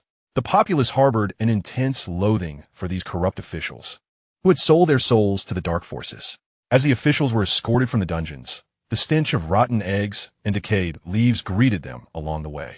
By the time they reached the Meridian Gate, every official was reeking of the foul produce. The Minister of Revenue, Pei Jingheng, was particularly unfortunate, having been pelted mercilessly, leaving him in a state unfit for public view. In such a lively atmosphere, Yi Chun did not miss the spectacle. He found a tea house on the 2nd floor, conveniently close to the Meridian Gate, and observed from afar. Watching the populace stirred with fervor, Yi Chun mused, Lulei, do we have anyone to throw rotten eggs and wilted leaves? Spend a little silver to support this occasion on my behalf. Lulei replied, Elder, is such support truly necessary? Yi Chun smiled faintly. Of course it is. Participation is what matters. No sooner had he spoken than an unexpected turn of event occurred. Several dark cultivators suddenly surged from the crowd to confront the Imperial Guard stationed at the royal city. Someone intended to hijack the execution. Chapter 41. Pei Xianxia slays Pei Jingheng. There were 5 dark cultivators from the Xianxia sect, each at the foundation establishment stage, the strongest among them having achieved the peak of this realm. The ordinary Imperial Guards were no match for these formidable opponents. Today, the vice supervisor of the execution ground, Yang Yi, bellowed, impertinent dark cultivators, seek your demise. With his martial essence surging within, he leaped forth to engage the dark cultivators. However, these dark cultivators had meticulously planned their assault. As Yang Yi struck, the Peak Foundation Establishment cultivator advanced to confront him. The battle between a Peak Foundation Establishment practitioner and a consummate innate warrior was evenly matched, resulting in a stalemate. Seeing the situation unfold, the citizens before the execution ground scattered in panic. The remaining 4 dark cultivators swiftly dealt with the Imperial Guards at the execution site and ascended the platform to rescue Minister Pei Jingheng. Heroes, save me, save me. Take me with you. We are allies. Save me. I have assisted your Xianxia sect, cried the other officials in desperation. However, the dark cultivators remained indifferent to the pleas of their fellow corrupt officials. At this moment, Pei Jingheng, now freed from his shackles and ropes, spoke. Untie them. They may divert the attention of the Imperial Guards. A foundation-building sorcerer found merit in Pei Jingheng's words. With a flick of his magical energy, he pointed at the officials, and their shackles and ropes shattered instantly. In a swift motion, 4 foundation-building sorcerers joined forces with a fully realized practitioner, sending Yang Yi flying. Blood gushed from his mouth, leaving him powerless to continue the fight. However, as the royal capital was the domain of the imperial family, the arrival of Master Sun Shan from the Demon Suppression Division was imminent. The 5 foundation-building sorcerers dared not linger and swiftly departed with Pei Jingheng, vanishing into the distance. On the 2nd floor of the tea house, Lulei watched this scene unfold with indignation. These sorcerers from the Xianxia sect are utterly outrageous, daring to rob a legal execution in public. Yichen nodded lightly in agreement. Indeed, it is rather excessive. Lulei, you should return first. I shall capture them all. Outside the capital, within a dilapidated temple, the 5 foundation-building sorcerers rode the winds, bringing Pei Jingheng to the temple in less than half a stick of incense. They intended to carry Pei Jingheng further away for a respite, but the old man, experiencing flight for the first time, became dizzy. Shortly after leaving the capital, he began to vomit, forcing the 5 sorcerers to find the nearest temple to take refuge. A fully realized sorcerer tossed a water pouch to Pei Jingheng. Lord Pei, drink some clean water to rinse your mouth. It's unsafe in the outskirts. We must continue our journey. Pei Jingheng took a sip of water, spitting out the impurities. After a moment, he asked, shall we fly again soon? I have a slight fear of heights. The fully realized sorcerers replied, not at all. We lack the ability to return to the Xianxia sect by flight. I have secretly notified others. Assistance will arrive. That is reassuring, Pei Jingheng responded. Before long, however, instead of the expected carriage, they encountered an unexpected visitor. Pei Jingheng exclaimed, Xianxia, what are you doing here? The newcomer was none other than his daughter, Pei Xianxia, who entered the temple with a stoic expression. It is a relief to see you unharmed. Xianxia, come north with your father to join the Xianxia sect. Pei Jingheng urged. Pei Xianxia looked at him with cold indifference, her voice icy as she replied, so, father, you truly have colluded with the Xianxia sect? The fully realized sorcerer frowned at her words. You little girl, what do you mean by colluded? Our Xianxia sect is the foremost demonic sect of the Zhuge dynasty. We shall one day overthrow its rule. Pei Jingheng interjected, Xianxia, there are matters you do not comprehend. Just listen to your father and come with me to the Xianxia sect. Your life there will be no worse than in the capital. Before he could finish, Pei Xianxia's longsword unsheathed from her waist, piercing through Pei Jingheng's heart. His eyes widened in disbelief as he slowly fell backward. He never imagined that his beloved daughter, Pei Xianxia, would so resolutely take his life. How audacious! The 5 foundation-building sorcerers erupted in fury. The reason they exerted such tremendous effort to rescue Pei Jingheng from the capital was due to a highly significant resource in his possession, the whereabouts of which only he was privy to. This resource was originally the basis for Pei Jingheng's agreement to collaborate with the Xianxia sect. After a series of clandestine transactions, he was entrusted with safeguarding these materials, yet, 20 years later, half of their value would belong to him, while the other half would be returned to the Xianxia sect. The total worth of these resources could easily foster the emergence of a small cultivation family. Now that Pei Jingheng had suddenly perished, no one knew where these resources lay hidden, inciting the ire of the 5 foundation-building demon cultivators. They were indifferent to whether Pei Xianxia was Pei Jingheng's daughter. At that moment, all they desired was to dismantle her completely. A foundation-building demon cultivator at the peak level struck towards Pei Xianxia with a palm. However, Pei Xianxia was far from an ordinary daughter of a minister of revenue. She was a candidate for the Holy Maiden of the Dark Moon Palace. In an instant, the Dark Moon's mana erupted from her being, and her longsword swept towards the oncoming foundation-building cultivator. The cultivator was taken aback, attempting to retract his attack, but it was too late. The sword severed one of his arms in a swift motion. His countenance paled, and with a shadowy gaze, he uttered, "You are a practitioner of the Dark Moon Palace." The Dark Moonheart Sutra of the palace was particularly distinctive. As soon as Pei Xianxia made her move, the foundation-building cultivator recognized her identity. Notably, the Dark Moon Palace and the Xianxia sect were sworn enemies. The encounter of practitioners from these 2 formidable demonic sects meant only death could ensue. The foundation-building cultivator roared, "All together now, kill her." The other 4 demon cultivators understood the command and joined forces with the one who had lost an arm. Gripping her longsword, Pei Xianxia coldly declared, "Today, I shall send you all on your way." Possessing the prowess of a half-step golden core, she faced the onslaught of 5 foundation-building demon cultivators without a hint of fear. In less than the time it takes to burn half an incense stick, all 5 foundation-building demon cultivators lay defeated at her feet.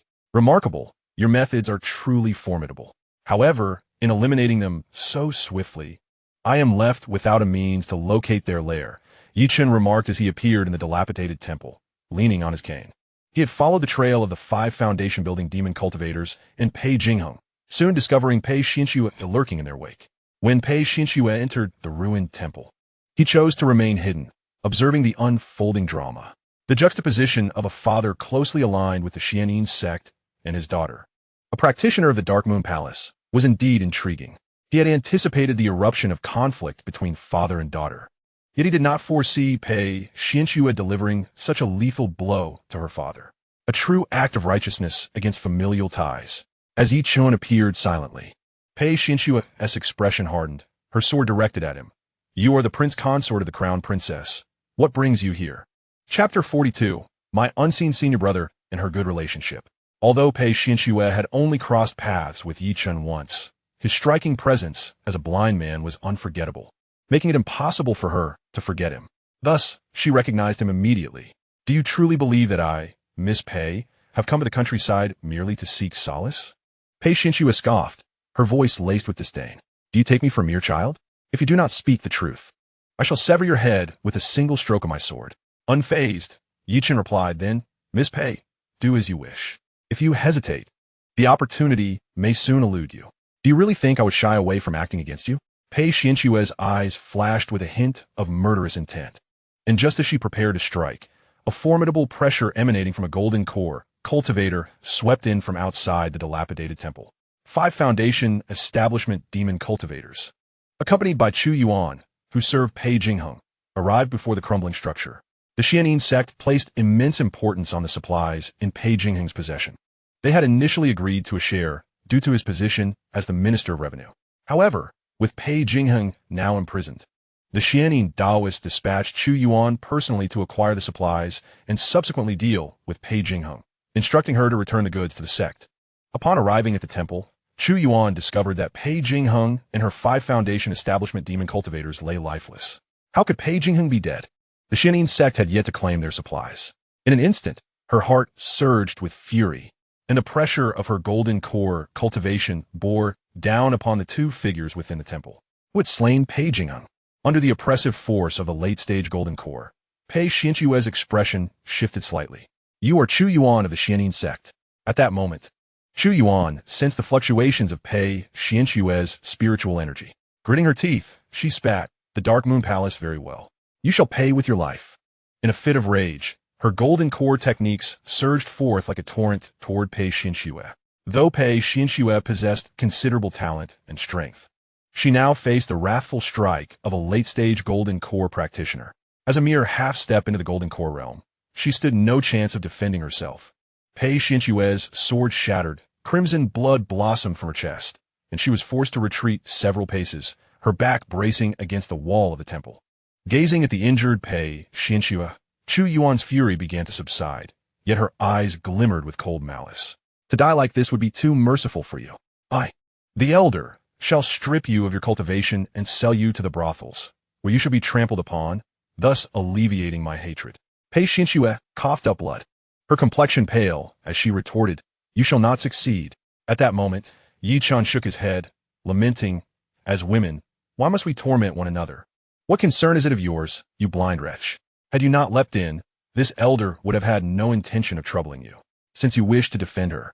I shall see you sold to the Southern Wind Pavilion. Chen replied, You are truly malicious.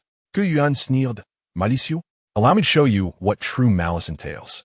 Suddenly, 5 silver needles materialized in her hand, aimed at 5 vital points on Chen's body.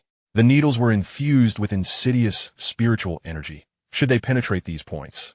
An ordinary person would endure the torment of 1,000 ants gnawing at their heart daily, ultimately succumbing to a gruesome death within a month.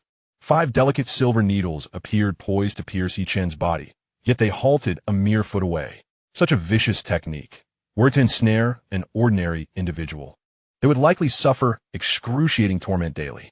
Upon sensing the surge of mystical energy emanating from Chen, Chu Yuan's expression hardened. You are no ordinary blind man. Who are you? Chen replied, Me? For now, I am merely someone intent on obliterating your Xianxia sect. Would you be willing to guide me to your sect stronghold? Chu Yuan scoffed. As an enemy, you deserve to perish. Dark thunderclouds materialized in her palm as she unleashed the Xianxia demon thunder taught to her by the Xianxia Daoist. Several bolts of this malevolent thunder surged toward Chen. Clearly, she was unwilling to relent. However, This technique of hers lacked the potency exhibited by the elder previously. As she spoke, Yi Chun gently lifted a finger, and a torrent of sword energy surged forth, extinguishing the thunder. You! Shu Yuan's eyes widened in terror as she collapsed in fear. Yi Chun shook his head and remarked, "A woman as malevolent as you should meet her end sooner rather than later." Meanwhile, Pei Xianxia, witnessing Yi Chun's prowess, felt a tempest of emotions within her. A single strike to vanquish a late-stage golden core expert. What level of cultivation was this? Nascent soul? Or perhaps divine transformation? Why was the prince consort of the esteemed princess so formidable? When Yi Chun, clad in a black-eye veil, turned to face Pei Xianxia, she bitterly inquired, "Who exactly is young Master Yi? Surely, you cannot be the legitimate son of the general's residence?" Yi Chun responded, "Why do you say that?" Pei Xianxia explained, "The legitimate son of the general's residence is merely 20 years old this year. How could he possess such cultivation as you? Even for a prodigy, achieving half-step golden core or golden core stage at such a tender age is remarkable." Yi Chun pondered for a moment before speaking. "I noticed that Mu Ziyun from the Wanhua building is not much older. Her cultivation seems to have reached golden core perfection, merely a step away from breaking through to the nascent soul." Pei Xianxia sighed. "There is only one Mu Ziyun in the world. She is the unrivaled prodigy of the capital, unmatched by others." Yi Chun countered, "Could it not be that I am also exceptionally gifted, achieving such a realm at a young age?" Pei Xianxia chuckled softly, "Young master, do not jest. Even Mu Ziyun, the foremost prodigy of the capital, has yet to ascend to the nascent soul stage, while you effortlessly obliterated a late-stage golden core expert with a single strike. You cannot be merely an ordinary early-stage nascent soul cultivator. Is your talent truly superior to hers? A 20-year-old at golden core perfection. Such talent is beyond the grasp of ordinary prodigies." Yi Chun queried, "Is it not possible that my innate talent surpasses hers?" Coughing, Pei Xianxia spat out a mouthful of foul blood, her voice tinged with weakness. "If you say so, young master, then so be it. I have never heard of a nascent soul mid-stage expert at the age of 20. Yi Chun lamented, "Why is it that no one believes my honest words?" Coughing violently, Pei Xianxia, though fortunate to have survived the full force of a late-stage golden core attack, felt her strength waning further. Yi Chun observed Pei Xianxia continuously spitting blood, and without hesitation, he infused a trace of his spiritual power into her body, temporarily stabilizing her injuries. Pei Xianxia looked up at Yi Chun in astonishment. "You do not intend to kill me?" Yi Chun replied, "Why would I? We harbor no grievances against one another." Pei Xianxia countered, "It is because I am a disciple of the Dark Moon Palace, a sect of the demonic path." Leaning on his cane, Yi Chun took a few steps toward the entrance of the dilapidated temple and inquired, "Speaking of the Dark Moon Palace, do you know Yanjiao?" Upon hearing his words, Pei Xianxia was taken aback. "She is the previous generation's holy maiden of our Dark Moon Palace." "You know our holy maiden?"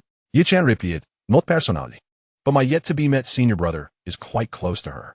"Are you also a member of the demonic sect?" Pei Xianxia asked, puzzled. Yi Chun responded, "I am not." Pei Xianxia pressed, "Then how is it that your senior brother is on such amicable terms with our holy maiden?" Yi Chun replied nonchalantly, "It seems my senior brother has defected from his sect. To be precise, it would be more accurate to say he eloped with the holy maiden of the Dark Moon Palace." For this, the discontented Xianxia, who wished to abdicate early, had much to grumble about. A promising successor of the sect had chosen to elope with a demonic path holy maiden. Naturally, Yi Chun kept this information to himself. "It is getting late. We must depart. Soon, the forces of the Zhuge dynasty will scour this area."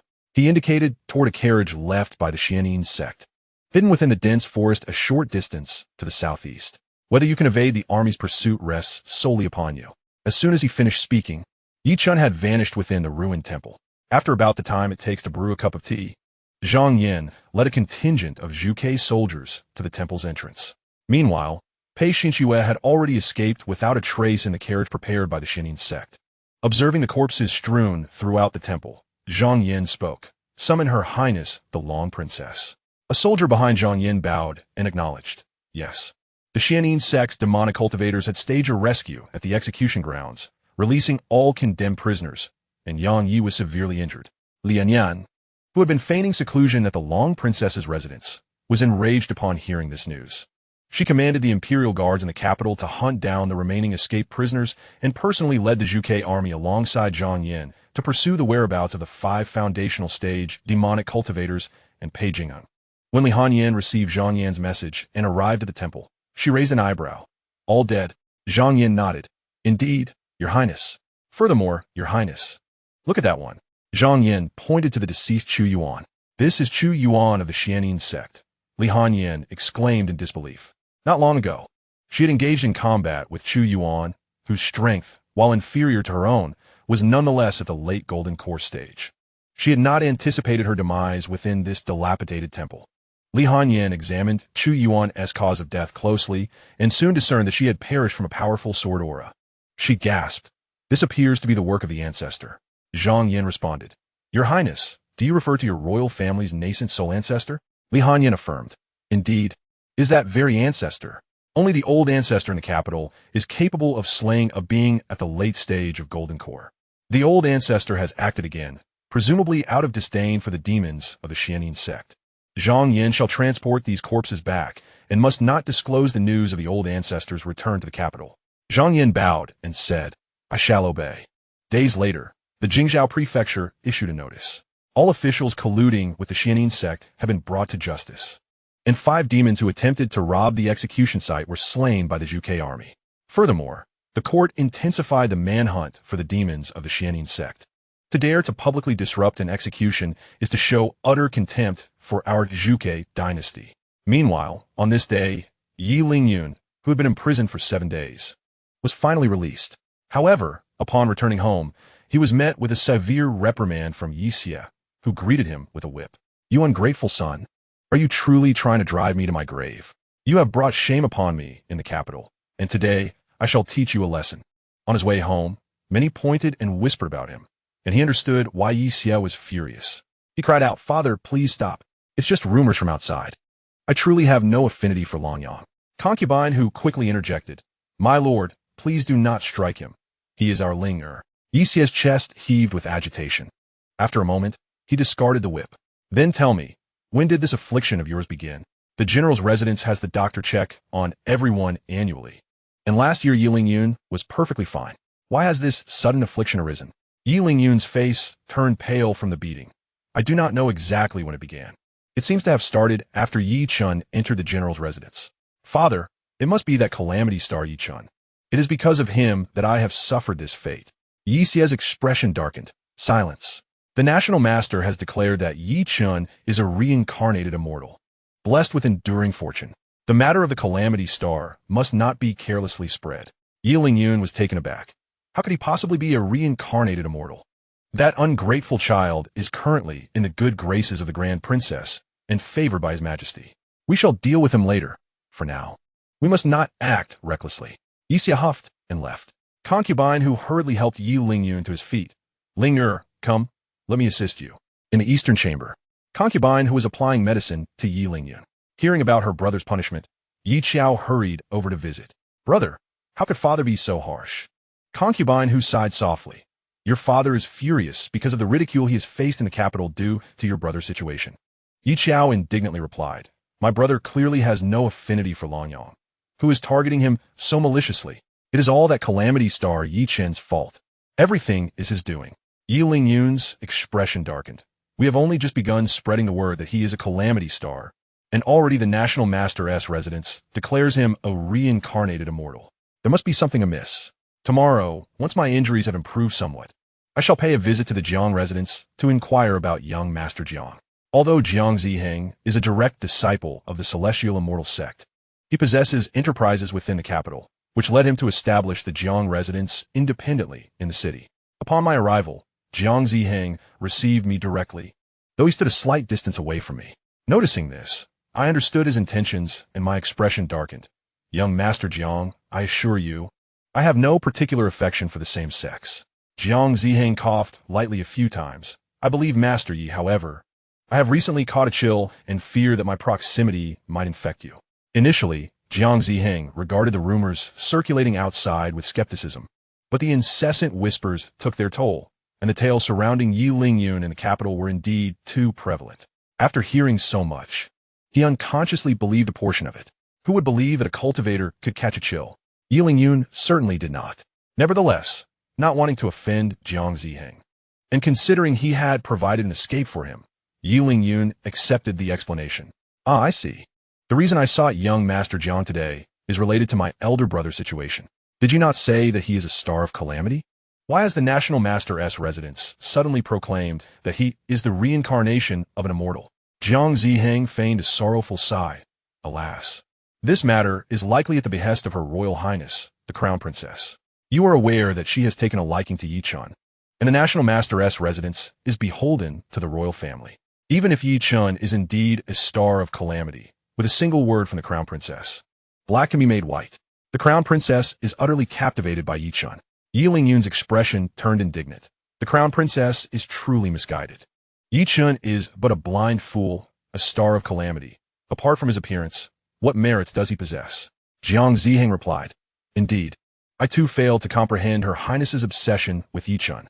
However, should Yi Chun truly wed the Crown Princess, it would inevitably affect the fortunes of the Zhuge dynasty. And your Yi family would also be caught in the crossfire. Young Master Yi, you must take action. Yi Lingyun felt a surge of righteous indignation, yet found himself powerless against Yi Chun, who was shielded by the Crown Princess. Young Master Jiang, though, I wish to do something. The strength of the general's residence is insufficient to contend with Yi Chun under the protection of the Crown Princess. I'm truly at a loss. Jiang Ziheng reassured him. Do not fret, young Master Yi, for I have a plan. In the black market of the capital, there exists a warrior named Su Hongxi, a rare martial arts master of century, and an exceptionally formidable assassin. If we could persuade him to act, we would undoubtedly succeed in eliminating Yi Chun. Yi Lingyun was taken aback. There is such a figure in the capital? Why have I never heard of him before? Jiang Ziheng lightly waved his folding fan and smiled. That is because he has not revealed himself for many years, and the citizens of the capital are nearly forgetting him. Yi Lingyun furrowed his brow. This elder who has long since retired is not someone who can be easily persuaded by mere trinkets. Will he agree to take action? Jiang Ziheng. In his youth, this elder was also a devoted follower of the Zhuge dynasty, provided one introduces oneself and appeals to reason and sentiment. He is inclined to oblige. I wonder if young Master Yi might be willing to give it a try? Yi Lingyun pondered for a moment, then replied, regardless of Jiang Gongzi's kindness or for the sake of the general's residence, I am willing to make the attempt. Upon hearing this, Jiang Ziheng closed his folding fan, clasped his hands, and smiled faintly. Then I shall await good news within the residence. Yi Lingyun assured him, rest assured, Jiang Gongzi, I shall certainly persuade Master Su to lend his assistance. Before Yi Lingyun departed, Jiang Ziheng cautioned, young Master Yi, do remember, Master Su despises deceit above all. Even in the black market, you must provide your true name. Any falsehood might displease him. I understand. Thank you for the reminder, Jiang Gongzi. After Yi Lingyun left the residence, a cold smile crept across Jiang Ziheng's face. Truly, he is a gullible fool. However, I never expected this fool to be his son. Had I not visited Su Hongxi and inadvertently witnessed his true appearance, I would not have realized that General Yi was wearing such a large green hat. The moonlight was serene and silent. Yi Lingyun, disguised, ventured into the capital's black market.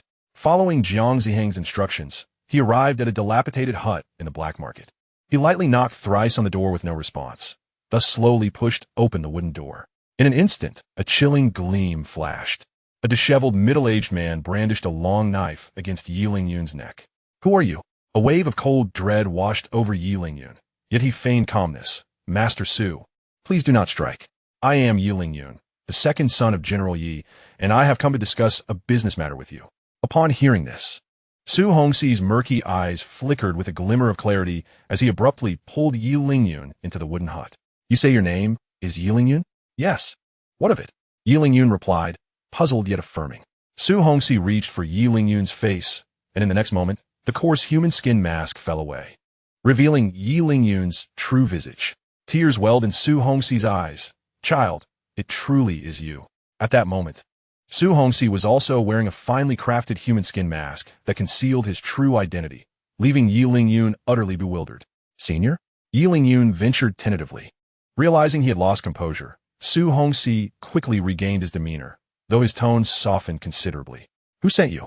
Yi Lingyun replied honestly, it was Jiang Gongzi from the Taisian mansion who informed me that you reside here. I wish to request your assistance in eliminating someone. Su Hongxi instinctively furrowed his brow. People from Taisian mansion? Might his son be manipulated in this endeavor? Su Hongxi inquired. Who do you wish to kill? The prince consort, Yi Chun. He is destined to be a solitary star of misfortune. Ever since he entered the general's residence, calamities have plagued us continually. Should he truly wed the crown princess, it would undoubtedly affect the fortunes of the dynasty, and the general's residence would also suffer the repercussions. Hence, I wish to implore you for assistance. After listening to Yi Lingyun's words, Su Hongxi remained silent for a considerable time before finally responding. You may return. I shall ponder over it for a night, and I will provide you with an answer by tomorrow. Yi Lingyun cupped his hands in respect and replied, Then I shall visit again on the morrow. As Yi Lingyun turned and opened the wooden door to depart, Su Hongxi gazed at his retreating figure, his expression momentarily complex. The following day at dawn, Yi Ziyun had already gone to attend court, while concubine who lingered in bed, wishing to rest a bit longer. Mayor, a voice, both familiar and foreign, suddenly echoed, awakening her from slumber. Upon seeing the figure before her, a visage resembling Yi Lingyun's, but slightly more aged, her complexion turned ashen. Su Hongxi, what brings you here? Did I not instruct you to cease seeking me? How dare you appear in the general's residence in such a state? What if someone sees you? What will happen to Ling? Leave at once. Su Hongxi gave a bitter smile and replied, Mayor, I encountered Lingyun in the black market. He wishes for me to take action against Yi Chun. Su Hongxi recounted all that transpired in the black market to concubine who. Upon hearing this, concubine whose initial tension gradually subsided, and after a moment of silence, she inquired, Will you truly kill him? Su Hongxi responded, Mayor, this child Lingyun may have been manipulated by the Taishan residents. Though I have lived in confusion these past years, I have met Xianxia privately several times. He is far from the gentle image portrayed in rumors. He possesses a deep cunning. Concubine who asked, But what if I also desire his demise? Would you still carry out the act, or do you hold on to past sentiments? Su Hongxi quickly replied, If you wish for his death, then I shall act. 20 years ago I stood by your side, and this time I shall remain by your side as well. Concubine who gazed at Su Hongxi with deep affection. Very well, then you may proceed with the deed. Su Hongxi found himself unable to resist stepping closer and gently embracing concubine whose delicate waist. Mayor, as you wish. Chapter 45. Seeking elixirs and grapes. Yi Ziyun would not return to the general's residence for the time being. The long-separated concubine who and Su Hongxi ignited like dry kindling, their emotions flaring as they found themselves entwined on Yi Ziyun's bed. An hour later, Su Hongxi, holding concubine who, whispered, Mayor, I have longed for you so dearly. Allow me to come to the general's residence to find you in the future. Their relationship had once more deepened, and Su Hongxi's affection for concubine who surged within him like an unrelenting river. He could no longer bear the thought of parting from her. Concubine Chen. No. The general's residence is crowded with people, and if you are discovered, Lingyun's fate will be sealed.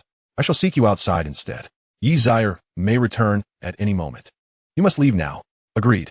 Su Hongxi cherished this precious time, reluctantly bidding farewell to Aunt Hu before departing from the general's residence. After gracefully exiting the estate using his lightness skill, he donned a human skin mask, his eyes returning to their cold hue. That very day, he began to inquire about Yi Chen's whereabouts. As night fell, Yi Lingyun once again visited the black market. Su Hongxi spoke directly. I can assist in eliminating Yi Chun, but I require 5,000 taels of silver. To distance himself from Yi Lingyun, Su Hongxi feigned the role of an ordinary assassin, quoting the price of 5,000 taels. Having served as a third-grade general for over 20 years, Xianxia had accumulated considerable wealth from his salary, military merits, and rewards in his youth. Su Hongxi was well aware that the general's residence was quite affluent. Thus, 5,000 taels were too tempting to decline. Yi Lingyun's face brightened at this response. Here is 1,000 taels as a deposit. The remaining 4,000 will be paid upon completion of the task. Is that agreeable? Su Hongxi nodded indifferently. That is acceptable. Yi Lingyun clasped his hands in gratitude. Then I shall trouble you with everything, esteemed elder. In the narrow and sparsely populated Qingstone Alley, a thoroughfare between the Wanhua building and Ziyun residence, Su Hongxi had already discovered that Yi Chun had a penchant for the meals at Wanhua building, frequently visiting it during his leisure time. Thus, he decided to lie in wait within Qingstone Alley, ready to strike upon Yi Chen's appearance. At the first watch of the morning, within Ziyun residence, Yi Chun had just awoken and finished his morning routine. preparing to accompany Lu Lei to Wanhua building for breakfast when the carriage of the Grand Princess gracefully arrived at the front of the residence. Surprisit, Ye Chen Iklimet. Your Highness, what brings you here today? Is it not permissible for me to visit my future son-in-law? The escaped prisoners had all been apprehended and executed. The rumors surrounding the star of misfortune had been thoroughly quelled, and most of the pressing matters in the capital were resolved.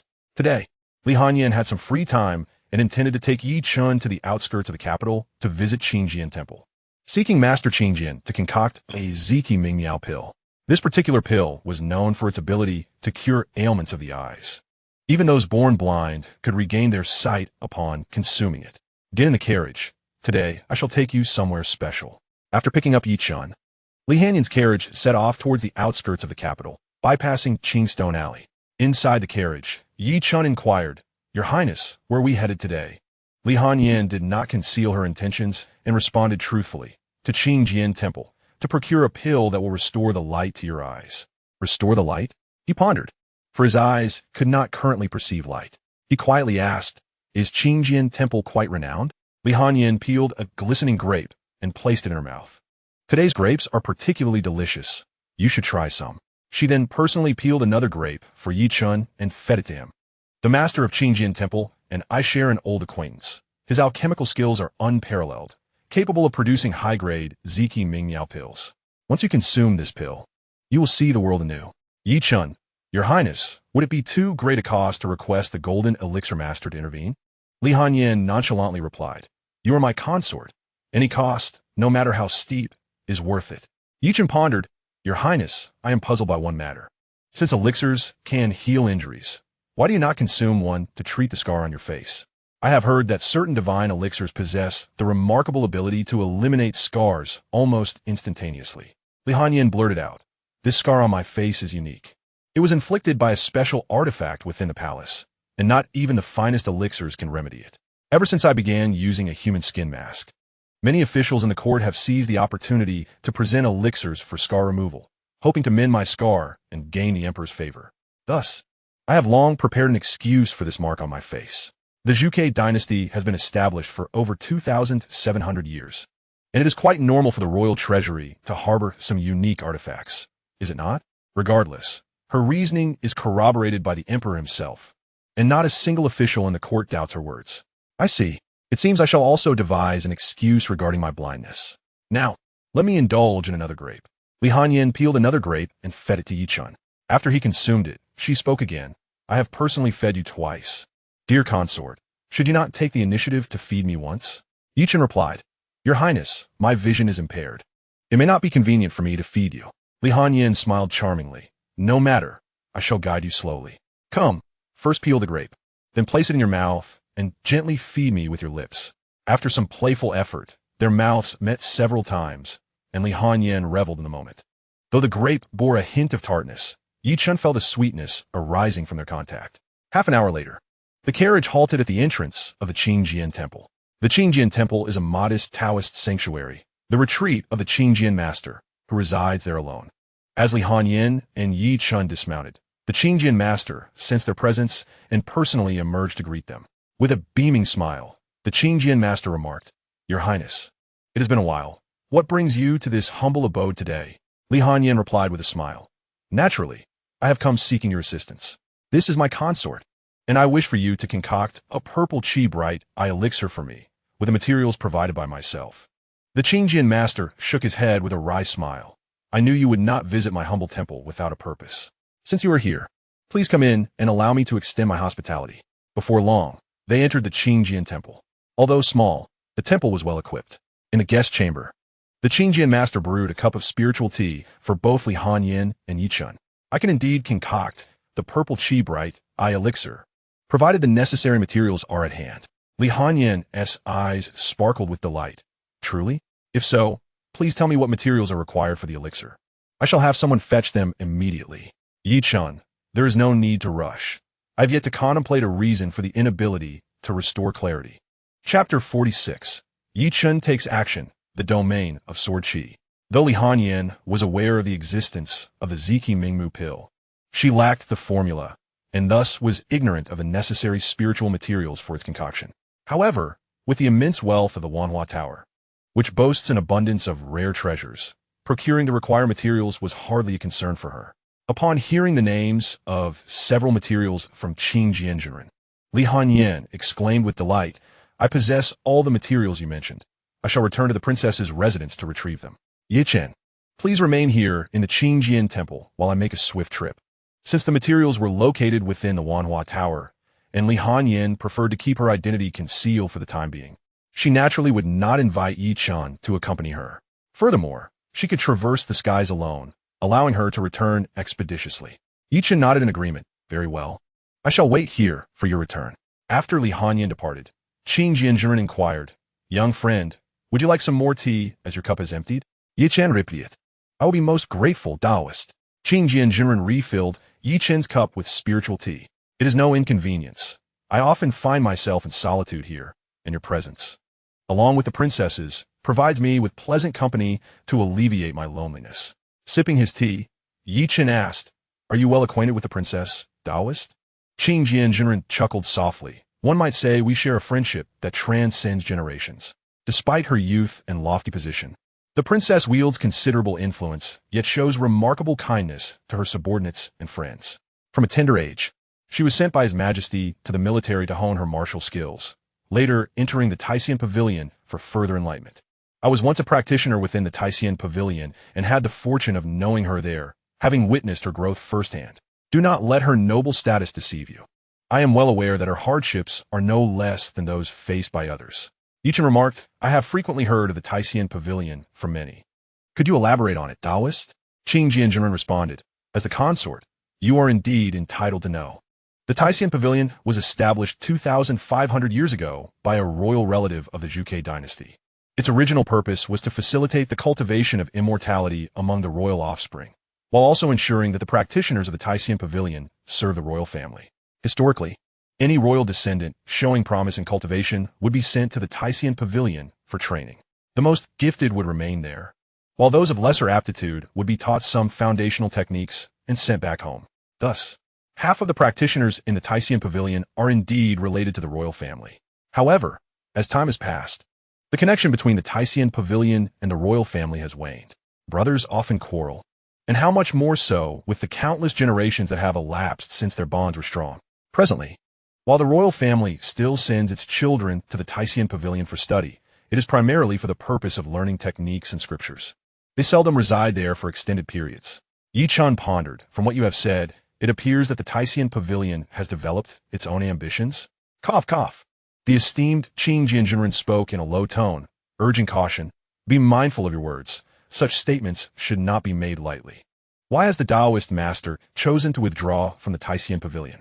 With a gentle sigh, Qingjian replied, "The current dynamics within the Taishan Pavilion are fraught with complexity, with elders vying for power both overtly and covertly. Displeased by this, I have chosen to retire." He added, "It would not be remiss to inform Prince Yi that in recent years, many cultivators, like myself, have departed from the Taishan Pavilion." After concluding the discourse on the Taishan Pavilion, a moment of silence ensued before Qingjian resumed. "Prince, do you have a fondness for pomegranates? I have cultivated several pomegranate trees in my abode, and they bear fruit now." He continued, "Please wait a moment. I shall fetch a couple for you to taste." As Qingjian made his way towards the door, Chen set down his teacup, a slight frown creasing his brow. He sensed the approach of two golden core cultivators towards Qingjian, and their intentions appeared dubious. Upon Qingjian's emergence, a somber voice echoed outside the temple. The elder, still in the act of gathering pomegranates, furrowed his brow as he reached the entrance. Xiyun, what brings you to my humble abode?" Xianxia Taoist replied coldly. "The pavilion master has issued an order for your immediate return to the Taishan Pavilion." Qingjian responded, "I have severed my ties with the Taishan Pavilion and will no longer heed Ming Yuan's commands. Please take your leave." Xianxia Taoist, with a malevolent glare, pressed Qingjian, "Do you truly refuse to return to the Taishan Pavilion?"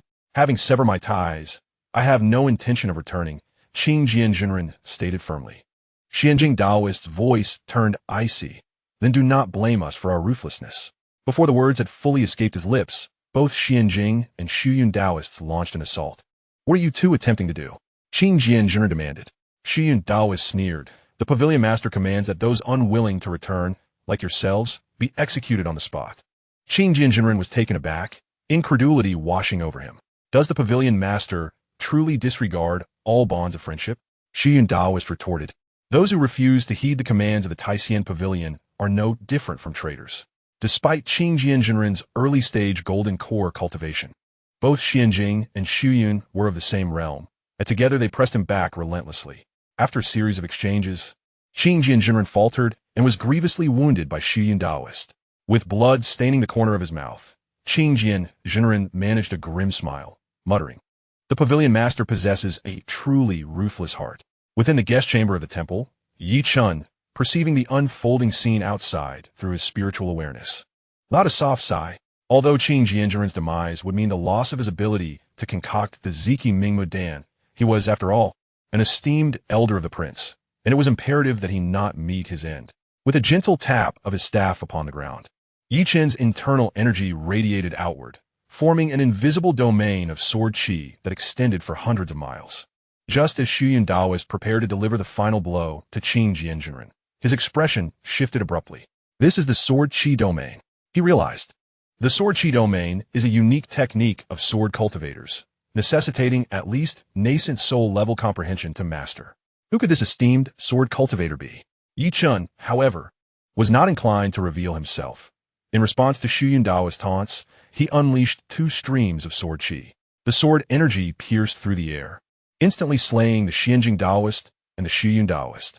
The Qing Jinren, witnessing this, was left profoundly astonished. Who could this esteemed predecessor be, wielding such unparalleled sword energy? The mere manifestation of two sword strikes within that domain was enough to vanquish Golden Core cultivators, stabilizing his internal injuries with his magical power. Qing Jinren gradually rose to his feet and clasped his hands towards the void, expressing his gratitude. "I am Qing Jian, and I sincerely thank you for your life-saving grace."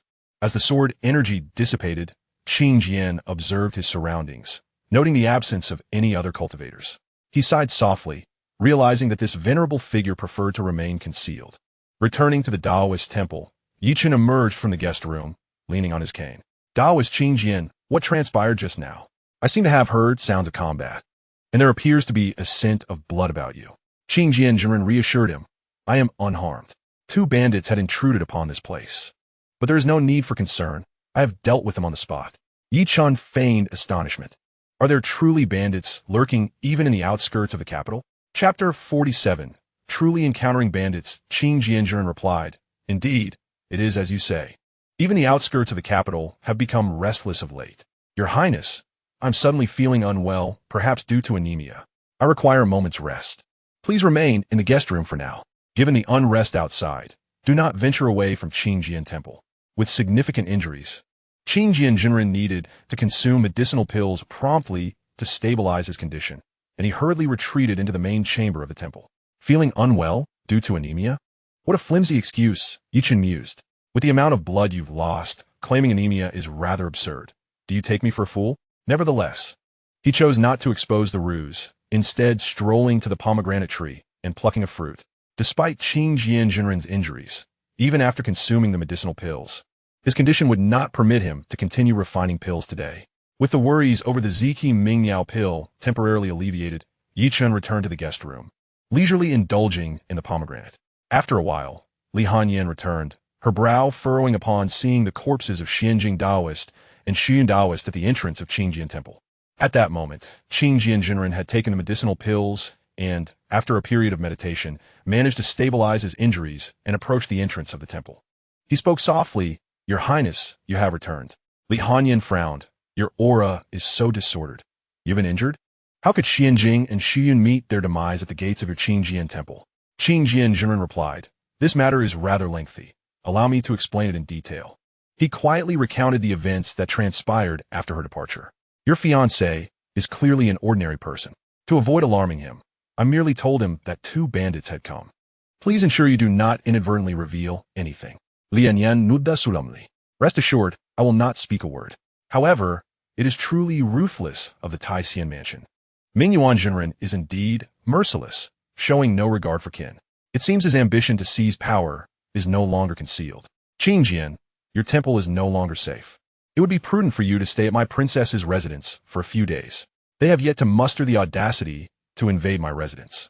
Master Qing Jian smiled faintly and remarked, "Then I shall respectfully comply. I intend to intrude upon your highness's abode for a while. However, I am curious to know which esteemed elder has come to my aid, possessing such formidable swordsmanship that even the sword energy derived from the realm of sword qi can effortlessly slay 2 golden core practitioners." Li Hanyin stepped forward to examine the bodies for a moment, pondering perhaps it is the ancestor of our Zhuke dynasty. Master Qingjian raised an eyebrow at her words. "Are you referring to the royal family's long-lost nascent soul ancestor?" Li Hanyin nodded slightly. Recent clues indicate that the ancestor has returned to the capital, though they prefer to remain concealed. It is quite possible that when Xianjing and Xian took action against you, they were inadvertently seen by the ancestor. It is rumored that the ancestor does not have a cordial relationship with the Taisian mansion, and now that they intend to harm you. They have certainly angered the ancestor. Master Qingjian realized with a sudden understanding. So it was the ancestor who saved me. Li Hanyin and Master Qingjian had been conversing in front of the Taoist temple for a short while. Inside, Yi Chun had finished the pomegranate he was holding and, feeling a bit bored, leaned on his cane and stepped outside. "Your Highness, have you returned?" "It is indeed I. Master Qingjian just informed me that 2 bandits approached the temple. Were you harmed?" Yi Chen chuckled it. "Those 2 bandits were dealt with by the master before they even reached Qingjian temple. I am quite well. However, it seems that Master Qingjian may be somewhat anemic. Is he feeling better now?" At her words, Li Hanyin's eyelids twitched slightly. A golden core practitioner suffering from anemia? What a flimsy excuse. Li Hanyin smiled helplessly. "No harm done. He is now fit to leap about." Master Qingjian cleared his throat twice and said, "Your Highness, I am not a monkey. Please do not describe me as such." Li Hanyin replied nonchalantly, "Young sir, this temple is no longer safe. The alchemical matters shall be temporarily set aside. I will take you and Master Qingjian back to the capital." Very well. As long as there was no alchemy involved, Yi Chun had no objections. However, the only inconvenience now was that they had to walk back to the capital. Earlier, when Master Qingjian was engaged in battle with Xianjing and Xian, their conflict had inadvertently affected the carriage parked at the temple entrance. For valiant horses had met a tragic end, but fortunately, the coachman had been resting in the servant quarters and had not perished with the horses. Thus, Yi Chun, Li Hanyin, Master Qingjian, and the coachman set off towards the capital on foot. Without a carriage, it would take them approximately half a day to return to the city. Walking back to the capital was of little concern to Yi Chun. He considered it a chance to stretch his legs and exercise. Moreover, with Li Hanyin supporting him along the way and occasionally engaging in conversation, the journey was not tedious. Unfortunately, midway through their trek, they were confronted by a group of unexpected visitors. Dozens of fierce and menacing ruffians on horseback obstructed their path. "Halt! Hand over all your valuables." The leader of the mountain bandits, Qiu Dazhuang, cast a malevolent gaze upon the 4 individuals. The esteemed Qing Jianjinren could not help but mutter under his breath. What in the world? There are indeed bandits lurking in the outskirts of the capital. Li Hanyin also raised an eyebrow. Who would dare to be a bandit in the vicinity of the capital, where the Zhuke camp is stationed? The Zhuke army conducts patrols in the outskirts at irregular intervals each year. To engage in banditry here is tantamount to seeking one's own demise. "Young master, take care of yourself. This matter shall be resolved by Qing Jian and me," she declared. Noticing Li Hanyin and Qing Jianjinren's intent to resist, Qiu Dazhuang sneered. "If you refuse to pay, do not blame us for being merciless." At that moment, one of Qiu Dazhuang's lackeys piped up, "Boss, this woman may not be particularly attractive, but her figure is commendable. Let us not kill her just yet. We can have some fun first." With a fierce sweep of his sword, Qiu Dazhuang charged at Qing Jianjinren. However, Li Hanyin's expression turned icy. Without waiting for Qing Jianjinren to act, she leaped forward and delivered a powerful kick that sent Qiu Dazhuang flying. Having practiced martial arts since childhood, even without resorting to her golden elixir cultivation, her skills were formidable. The force of the kick sent Qiu Dazhuang hurtling off his horse, whereupon he spat a mouthful of blood and collapsed to the ground. The remaining bandits were momentarily stunned, then their faces twisted with fury. "You filthy wench, you seek death," they shouted, charging at Li Hanyin in a frenzy. However, they had clearly underestimated their opponent. Both Li Hanyin and Qing Jianjinren sprang into action, swiftly subduing the bandits. As they fought, it became apparent that these bandits were not merely common thugs. Their techniques bore the hallmarks of military training, suggesting that they had once served as soldiers. After dispatching the last of the bandits, Qing Jianzhen remarked, "Your Highness, these individuals resemble more of soldierly ruffians than mere bandits." Li Hanyan retrieved a special signal arrow from her bosom, gently pressing a mechanism at its base, causing the arrow to soar into the sky. With a resounding bang, the signal arrow exploded like fireworks above. This signal arrow was intended to alert the Zhuge army in case of an emergency. Although she had initially planned to execute the bandits on the spot, the suspicious origins of these individuals warranted further investigation. Within a short span of time, the thunderous sound of galloping horses echoed from the distance as Vice Commander Zhang Yan of the Zhuge army led a contingent toward them. "Minister Zhang, Yin pays his respects to your highness," he announced. Li Hanyan nodded slightly, her gaze sweeping over the semi-conscious bandits sprawled on the ground. "Take these individuals back with you and conduct a thorough interrogation to ascertain why they are bandits in the outskirts of the capital." "Yes, your highness," came the reply. The Zhuge army arrived swiftly and departed just as quickly, dragging away the numerous bandits. Finally, Li Hanyan, Ye Chen, Zinc, Rinzenren, and the coachmen could continue their journey to the capital without further delay. As these bandits arrived on horseback, many steeds remained at the scene. Master Qing Jian and the coachman each selected a fine horse that caught their eye. Li Hanyan chose a splendid brown steed with impressive stature. "Young lord, I presume you have never ridden a horse? Today, I shall take you for a ride," she declared. With a swift motion, Li Hanyan lifted Yi Chun onto the horse's back and galloped away on the brown steed towards the capital, having lived atop Ziyun Mountain for 20 years. It was indeed Yi Chen's first experience on horseback. Racing alongside Li Hanyan, he felt an indescribable sense of liberation. The wind rushed past his ears as Li Hanyan laughed heartily. "How does it feel? Comfortable, I trust? Your highness, at this moment, I feel like a free-spirited bird soaring through the skies." Yi Chen replied. Li Hanyan smiled. "It seems you too enjoy the thrill of riding. Then let us increase our speed." With a flick of the reins, the brown steed surged forward, leaving Master Qing Jian and the coachman far behind. After a brief while, Li Hanyan and Yi Chun arrived at the city gates, where they waited for some time before Master Qing Jian and the coachman arrived, albeit tardily. Master Qing Jian chuckled. "Your highness, you truly possess a delightful spirit." Li Hanyan beamed. "My young lord is riding for the first time? Naturally, I wish for him to enjoy himself thoroughly. Now, let us proceed to the palace."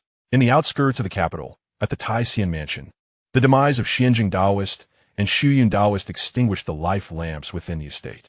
The steward overseeing the lamps promptly reported this matter to the mansion's master, Mingyuan Daoist. A shadow crossed Ming Yuan's face as he mused. Even if Xianzheng and Shuyun could not slay Qing Jian, they would not allow him to counterattack. Could it be that someone is aiding him?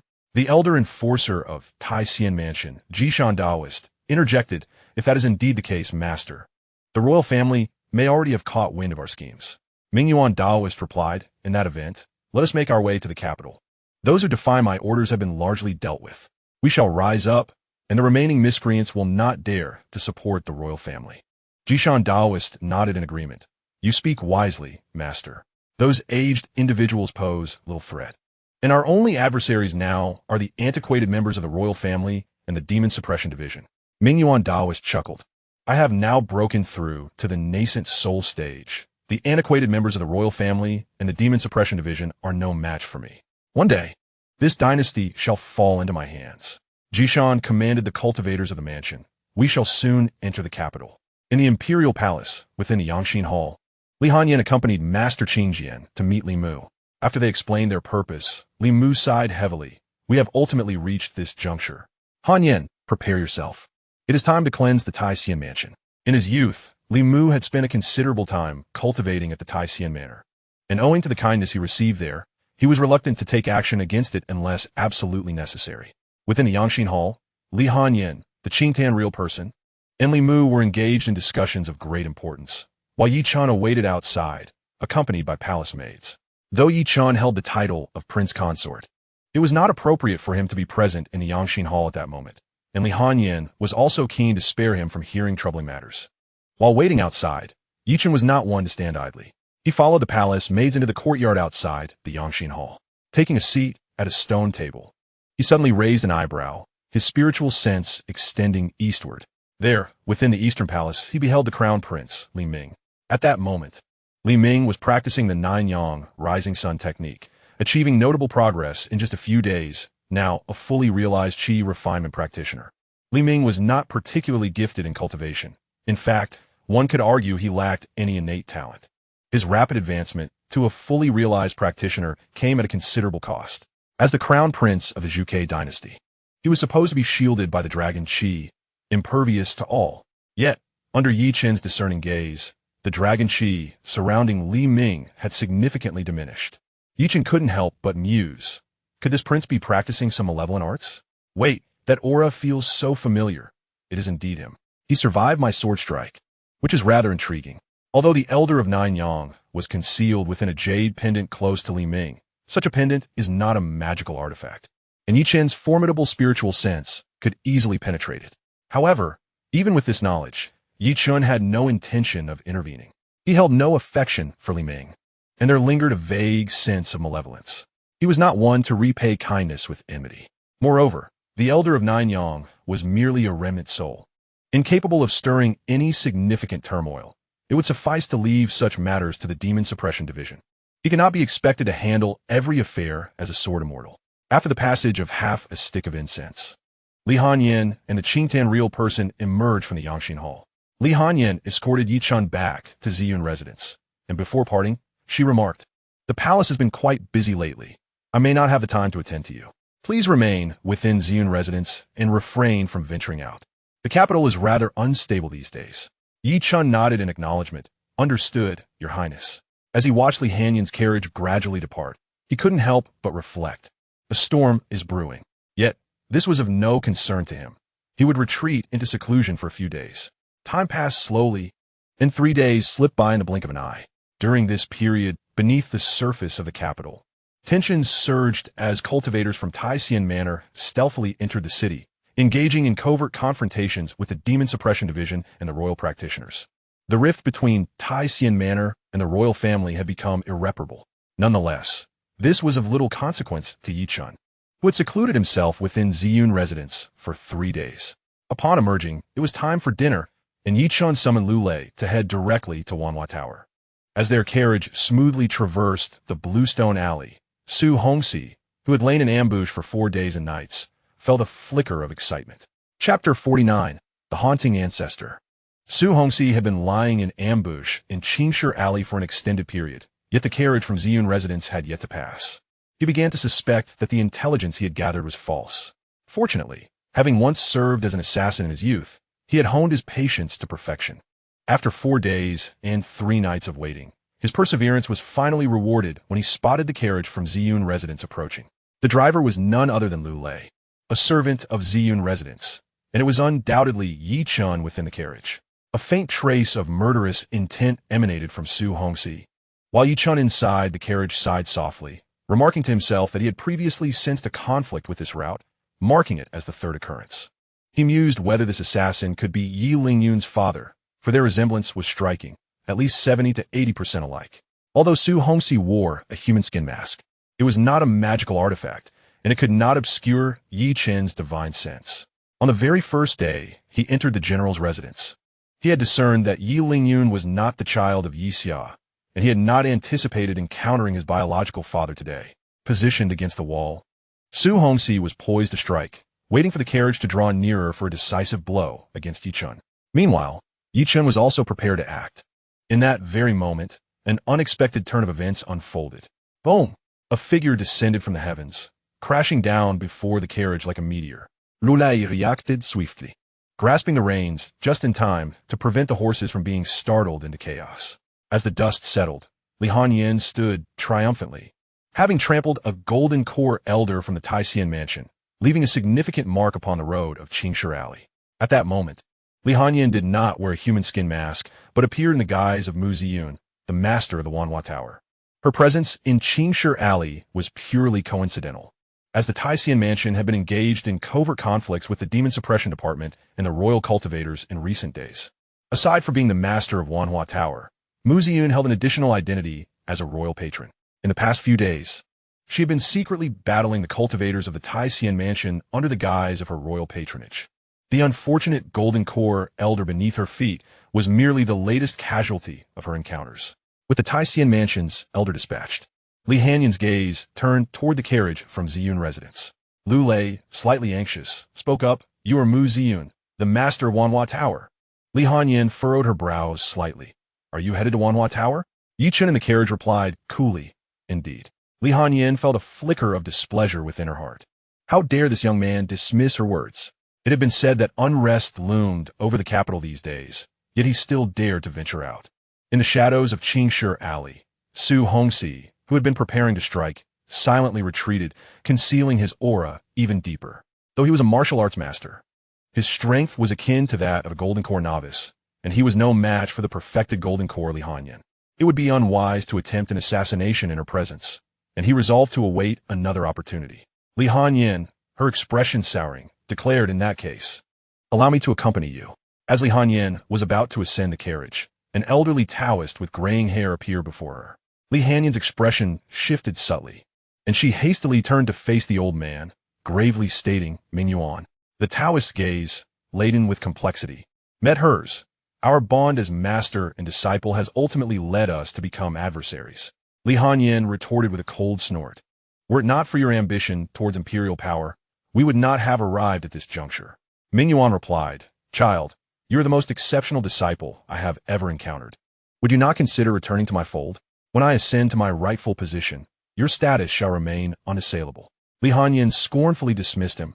"You are merely dreaming." Though there existed a semblance of master-disciple affection between them, the revelation of Ming Yuan's aspirations for imperial authority several years prior had nearly severed their ties.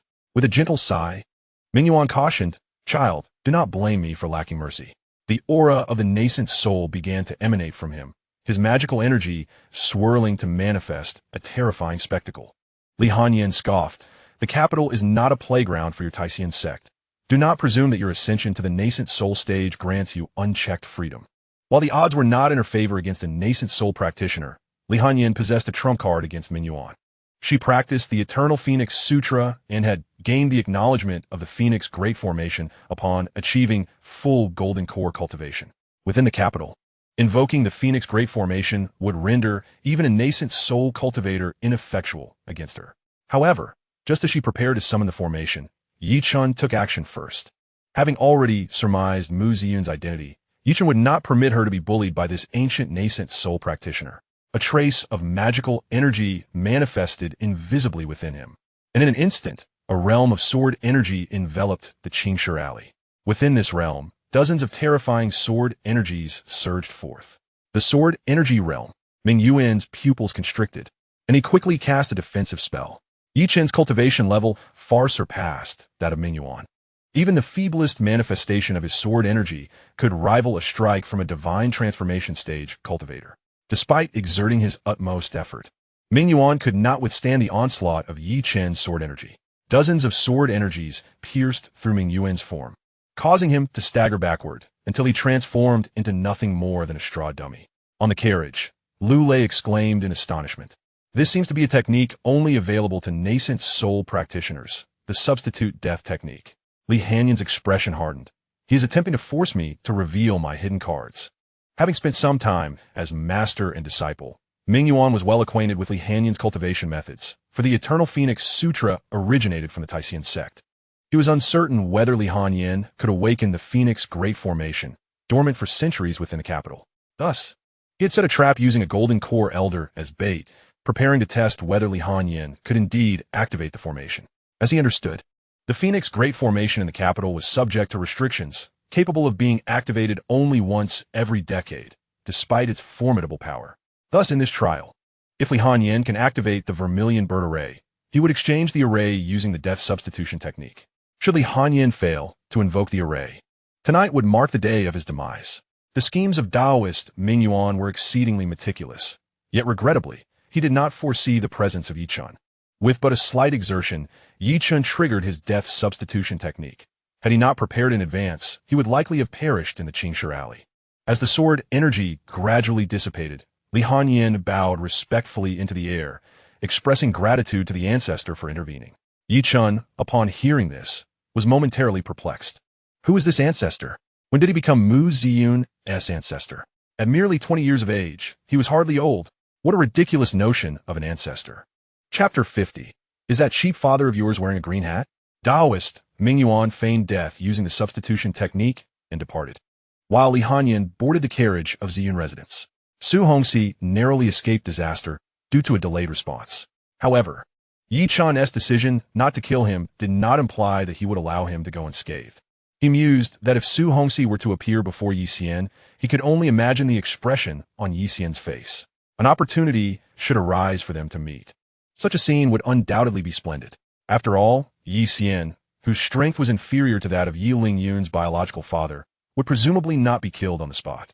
Returning his thoughts to the carriage, he inquired of the recently boarded Li Hanyan, "Lord Mu, who is this ancestor you just mentioned?" Li Hanyan cast a soundproof spell within the carriage, stating that it would not matter to disclose. "The ancestor I refer to is an infant transformation master of our Vermilion Bird Dynasty's royal family. Recently, he has returned to the capital, but is reluctant to make an appearance." The Taoist Ming Yuan was easily repelled just now thanks to the ancestor's intervention. Yi Chen replied, "All right, so I have inexplicably become the ancestor of the Vermilion Bird Dynasty, achieving such a status at a young age. However, being only 20, this title of ancestor may make me seem elderly." Within a residence of the Jiang family, Taoist Ming Yuan suddenly manifested, spitting out a mouthful of blood, his complexion ashen, breath faint.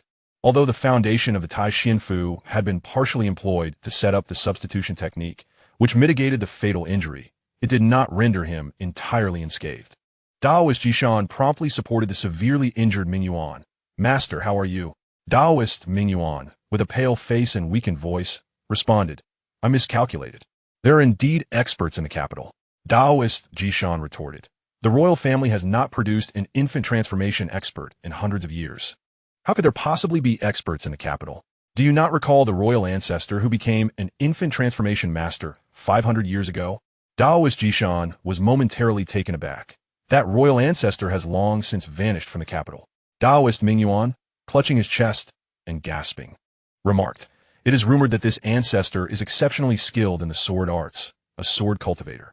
Today, the one who severely injured me in the capital was also a sword cultivator. I suspect it was indeed that royal ancestor. He has not vanished, but has been lurking in the shadows of the capital all along." The expression on Ming Yuan Daoist's face was exceedingly grim.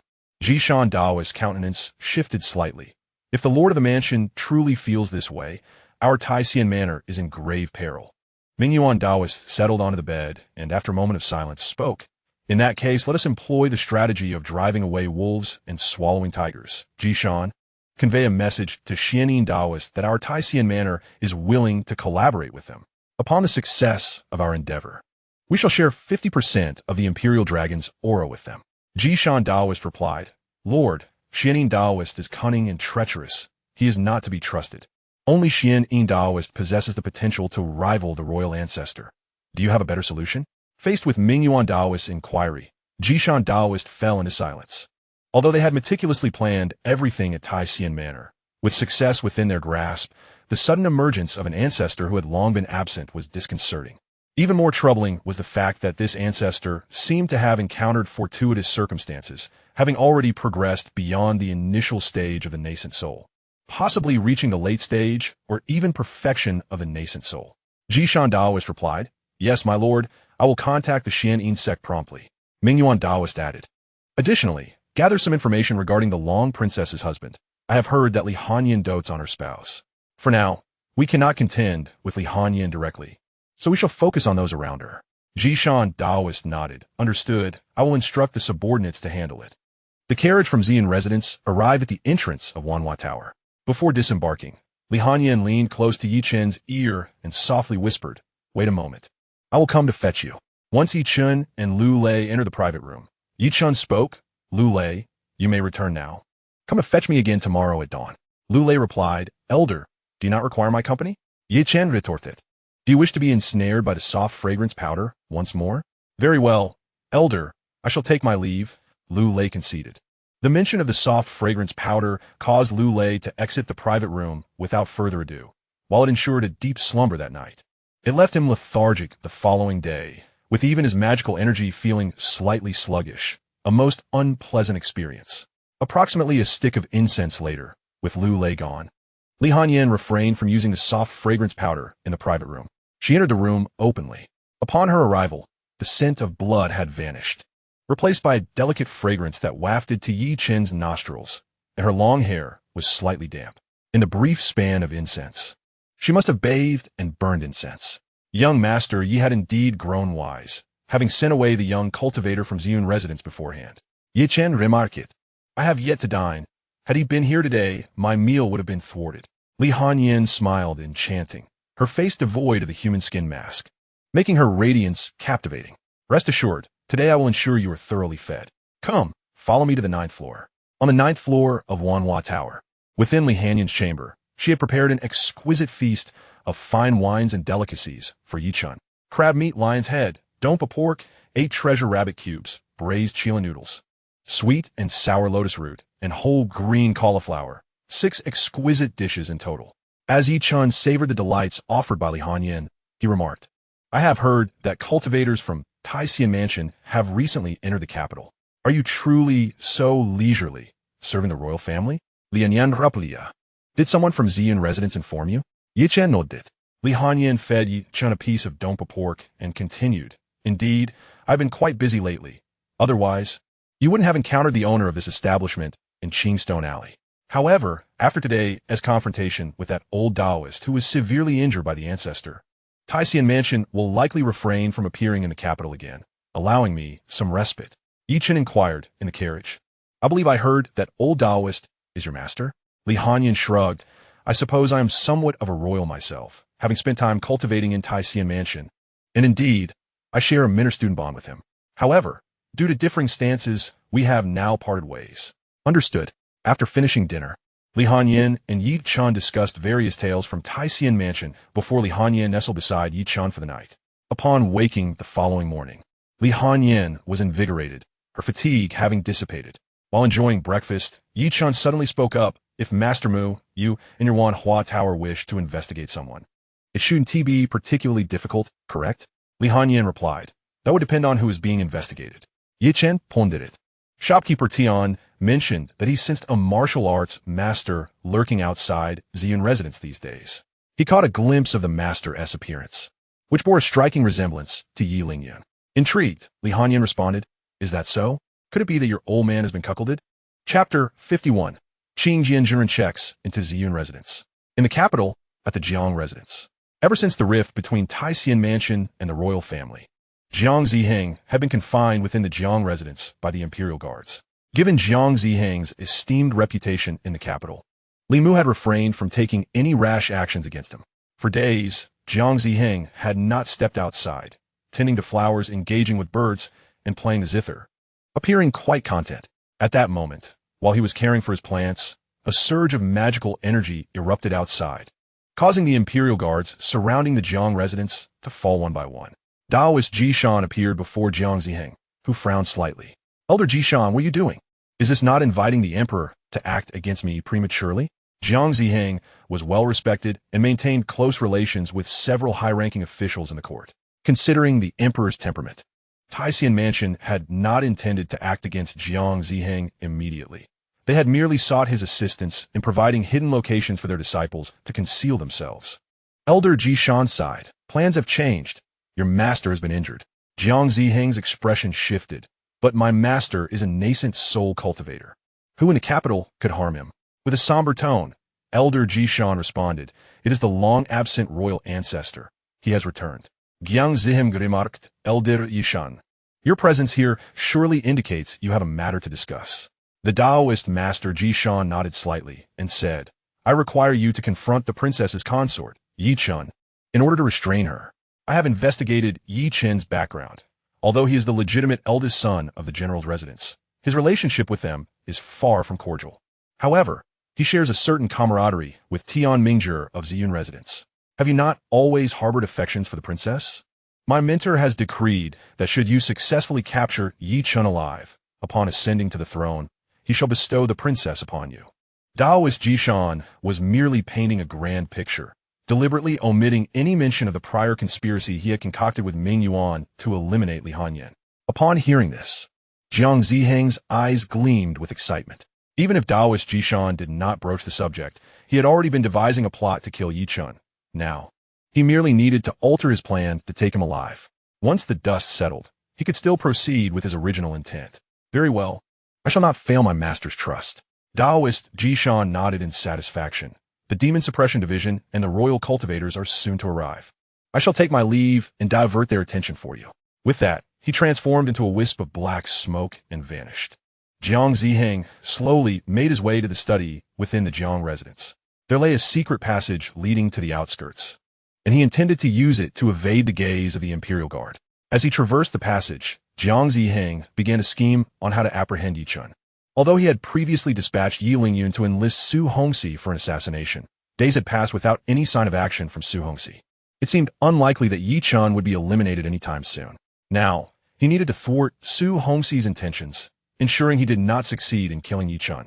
While capturing him instead, it appeared that his earlier machinations had backfired, and Jiang Ziheng could only shake his head in resigned amusement. At Wanhua Tower, after Li Hanyan had seen Yi Chen off, Ing arrived to report. Master, Jiang Ziheng has fled. Li Hanyan let out a cold laugh at last. He can no longer contain himself. It is all that old man's fault, surrounding the residence, boasting of reputation throughout the capital, and maintaining close ties to the court. What was there to consider? Were I in that position, I would have issued a direct order to behead Jiang Ziheng without hesitation. Since he has escaped, inform the Demon Suppression Division and the Royal Offerings to execute him on sight without mercy. Also, have the spies of Wanhua Tower investigate the second son of the general's residence. Uncover the identity of his biological father, for he does not appear to be the legitimate son of Xianxia. Ing nodded in agreement, understood. Lu Lei drove the carriage from Wanhua Tower towards Ziyun residence. Not long after Yi Chen had boarded, he instructed Lu Lei, do not take the route through Qingshi Alley today. Remember to take a detour. Lu Lei raised an eyebrow. Elder, if we avoid Qingshi Alley, it will add half an hour to our journey, taking us around much of the capital. Yi Chen replied, trust my judgment and take the detour. Recently, Qingshi Alley has become a source of conflict for us. Yes, Elder, Lu Lei acquiesced. Thus, Suonsi, lying in ambush at Qingshi Alley, once again missed Yi Chen perfectly. Upon returning to Ziyun residence, Yi Chen opted to enter seclusion once more. Recently, tranquility eludes the capital. Although he remains unafraid, Li Hanyan is unaware of his identity as the Sword Immortal. To spare her undue concern, he resolves to venture out less frequently. However, this time, his seclusion was interrupted in less than 2 days. Ever since the severe injury of Mingyuan Daoist, the practitioners of the Taishan Manor have begun to vanish from sight, evading detection by both the Demon Suppression Office and the royal family's offerings. The situation has become increasingly enigmatic. Yet Li Hanyan harbors an unsettling premonition that the conflict between the Taishan Manor and the royal family will soon reach a conclusion. The practitioners of the Taishan Manor cannot remain hidden in the capital indefinitely. The spies of the Wanhua Tower are not idle. 2 weeks is ample time to uncover all enterprises covertly linked to the Taishan Manor. When that time comes, they shall find no refuge within the city. With the decisive battle approaching, Li Hanyan fears that the Taishan Manor's practitioners may act recklessly against Yi Chen. Thus, she arranges for Qing Jianzhenren to reside at Ziyun residence. For cultivators, the environment of Ziyun residence surpasses even that of the princess's residence. Each room is equipped with a spirit-gathering array, making it exceptionally conducive for cultivation, and naturally, Qing Jianzhenren does not decline the offer. On the first day of his stay at Ziyun residence, Qing Jianzhenren paid a visit to Yi Chen. Yi Fuma, we meet again, he greeted with a slight nod. Qing Jian Daoist, Yi Chen acknowledged. Qing Jianzhenren smiled and said, the capital has been quite turbulent of late. I have come at the behest of the princess to ensure your safety. Yi Chen replied, Ziyun residence is well guarded under the watch of Manager Tian. Qing Jianzhenren responded, though Ziyun Mountain possesses a formidable reputation, the nascent soul cultivators within seldom involve themselves in affairs below the mountain. Should the Taishan Manor be cornered, they may disregard the mountain's renown and force their way into Ziyun residence to capture you as leverage against the princess. In such a case, Manager Tian may not be able to withstand their assault. By the way, he continued, I have also come to request some of your blood. Yi Fuma, taken aback. Yi Chen asked, what do you need my blood for, Daoist? Qing Jianzhenren explained, what you may not know is that to concoct the Ziki Mingmiao pill, which can restore your vision, one must use the blood of the user as a catalyst. Moreover, it must be on a clear day to attract the celestial purple qi, ensuring that the pill crafted possesses the potency necessary to revive your sight. Yi Chen reflected, How could I have forgotten this? After a moment of silence, he inquired, is it absolutely necessary for the Ziki Ming Miao pill to be refined on a clear day? Qing Jian Jinren nodded. Attracting the celestial purple qi is of utmost importance.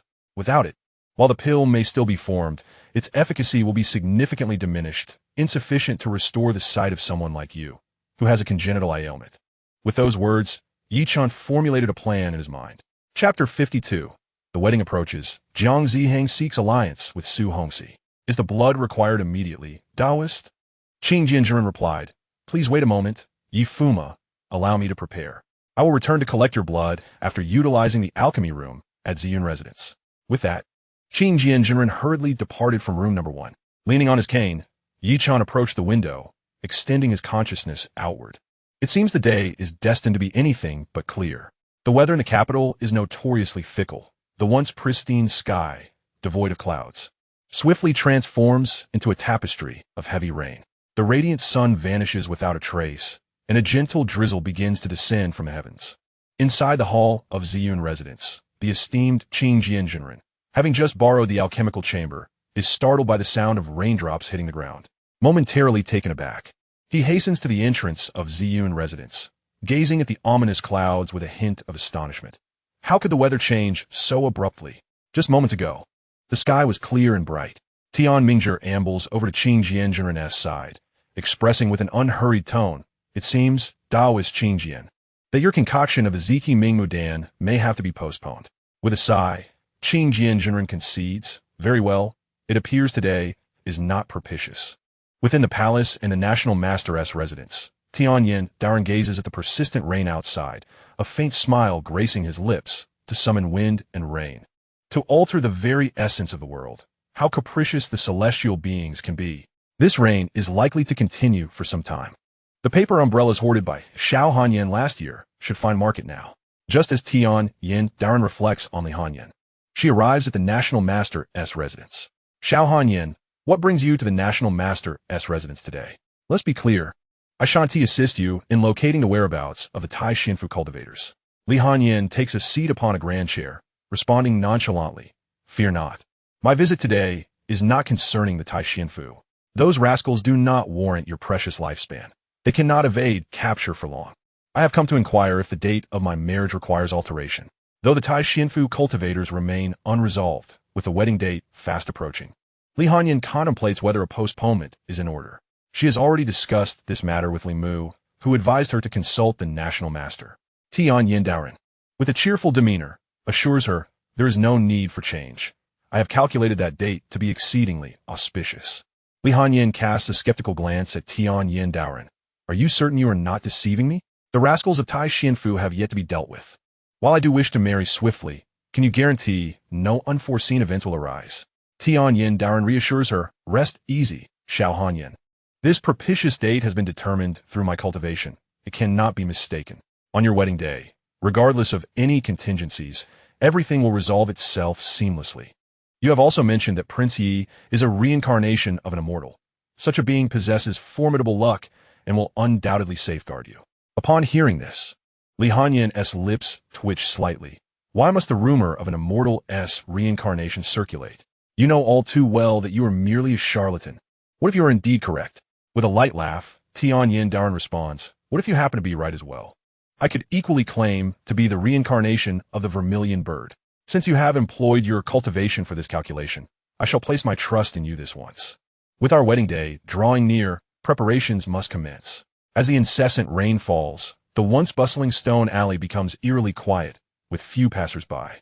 Jiang Ziheng, holding a paper umbrella, steps into the stone alley and pauses beneath a tall wall. Senior Su, please come out. Though the Epine Pavilion has been extinguished, Jiang Ziheng still possesses considerable influence in the capital. Ever since Jiang Ziheng departed from the Jiang residence, he has been utilizing his connections in the capital to monitor Yi Chen's movements and search for Su Hongxi. For the past few days, Yi Chen has remained within Ziyun residence, making it difficult for Jiang Ziheng to act, as his own strength alone is insufficient to breach Ziyun residence. After 2 days of inquiry, Jiang Ziheng finally ascertained Su Hongxi's whereabouts. Young Master Jiang, to what do I owe the pleasure? Su Hongxi emerged beneath the gentle, persistent rain, his gaze piercing as it fixed upon Jiang Ziheng.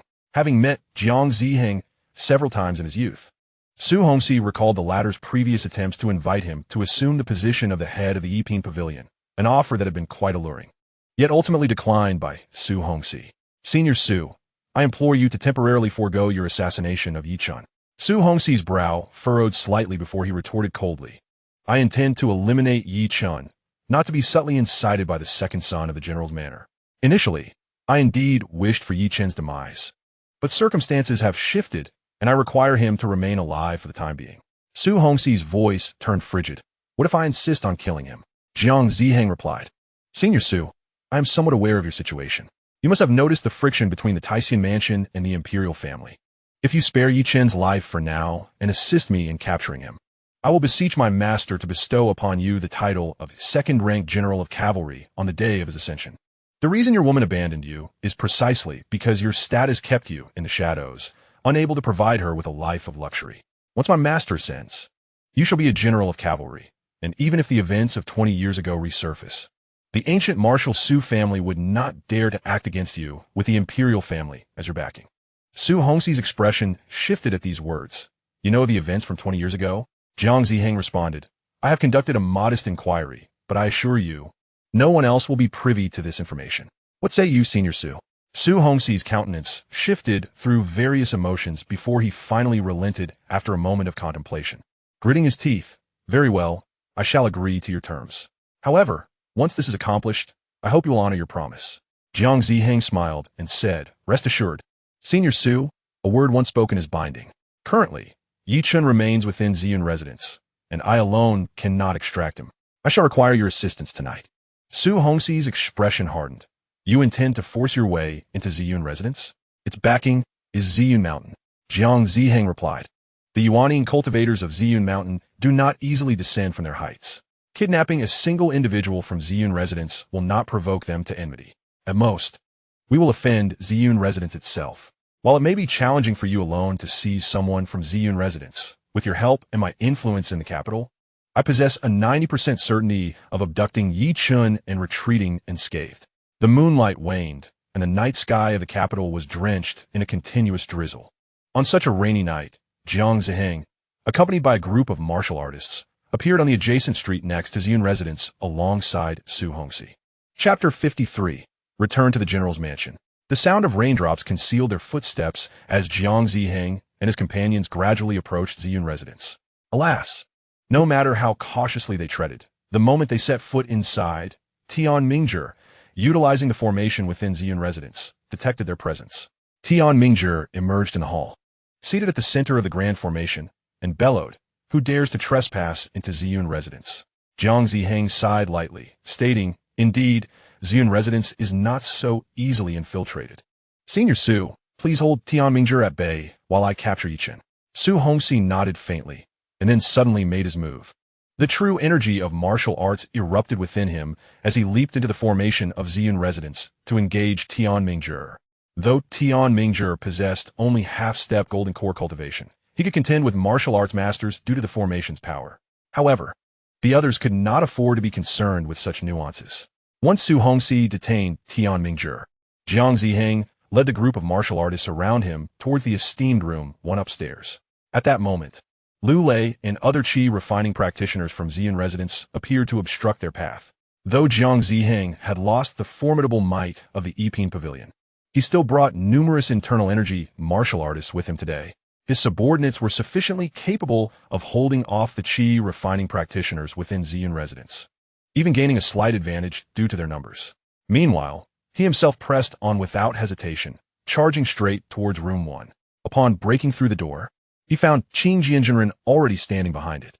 Qin Jianzhenren had been secretly placed in Ziyun residence by Li Hanyan, and only those within Ziyun residence and Li Hanyan were privy to his presence there.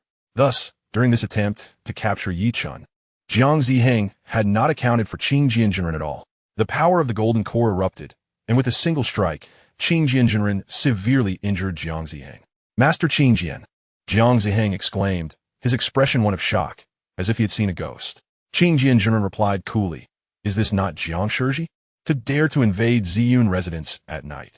Does Taishan Mansion wish to completely offend Ziyun Mountain? Jiang Ziheng's face darkened as he gritted his teeth, demanding, "Why are you, a practitioner of Taishan Mansion, here?" Qin Jianjunren responded, "I have long since severed ties with Taishan Mansion, entrusted by the princess to protect Prince Yi." No sooner had he finished speaking than he struck again, unleashing his golden core cultivation without the slightest restraint.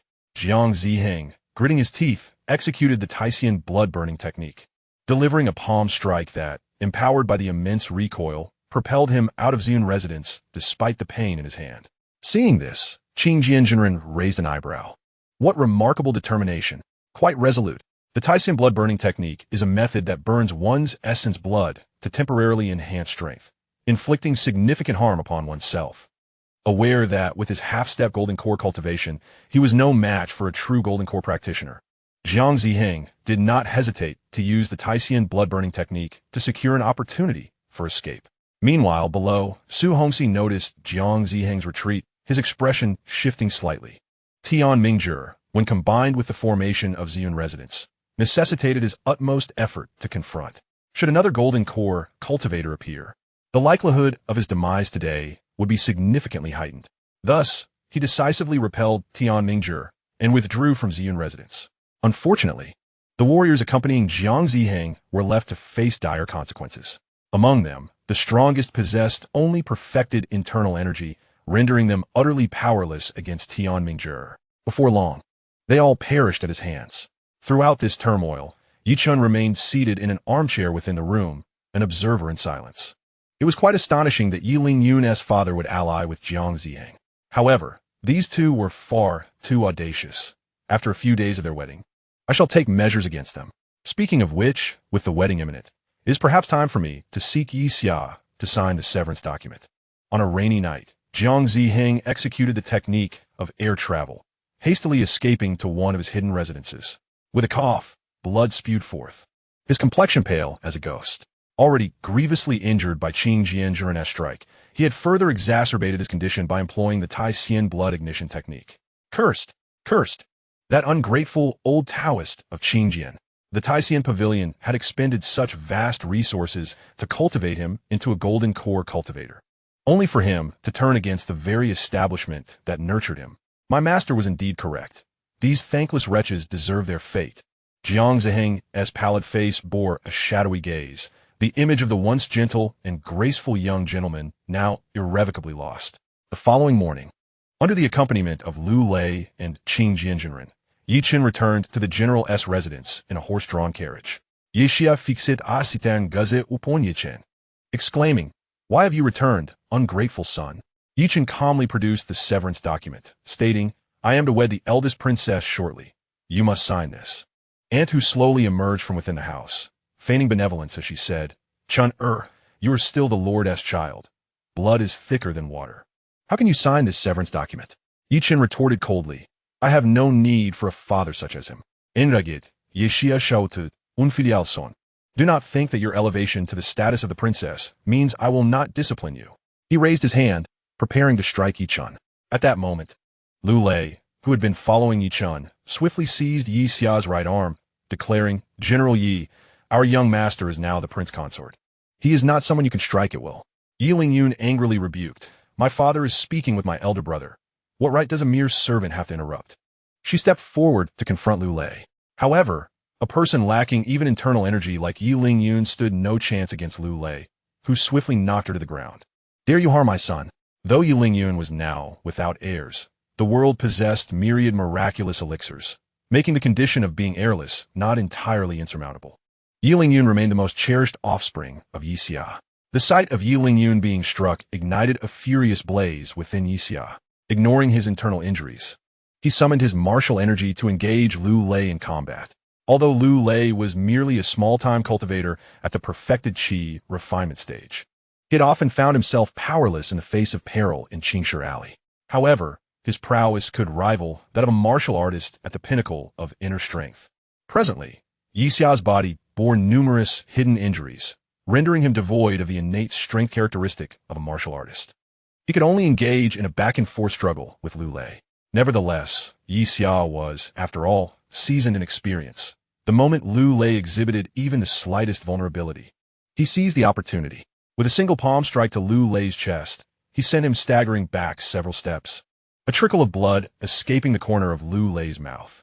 Xianxia, unwilling to relent, advanced upon Lu Lei with the intent to deliver a lethal blow. Observing this, Yichun furrowed his brow, preparing to intervene, but the adept Qing Jianzhenren moved first.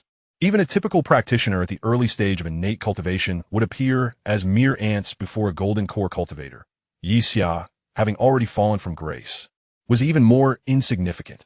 With a single palm, Qing Jianzhenren sent the intent-driven Xianxia flying away from Lu Lei. "And who gasped, my lord?" hastily rushing to help the fallen Xianxia to his feet. At that moment, Yi Chao heir emerged from the rear courtyard, and upon witnessing her father's injury, she pointed an accusatory finger at Yichun, exclaiming, "Yichun, how dare you bring others to assault your own father? Truly, this is an act of utmost rebellion." Chapter 54. On the day of the grand wedding, Part 1. Yichun retorted coldly, "It was not my people who initiated the attack. My companions would never stand idly by to receive blows." Noticing the sound of her footsteps, he added, "I see your leg has healed. Do you wish to be crippled by me once more?"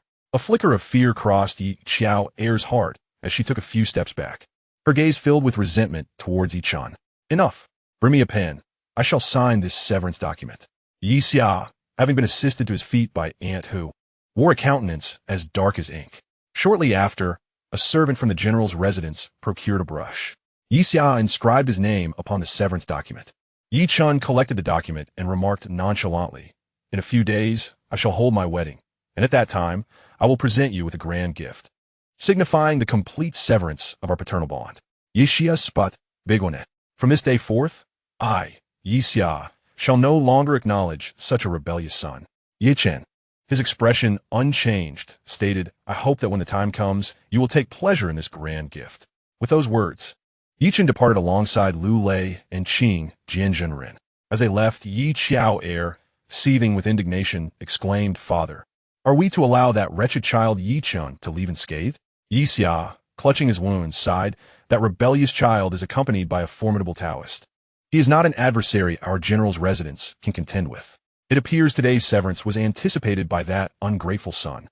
Yiling Yun chuckled derisively, "Father, whether it be a severance or not, that wretched child's cursed fate shall not affect our general's residence." Yixiao nodded, "Indeed, Ling Yun, you speak wisely." In the afternoon, within a private chamber of a tavern in the capital, Aunt Hu clandestinely met with Su Hongxi. Su Hongxi embraced Aunt Hu from behind, greedily inhaling her fragrant scent. "Mayor, what compels you to seek me today?" Aunt Hu relaxed against Su Hongxi. "That wretched child Yichun. Why has he not perished yet? Are you not skilled in assassination?" Su Hongxi let out a gentle sigh. "Yichun is now under the protection of the Grand Princess, residing within Ziyun residence, and is safeguarded by formidable experts. Even I find it challenging to lay my hands on him with ease. However, Mayor, I assure you, there will come a day when I shall slay Yichun." And who spoke softly, "Hongxi, I believe what you say." Slowly, she turned to Su Hongxi and kissed him. Since their last encounter, the dormant desires within her had been reignited. The experience with Su Hongxi was incomparable to that with Xianxia, who, in his middle age, bore numerous hidden injuries that hindered his prowess in bed. It had been several years since Xianxia had brought her to the peak of ecstasy. In a haze of passion, the bed in the elegant chamber creaked under their movements. The day before the grand wedding, the weather remained dreary and rainy. The leader of the Xianxia sect, Xianxia Taoist, met with the master of Tai Xian Mansion, Ming Yuan Taoist, a residence in the capital. Xianxia Taoist emitted a chilling laugh. "Ming Yuan, I did not expect you to seek my cooperation willingly." Ming Yuan Taoist replied with composure, "As long as you assist me, I shall fulfill the conditions you proposed earlier, granting you 50% of the royal dragon energy upon success." Xianxia Taoist cackled. "Agreed, but let us not speak in vain. We must establish a celestial contract, binding us both to our promises." Ming Yuan Taoist nodded slightly, understood. Soon, they established the celestial contract, whereby any breach of agreement by either party would incur severe repercussions. Ming Yuan Taoist inquired, "What confidence do you hold regarding the royal ancestor of the Zhuge dynasty?" Xianxia Taoist replied, "Tenfold." Ming Yuan Taoist frowned upon hearing this. "That royal ancestor is a sword cultivator. On that day in Qingshi Alley, he did not even reveal himself. Yet his sword energy nearly proved fatal for me." Xianxia Taoist chuckled. For Yuanian cultivator, each ascension in realm brings about a drastic transformation in power. If I were to engage you, I could easily dispatch you with a single strike, considering your recent attainment of the Yuanian stage.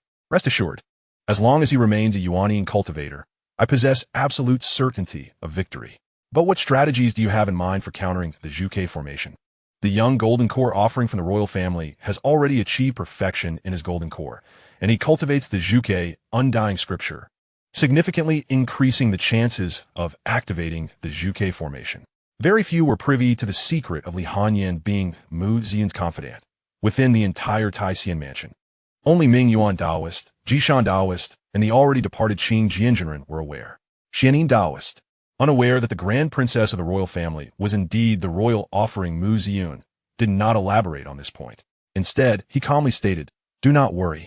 I shall handle the Zhuke formation myself." Xianin Daoist cackled once more. "As long as the Zhuke formation is absent, there is no one in the capital who can rival me." Ming Yuan Daoist remarked, "Tomorrow marks the grand princess's wedding day. Given the preparations at the princess's residence, it seems the wedding shall proceed as scheduled. Tomorrow night shall be the moment we take action." Xian Yin Daoist, "Very well.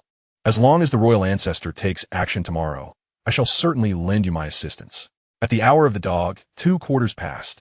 Li Hanyan arrived at Ziyun residence. Yi Chun smiled casually and remarked, "Your Highness, tomorrow marks our grand wedding. Is it truly appropriate for you to stay here tonight?" Coughing softly, she replied, "Am I the sort of person to concern myself with such matters? Rest assured, I have come tonight merely to discuss certain details regarding our wedding." After about half a cup of tea, Li Hanyan conveyed the taboos necessary for the royal wedding and then gazed out the window, sighing softly. "The rain has persisted for several days now. I wonder if it will cease by tomorrow. The national master proclaimed tomorrow to be an auspicious day. Yet this rain shows no sign of stopping. Could it be that the charlatan is deceiving me?" Chen Genti. Since the national master has declared tomorrow to be a propitious day, it is reasonable to expect that the rain will indeed stop. Li Hanyan replied, "Let's hope so. If the rain does not cease by tomorrow, I shall certainly dismantle his national master's residence. By the way, I heard that a few days ago, the disciples from Tai Xianfu attacked you." Yi Chen responded, "The leader appeared to be young Master Jiang. Thankfully, with the presence of Master Qingjian, I emerged unscathed." A flicker of coldness passed through Li Hanyan's eyes. "Rest assured, I will ensure that Jiang Ziheng pays for this." "Well then, it's getting late. I must take my leave." Before parting, Li Hanyan gently kissed Yi Chun on the cheek. "Starting tomorrow, you shall truly be mine." On the following day, the first rays of morning sunlight pierced through the capital, and the persistent drizzle ceased at that very moment. A rainbow appeared over Zhuke Street following the rain. Joyful sounds of the Suona echoed from the front of the princess's residence as the bridal procession made its way to Ziyun residence. Chapter 55, The Day of the Wedding, Part 2. The wedding of the princess was a grand event in the capital, and early in the morning, numerous citizens gathered on the streets to witness the festivities. The bridal entourage soon arrived at the entrance of Ziyun residence. Inside room, one of the heavenly number, Yi Chen had already sensed the arrival of the 8-liter bridal sedan. A faint twitch crossed his lips. Lulei inquired, "Elder, are you truly going to become a son-in-law to the princess's residence?" Yi Chen rose slowly and replied nonchalantly, "The bridal sedan has arrived. Can I really refuse?" He patted Lu Lei on the shoulder and continued, "Focus on your cultivation at Ziyun residence. Once you reach the foundation establishment stage, you may join the inner disciples at Ziyun Mountain. Our master-servant relationship shall conclude here, and I hope to see you on Ziyun Mountain in the future." Yi Chen stepped out of room one of the heavenly number at a leisurely pace, while Lu Lei bowed respectfully, saying, "Lu Lei bids farewell to Elder Yi." Dressed in wedding attire, Yi Chen ascended into the awaiting 8-liter sedan. As the procession passed through Zhuke Street, many curious citizens gathered along the sides of the road. The 2 female attendants in front scattered flower petals, peanuts, and wedding candies to share the joy of this celebration with the people of the capital. Seated within the sedan, Yi Chen found the experience quite amusing. It was, after all, his first time serving as a son-in-law. The wedding procession, accompanied by the esteemed Qing Jianzhenren, saw Su Hongxi and the cultivator from the Taishan mansion refraining from publicly disrupting Li Hanyan's nuptials. After half an hour, Yi Chen was successfully escorted to the entrance of the princess's residence. Li Hanyan herself greeted him at the gate, temporarily entrusting Yi Chen's cane to Yuner, while she personally assisted him into the princess's abode. Traditionally, a son-in-law would don a red veil upon entering. Yet Li Hanyan deemed this practice somewhat disrespectful to Yi Chun and thus abolished it. Although this deviation from protocol was somewhat irregular, it was her wedding day, and no servant dared to voice dissent. After all, within the princess's household, her word was law. As Yi Chun entered the residence, guests attending the wedding banquet began to whisper amongst themselves. He has arrived. The prince consort has come. This prince consort is remarkably handsome. I suddenly comprehend why the princess dotes on him so. Indeed, such charm. Even a blind person would find him appealing. Were I in the position, I would gladly accept him as my husband. Comparatively, the second son of the general's residence, Yi Lingyun, appeared rather mediocre. Let us not even consider Yi Lingyun. Have you seen his reputation in the capital? With his proclivities, which noble lady would still wish to marry him? Speaking of which, why hasn't anyone from the general's residence come to the wedding of the Yi family? You may not be aware, but the princess announced yesterday that the general's family is estranged from the prince consort. They were not invited to this gathering. Upon entering the mansion, the couple proceeded with the wedding rites. Originally, Emperor Li Mu was expected to attend Li Hanyan's wedding in person. However, given the ongoing covert conflict between the Taishan mansion and the royal family, it was deemed prudent for the emperor to avoid any potential mishap, prompting Li Hanyan to request his absence on this day. Furthermore, Li Hanyan's biological mother, the late empress, had passed away, leaving no elder to preside over the ceremony. Nonetheless, Li Hanyan summoned her mother's tablet from the royal sanctuary, allowing the rites to continue as planned. At that moment, Emperor Li Mu was in the Qingjin Hall, reviewing memorials. Halfway through, he set aside his documents and stepped to the door, glancing at the sky with a sigh. Wang Cheng, given the time. The princess must be paying her respects to heaven and earth by now. The eunuch Wang Cheng replied, "Indeed, your majesty." Li Mu lamented. "It is all the fault of those old officials at the Taishan mansion, preventing me from participating in my daughter's wedding." Before he could finish, a miraculous phenomenon unfolded from the direction of the princess's residence, purple clouds billowing and birds flocking towards the phoenix. At that moment, the citizens of the capital beheld this extraordinary sight. Wang Cheng, visibly excited, exclaimed, "Your Majesty, look towards the princess's residence. It is an omen of good fortune." In the Guoshi mansion, the Taoist Tianyan observed the auspicious signs with a gentle smile. As the immortal weds, the heavens rejoice. Within the princess's residence, Li Hanyan led Yi Chun into the hall to commence their reverence to heaven and earth. Yet, just as they completed their bow, the miraculous phenomenon of purple clouds and birds heralding the phoenix manifested. Li Hanyan's eyes were filled with astonishment. She had not arranged for any of this.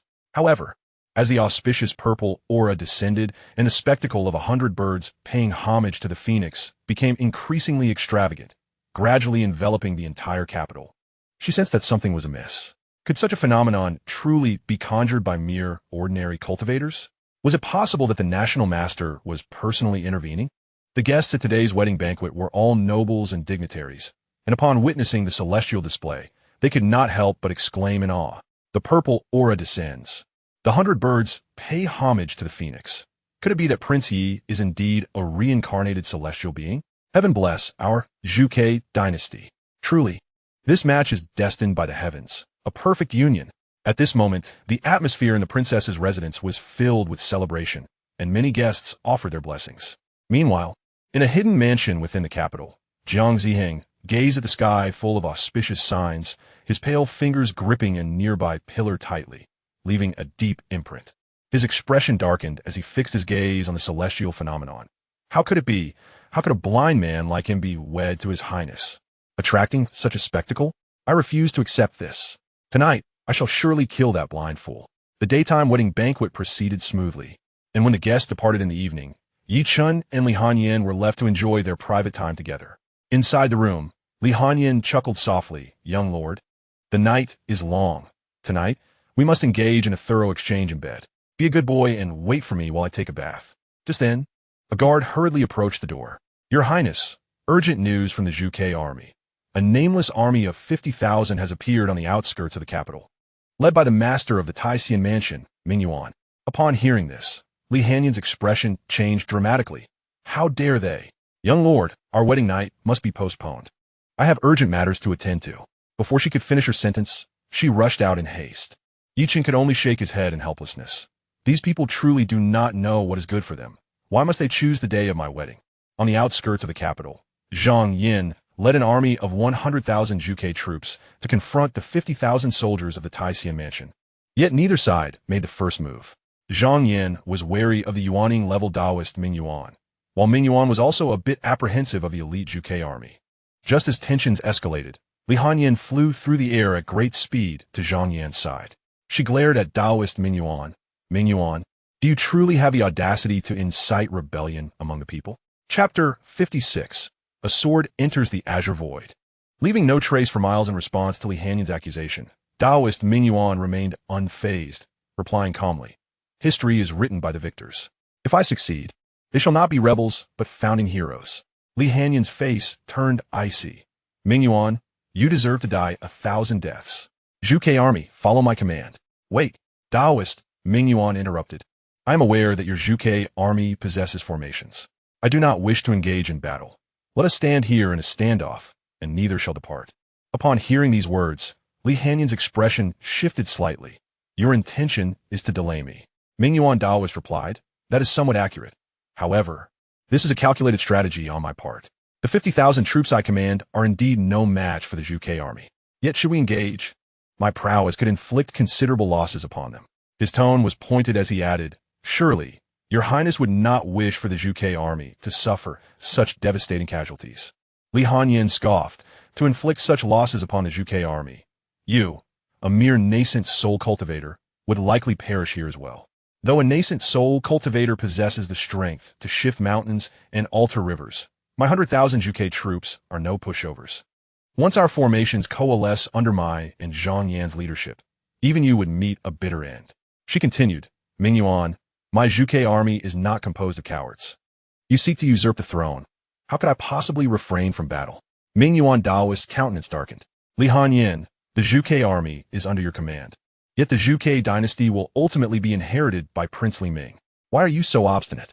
With a cold huff, Li Hanyin retorted, "The Zhuge army is loyal to the Zhuge dynasty. When the dynasty is in peril, they must rise to the challenge. Zhuge army, heed my command. Slay the enemy before us." "Yes, we shall obey your highness's orders." Zhang Yin bellowed, "Brothers, form ranks and charge." As his words echoed, an overwhelming battle fervor erupted from within the Zhuge army. In an instant, they formed a battle array, a tide of murderous intent enveloping the battlefield. Ming Yuan Taoist's expression turned as dark as ink. Ultimately, he was merely the head of a minor sect, viewing matters through the lens of a sect leader. Conflicts between sects often lead to mutual destruction, resulting in heavy losses, prompting a tendency for restraint between major sections. Many cultivators pursue immortality, unwilling to push matters to a lethal conclusion. However, dynastic strife and military campaigns are altogether different. The cohesion among soldiers far surpasses that of ordinary sections. The noble sentiment of safeguarding one's homeland drives exceptional soldiers. With 100,000 loyal Zhuge troops, how could they remain idle when you aim to usurp the throne? To die on the battlefield is the honor of a soldier. Ming Yuan Taoist successfully lured Li Hanyin away from the capital, yet he unwittingly placed himself in peril. Within the Grand Princess's estate, as Li Hanyin departed, Yi Chen kept a vigilant watch over her movements using his spiritual sense. Just as Li Hanyin and the Zhuge army prepared to engage Ming Yuan Taoist and his 50,000 troops, he was poised to assist. Suddenly, his brow furrowed slightly. His spiritual sense detected numerous cultivators within the capital, one of whom was a nascent soul demon cultivator. All these cultivators were heading toward the royal palace, and the resources of the demon suppression division and the royal family would be insufficient to withstand them. Yi Chen cast a glance toward the royal direction, channeling a surge of mana into the cane he held. The cane gradually underwent a transformation, revealing its true form as a celestial sword radiating a cerulean light. This sword is known as the Qingming sword. When it was forged, Yi Chen had once cleaved the sky with a single strike. The formidable sword aura piercing into the depths of the heavens, dividing the clouds in two. Yet, moments later, the sky returned to its original state, leaving no trace of the sword's passage. Upon witnessing Yi Chen's display, Yun Yazi couldn't help but recite a verse, a single sword in the Qingming, leaving no trace over miles. Yi Chen found Yun Yazi's poem quite fitting and thus named the sword Qingming. "Qingming, we shall divide our paths. You assist your mistress while I confront the Yuan-ing demon cultivator at the imperial palace." The spirit of the Qingming sword nodded, and with a swift whoosh, soared towards the outskirts of the capital. At that moment, Chen also teleported before the Xianxia Taoist. The cultivators from the Taisian mansion were already engaged in battle with the Demon Suppression Division and the Royal Offerings. The Xianxia Taoist was preparing to assist in dealing with the Golden Core cultivators from the Demon Suppression Division and the Royal Offerings when he was abruptly halted by Chen.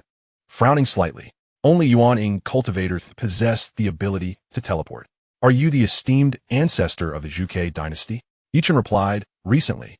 Many have referred to me as such. Do you believe that I am indeed that person? The Xianxia Taoist sneered, not long ago. It was your interference that thwarted the plans of my Xianxia sect, was it not? Chen shrugged. I typically disregard trivial matters. But should you wish to obliterate the Zhuge dynasty, it would pose some inconvenience to me.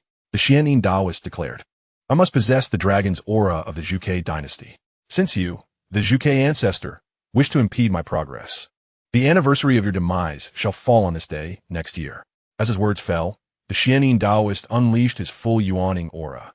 I know you are a formidable sword cultivator, yet lamentably, I am already at the peak of Yuaning. Few can rival me below the transformation stage. Regardless of your swordsmanship, I shall ensure your bitter end today. Suddenly, the thunderous roar of the heavens erupted as the Xianxia Taoist conjured his signature technique. The Xianxia Demon Thunder. He had perfected this technique to its pinnacle, capable of contending even with those who are half a step into transformation. This very technique instilled in him the confidence to face Yuan sword cultivators, believing that even the Zhuge ancestor, a complete Yuan sword cultivator, would find defeat beneath his Xianxia Demon Thunder. Black lightning formed a tempestuous domain around the Xianxia Taoist, as dozens of thunderous dragons roared menacingly toward Chen. I must admit, your thunder technique is indeed impressive, but alas, you have chosen the wrong opponent. Chen's inner power surged, and a sword aura field emerged. This time, with an increased expenditure of his energy. In mere moments, the thunderous dragons dissipated into nothingness. This is impossible. How could you so easily dispel my divine power? The Xianxia Taoist was taken aback. Chen sighed lightly. It appears you have failed to perceive the gap between us. Very well. Today, I shall ensure you meet your end with clarity. Within the realm of sword energy, a unique sword aura emerged, imbued with a trace of divine essence. Its mere presence instilled an overwhelming sense of dread in the heart of the Xianxia Taoist. His pupils constricted in terror as he uttered, "Sword intent transcends the divine." The sword intent within this aura, steeped in divine energy, is referred to by sword cultivators as the transcendence of sword intent. To achieve such a state, one must possess a minimum cultivation of the divine transformation stage. You are. Before Xianxia Taoist could finish his words, the sword energy pierced through his body, extinguishing his life force. In his final moments, he could not fathom how the ancestral figure of the Zhuge dynasty could be a cultivator of the divine transformation stage. Chapter 57. The Might of the Qingming Sword and Jiang Ziheng's Jealousy. On the outskirts of the capital, 100,000 Zhuge soldiers formed a military formation, each soldier fearlessly charging towards Mingyuan Taoist and his 5,000 troops behind him. Every soldier of the Zhuge army was a martial artist, while the 5,000 troops at Mingyuan Taoist's back appeared as a disorganized rabble in comparison. In no time, they were routed by the Zhuge army. Throughout the conflict, the sole threat to the 100,000 Zhuge soldiers was Mingyuan Taoist himself. As a nascent soul cultivator, each of his strikes resulted in significant casualties among the Zhuge soldiers. Yet the onslaught of the military formation also took a toll on him. Li Hanyan observed the losses of the Zhuge army with a heavy heart, yet felt powerless, as this was the most effective tactic against a nascent soul cultivator. Madmen. A bunch of lunatics. Mingyuan Taoist thought darkly, cursing the Zhuge soldiers within. He could not comprehend why these warriors were so undaunted by death. Were it not for the need to hold Li Hanyan back, he would have fled the scene. Now, he could only pray that Jishan Taoist and Xianxia Taoist succeeded in their mission and captured the imperial palace as promised. At that moment, with the imperial jade seal of the Zhuge dynasty in his possession, he would no longer fear the Zhuge formation within the capital. Suddenly, a streak of azure light flashed across the sky, and before anyone could react, a celestial sword appeared in Li Hanyan's hand. Startled by the sudden emergence of the Qingming sword, Li Hanyan sensed its extraordinary quality and, disregarding her surprise, infused her own magical energy into the sword, striking at Mingyuan Taoist. Typically, a fully realized golden core cultivator would find it difficult to defeat a nascent soul cultivator. However, with the assistance of the Qingming sword, the situation was markedly different. Even if Li Hanyan could not fully unleash the sword's divine powers, the Qingming swords might far surpass that of ordinary golden core and nascent soul cultivators. The azure sword aura cleaved through the void, penetrating Mingyuan Daoist's entire being. His face contorted in horror as blood gushed forth, and in mere moments, he was devoid of life. Thus, a nascent soul cultivator was slain by Li Hanyan. The Qingming sword, having slipped from Li Hanyan's grasp, playfully circled before her and then soared towards the capital. Zhang Yin exclaimed in shock, "Your Highness, that sword just now." Within Li Hanyan's heart, a tempest of emotions surged, her heart racing fervently. Upon grasping the Qingming sword, she sensed its extraordinary nature. Yet, she had not anticipated that this sword could enable her to slay a nascent soul cultivator with a single strike. This was beyond the capabilities of an ordinary spiritual sword. Could it be that the Zhuge dynasty harbored a celestial weapon? Li Hanyan felt compelled to find an opportunity to inquire with Li Mu about whether their dynasty possessed such divine artifacts. In response to Zhang Yan's inquiry, Li Hanyan sighed softly. "As for that sword, I'm unaware of its origins. However, judging by its trajectory, it could either belong to an ancestral sword or be a royal treasure." Zhang Yan, perplexed, asked, "Your Highness, does the royal family possess such treasures?" "I have never heard of them." Li Hanyan shrugged. "Some secrets of the Zhuge dynasty are known only to the current national master and the emperor. If you ask me, I am equally in the dark. By the way, why have 50,000 unknown troops suddenly appeared on the outskirts of the capital?" Zhang Yan's expression darkened. "I have my suspicions regarding this matter." Li Hanyan prompted, "Pray, share your thoughts." Zhang Yan continued, "Do you recall the ruffians you encountered on the outskirts of the capital some time ago?" Li Hanyan nodded. "Are these 50,000 troops connected to those ruffians?" Zhang Yan affirmed, "Indeed, Your Highness. We brought those ruffians back for interrogation and discovered they hailed from the vicinity of Gusu City. According to them, there are more ruffians from that region. I intended to investigate thoroughly before reporting to you, but I did not anticipate the assembly of these 50,000 troops. This oversight is mine. I humbly accept your reprimand." He added. Li Hanyan replied nonchalantly, "The fact that even the spies of the Wanhua Tower were oblivious to this matter suggests that these 50,000 troops arrived at the outskirts of the capital undetected, implying the assistance of formidable cultivators. Even had you sensed something amiss, it is likely you would not have uncovered these troops. The presence of 50,000 soldiers in the vicinity of the capital cannot solely be attributed to the cultivators of the Xianxia mansion. However, what purpose does the mastermind have in sending such a disorganized multitude to Mingyuan Daoist?"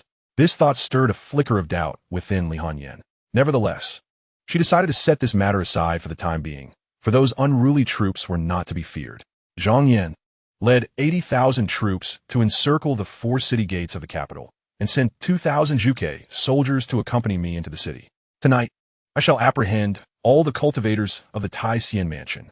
With Mingyuan Daoist deceased, the remaining cultivators of the Xianxia mansion posed little threat to Li Hanyan. Of course, she remained unaware that Mingyuan Daoist had summoned the Xianxia Daoist of the Xianxia sect. However, the Xianxia Daoist was no longer a concern, having already perished at the hands of Yi Chun. In the capital, at the residence of the Princess Chong, Yi Chun had returned to his abode, and the Qingming sword had once again taken on the form of a cane.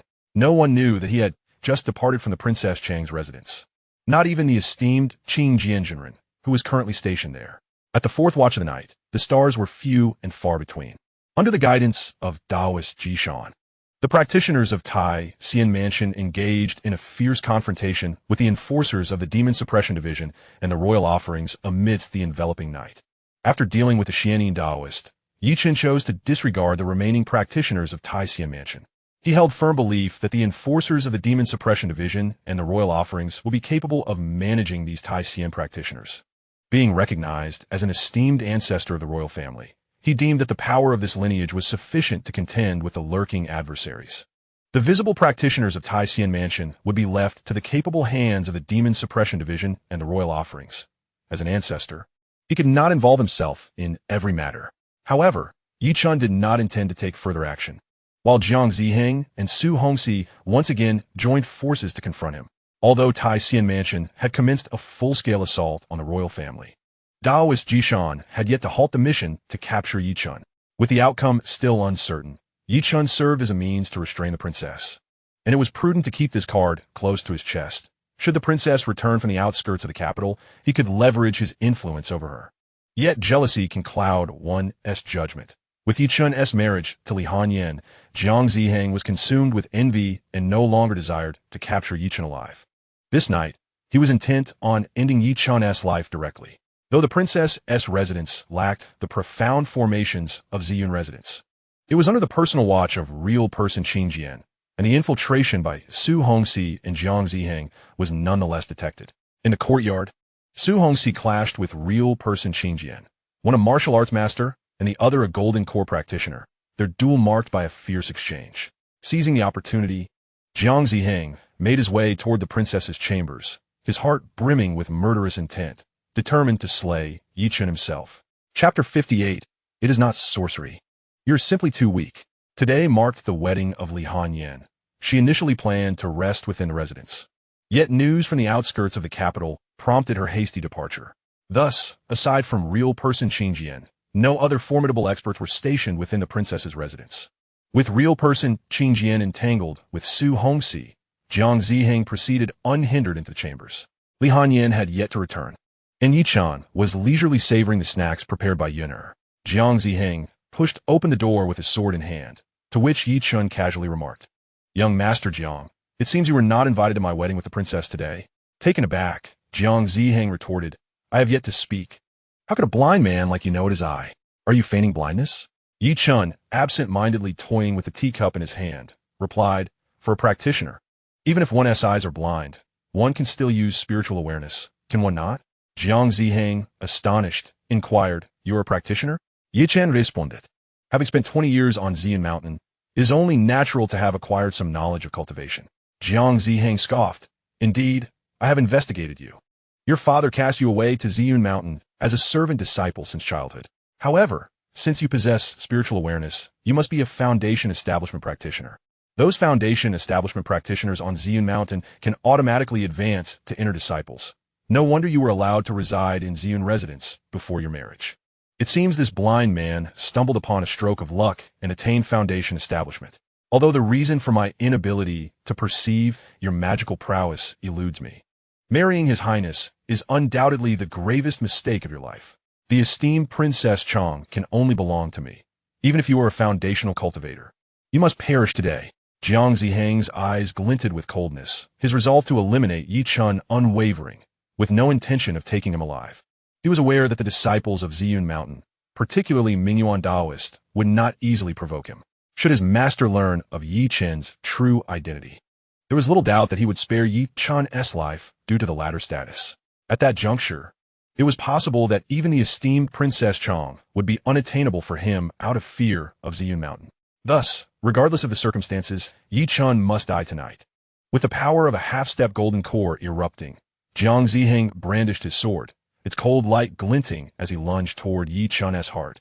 Yi Chun shook his head with a soft sigh, saying, "You have misconceived a crucial matter. The princess belongs to no one. She is not an object. She belongs solely to herself." As his words faded, the sword's tip was but half an inch from Yi Chun's heart when Jiang Ziheng suddenly halted, unable to advance even a step despite his efforts to channel his magical energy. What sorcery is this? Jiang Ziheng's complexion shifted, a flicker of panic flashing in his eyes. Yi Chun replied, "It is not sorcery. You are simply too weak to break free from my magical suppression. Yet it seems you are utterly oblivious to my power." He extended a slender finger, lightly touching Jiang Ziheng's sword. A stream of sword energy surged into Jiang Ziheng's body through the blade. The sword in his grasp shattered under the pressure of Yi Chun's energy. Staggering back 2 steps, fear consumed Jiang Ziheng's gaze. Before he could finish, his internal organs shattered, and he bled from all 7 orifices, dying a most gruesome death. Yi Chun remarked, "To be honest, I never quite liked you from our first encounter. Your pretentious demeanor sullies your handsome visage. Today, since you have sought me out, I shall grant you a more tragic end." As Jiang Ziheng's lifeless body slowly fell backward, Yi Chun waved his hand to prevent the blood from staining Li Hanyan's abode. The corpse materialized outside in a pavilion, while the door to the bedroom closed gently. Blood began to seep from Jiang Ziheng's body. Yet no one two golden core cultivators besieged Su Hongxi. At this moment, Su Hongxi had little concern for whether Jiang Ziheng had succeeded. After merely exchanging a few moves, he fled in disarray. Unfortunately, he was struck by a palm from Qing Jianjunren, sustaining some injuries. However, as the night unfolded with unexpected developments, the two cultivators refrained from pursuing the fleeing Su Hongxi, wary of other skilled adversaries infiltrating the residence of the princess. After driving Su Hongxi away, Qing Jianjunren recalled that during their confrontation, there had been a surge of magical energy within the estate, an aura he recognized all too well. It was Jiang Ziheng. Yet at that moment, he had been entangled with Su Hongxi, their strengths quite equivalent, leaving him unable to divert his attention to alert the guards. Of course, even if the guards had intervened, they would have proved no match for Jiang Ziheng, only exacerbating casualties. Quickly, Qing Jianjunren made his way towards Li Hanyan's chamber. Yuner, puzzled, inquired, "Why is Taoist Qing Jian heading towards the prince's quarters? The prince is not even there."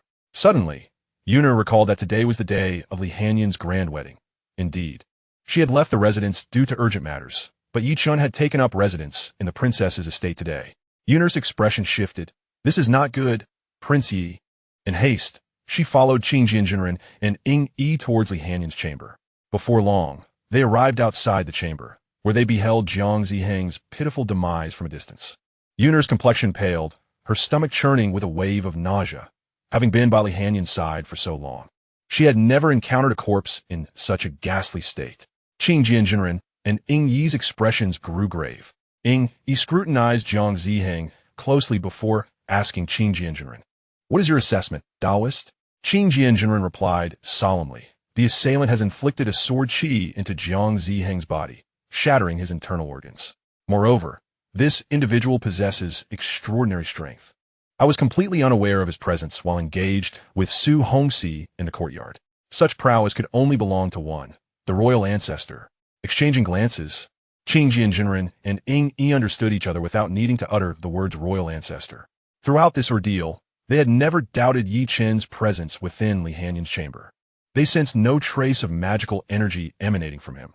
Concealing one's cultivation from golden core cultivators is a feat even an infant soul cultivator would find arduous. Unless Yi Chun possessed a superior magical artifact akin to the mask on Li Hanyan's face.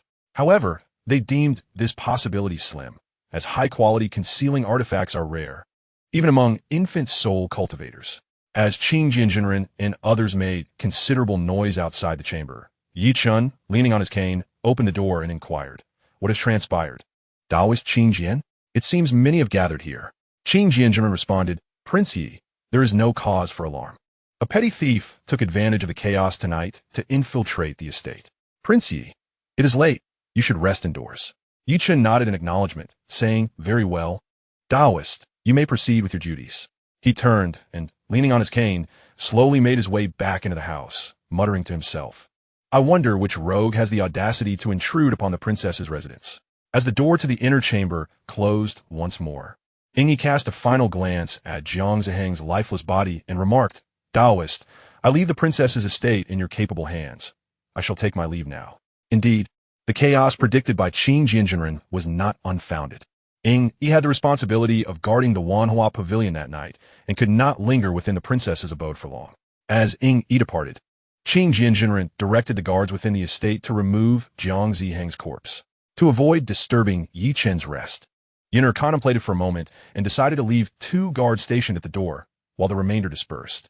At the palace gates, the disciples of the Tai Xian Pavilion, under the leadership of Taoist Jishan, clashed with the disciples of the Demon Suppression Division and the Royal Offerings. Each faction suffered casualties, yet overall, the Tai Xian Pavilion seemed to hold the upper hand. Just then, the thunderous sound of galloping steeds echoed from a distance, heralding the arrival of General Li Hanyan and her 20,000 Juke troops. Upon hearing the thunderous approach, the expression of the Tai Xian disciples shifted slightly. Taoist Jishan employed his spiritual senses to peer towards Zhuke Street outside the palace, realizing that only Li Hanyan and her army were in sight, while both Xianing Taoist and Mingyuan Taoist had vanished. A frown creased his brow as an ominous premonition began to stir within him. The Zhuke army, formidable and fierce, harbored numerous innate martial artists among their ranks. Should they breach the palace, the Tai Xian disciples would undoubtedly falter. He bellowed, "Retreat!" However, the tide of battle had turned the moment the Zhuge army appeared. The disciples of the Demon Suppression Division and the royal offerings would not allow the Tai Xian disciples to escape easily. In an instant, many of the Tai Xian practitioners found themselves ensnared. The Zhuge army drew ever closer to the palace, and with gritted teeth, Jishan dealt a blow to the royal offering he was battling, causing them to hastily flee. In the current palace, Jishan's complete golden core cultivation was quite conspicuous, and Li Hanyan immediately sensed it, employing her aerial techniques to pursue him. Though Jishan was at the pinnacle of golden core cultivation, his methods of retreat were evidently inferior to those of the demonic practitioners who thrived in life-or-death situations. The late golden core cultivator Chu Yuan had once evaded capture at Li Hanyan's hands, yet Jishan, at the pinnacle, was soon overtaken by her. They engaged in battle down a secluded street. Despite both being at the pinnacle of golden core cultivation, Li Hanyan's prowess surpassed that of Jishan. After exchanging dozens of blows, Jishan found himself at a disadvantage. Li Hanyan remarked casually, "Your strength is even weaker than I had anticipated. No wonder you have failed to capture the palace even in the absence of any golden core experts for so long. Elder Yishan, how did you achieve such a level of cultivation? Truly, it is a disgrace to be at the pinnacle of golden core." Amidst Li Hanyan's muki, Jishan felt his defenses waver. "How dare you insult me? Junior!" Channeling his fury, he summoned a potent golden core spell and unleashed it towards Li Hanyan. In a fit of rage, Li Hanyan perceived countless flaws in the Taoist Jishan. It was time to conclude this.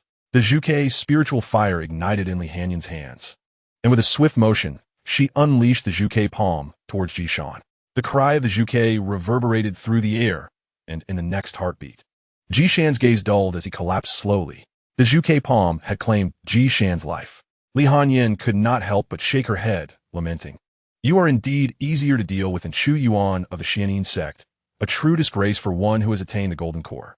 Among the cultivators of the Tai Xian mansion, aside from Taoist Ming Yuan, Jishan, the most powerful, had perished, and the remaining members of the Tai Xian mansion fell into disarray after the Zhuge army joined the fray.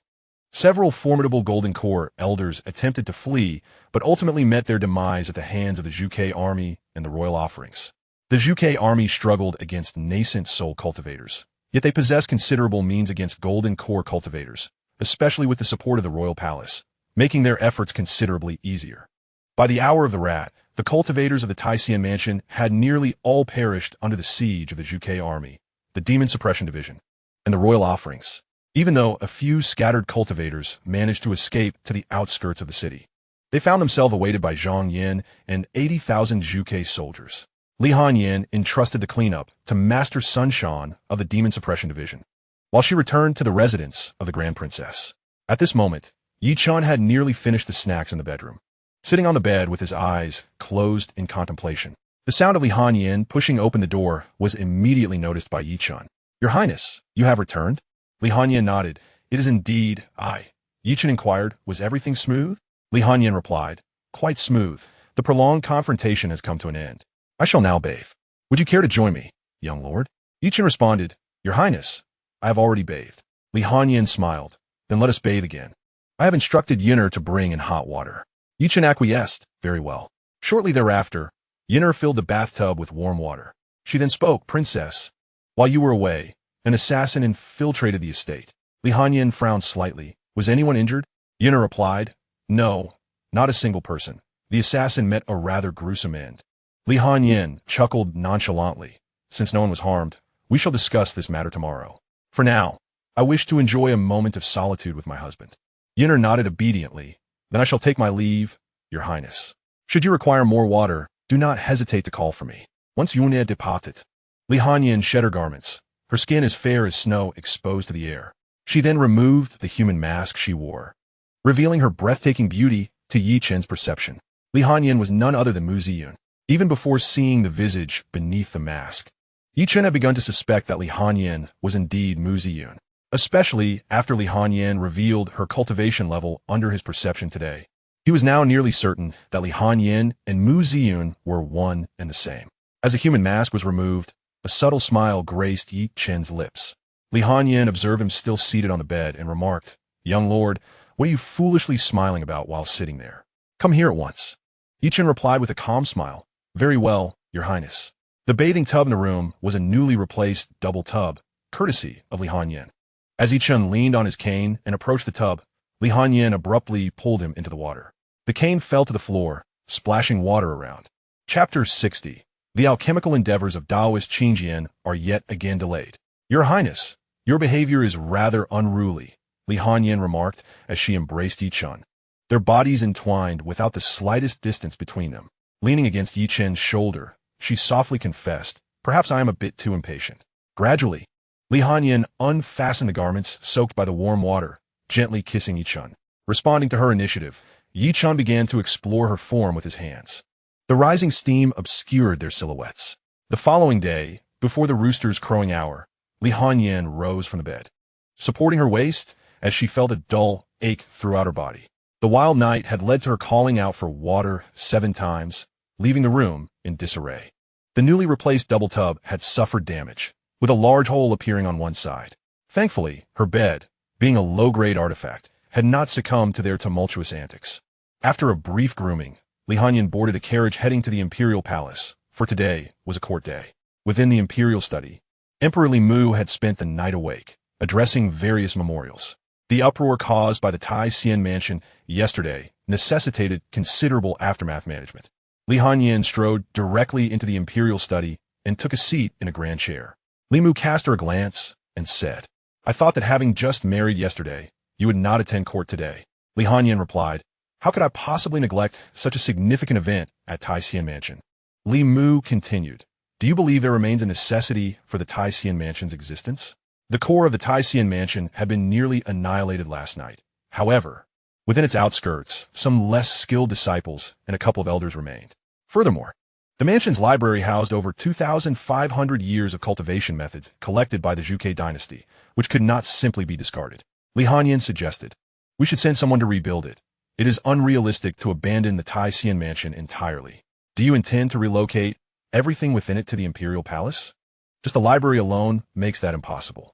Li Mu set down the memorial he was holding and earnestly inquired, who do you believe would be most suitable to lead the Xianxia mansion now? As she savored a piece of osmanthus cake nearby, Li Hanyan replied, personally, I would recommend Taoist Xianxia. He shows little interest in power. However, when it comes to the reconstruction of the Xianxia mansion, it is prudent to maintain a degree of order in its management to prevent a recurrence of the chaos that befell Ming Yuan.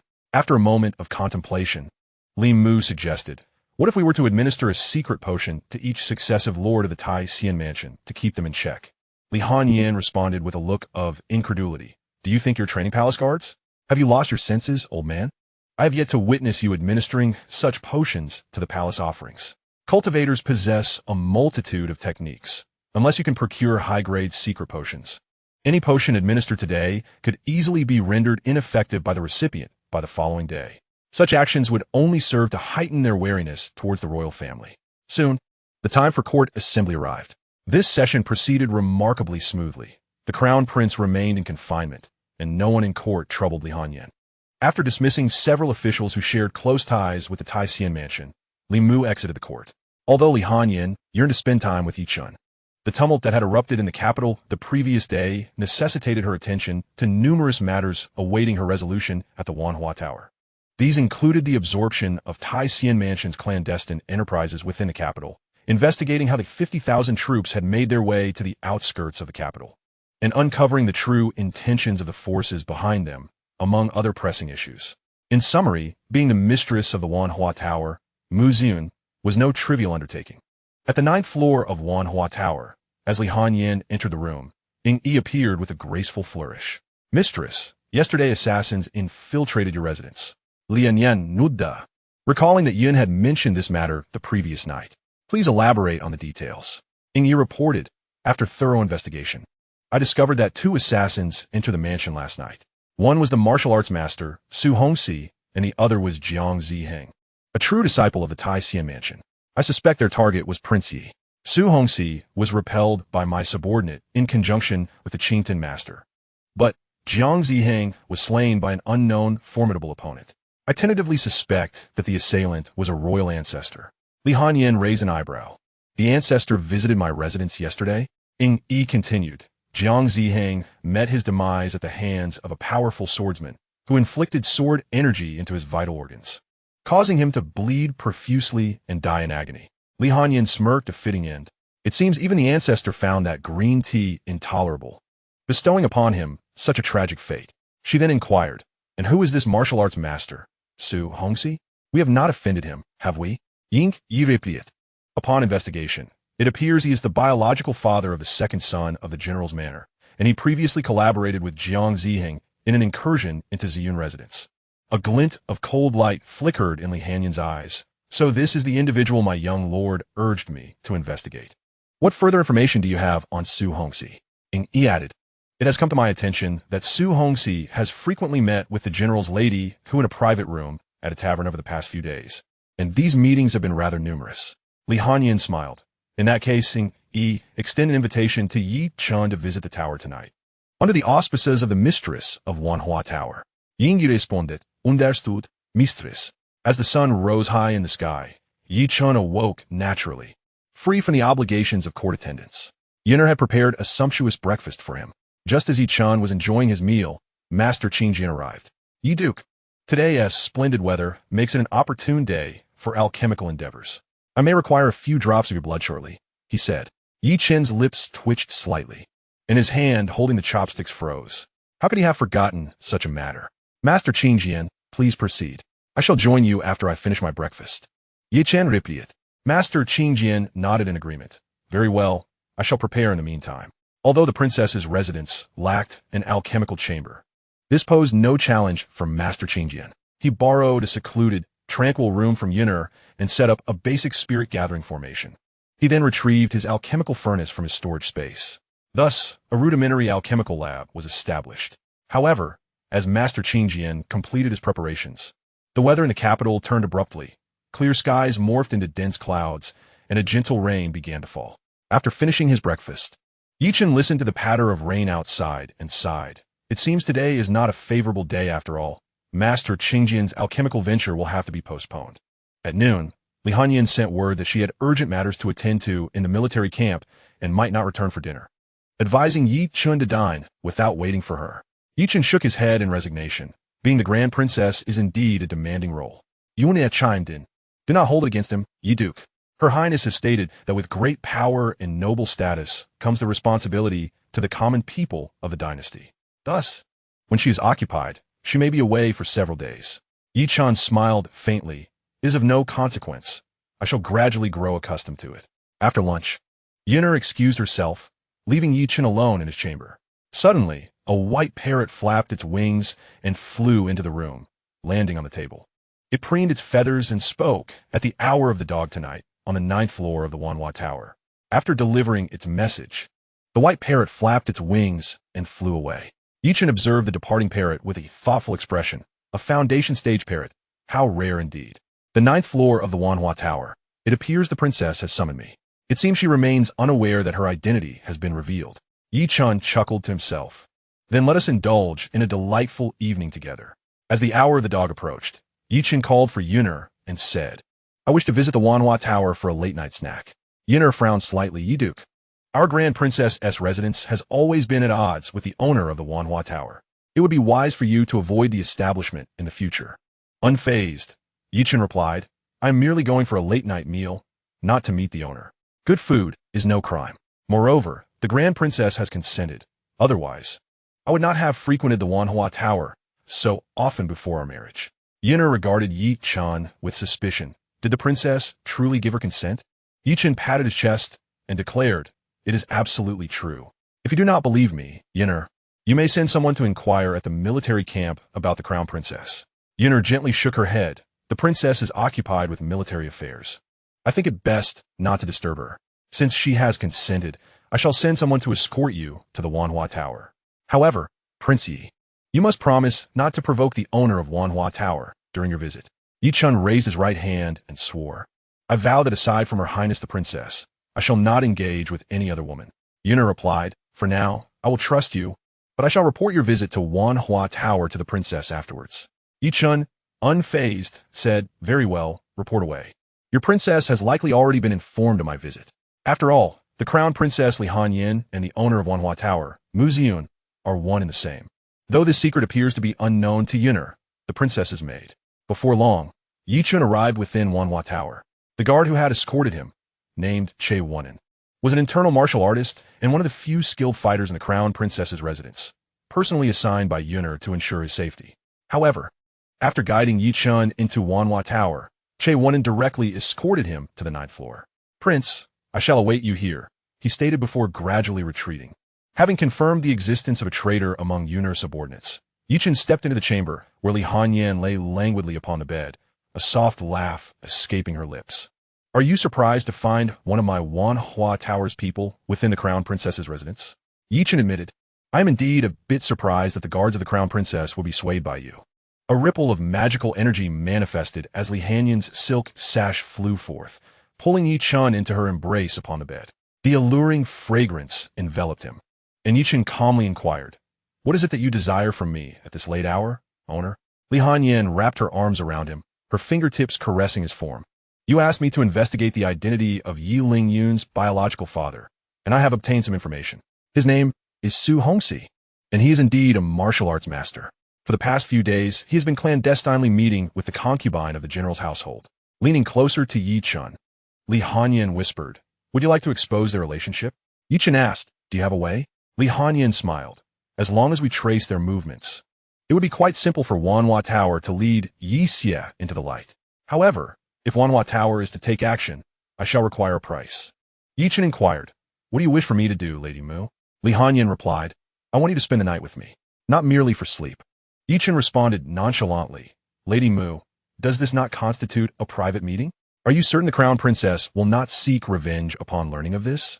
Li Hanyan chuckled softly, "I'm not afraid of her. So, Prince He, are you willing to accompany me?" Slowly, Chen encircled Li Hanyan's waist and murmured, "If you are willing to assist me, then I shall naturally be honored to accompany you. I hope you will not go back on your word." Li Hanyan, "The script seems incorrect. I have yet to initiate any forceful actions, yet the young lord has already consented."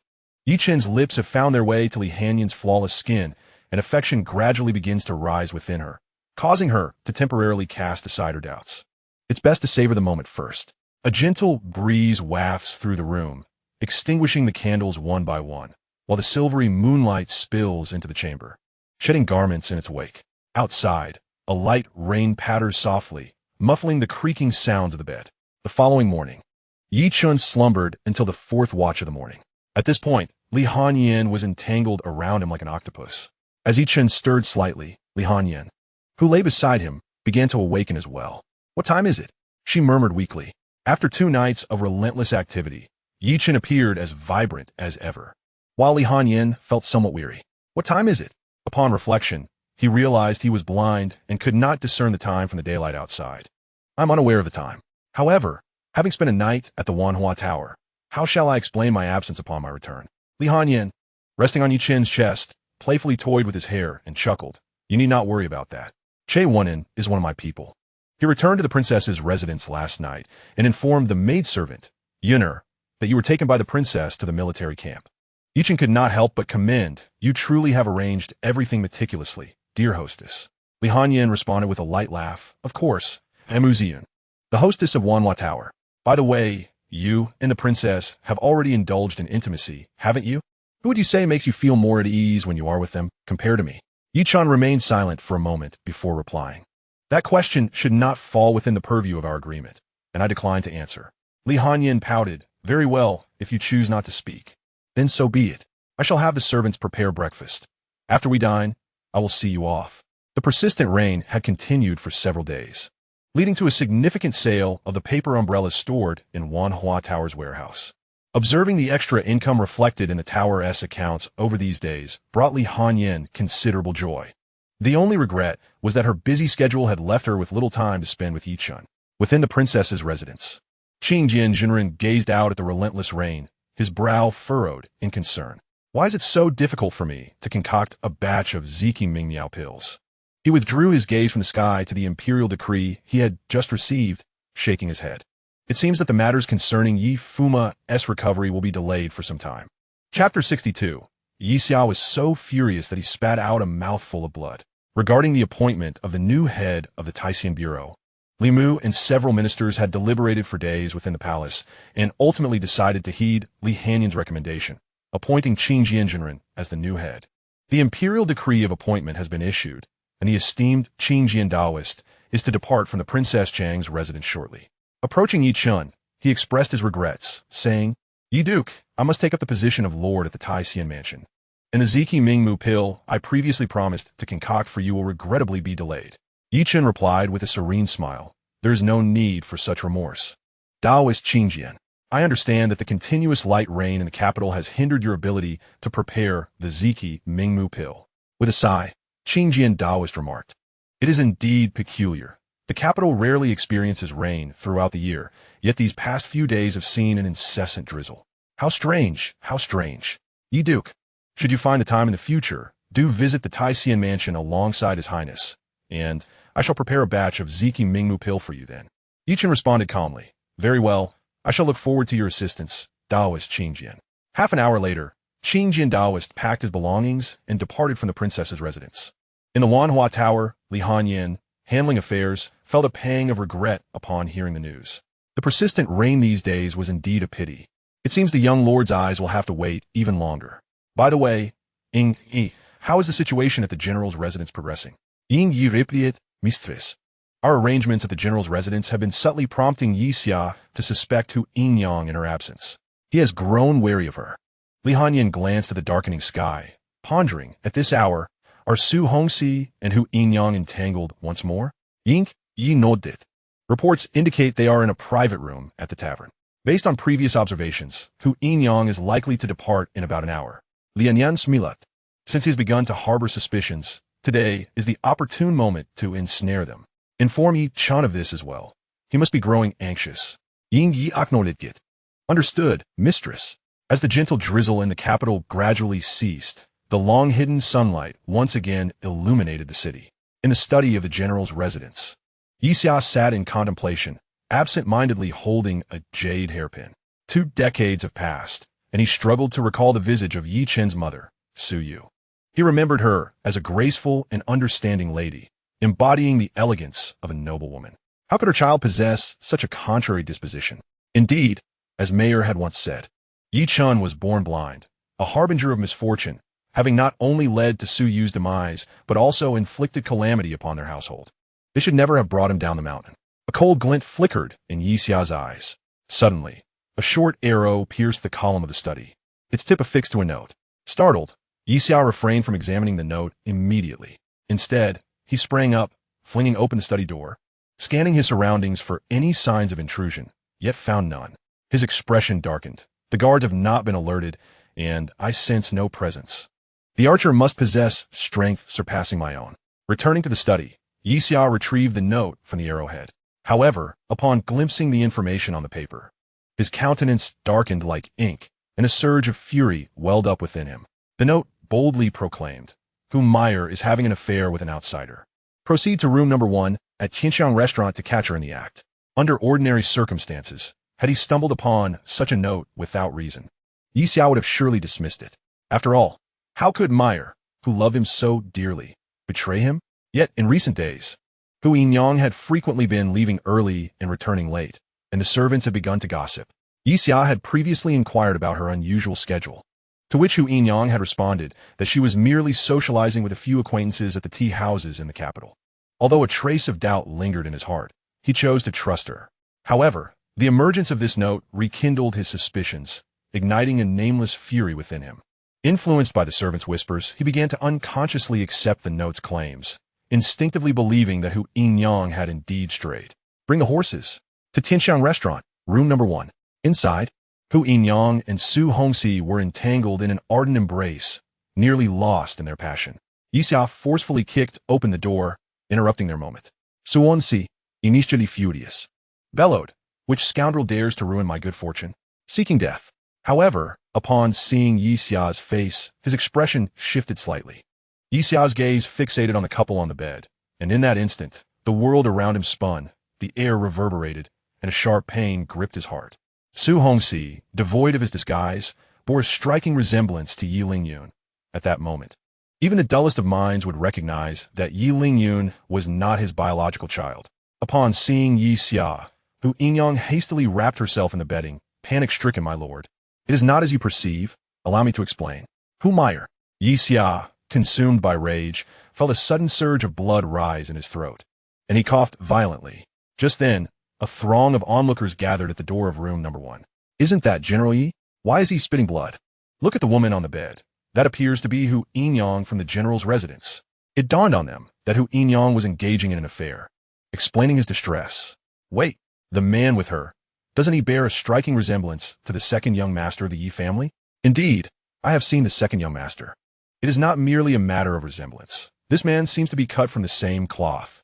Thus, word spread that General Yi not only had been cuckolded, but was also unknowingly raising another man's child. What a tragic fate for a general. The crowd murmured in disbelief, and the already weakened Xianxia fainted from the overwhelming shock. Meanwhile, Hu Yinyang buried her head deep within the bedding, too ashamed to face anyone. Su Hongxi glared at the crowd with fury. Get out. The imposing presence of a martial arts master emanated from him, instilling a sense of mortal dread among the ordinary citizens present. Madame Hu trembled beneath the covers, her voice quivering as she said, Hongxi must not allow these commoners to leave. Otherwise, if our actions today are exposed, it will be our complete ruin. Suonsi replied in Aloton. Understood. A glint of murderous intent flickered in his eyes as he prepared to eliminate the bewildered townsfolk who had inexplicably appeared. One of the commoners, trembling in fear, exclaimed, What are you planning to do? Killing indiscriminately in the capital is against the law. Unfazed, Su Hongxi was ready to strike when a powerful shout echoed, Stop, villain! Master Sun Shan burst through the window, positioning himself protectively in front of the ordinary citizens. Chapter 63. Yi Chen's identity is in question. Upon receiving a message from Li Hanyan, Yi Chen employed a group of commoners with monetary incentives. Such a thrilling act of infidelity surely deserved an audience. He also took into account Su Hongxi's potential fury, which might lead him to eliminate witnesses. Thus, he summoned Master Sun Shan from the Demon Suppression Division. Master Sun, holding a significant position there, typically could not be commanded even by high-ranking officials of the court. However, Yi Chen was the exception, being an inner elder of Ziyun Mountain and the future sect leader. Master Sun, a practitioner of late Golden Core level, was well aware that Su Hongxi, a mere early martial master, posed no challenge to him. After only a few exchanges, Su Hongxi was swiftly defeated, blood trickling from the corner of his mouth. Recognizing the peril, he leaped to Humayer's side, escaping through the window while carrying her wrapped in the bedding. Master Sun, initially intent on pursuing, hesitated upon receiving Yi Chen's discreet transmission urging him to let them go and to prevent the unconscious Xianxia from perishing. With a retracted step, Master Sun directed his gaze toward Xianxia, who lay on the ground, having fainted from rage. He infused a thread of spiritual energy into Xianxia to stabilize his injuries. Subsequently, Master Sun shook his head slightly and departed from the Tianxiang Tavern. Xianxia was taken to a medical hall by an unknown, kind-hearted individual. But the scandal of Madame Hu's infidelity spread rapidly throughout the capital. Have you heard, brother? Today the Tianxiang Tavern was incredibly lively. General Xianxia was cuckolded by his concubine. It was said that General Yi personally caught the concubine in bed with her lover at the tavern. Eyewitnesses remarked that the lover bore an uncanny resemblance to the second young master of the Yi family, causing General Yi to faint from anger on the spot. Alas, General Yi has unwittingly supported another man's son for 20 years. How tragic. Rumor had it that not long ago, General Yi severed ties with the eldest son of the Grand Princess's residence, which would imply that he had become a solitary figure. Ah, brother, your words are mistaken. Does the General's household not still have a third young lady? The individual you mentioned, Yi Qiaoer, seems to be the offspring of that concubine. Who can ascertain whether she is indeed General Ye's biological daughter? Within the Wanhua building, Yi Chen indulges in a late-night snack in a private room, amused by the discussions of diners below. Are you satisfied with this belated grand gift from Xianxia? Initially, Yi Chen intended to present this substantial offering following the wedding. But during those days, Li Hanyan was preoccupied with matters concerning the Tai Xian mansion, leaving no time to trouble the general's residence, which resulted in the delay. As Yi Chen relishes his nocturnal repast, Li Hanyan quietly enters the room. It seems Master Yi is in good spirits, she observes. Yi Chen shrugs and replies, Of course I am pleased, especially seeing the general's embarrassment. I must thank the proprietor for their assistance this time, he adds. Li Hanyin takes a seat beside him and proactively serves him some dishes. I merely guided Xianxia.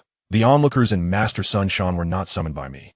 Master Yi certainly has considerable connections on Ziyun Mountain to have managed to invite Master Sun Shan, she remarks. Chen smiles faintly. I possess no such remarkable abilities. It may simply be coincidental that Master Sun happened to pass by. Could it truly be mere coincidence? Li Hanyin's suspicion begins to surface. A golden core cultivator appearing at the Tianxiang Tavern to prevent Su Hongxi from indiscriminately killing innocents. Does that not seem rather fortuitous? Furthermore, this particular golden core cultivator happens to belong to the Ziyun Mountain sect. As she delicately serves him more food, Li Hanyin gently inquires, Master Yi, have you ever practiced the Tao on Ziyun Mountain? Chen replies singly. Geese. In the next moment, Li Hanyin sets down her chopsticks and playfully pinches his cheek.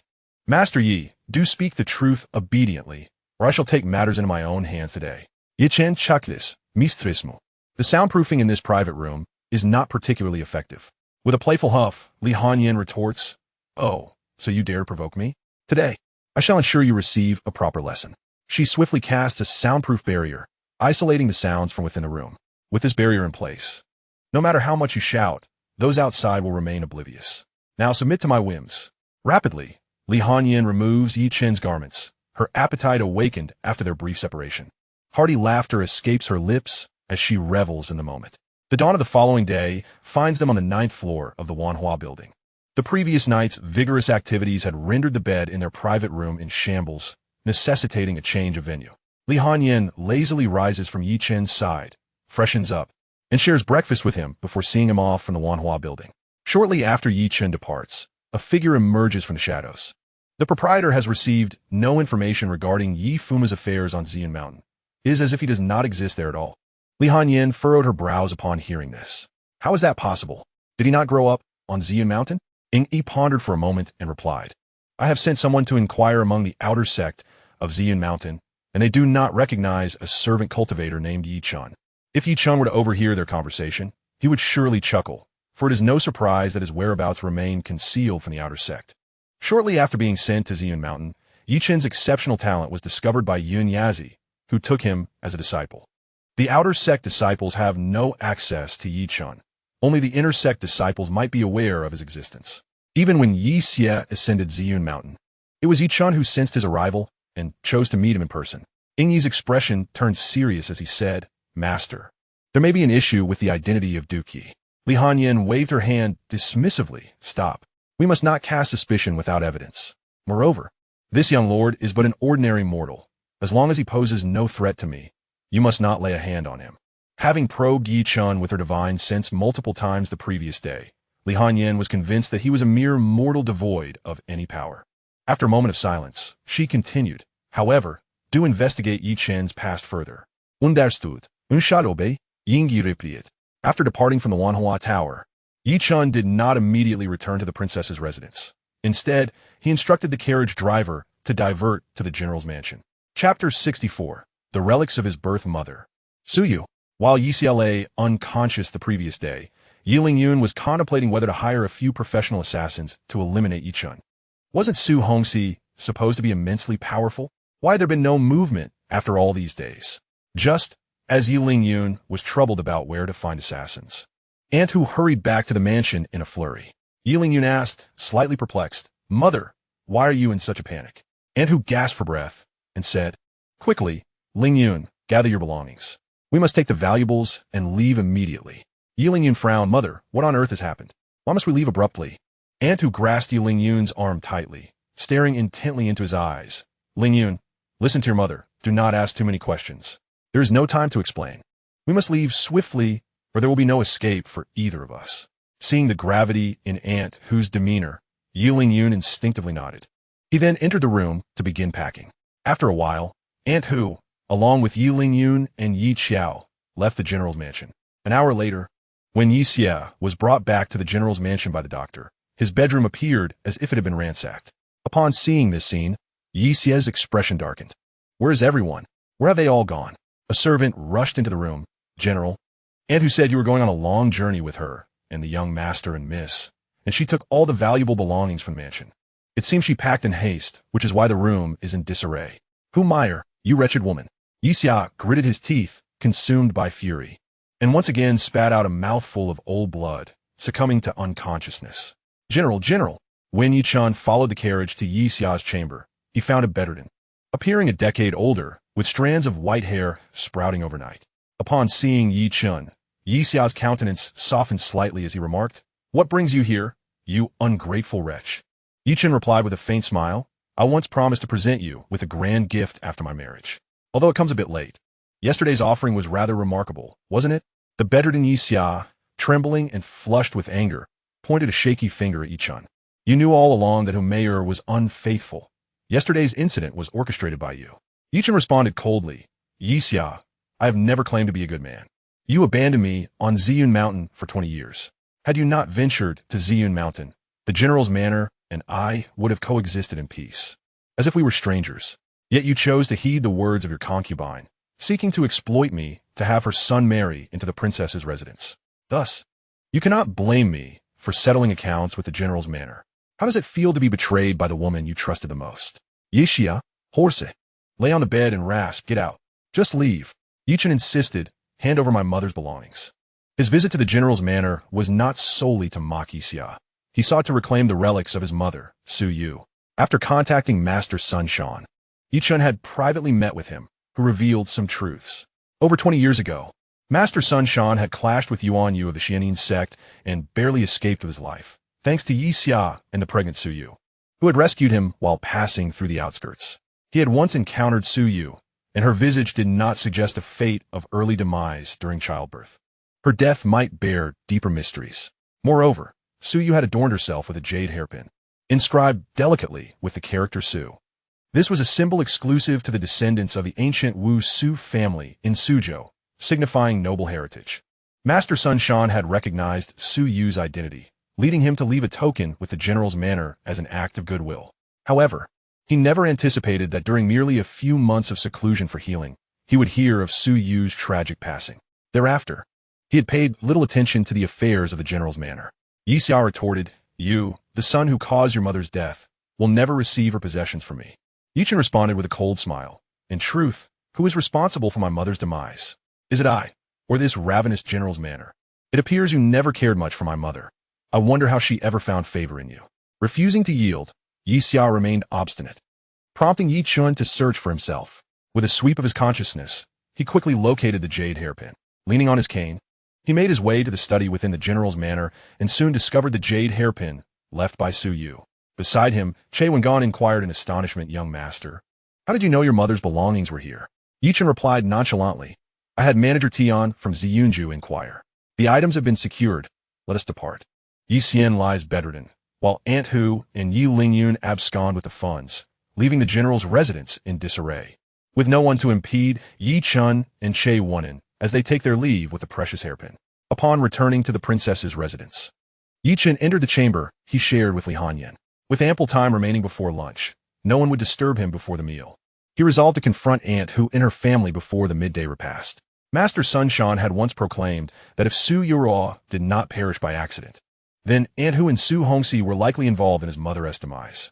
As a sword immortal, Yi Chun could effortlessly envelop the entire capital with his consciousness, and the cultivators within the city were almost oblivious to his presence as his awareness swept over them. A day passed, and Aunt Hu's family had vanished from the capital, seemingly having fled. Nevertheless, Yi Chun remained undeterred. The capital was not the limit of his reach. Centered on the capital, Yi Chun extended his consciousness outward and soon pinpointed the whereabouts of Aunt Hu and her companions. They had journeyed 100 miles to Jing City after a day and night of travel. The four were currently resting in an inn. Yi Lingyun sat silently in a grand armchair, unable to comprehend that he was not his father's biological son. His mother's insistence on his escape was due to her affair with his real father being discovered by Yi Xian. After 20 years as the son of the general's household, the revelation that he was, in fact, an illegitimate child was overwhelming. Yi Lingyun cast a complex glance at Su Hongxi, whose face bore a striking resemblance to his own, making it abundantly clear to any discerning eye that they were indeed father and son.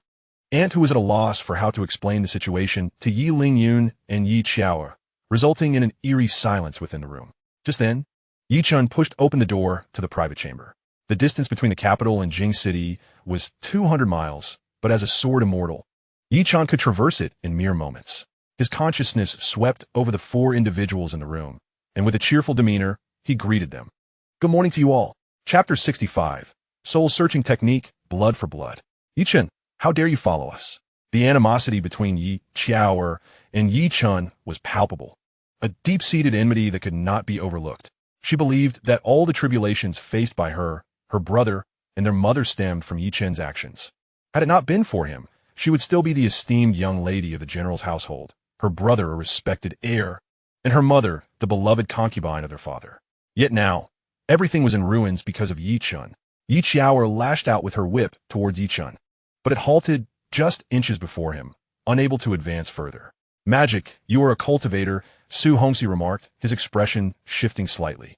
At that moment, a surge of true energy coursed through his body, and with a swift movement, he appeared before Yi Chen. The formidable power of a martial arts master erupted without restraint, delivering a fierce punch aimed at Yi Chen's forehead. Yi Chen, with an expression of tranquility, lightly touched the ground with his cane, releasing a wave of mystical energy that sent Su Hongxi staggering back several paces, while the whip in Yi Xiao's hand struck her own face. A piercing scream echoed through the air. However, upon entering the room, Yi Chen had already cast a soundproof barrier. No matter how Yi Xiao cried out in anguish, it would not draw the attention of others in the inn. Xiao, Aunt Hu, upon witnessing Yi Xiao's injury, rushed towards her in distress. But at that moment, a blade of sword energy sliced through, piercing Yi Xiao's body, and in an instant, her life was extinguished. No, Aunt Hu wept bitterly, cradling Yi Xiao's lifeless form. Yi Chen, I will kill you. Upon seeing Yi Xiao's tragic demise, Yi Lingyun's heart surged with furious wrath as he drew his sword and lunged at Yi Chen. In response, Yi Chen effortlessly unleashed a sword energy that led him to share Yi Xiao's fate. Lingyun. With Yi Lingyun's death, Su Hongxi's eyes turned bloodshot, hatred swelling within him. I will fight you to the death. In their previous encounter, Su Hongxi had already realized that he was no match for Yi Chen. This Yi Chen had been concealing his true strength. He undoubtedly possessed cultivation beyond the nascent soul stage, perhaps a remnant of some ancient being. Under normal circumstances, one would flee upon encountering such an old monster. Yet, witnessing his son's death, Su Hongxi was consumed by rage in that moment. Annoying. The cane struck the ground once more, and a sword energy erupted from thin air, severing Su Hongxi's limbs, rendering him utterly incapable of resistance. Within the elegant chamber, blood flowed freely. Aunt Hu sobbed as she held Yi Xiao's body, while Su Hongxi's gaze remained fixated on Yi Chen, his eyes still filled with overwhelming murderous intent despite his dismemberment. Yi Chen slowly advanced a couple of steps, standing before Su Hongxi. Let me uncover what transpired 20 years ago. With a wave of his mystical energy, Yi Chen executed the forbidden soul-searching technique of the immortal realm. Soul-searching was not exclusive to demonic paths. There were also methods practiced within the Ziyun Mountain's jade slips. Yet, the technique was deemed too cruel and had long been classified as forbidden by the great sections. Nevertheless, Yi Chen had never shied away from transgressions. As long as he could unveil the truth of 20 years past, it mattered not whether the technique was forbidden, it was a means to an end. Under the influence of the soul-searching technique, all of Su Hongxi's memories and secrets lay bare before Yi Chen. The truth of 20 years ago was slowly unveiled. Master Sun Shan's speculations were not unfounded. His mother's death was no accident. She had been murdered on the very night of his birth. The present Su Hongxi was among the principal culprits of that heinous act. You deserve to die. With a slight grip of his mystical energy, Yi Chen kurashit Su Hongxi suku. With a face as cold as frost, he approached Aunt Hu, Madame Hu knelt on the ground, cradling the lifeless body of Yi Xiao, her eyes glistening with a vengeful glare. Yi Chen, I curse you to an untimely demise. Yi Chen replied coldly, years ago, you conspired with Su Hongxi to harm my mother. You should have anticipated this day's outcome. Madame Hu, I firmly believe in the principle of retribution. Upon hearing this, a flicker of trepidation crossed Madame Hu's gaze. How could you possibly know about those events? Only I, Anne. Before she could finish her sentence, Yi Chen invoked a soul-searching technique upon her. Instantly, Madame Hu's memories unfolded before Yi Chen and combined with those of Su Hongxi. He began to piece together the truth of the past. Over 20 years prior, his mother, Su Yu, was the daughter of Su Xingyan, the head of the ancient martial arts Su family. However, she was betrayed by her own kin, resulting in her loss of memory and martial prowess, leading her to wander destitute. It was during this time that she was rescued by Xianxia, who had merely been passing through Suzhou, driven by a desire for her beauty. Yet, owing to his life-saving act and her amnesia, Suyu consented to his courtship, and they eventually wed. Subsequently, those who sought to eliminate Suyu from the ancient martial arts Su family discovered she was still alive. The masterminds then dispatched Su Hongxi to the capital to silence her. At that time, Yixia had just been appointed a third-rank general, basking in glory. Su Hongxi, not yet a master of martial arts, could not directly assault the general's residence. Instead, he lay in wait around the estate for a suitable opportunity. Unexpectedly, he crossed paths with Madame Hu, Yixia's concubine, and during this period, they both developed mutual affections. Su Hongxi momentarily forgot the mission assigned to him by the Su family. As fate would have it, 1 month before Suyu was to give birth, Madame Hu found herself with child by Su Hongxi. To ensure their offspring could rightfully inherit the general's estate, they conspired against Suyu. Each day, they secretly administered a colorless, tasteless, slow-acting poison in Suyu's medicinal meals, intending for her to appear to die from complications during childbirth. The conspirators had previously instructed Su Hongxi that after killing Suyu, there was no need for him to return to Suzhou. Thus he had remained in the capital all these years. After the soul search, Madame Hu's expression turned vacant, as if she had become a mere fool.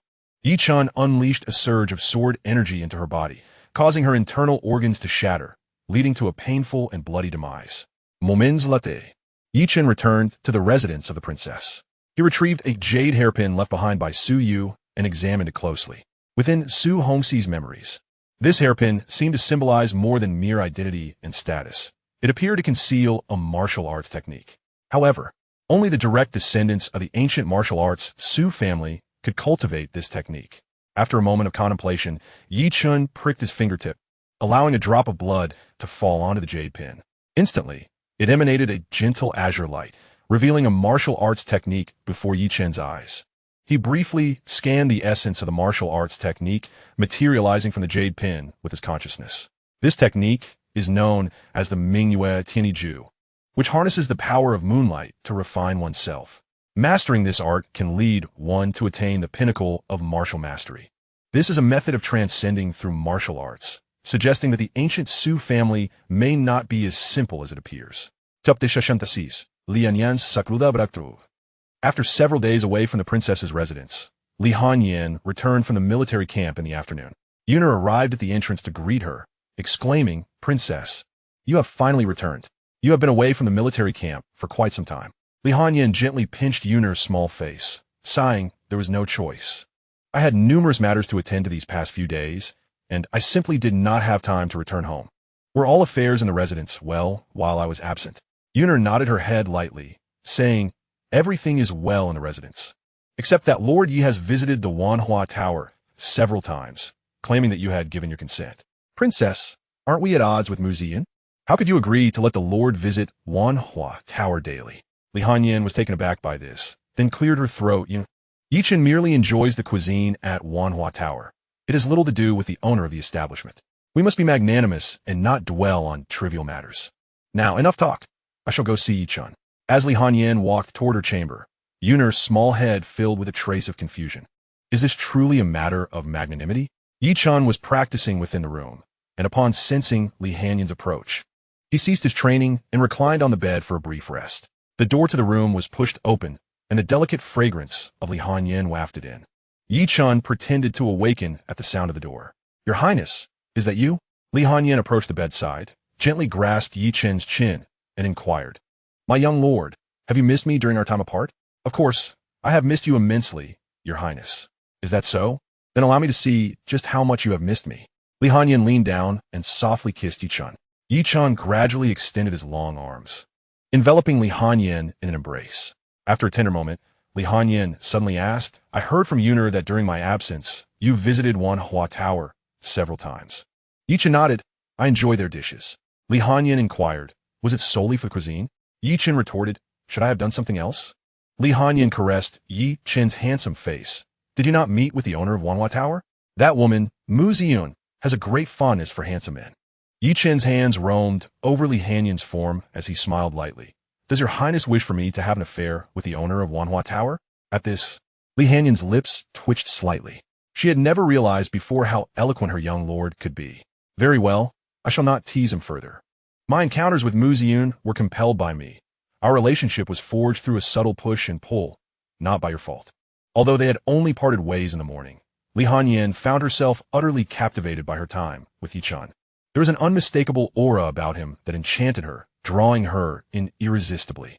My young lord, let us abandon these trivialities and delve directly into the matter at hand.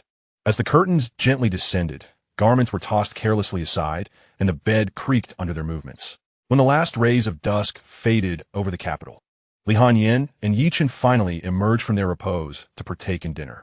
After their meal, Li Hanyan supported Yi Chen as they strolled through the courtyard. With the palace absent these days, what has my young lord been up to? Yi Chen replied with a smile, much like at Ziyun residence. I either practice rudimentary meditation or simply ponder idly within the confines of these walls. If hunger strikes, I venture to Wanhua Tower for a meal. The art of meditation, capable of calming the mind and refining one's character, can be mastered even by those who are not cultivators. Having grown up on Ziyun Mountain, it came as no surprise to Li Hanyan that Yi Chen possessed such skills. In her leisure time, she often indulged in reading various tales, with many volumes left behind in the study. Should I be away in the future and you find yourself bored, you may have someone read to you for solace. Yi Chen nodded in agreement. After a leisurely stroll that lasted the time it takes to burn half an incense stick, they returned to the bedroom. That night, Li Hanyan refrained from pursuing further intimacy with Yi Chen, instead embracing him and drifting into a peaceful slumber. Her rest was unusually restorative, and upon awakening the following day, she felt invigorated. To her astonishment, she sensed a subtle indication of a breakthrough in her cultivation. Currently, at the pinnacle of the golden core stage, it typically required a year or two to advance to the nascent soul stage. How could this progress occur so swiftly, despite her bewilderment? She knew she needed to arrange for seclusion promptly. The transition from golden core to nascent soul is not a mere elevation in cultivation. It demands the utmost seriousness from every practitioner during their breakthrough.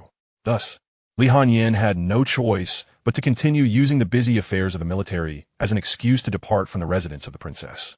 As she took her leave, Yin'er muttered, "Why are there so many matters arising within the Zhuge army lately? Is there truly such a plethora of military affairs?" Only Yi Chen reflected with a hint of nostalgia. It seems that too many instances have allowed Hanyan's realm to become somewhat unsteady. As a sword immortal, his intimate encounters with her harmonized their energies. Even without employing any dual cultivation techniques, Li Hanyan unknowingly reaped considerable benefits, bringing her to the brink of a breakthrough that would ordinarily require a year of seclusion. In the Eastern Palace, during a month of confinement, Prince Li Ming diligently practiced the 9 Suns, Rising Sun divine art within his chambers, yielding tremendous results. He had now reached the consummate foundation establishment stage. In just a month, he transformed from a mere mortal lacking any cultivation into a fully realized foundation establishment practitioner, a rate of advancement that could only be described as astonishing. Alone, he mused, "Truly, I am a person of destiny, the future sovereign destined to rejuvenate the dynasty. Who can rival me now that I have achieved the foundation establishment stage in just a month?" On the day of liberation, Li Ming laughed heartily in the Eastern Palace, blissfully unaware that his rapid mastery of the 9 Suns Rising divine art to the pinnacle of foundation establishment within a month came at a grave cost. This swift progression had drained his vitality, potential, fortune, and bloodline, leaving him vulnerable. By nightfall, Elder 9 Suns could exert control over Li Ming's body at will. The cultivation of the 9 Suns Rising divine art to the foundation establishment stage not only benefited Elder 9 Suns, but also allowed him to temporarily possess Li Ming's body without his awareness. Should Li Ming achieve the golden core stage, Elder 9 Suns would be able to completely usurp his corporeal form. During these days, Elder 9 Suns was simultaneously recovering his nascent soul while utilizing the identity of the Crown Prince to peruse royal scrolls at night. Though Crown Prince Li Ming was confined to the Eastern Palace, he still had access to certain royal documents. It was then that Elder 9 Suns discovered a magical artifact within the royal archives known as the Clear Source Pearl.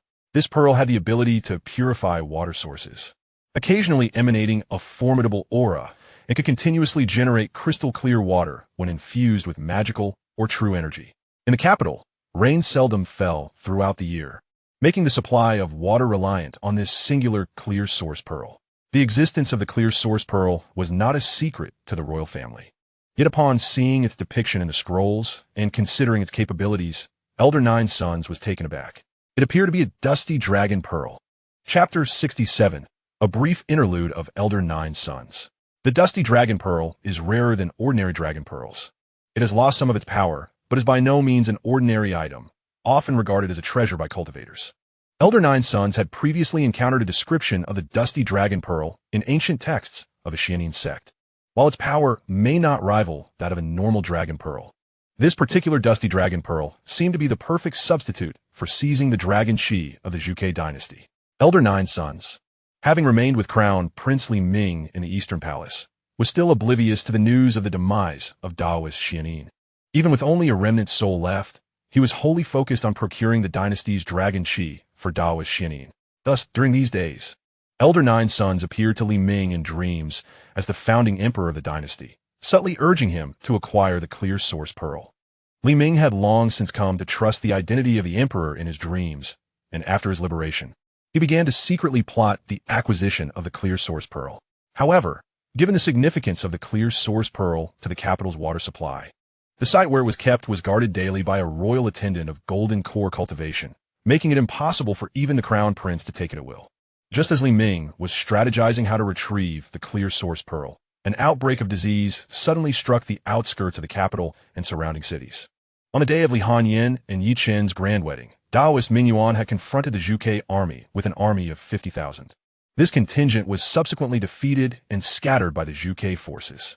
In the aftermath, the Zhuge army accounted for the fleeing troops, yet many of the defeated soldiers vanished into the deep mountains, lost to sight. The Zhuge army managed to capture merely over 3,000 individuals, while more than 20,000 perished in battle. The remainder fled to various locales, succumbing to hunger or illness along the way. Gradually, wherever this retreating army traversed, outbreaks of disease emerged. Initially, the populace speculated that the affliction stemmed from the corpses of fallen deserters. Yet as the contagion spread through the Zhuge forces, it became evident that all 50,000 soldiers bore the taint of illness. The orchestrators behind this ragtag assembly did not aim to assist Daoist Ming Yuan, but rather to disseminate plague within the capital. This disease proved exceedingly tenacious. Once infected, even the most skilled physicians and cultivators found themselves powerless. Upon sensing the onset of the plague, Zhang Yin swiftly quarantined the infected soldiers. Each soldier of the Zhuge army was a martial artist, possessing cultivated martial qi, endowing them with a certain degree of resistance to the disease. Zhang Yan's timely isolation meant that the number of infected soldiers was limited to just over 1,000. However, the rate of infection among martial artists was notably slow. By the time Zhang Yan recognized the plague, the situation had already escalated severely in the cities surrounding the capital and its outskirts after several days of festering. At this critical juncture, Li Hanyin was in seclusion, striving to ascend to the nascent soul stage. While Ling Yi stood guard at the entrance of the 9th floor of the Wanhua Tower, no one could disturb her before her emergence. Zhang Yan, left with no other option, promptly reported the situation to the court, bypassing Li Hanyin. In the imperial court that day, civil and military officials deliberated on how to tackle the plague. One official suggested, "Your Majesty, the disease ravages the outskirts. I propose sealing the city gates and prohibiting the populace from venturing out. Once the outside citizens perish, the plague will naturally subside." Li Mu, upon hearing this, could not help but respond with incredulity. "Have you lost your senses? Do you not recognize that those citizens are also my subjects? Guards, take him away and execute him." "Your Majesty, I beg for mercy," pleaded the official as he was dragged out of the Golden Lawn Hall, leaving a profound silence within. At that moment, Li Ming, who had been released from house arrest and returned to court, spoke up. "Father, this plague is peculiar. Even the Demon Suppression Division and the Imperial Medical Institute are at a loss. It would be wise to employ the Qingyuan Pearl from within the palace to assist the afflicted citizens outside the capital and in the surrounding towns. The Qingyuan Pearl produces pure water, and its user can control the quality of the output. It is tasked with supplying vast quantities of clean water to the entire capital daily, yielding ordinary water. However, If infused with the true chi of a martial arts master or the magical power of a golden elixir cultivator, it can generate spirit water capable of counteracting myriad toxins. After a moment of contemplation, Li Mu responded, "Dispatch a royal priest to test it. If it indeed can save the afflicted citizens, then I entrust this matter to you. Crown Prince, do not disappoint me." Li Ming bowed, affirming, "As you wish." The Qingyuan River flows directly from the palace, traversing the entirety of the capital. With its source deep housing the Qingyuan Pearl, Li Ming retrieved the Qingyuan Pearl from the Qingyuan River, accompanied by the royal golden elixir, and sought out a citizen afflicted by a virulent disease. After the individual consumed the spiritual water produced by the pearl, the visible signs of illness began to diminish rapidly. Upon reporting this event to Li Mu, the latter was filled with delight and appointed Li Ming to oversee the abundant production of spiritual water. Thus, the Qingyuan Pearl was briefly held in Li Ming's possession. With the collective efforts of Li Ming and numerous royal benefactors, carts laden with spiritual water were dispatched to the outskirts and surrounding cities. However, the process of generating spiritual water with the Qingyuan Pearl consumed considerable magical energy, prompting many royal benefactors to return to their residences at night to recuperate. Li Ming, too, succumbed to a deep slumber in the Eastern Palace. In the dead of night, Li Ming's eyes suddenly flew open as the elder Jiu Yang's spirit took possession of him. A wicked smile curled upon his lips as he employed his agility to journey towards the royal forbidden grounds with the Qingyuan Pearl. The Qingyuan Pearl, a dust-laden dragon pearl, would allow elder Jiu Yang to seize the dragon energy of the Zhuge dynasty through the use of secret arts. Today, this elder would certainly not disappoint his master. As the secret technique commenced, the pearl emitted a faint azure glow, yet contrary to elder Jiu Yang's expectations. It did not capture the dragon energy of the Zhuge dynasty, but instead turned against his nascent soul. In a state of terror, he cried out, "This is impossible. Why is this happening?" The azure light extinguished elder Jiu Yang's nascent soul in an instant, inadvertently aiding Li Ming in absorbing it. All of elder Jiu Yang's schemes fell to ruin, ultimately serving as a wedding gown for Prince Li Ming. The prince remained in a stupor within the royal forbidden grounds for approximately half a tea time. Upon awakening, his expression darkened. Having absorbed elder Jiu Yang's nascent soul, he also inherited fragments of the elder's memories, unveiling the intricacies of Jiu Yang's plot. How dare he toy with me so? He deserves his fate. At the National Master's residence, Daoist Tenyin gazed toward the royal forbidden grounds. A smirk of derision gracing his features. A mere remnant of a nascent soul dares to covet the dragon energy of a dynasty, utterly deluded. While the majority within the royal family remained oblivious to the true nature of the Qingyuan Pearl as a dust-laden dragon pearl, this ignorance did not extend to Daoist Tianyin. Since his succession as the national master, he had known that the so-called Qingyuan Pearl was, in fact, a dust-laden dragon pearl. The first national master had long ago placed a forbidden technique upon the Qingyuan Pearl. Should anyone attempt to use it to harm the Zhuge dynasty, they would suffer the backlash of this very technique. Chapter 68. Li Hanyan ascends to the nascent soul, journeying to Gusu City. Following elder Jiu Yang's demise, Prince Li Ming emerged as the greatest beneficiary. He absorbed the elder's nascent soul, albeit a mere fragment, which significantly replenished the substantial energy he had previously expended. Subsequently, Li Ming discreetly returned to the Eastern Palace, behaving as usual while producing spiritual water with the Qingyuan Pearl alongside other royal benefactors. This continued for approximately 3 days, during which the threat of illness affecting the outskirts and neighboring cities was alleviated. The schemes of the 5,000 unruly individuals were unraveled by Li Ming, and once the peril of disease was resolved, he returned the Qingyuan Pearl to the source of the Qingyuan River. Having absorbed the memories of elder Jiu Yang, Li Ming prepared to devote himself to training, biding his time to gradually seize power from the shadows. In the Wanhua Tower on the 9th floor, after 15 days of secluded cultivation, Li Hanyan successfully shattered her Dan and officially ascended to the Yuanying stage of cultivation. Upon hearing Li Hanyan's call, entered the room. He sensed a profound aura emanating from her, and a surge of joy filled his heart. "Master, you have broken through." Li Hanyan nodded slightly. It was a stroke of luck. She inquired, "Has anything significant transpired in the capital during my retreat?" Yi then recounted the events that had unfolded in the capital over the past few days. Upon hearing this, Li Hanyan's brow furrowed. The officials in the surrounding cities of the capital are exceedingly bold to conceal such a critical matter as an epidemic. Had it not been for Zhang Yin's timely report, the death toll among the common people would have been far more severe. The Crown Prince has indeed shown considerable initiative this time, even thinking to use the Qingyuan Pearl to alleviate the crisis of this epidemic. After a moment of silence, Li Hanyin spoke again. Most of the soldiers harboring the epidemic hail from Gusu City. Yi, prepare yourself. We shall journey to Gusu City together tomorrow. Yes, master. Ying Yi repeated. After a fortnight in seclusion, Li Hanyin used her divine sense to scan the matters accumulating within the Wanhua Tower. Seeing that there was nothing urgent requiring immediate attention, she summoned the tower's manager, Duan Su, and entrusted him with the task of safeguarding the Wanhua Tower in the capital. Upon returning to the princess's residence, Yun Er approached with concern. Princess, are you unharmed? I have heard that even the Zhuge army has been afflicted by the epidemic. I was truly worried. Li Hanyin chuckled softly. How could a mere epidemic hinder me? I was attending to other matters in the military camp. Prepare yourself, for tomorrow the princess and the prince consort shall be heading to Gusu City. Yun Er nodded, understood. Princess, returning to her chamber, shared with Yi Chun, she found him having a maid read aloud the tale she had left in the study to alleviate his weariness. Li Hanyin's preferred readings spanned a wide array of genres, encompassing urban tales, supernatural accounts, rural legends, and stories of love and sorrow. Over these days, Yi Chun had listened to quite a few of these tales. Upon entering the room, Li Hanyin noticed the maid stop and bow. Your Highness. Li Hanyin waved her hand, signaling the maid to withdraw. Yi Chun smiled gently. Your Highness, you have returned. Li Hanyin sat beside Yi Chun, speaking softly. I truly apologize, my dear young lord. These past few days have been busy with military affairs, and I have neglected you.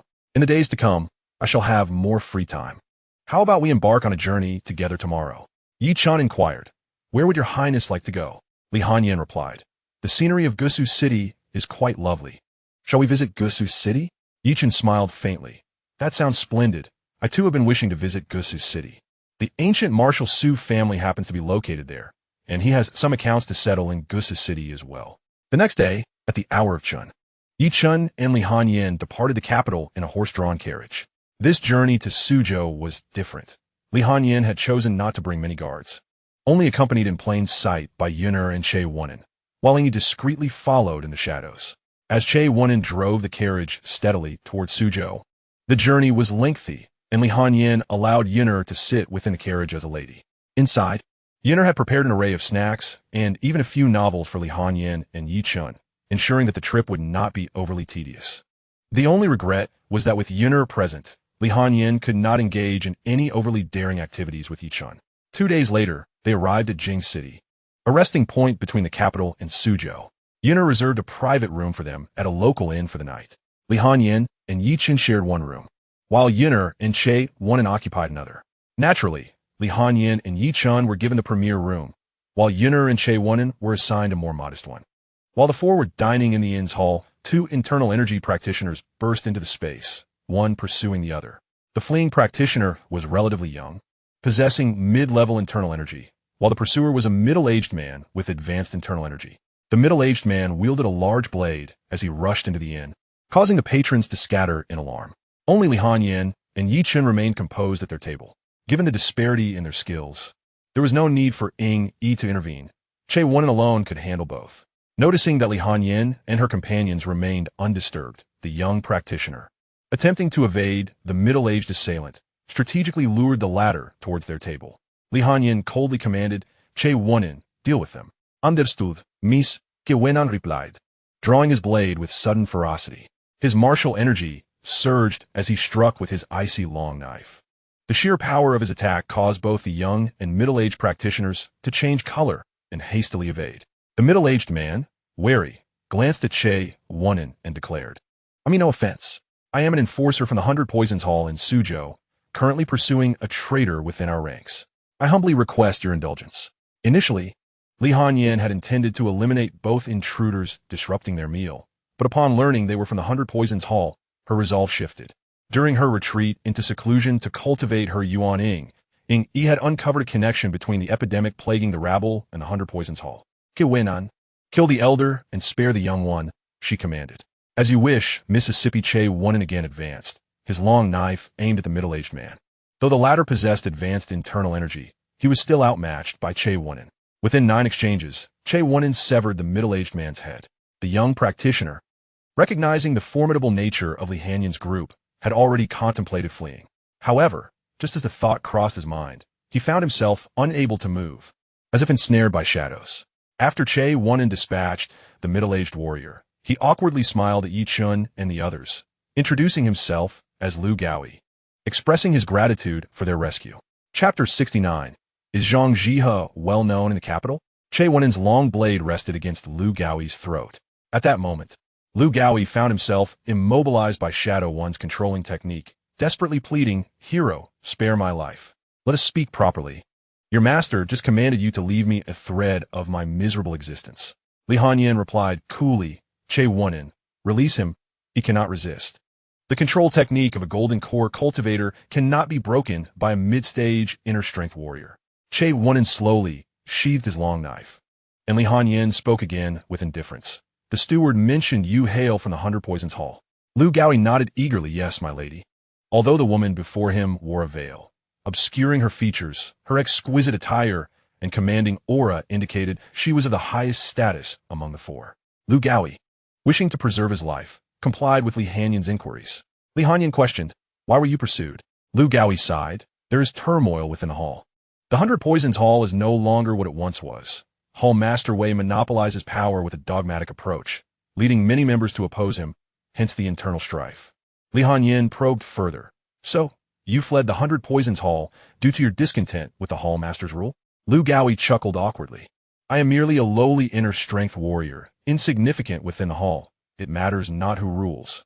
I am, in fact, a victim of circumstance."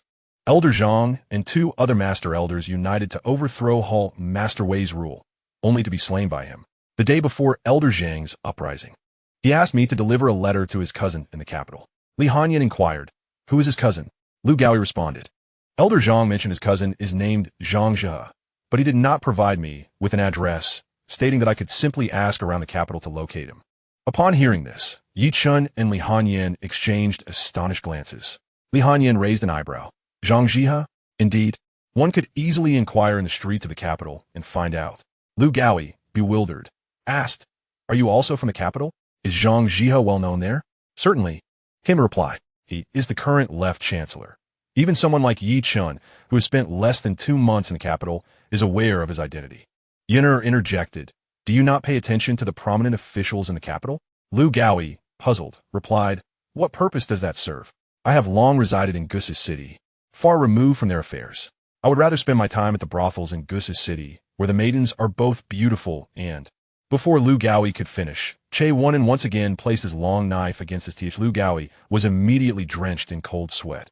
"I momentarily forgot that you, esteemed one, are a woman. Please forgive my oversight." Li Hanyan's expression was devoid of both sorrow and joy as she inquired indifferently, "Why did that Elder Zhang in your hall send you with a message?" Lu Gaoi chuckled lightly, "Because I am Elder Zhang's most loyal subordinate." "In that case, produce the letter you are to deliver." "I cannot. I promised Elder Zhang that I would personally hand this letter to his cousin, and until then, it must not be shown to anyone." Li Hanyan smirked coldly. "You do possess a sense of loyalty. Che Wunen, take action." Wait, I will give you the letter." You were, standing nearby, scoffed. "Did you not just say that it wouldn't matter who came? Why are you suddenly so timid?" Lu Gaoi replied awkwardly, "I merely recognize the times. Those who know how to adapt are the true heroes. The letter is in my possession. I might as well deliver it to you personally."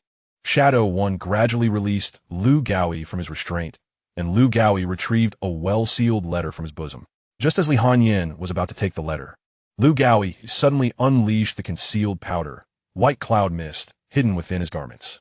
This powder, developed by the 100 Poisons Hall, when dispersed with true energy, would instantly generate a thick cloud of white smoke, obscuring the enemy's sight, a life-saving artifact for the disciples of the 100 Poisons Hall.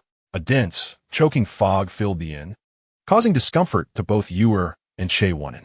Seizing the opportunity amidst the swirling smoke, Lu Gaoi fled the inn. Such petty tactics might serve against a warrior like Che Wunen, who had yet to step into the realm of innate martial prowess. But they were utterly futile against a yuaning cultivator like Li Hanyan. Even Shadow One, concealed in the shadows, remained unaffected. However, as Lu Gaoi made his escape. Li Hanyin discreetly prevented Shadow One from intervening. In the presence of a Yuaning cultivator, a minor warrior like Lu Gaoi found it exceedingly difficult to keep his secrets. Earlier, Li Hanyin had already used her divine sense to examine the contents of the letter, which implicated Wei Lanzhao, the master of the 100 Poisons Hall, in connection with the recent outbreak of disease around the capital. Yet, Lu Gaoi, at that moment, trusted no one before meeting Xianxia. Lianyan contemplata briefly, considering it might not be a bad idea to have him carry the letter to the capital. As the smoke dissipated, Chen remarked, "Your Highness, it seems that warrior has fled." Li Hanyin smiled and replied, "No matter, I let him escape on purpose." As the left chancellor, Xianxia is known for his integrity and discretion. Once he sees the letter, he will know how to proceed. Also, Chen, you may simply call me Hanyin. There is no need for formalities. Following the commotion caused by the skirmish, the officials soon arrived at the inn. Che Wunin stepped forward to negotiate, presenting the military order of the Vermilion Bird Army. The officials' expressions shifted upon seeing it, and they departed respectfully. As dusk settled, everyone returned to their rooms to rest, and Li Hanyin embraced Yi Chun as they fell asleep. In the dead of night, several martial artists stormed into the inn, led by a fierce-looking innate warrior. He held the portrait of Lu Gaoi and inquired of the innkeeper, "Have you seen this man today?" The innkeeper, intimidated by the innate aura of martial prowess, trembled as he replied, Yes, I have." It seems he was heading towards the capital. The leader of the martial artists' expression darkened.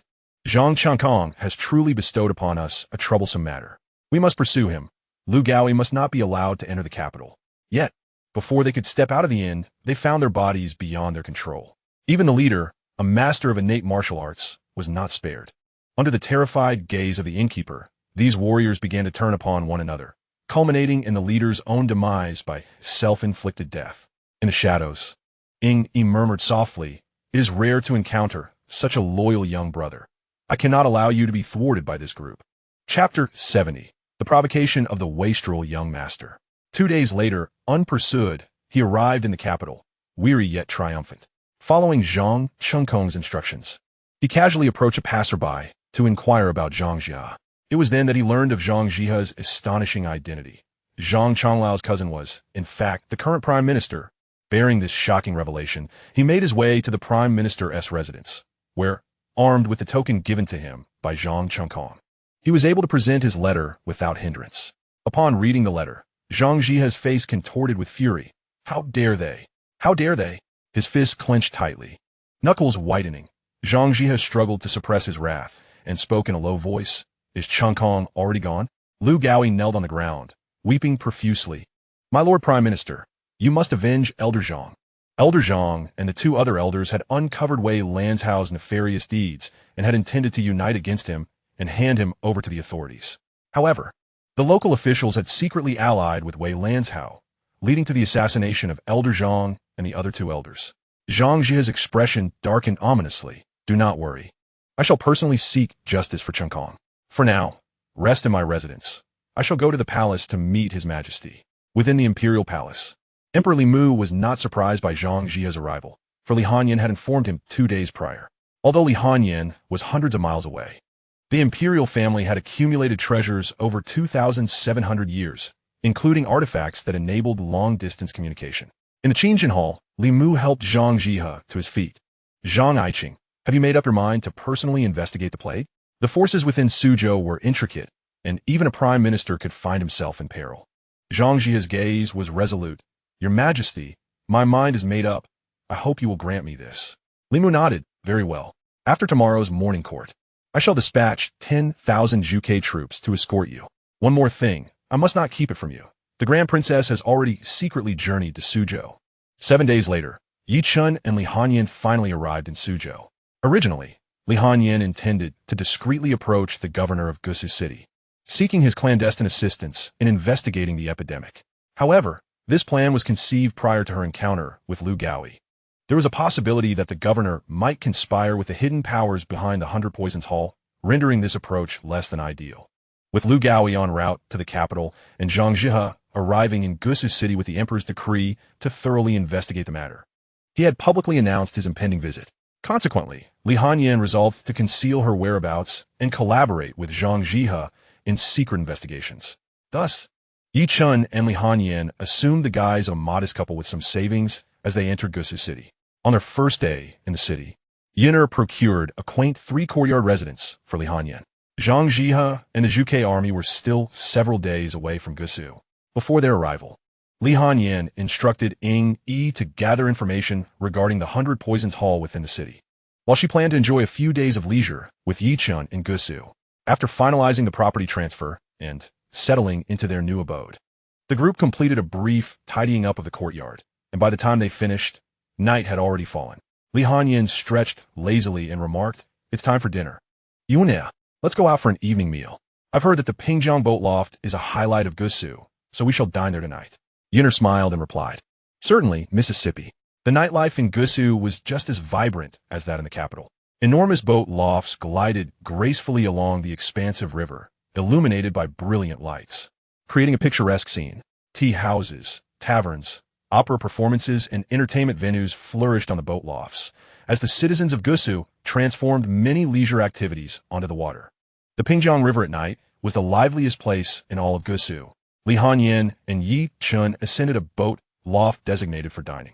Seated in a private room, they savored their meal while admiring the enchanting night view of the Pingjiang River, a delightful experience. Li Hanyan gazed out at the scenery and sighed. "The night view of Pingjiang is truly splendid. Alas, young master, your eyes have yet to regain their clarity, preventing you from witnessing this beauty." Yi Chun smiled and suggested, "Why not? Hanyan, you describe to me the Pingjiang as you perceive it." "Very well," Li Hanyan replied. The night in Pingjiang, just as she began to paint a vivid picture of the beautiful night, a drunken young man staggered into their private room. At that moment, Li Hanyan was adorned with a veil and scarf, concealing the scar on her face from view. Clad in a flowing white gown that accentuated her graceful figure, she caught the attention of the inebriated youth, who gazed at her with delight. Wang Shuheng was indeed correct. There was a charming maiden in Che-1 and acted swiftly. Drawing forth a gleaming long knife, with a powerful strike, he aimed at the drunken young master, who deftly evaded the blow. Though his internal energy was perfected, he was regrettably no match for Su Cheney's prowess. Su Cheney, a scion of the ancient martial Su family, was known alongside Wang Shuheng as the two rascals of Gusu. Relying on his strength and the influence of his family, he wreaked havoc throughout Gusu City, indulging in every vice, including a notorious penchant for coveting others' wives. Moments ago, Wang Shuheng had caught a fleeting glimpse of Li Hanyan ascending the boat's stairs and casually mentioned it to Su Cheney. Hearing of a comely lady in the opposite room, Su Cheney's eyes sparkled with interest, and he boldly intruded into the chamber where Li Hanyan and Yi Chun were situated. Despite his debauchery, Su Cheney was no weakling.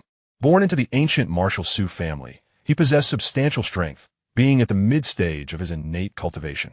Kiwenan, experienced in combat, found himself ill-equipped to best a mid-stage innate warrior. Had Su Cheney not been slightly inebriated, he might have already faced defeat. After toying with Che-1 for a moment, Su Cheney laughed heartily, declaring, "I shall not entertain you any longer. I will send you on your way." Gathering his martial aura into his right fist, he unleashed a punch that whipped through the room like a tempest, causing Yin'er to struggle to maintain her footing. Confronted with the powerful strike from the innate martial artist, Che-1 exerted all his strength, swinging his blade in defense. A piercing scream erupted as Su Cheney's right arm was severed. The agony of the severed limb elicited a cry of disbelief from Su Cheney. How was it possible for an internal energy warrior to sever his arm? Chapter 71. For daring to mock his wife, Su Cheney deserved 1,000 deaths. Che-1, an adept at the peak of internal energy, would not have stood a chance against Su Cheney had it not been for the presence of Li Hanyan. As a nascent soul cultivator, she had secretly intervened, her actions unnoticed by anyone present except Yi Chun. She had infused Che-1 with a surge of energy, amplifying his strength in an instant, thereby enabling him to sever Su Cheney's arm. Su Cheney's agonized cries attracted the attention of Wang Shuheng from the adjacent room. Upon witnessing Su Cheney lying on the ground, his arm severed, Wang Shuheng's expression shifted slightly. "Brother Cheney," understanding some acupoint techniques, he hurriedly pressed on Su Cheney's acupoints to alleviate his pain. At that moment, the effects of alcohol faded, and Su Cheney glared at Li Hanyan and the others, seething, "I will have you all dead." Though he had lost an arm, he remained a mid-stage, innate warrior and attempted to kick Che-1, aiming to smash his skull.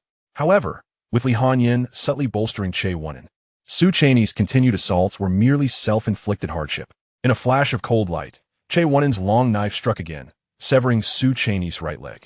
The excruciating pain elicited yet another scream from Su Cheney. Wang Shuheng's expression darkened as he pointed at Che Wunen, reprimanding him sharply. Do you not realize that Chen Yi comes from the Su family? The Su family will not let this matter rest. Although Wang Shuheng possessed innate martial prowess, being only at the initial stage of innate cultivation, he knew that Su Cheney, at the mid-stage, had already suffered multiple defeats at the hands of Che Wunen. He dared not intervene directly and could only invoke the name of the ancient martial Su family behind Chen Yi. Yi Chen pondered it. The ancient martial Su family of Gusu City? Wang Shuheng snorted coldly. Indeed, it is the ancient martial Su family of Gusu City. Although Chen Yi is merely a branch descendant, the Su family will not overlook the fact that you have severed his hands and feet.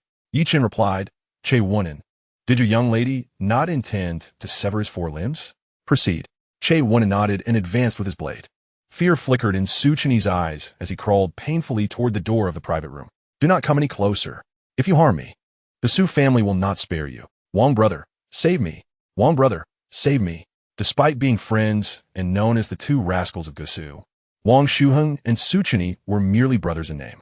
Che Wunen's blade could easily injure the mid-stage Su Cheney, and Wang Shuheng, being at the initial stage, felt utterly insignificant by comparison. Seeing that the threat of his family bore no fruit and lacking any family experts by his side, Wang Shuheng chose to remain silent. His expression a complex tapestry of emotions. After 2 piercing screams, Su Cheney's limbs lay severed. Meanwhile, Yi Chen stealthily infused a strand of sword energy into Su Cheney's body, which would remain dormant, only to erupt within him after 2 hours. For daring to harass his wife, Su Cheney was deserving of 1,000 deaths. Li Hanyan spoke coldly. Take him away. Wang Shuheng, witnessing Li Hanyan's overbearing demeanor and realizing he stood little chance against the enigmatic Che Wunen, had no choice but to retreat with Su Cheney in a dejected manner. His previously buoyant mood had been marred by this scoundrel. Li Hanyan sighed softly. Young lord, you seemed particularly interested in the ancient martial Su family earlier. Do you have some connection with them? Yi Chen contemplated. Perhaps there are some ties. Li Hanyan arched an eyebrow. If there are, then there are. If not, then there are not. What do you mean by perhaps? Yi Chen explained it. Hanyan, you should know that my mother passed away at my birth. However, during my time in the capital, I leveraged the connections of Manager Tian to uncover certain matters. My mother may have hailed from the ancient martial Su family. Li Hanyan's brows furrowed. Your mother had such a distinguished background. After his mood was soured by Su Cheney's interference, Yi Chen and Li Hanyan returned to their courtyard after a light meal. Yin'er and Che Wunen each retired to rest, while the candlelight in the master bedroom was extinguished early by Li Hanyan. Upon hearing the sound of the candle being snuffed out, Yi Chen couldn't help but wonder, Hanyan, why are you resting so early today? Li Hanyan smiled leisurely as she approached Yi Chen, who said, we are resting. Young lord, the night is long, and our time tonight is still plentiful.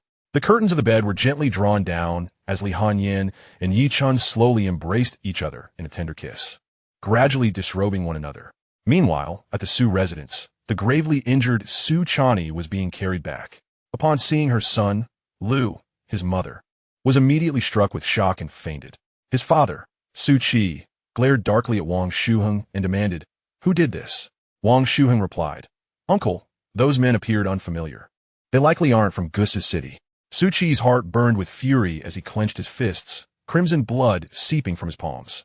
He spoke in a low voice. Whoever dares to injure my son in such a manner shall face a fate worse than death. Someone find out who did this. In the dead of night, before Su Qi could uncover the identity of Su Cheney's assailants, a surge of sword energy erupted from Su Cheney's body. No, father, save me. Su Cheney was jolted awake by the pain, his eyes filled with terror, followed by a piercing scream as the latent sword energy within him shattered his internal organs, leading to his tragic demise before Su Qi's eyes. Ear. Su Qi's expression darkened like ink as he bellowed in a fit of rage. No matter who you are, I will hunt you down. The following morning, as dawn broke, the servants of the Su family located the residence of Yi Chen and Li Hanyan. Sui, accompanied by a group of martial artists from the Su family, surrounded the small courtyard. The commotion outside roused Yi Chen and Li Hanyan from their slumber. Both sensed the situation outside through their spiritual awareness. Li Hanyin gently said, "Young master, sleep a little longer. I will handle some matters." With a wave of her hand, she donned her garments and hood, then gracefully approached the courtyard entrance. Yin'er and Che Wunin also emerged from their respective chambers, but Li Hanyin gestured for them to remain on guard and protect themselves. As the courtyard doors opened, she gazed at the group of martial artists outside and chuckled. "Oh, how lively it is!" Su Qi, with an unfriendly expression, fixed his gaze on Li Hanyin and asked, "Was it you who set your people upon my son last night?" Li Hanyin replied, "If your son was the lecher of yesterday, then it was indeed I who had him incapacitated. I demand retribution for my son, in an instant." The air crackled with murderous intent as Su Qi ruthlessly launched an attack on Li Hanyin. Possessing mid-stage mastery, Su Qi unleashed a torrent of true energy, causing the fallen leaves around him to swirl violently in the wake of his palm's wind. This was his renowned technique, the leaf palm, responsible for countless deaths among innate martial artists and foundation cultivators alike. Chapter 72. Li Hanyin strikes down Su Qi. Su Shengyan challenges the Su family's branch. Leaves dance with the wind, a palm strikes to kill. Su Qi's palm showed no mercy, intent on taking Li Hanyin's life. A cold smile graced Li Hanyin's lips as she gathered her energy in her palm, eschewing any spells or techniques. She simply amassed her power and struck. Su Qi was sent flying several yards like a broken kite. A spray of fresh blood erupted from Su Qi's mouth, and the fury within him dissipated, replaced by a surge of fear. "You are an ancient being of a nascent soul." Li Hanyin's brow furrowed slightly at his words. At merely 20 years of age, she could hardly be referred to as an ancient being. "Your son dared to provoke me. It was a mercy to have merely crippled him. As for you..." Su Qi's complexion paled, and he immediately fell to his knees. "Senior, spare my life. I was blind to your greatness. My rebellious son has offended you. It is only just that he meets his end. A practitioner of the nascent soul is a formidable force wherever they go, and even the Su family would not carelessly offend such a being." Su Qi, a collateral member of the family, was fully aware of the fate that befell another collateral member who had offended a nascent soul practitioner, death, with the ancient martial Su family offering no reprieve. Thus, upon sensing Li Hanyin's cultivation level, he promptly begged for mercy. As for avenging his son, he decided it prudent to prioritize his own survival. Li Hanyin cast a dispassionate glance at the kneeling Su Qi, stating, "I initially intended to render that scoundrel utterly incapacitated to suffer a lifetime of agony. However, as you mentioned, it seems he has perished. In that case, you might as well join him." Li Hanyin was inherently decisive in her actions. Although she hesitated momentarily due to previous revelations from Yi Chun regarding his ties to the ancient martial Su family, she quickly resolved that Yi Chun was one matter and the Su family another. Those deserving of death must still meet their fate.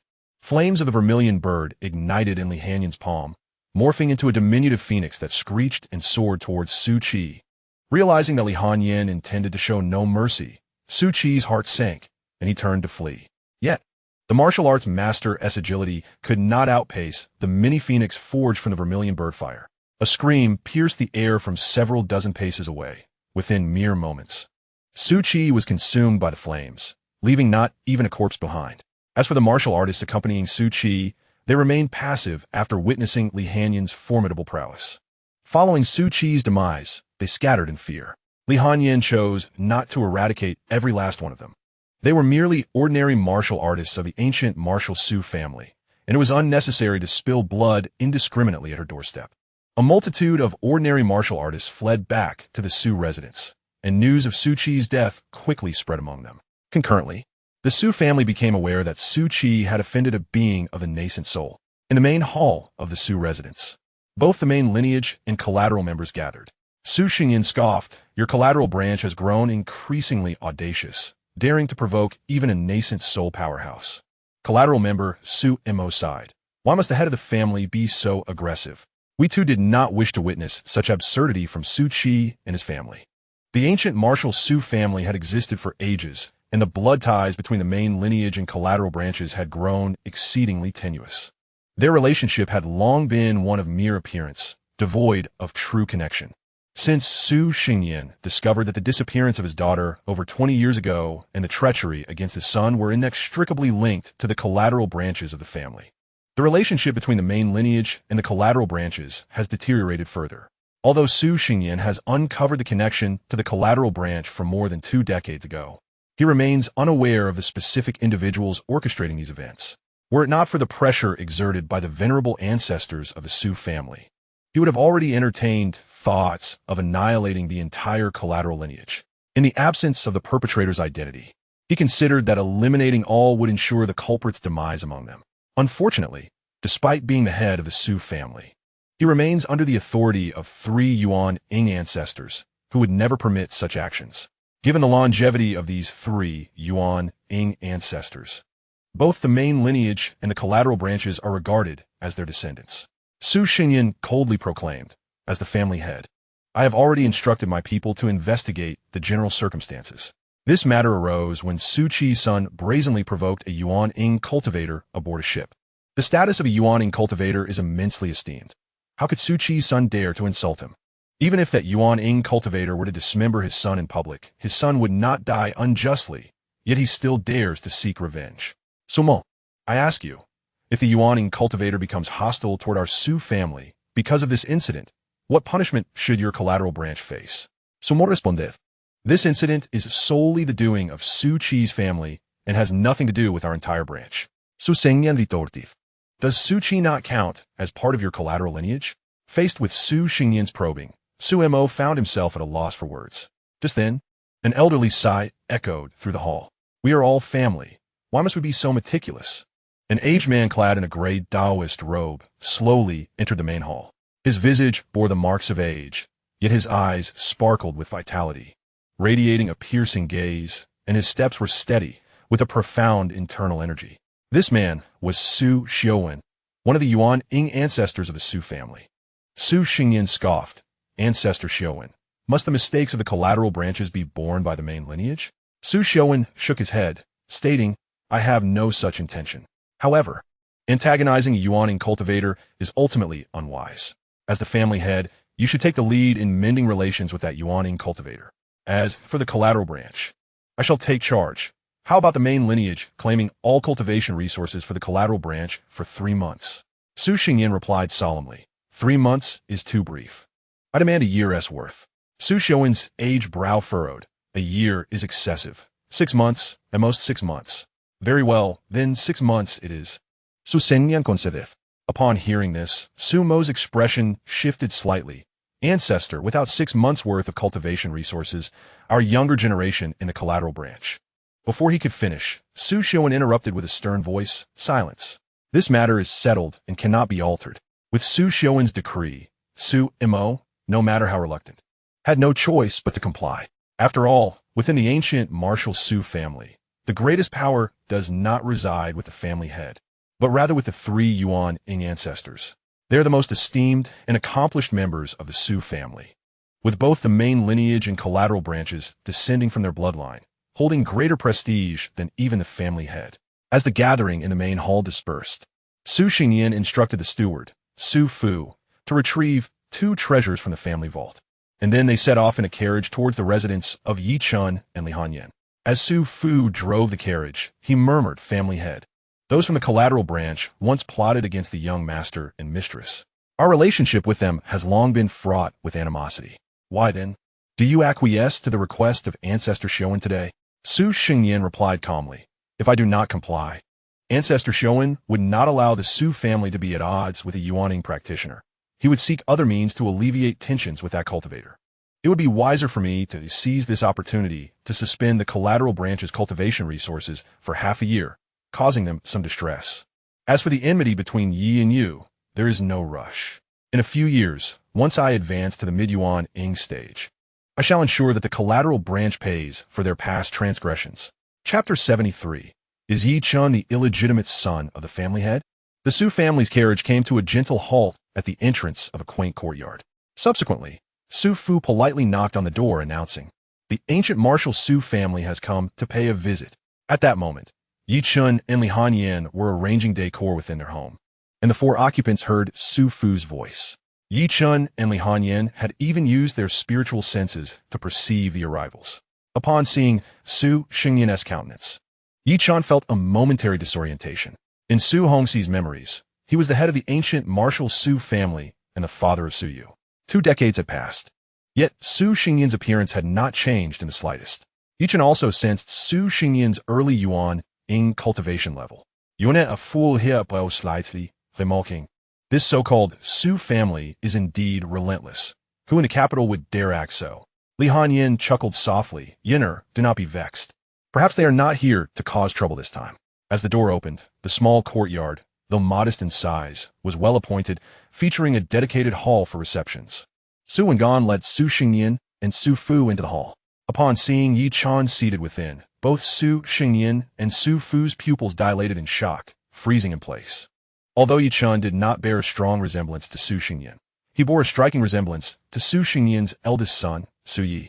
For a fleeting moment, Su Fu questioned whether Yi Chan could be the family head's illegitimate child, for the likeness was too uncanny to dismiss. He could not fathom that such resemblance was not of the Su bloodline.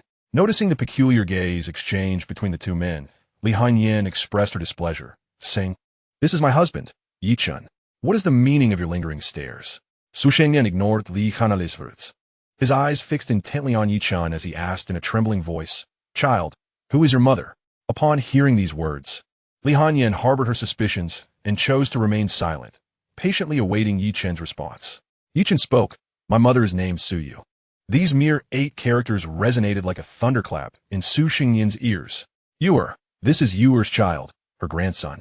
Su Fu, standing nearby, was moved to tears. "Master, he is the child of the second young lady." Su Xingyan's eyes glistened with moisture. "Child, I am your grandfather." With this declaration, Yi Chen and Li Hanyin remained undisturbed, while Yinner and Che won in exchange perplexed glances. Yinner pondered deeply. After all, how could Yi Duke, the legitimate eldest son of the general's mansion, suddenly be connected to the bloodline of the ancient martial Su family? Yi Chen, leaning on his cane, rose and softly inquired, "Are you truly my grandfather? Your mother is named Su Yu, and you bear a striking resemblance to your uncle. It cannot be mistaken. Where have you and your mother been for these past 20 years? Yi Chen replied, "My mother passed away on the day I was born." Su Xingyan's heart ached upon hearing this. "My poor Yuer," Li Hanyin calmly interjected, "since you both have ties to Yi Chen, let's sit down and discuss this matter thoroughly." Yinner served tea, and, subsequently, Yi Chen recounted all matters concerning Su Yu to Su Xingyan, including Yi Xia's covetousness and betrayal, the collusion of Su Hongxi and Hu Meyer in poisoning, as well as Su Yu's difficult childbirth.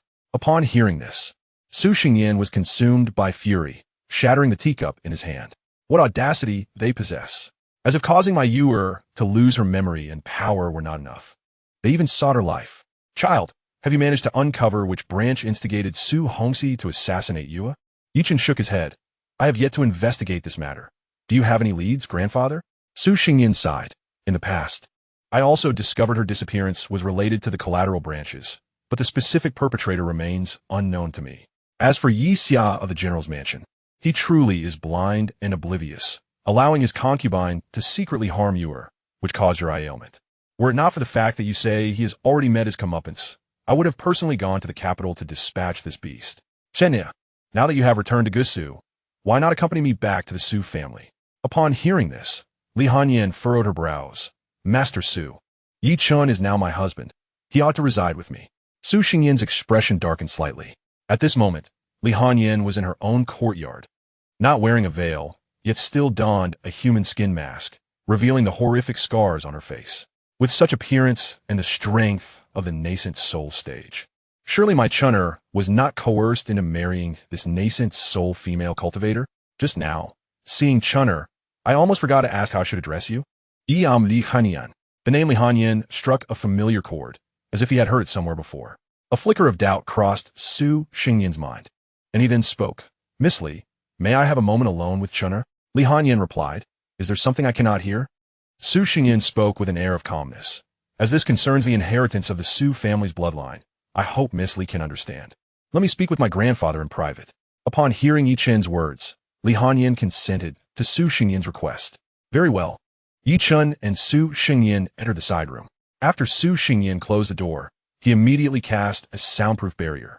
"Chenner, tell your grandfather. Did Miss Li Hanyin compel you to be with her?"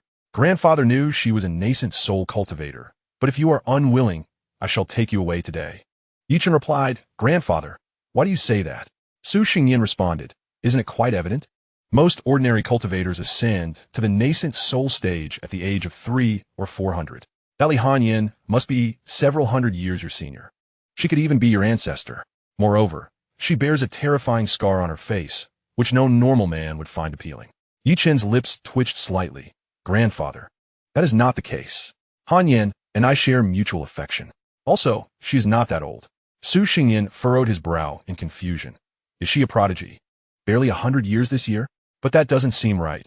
I haven't heard of any female prodigies breaking through to the nascent soul stage recently. Yi Chun sighed softly. Grandfather, her name is Li Hanyin. Su Xingyin. I know her name is Li Hanyin. It sounds vaguely familiar, but I cannot recall where I have heard it. Yi Chun. Grandfather, she is the eldest princess of the Zhuge dynasty, Li Hanyin. Chapter 74. How does your cultivation compare to the leader of the Wanhua Tower?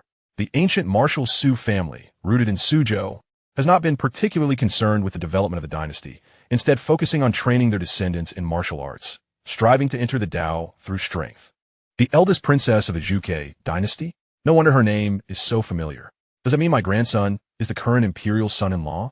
Then Su Xingyin was astonished. If she is a princess, does that not imply she has attained the nascent soul stage at such a young age? Chen, are you certain this princess has not been possessed by an old monster? Yi Chun was both amused and exasperated. Grandfather, I assure you, Her Highness is indeed herself. Su Xingyin sighed. To become a nascent soul cultivator at such a tender age, truly a prodigy. Yi Chun thought. It appears I should refrain from revealing my cultivation level in front of grandfather, lest I too be suspected of being possessed by an old monster. Su Xingyin lamented. Previously, I heard tales of a leader of the Wanhua Tower in the capital who achieved golden core perfection at a young age, which was already remarkable. Now, encountering the princess, it seems the capital is indeed teeming with hidden talents. Yi Chen remarked. In truth, they're the same individual. Of course, Li Hanyin did not disclose this, nor would Yi Chun freely share it with others. Yi Chun reassured his grandfather. Rest assured, grandfather, while my marriage to the princess was granted by His Majesty, Her Highness treats me very well. Our feelings for one another are also strong. Upon hearing this, Su Xingyin nodded with relief. As long as the princess has not forced you, I shall be at ease. Is there a remedy for your eyes?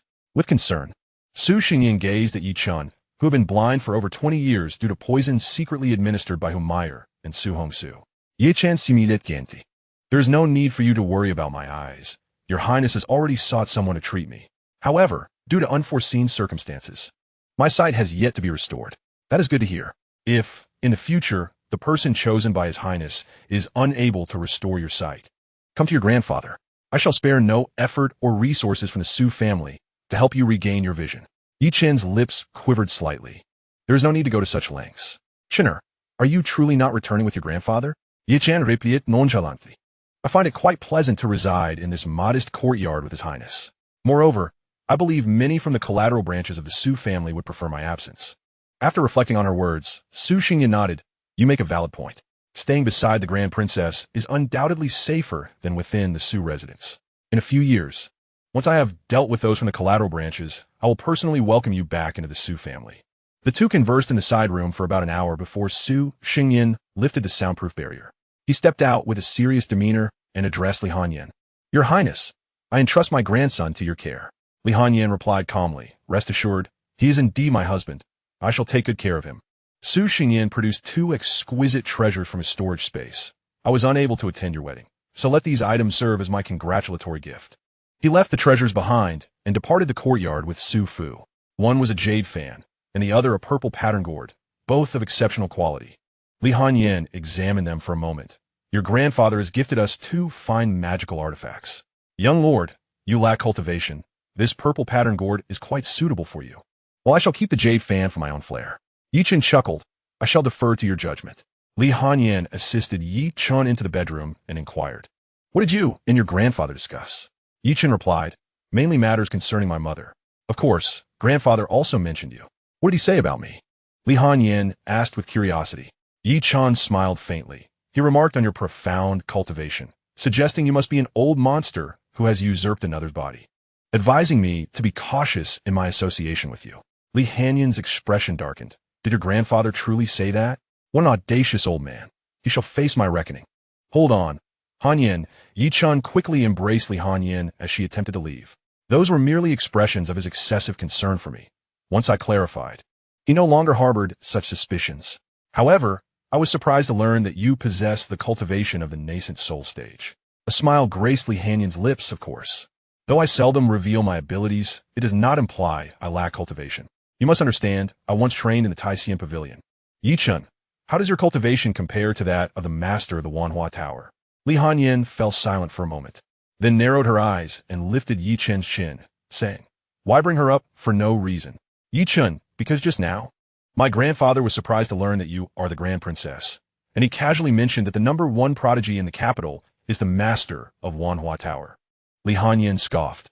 "I've already broken through to the nascent soul stage. She is certainly beneath me. Young lord, do not mention her in my presence again." With that, Li Hanyan pushed Yi Chen onto the bed. "Young lord, you have displeased me, and I must punish you properly." The punishment process is omitted. In the dead of night, Li Hanyan lit a calming incense in the room, ensuring Yi Chen was sound asleep before gently leaving the courtyard. Yi had been investigating in Suzhou for 2 days. Tonight, she intended to meet him at the Wanhua Tower. Not long after Li Hanyan left the bedroom, Yi Chen awoke from his slumber. The specially crafted calming incense from Wanhua Tower indeed had a potent sleep-inducing effect, but in Yi Chen's opinion, it was no match for the tower's renowned soft fragrance powder. Of course, neither had much effect on him. Yi Chen understood that Li Hanyan's visit to Suzhou was not merely for leisure. She had other, more pressing matters to attend to. Seizing the opportunity of her absence, he too could pursue his own affairs. With a thought, Yi Chen instantly moved to a small courtyard on the outskirts of Suzhou. As he stepped into the courtyard, a deep voice echoed, "Visiting late at night. Are you here to beg for wine?" Whoosh! A jar of spirit wine soared through the air from within the house, hurtling towards Yi Chen. The force of the spirit wine was akin to a meteor descending. A typical nascent soul cultivator could not withstand such a projectile thrown by a powerful being inside. However, Yi Chen was not a nascent soul cultivator. He effortlessly caught the jar of spirit wine with ease. Upon opening the lid, an intoxicating aroma wafted towards him. Without hesitation, Yi Chen drank from the jar, feeling a surge of warmth within, as his internal spiritual power experienced a slight refinement. This was the legendary transforming spirit wine, truly extraordinary, renowned throughout the Xianxia world. This celestial brew could purify a cultivator's spiritual power. A god transformation cultivator consuming a jar of transforming spirit wine could see their spiritual power quality more than double. Naturally, the effect on Yi Chen was negligible. He drank purely for the delightful taste. A handsome middle-aged man emerged from the dwelling, casting a gaze of surprise and suspicion upon Yi Chen. "Ziyun, true scripture, are you the new disciple of the omen?" Chapter 75. Fu Fan, a disciple of Ziyun Mountain. Fu Fan, the second direct disciple of Yun Yazi from Ziyun Mountain, was renowned for his astonishing talisman techniques and brewing skills. The famous transforming spirit wine was one of his masterpieces. When someone visited in the dead of night, he initially thought it might be a powerful figure from the cultivation world seeking his location, hoping to procure transforming spirit wine from him for future generations. Yet, amidst the arcane energy radiating from Yi Chen, he discerned the essence of the Ziyun scripture. The Ziyun scripture is the foundational technique of Ziyun Mountain, accessible solely to the direct disciples of the current sect leader. What perplexed him was that he had departed from Ziyun Mountain merely 2 centuries ago, and already the elder had cultivated another immortal. Yi Chen clasped his hands and smiled faintly. "Brother Fu Fan, I have long admired your esteemed reputation. Fu Fan esse eyelids twitched. You truly are the newly accepted disciple of the elder. How shall I address you, junior brother?" Yi Chen, he replied. "Brother Yi, did you join the elder's tutelage midway, or have you always been by his side in your cultivation?" Yi Chen responded calmly, "I have naturally been by my master's side since childhood, only recently descending the mountain." Fu Fan clicked his tongue in astonishment. The elder is indeed fortunate to have found such a prodigious talent as you, achieving the realm of immortality in a mere 2 centuries. Brother, I am but 20 years old this year. 20 years old? To have attained the immortal realm in such a short span. You are beyond what I had imagined. Fu Fan exclaimed, suddenly jolting to attention. What? 20 years? He stared at Yi Chen in shock, as if gazing upon a mythical creature. Junior brother, could you possibly be the reincarnation of an ancient powerhouse? To ascend to immortality after merely 2 centuries of cultivation is already an unparalleled anomaly, a talent seldom seen in a million years. And a 20-year-old immortal is virtually unheard of in the cultivation world. At 20, what was your own realm? Huh? It seems you were merely at the peak of the golden core stage. Chen fell silent for a moment before replying. I am unsure, junior brother. I did not awaken my past life's wisdom upon ascending to immortality. Fu Fan then asked, who is it that visits today, allowing you to linger outside for so long? A woman stepped out from within, her long, snow-white hair cascading down her back, complemented by a striking crimson gown that exuded an ethereal allure. Fu Fan smiled nonchalantly. Ji Yao is my junior sister.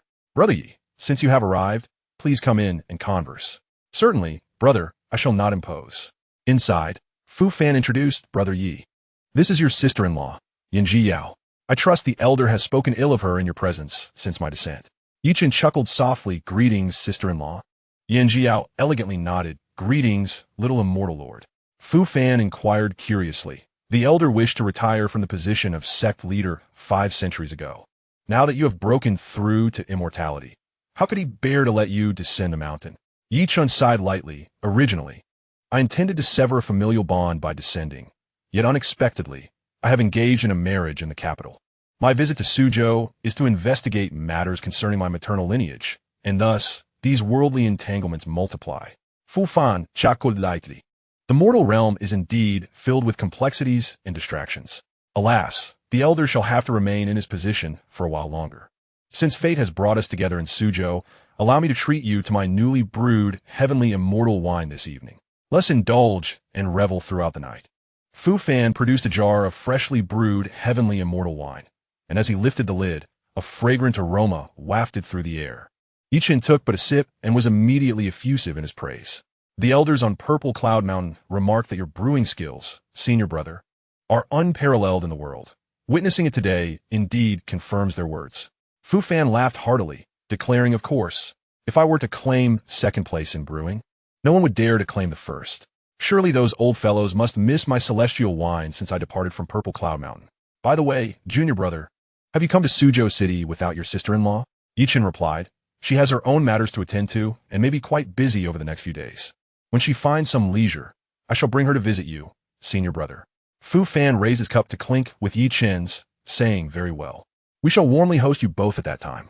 Chen inquired, senior brother, having resided outside Suzhou City for so long. Are you familiar with the ancient martial Su family within the city? To which Fu Fan responded, the ancient martial Su family. I do not pay much attention to them. However, your sister-in-law should know something. Ji Yao, pouring herself a glass of heavenly immortal wine, leisurely remarked. The ancient martial Su family and the immortal martial Wang family are the two most powerful clans in Suzhou City. Together, these two families can nearly dominate the entire city. The ancient martial Su family has 3 ancestors who have attained martial enlightenment, yet their strength is rather weak, each only possessing the cultivation of the nascent soul stage, easily extinguishable by a minor immortal like yourself. Fu Fan responded, so what is a nascent soul family? Junior brother, why concern yourself with such a family? Chen sighed softly. My mother hails from the ancient martial Su family. She is the daughter of the current head of the clan. 20 years ago, she lost her memory and her martial arts, leading to her wandering in the capital. I have uncovered that my mother's demise is connected to a collateral branch of the ancient martial Su family. Ji Yao took a sip of her wine, smiling. Indeed, the relationship between the main lineage and the collateral branches of the ancient martial Su family is rather tenuous. Minor immortal, do you wish for me to assist you in this matter? Chen shook his head. No need, sister-in-law. I shall avenge my mother myself. Ji Yao nodded gently. Then I shall not intervene.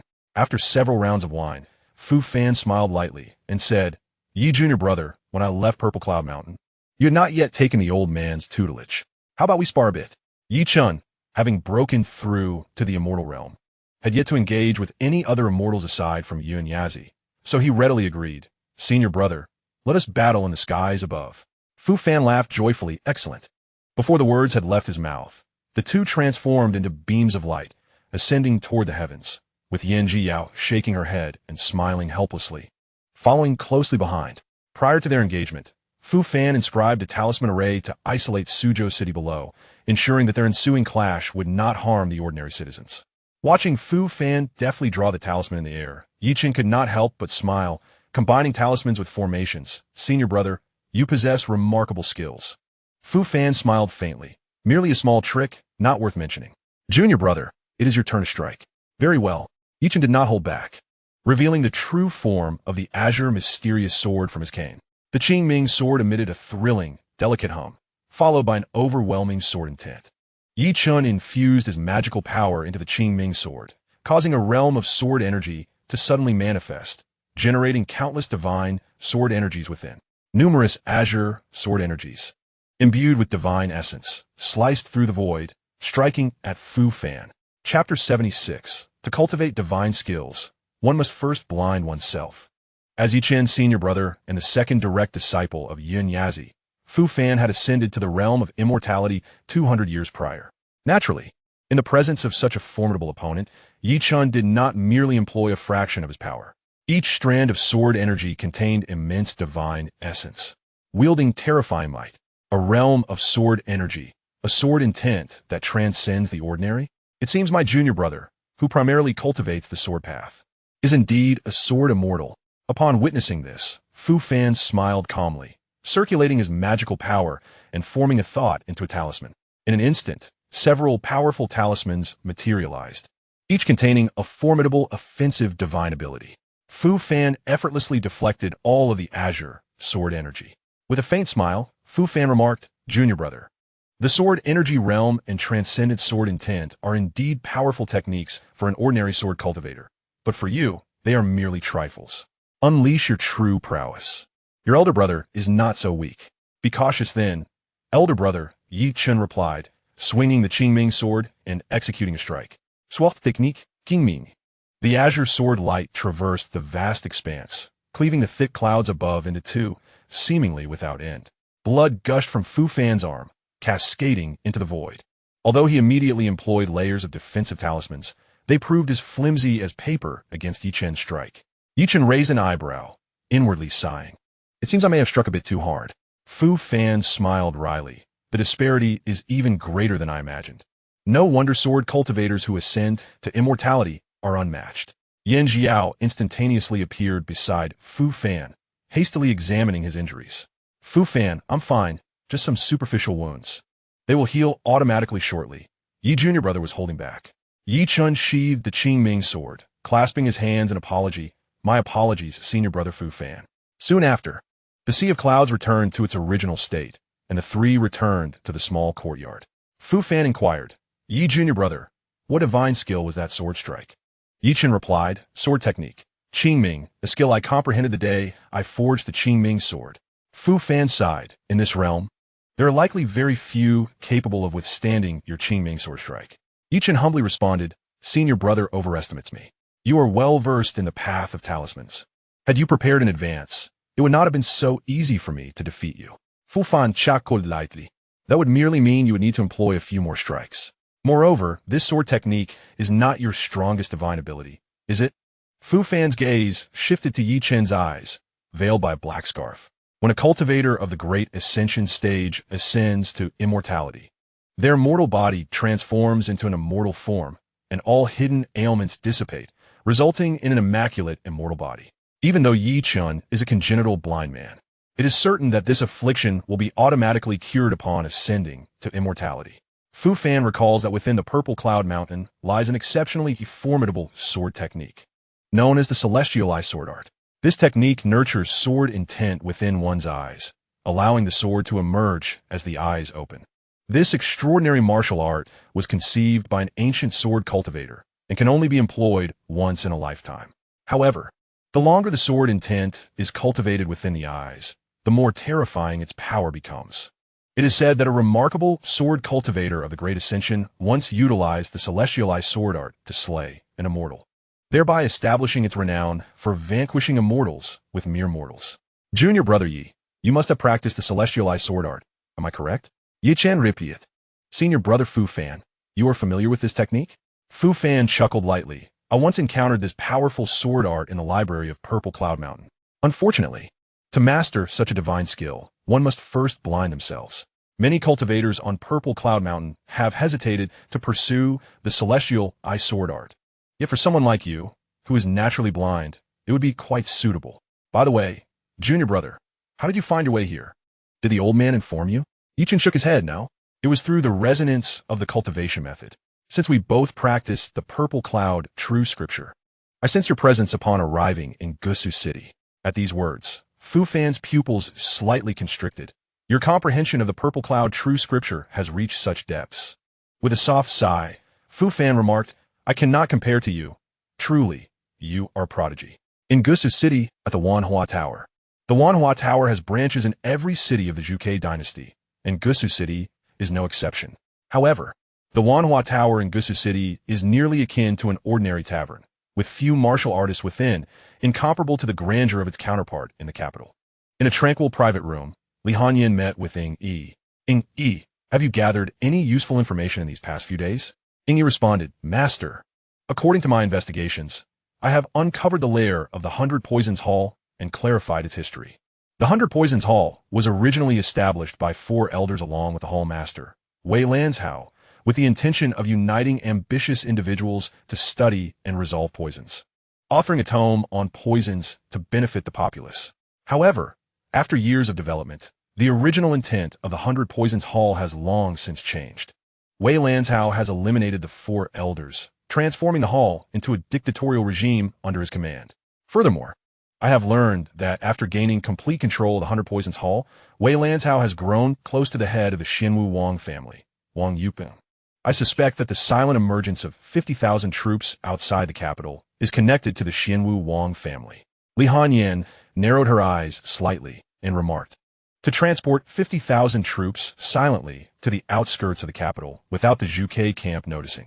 Only the Xianwu Wang family and the ancient martial Su family possess such capability within Gusu City. Ying Yi pondered, Master. Do you suspect that the ancient martial Su family may also be involved? Li Hanyin replied, I have already met with the head of the ancient martial Su family, Su Xingyan. Today, he does not appear to be the kind of person who would participate in such matters. Upon their initial encounter, there was no immediate recognition of my identity, suggesting a lack of interest in matters pertaining to the dynasty. However, the main branch of the ancient martial Su family currently stands in discord with its collateral branches. The absence of the main branch's involvement in this affair does not imply that the collateral branch will refrain from participation. Ying Yi, in the days preceding Prime Minister Zhang's arrival, gather additional intelligence regarding the ancient martial Su family and the immortal martial Wang family. Although the Wang family is suspect, caution must also be exercised regarding the Su family.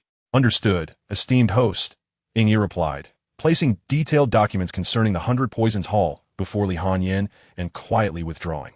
Li Hanyin, illuminated by candlelight, meticulously perused these documents until the hour of the tiger had passed and the dawn began to break before she departed from the Wanhu. Upon returning to her courtyard, Li Hanyin found Yi Chen had already returned an hour earlier, having used sorcery to eliminate the scent of alcohol from himself. Stealthily, she climbed into bed beside Yi Chen and drifted into slumber. Time flowed gently, and 3 days slipped by in a blink. At the 3rd watch of noon, Xianxia arrived outside Suzhou City, accompanied by Lu Gaoi and 10,000 troops of the Vermilion Bird Army. 9,900 of these troops took position outside the city, while Xianxia, along with Lu Gaoi and 100 skilled martial artists from the Vermilion Bird Army, entered Suzhou. He proceeded directly to the governor's mansion and ordered that the representatives of the ancient martial Su family and the immortal martial Wang family be summoned to meet him there. Chapter 77, A Night Reconnaissance of the 100 Poisons Hall. The ancient martial Su family and the immortal martial Wang family could afford to disregard the summons from Governor Liao Zhuoran of Suzhou. However, the presence of Prime Minister Zhang Zhihe, bearing the will of Emperor Li Mu, at Suzhou City could not be overlooked, even by families that held a transcendent status within the city, unless they wished to sever ties with the Vermilion Bird dynasty entirely. The heads of the Su and Wang families, Su Xingyan and Wang Yupeng, respectively, met with Zhang Zhihe at the governor's mansion. Prime Minister Zhang. They greeted him with indifference, wishing to avoid conflict with the dynasty while refraining from excessive flattery. Zhang Zhihe's keen gaze swept over Su Xingyan and Wang Yupeng. Today, I have summoned both of you to discuss a matter that requires your cooperation. He began.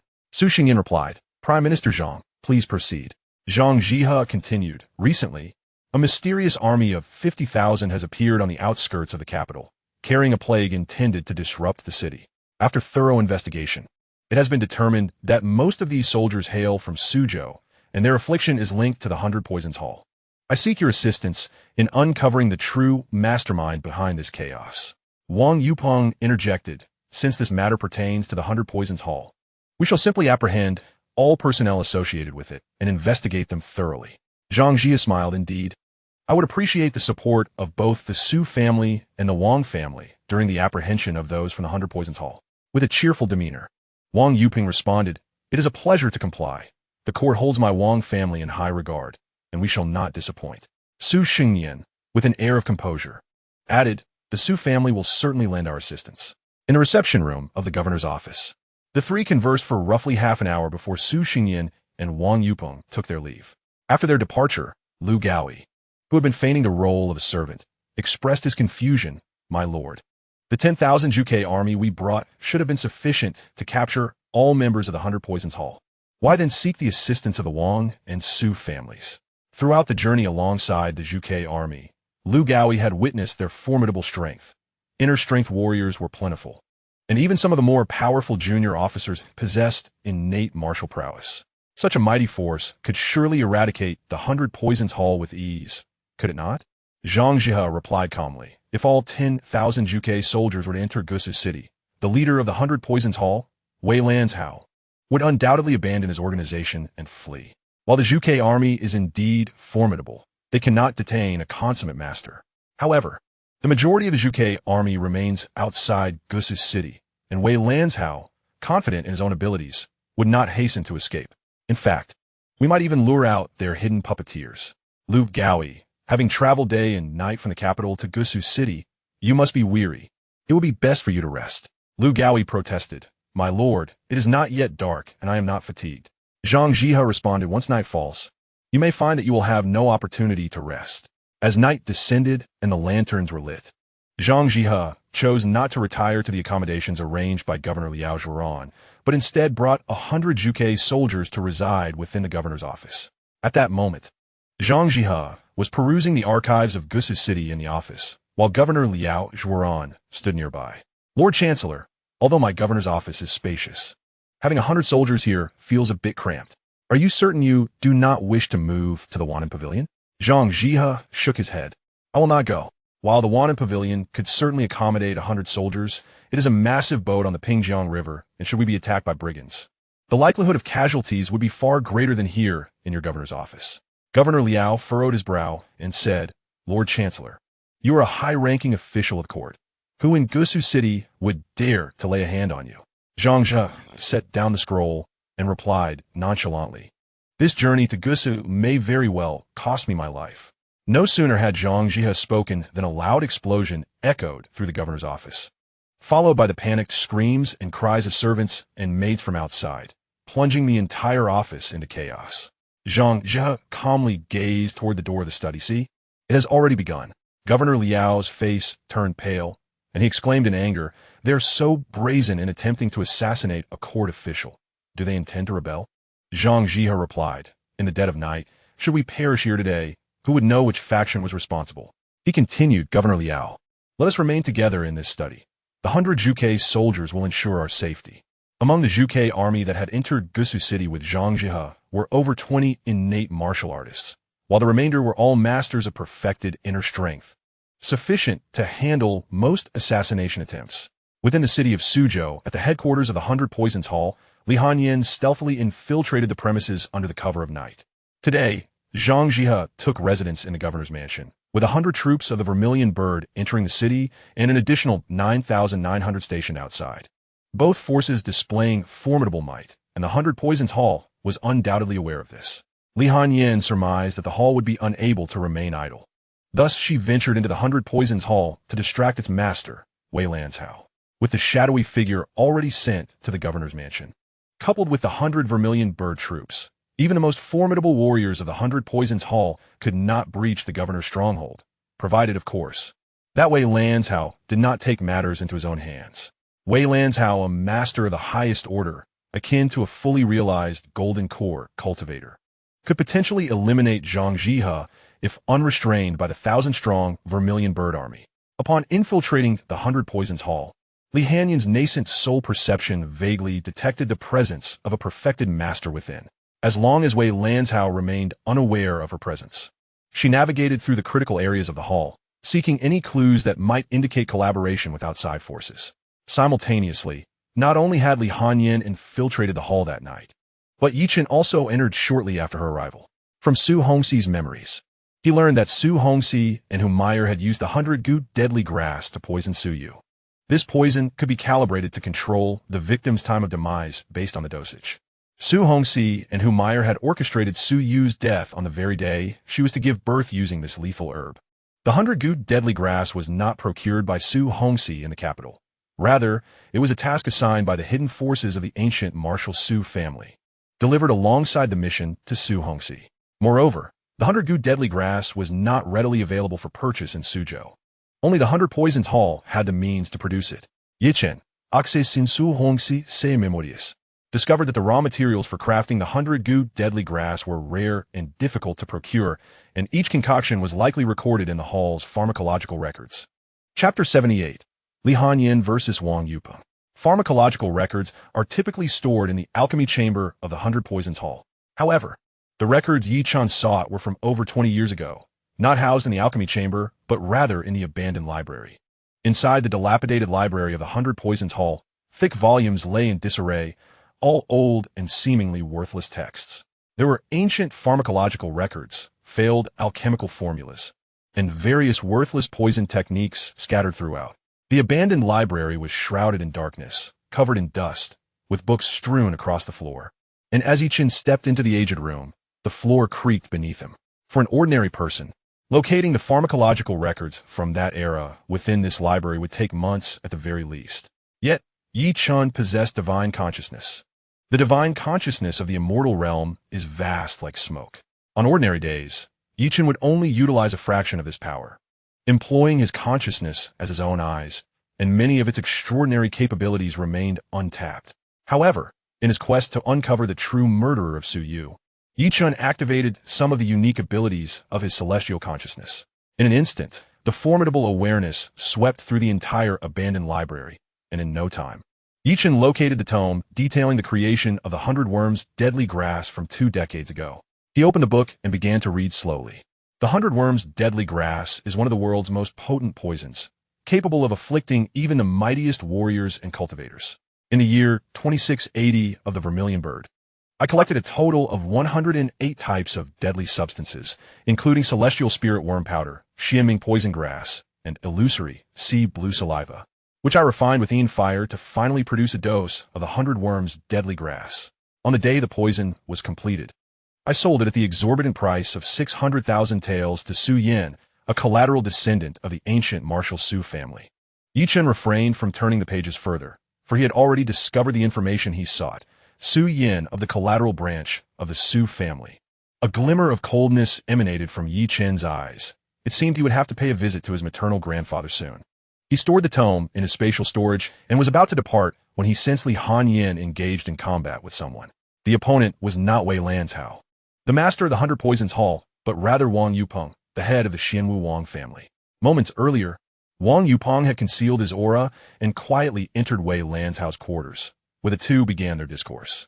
Head of the Wang family, I have followed your orders to unleash the plague poison among the 50,000 troops. The court has sent Xianxia to investigate this matter. When shall you provide me with the secret method you promised? Wei Lanzhao, a consummate martial arts master, understood that to advance further, one must enter the nascent soul via the path of martial arts. However, this transition was not a simple feat. To transform one's martial energy into magical power and ascend to the nascent soul stage required extraordinary techniques. Otherwise, one would have to rely on special secret methods for ascension.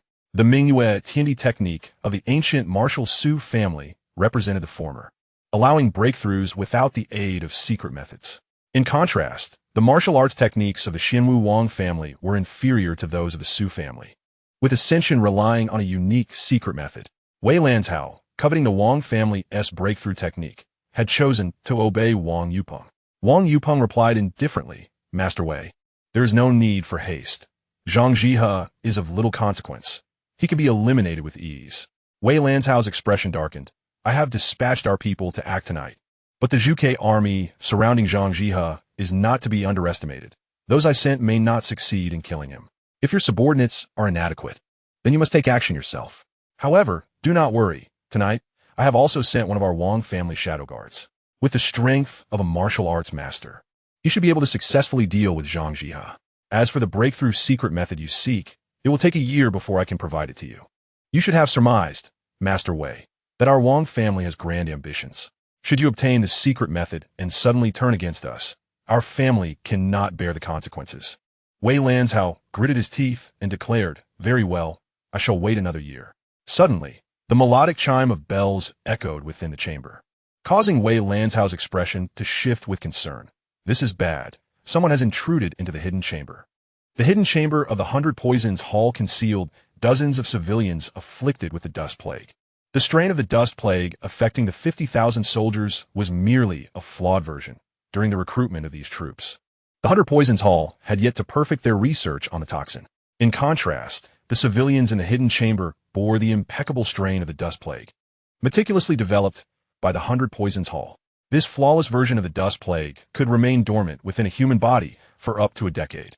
As long as the host remained alive, the toxin would not spread. However, upon the death of the infected individual, the dust plague would disperse into the air. Those subsequently infected would not experience a period of dormancy, and the symptoms, nausea, headaches, weakness, fever, would manifest immediately, leading to a painful demise. Notably, those already within the dormant phase of the dust plague would be immune to subsequent infections. This perfected toxin was crafted by the 100 Poisons Hall specifically for the Xianwu royal family, intended to combat the armies of the Zhuge dynasty. Thus, when Wang Yupeng learned of the breach in the hidden chamber, his demeanor shifted slightly as well.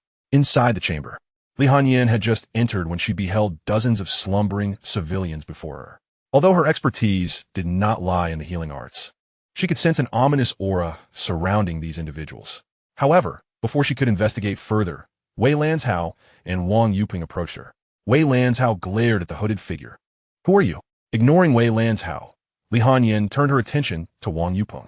"You are the head of the Wang family, Wang Yupeng. It is evident that you are colluding with the 100 Poisons Hall." Wang Yupeng coldly commanded, "Eliminate her." Before his words had fully dissipated, he struck first.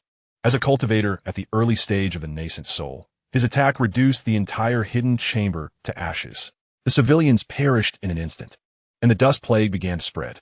Although nascent soul cultivators were immune to the effects of the dust plague, Li Hanyan sensed its toxic potency in that moment.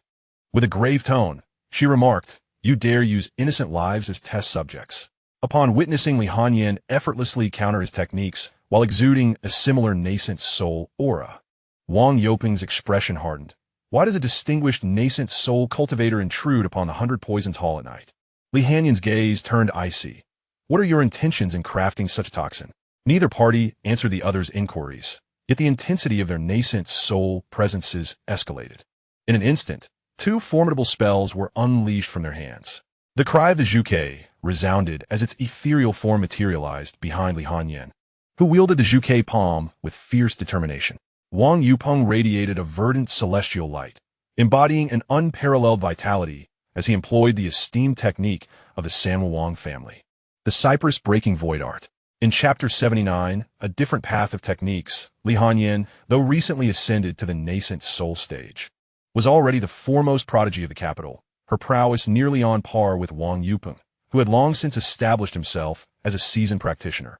The clash of their techniques unleashed terrifying ripples in the void, reducing the surrounding edifices to mere dust in the blink of an eye. Even Wei Lanzhao, a consummate master, was pushed back several yards by the residual force. In the duel between the two nascent soul cultivators, it was generally challenging for a perfected master or a golden core practitioner to intervene. However, Wei Lanzhao was an exception. His martial arts were rooted in poison, allowing him to potentially disrupt the early nascent soul battle at the opportune moment. At this juncture, as Li Hanyan and Wang Yupeng continued their fierce exchange, Wei Lanzhao's martial energy had gathered to a tipping point. Suddenly, propelled by the shockwave from their confrontation, he leaped toward Li Hanyan, executing the soul-corrupting bone grasp.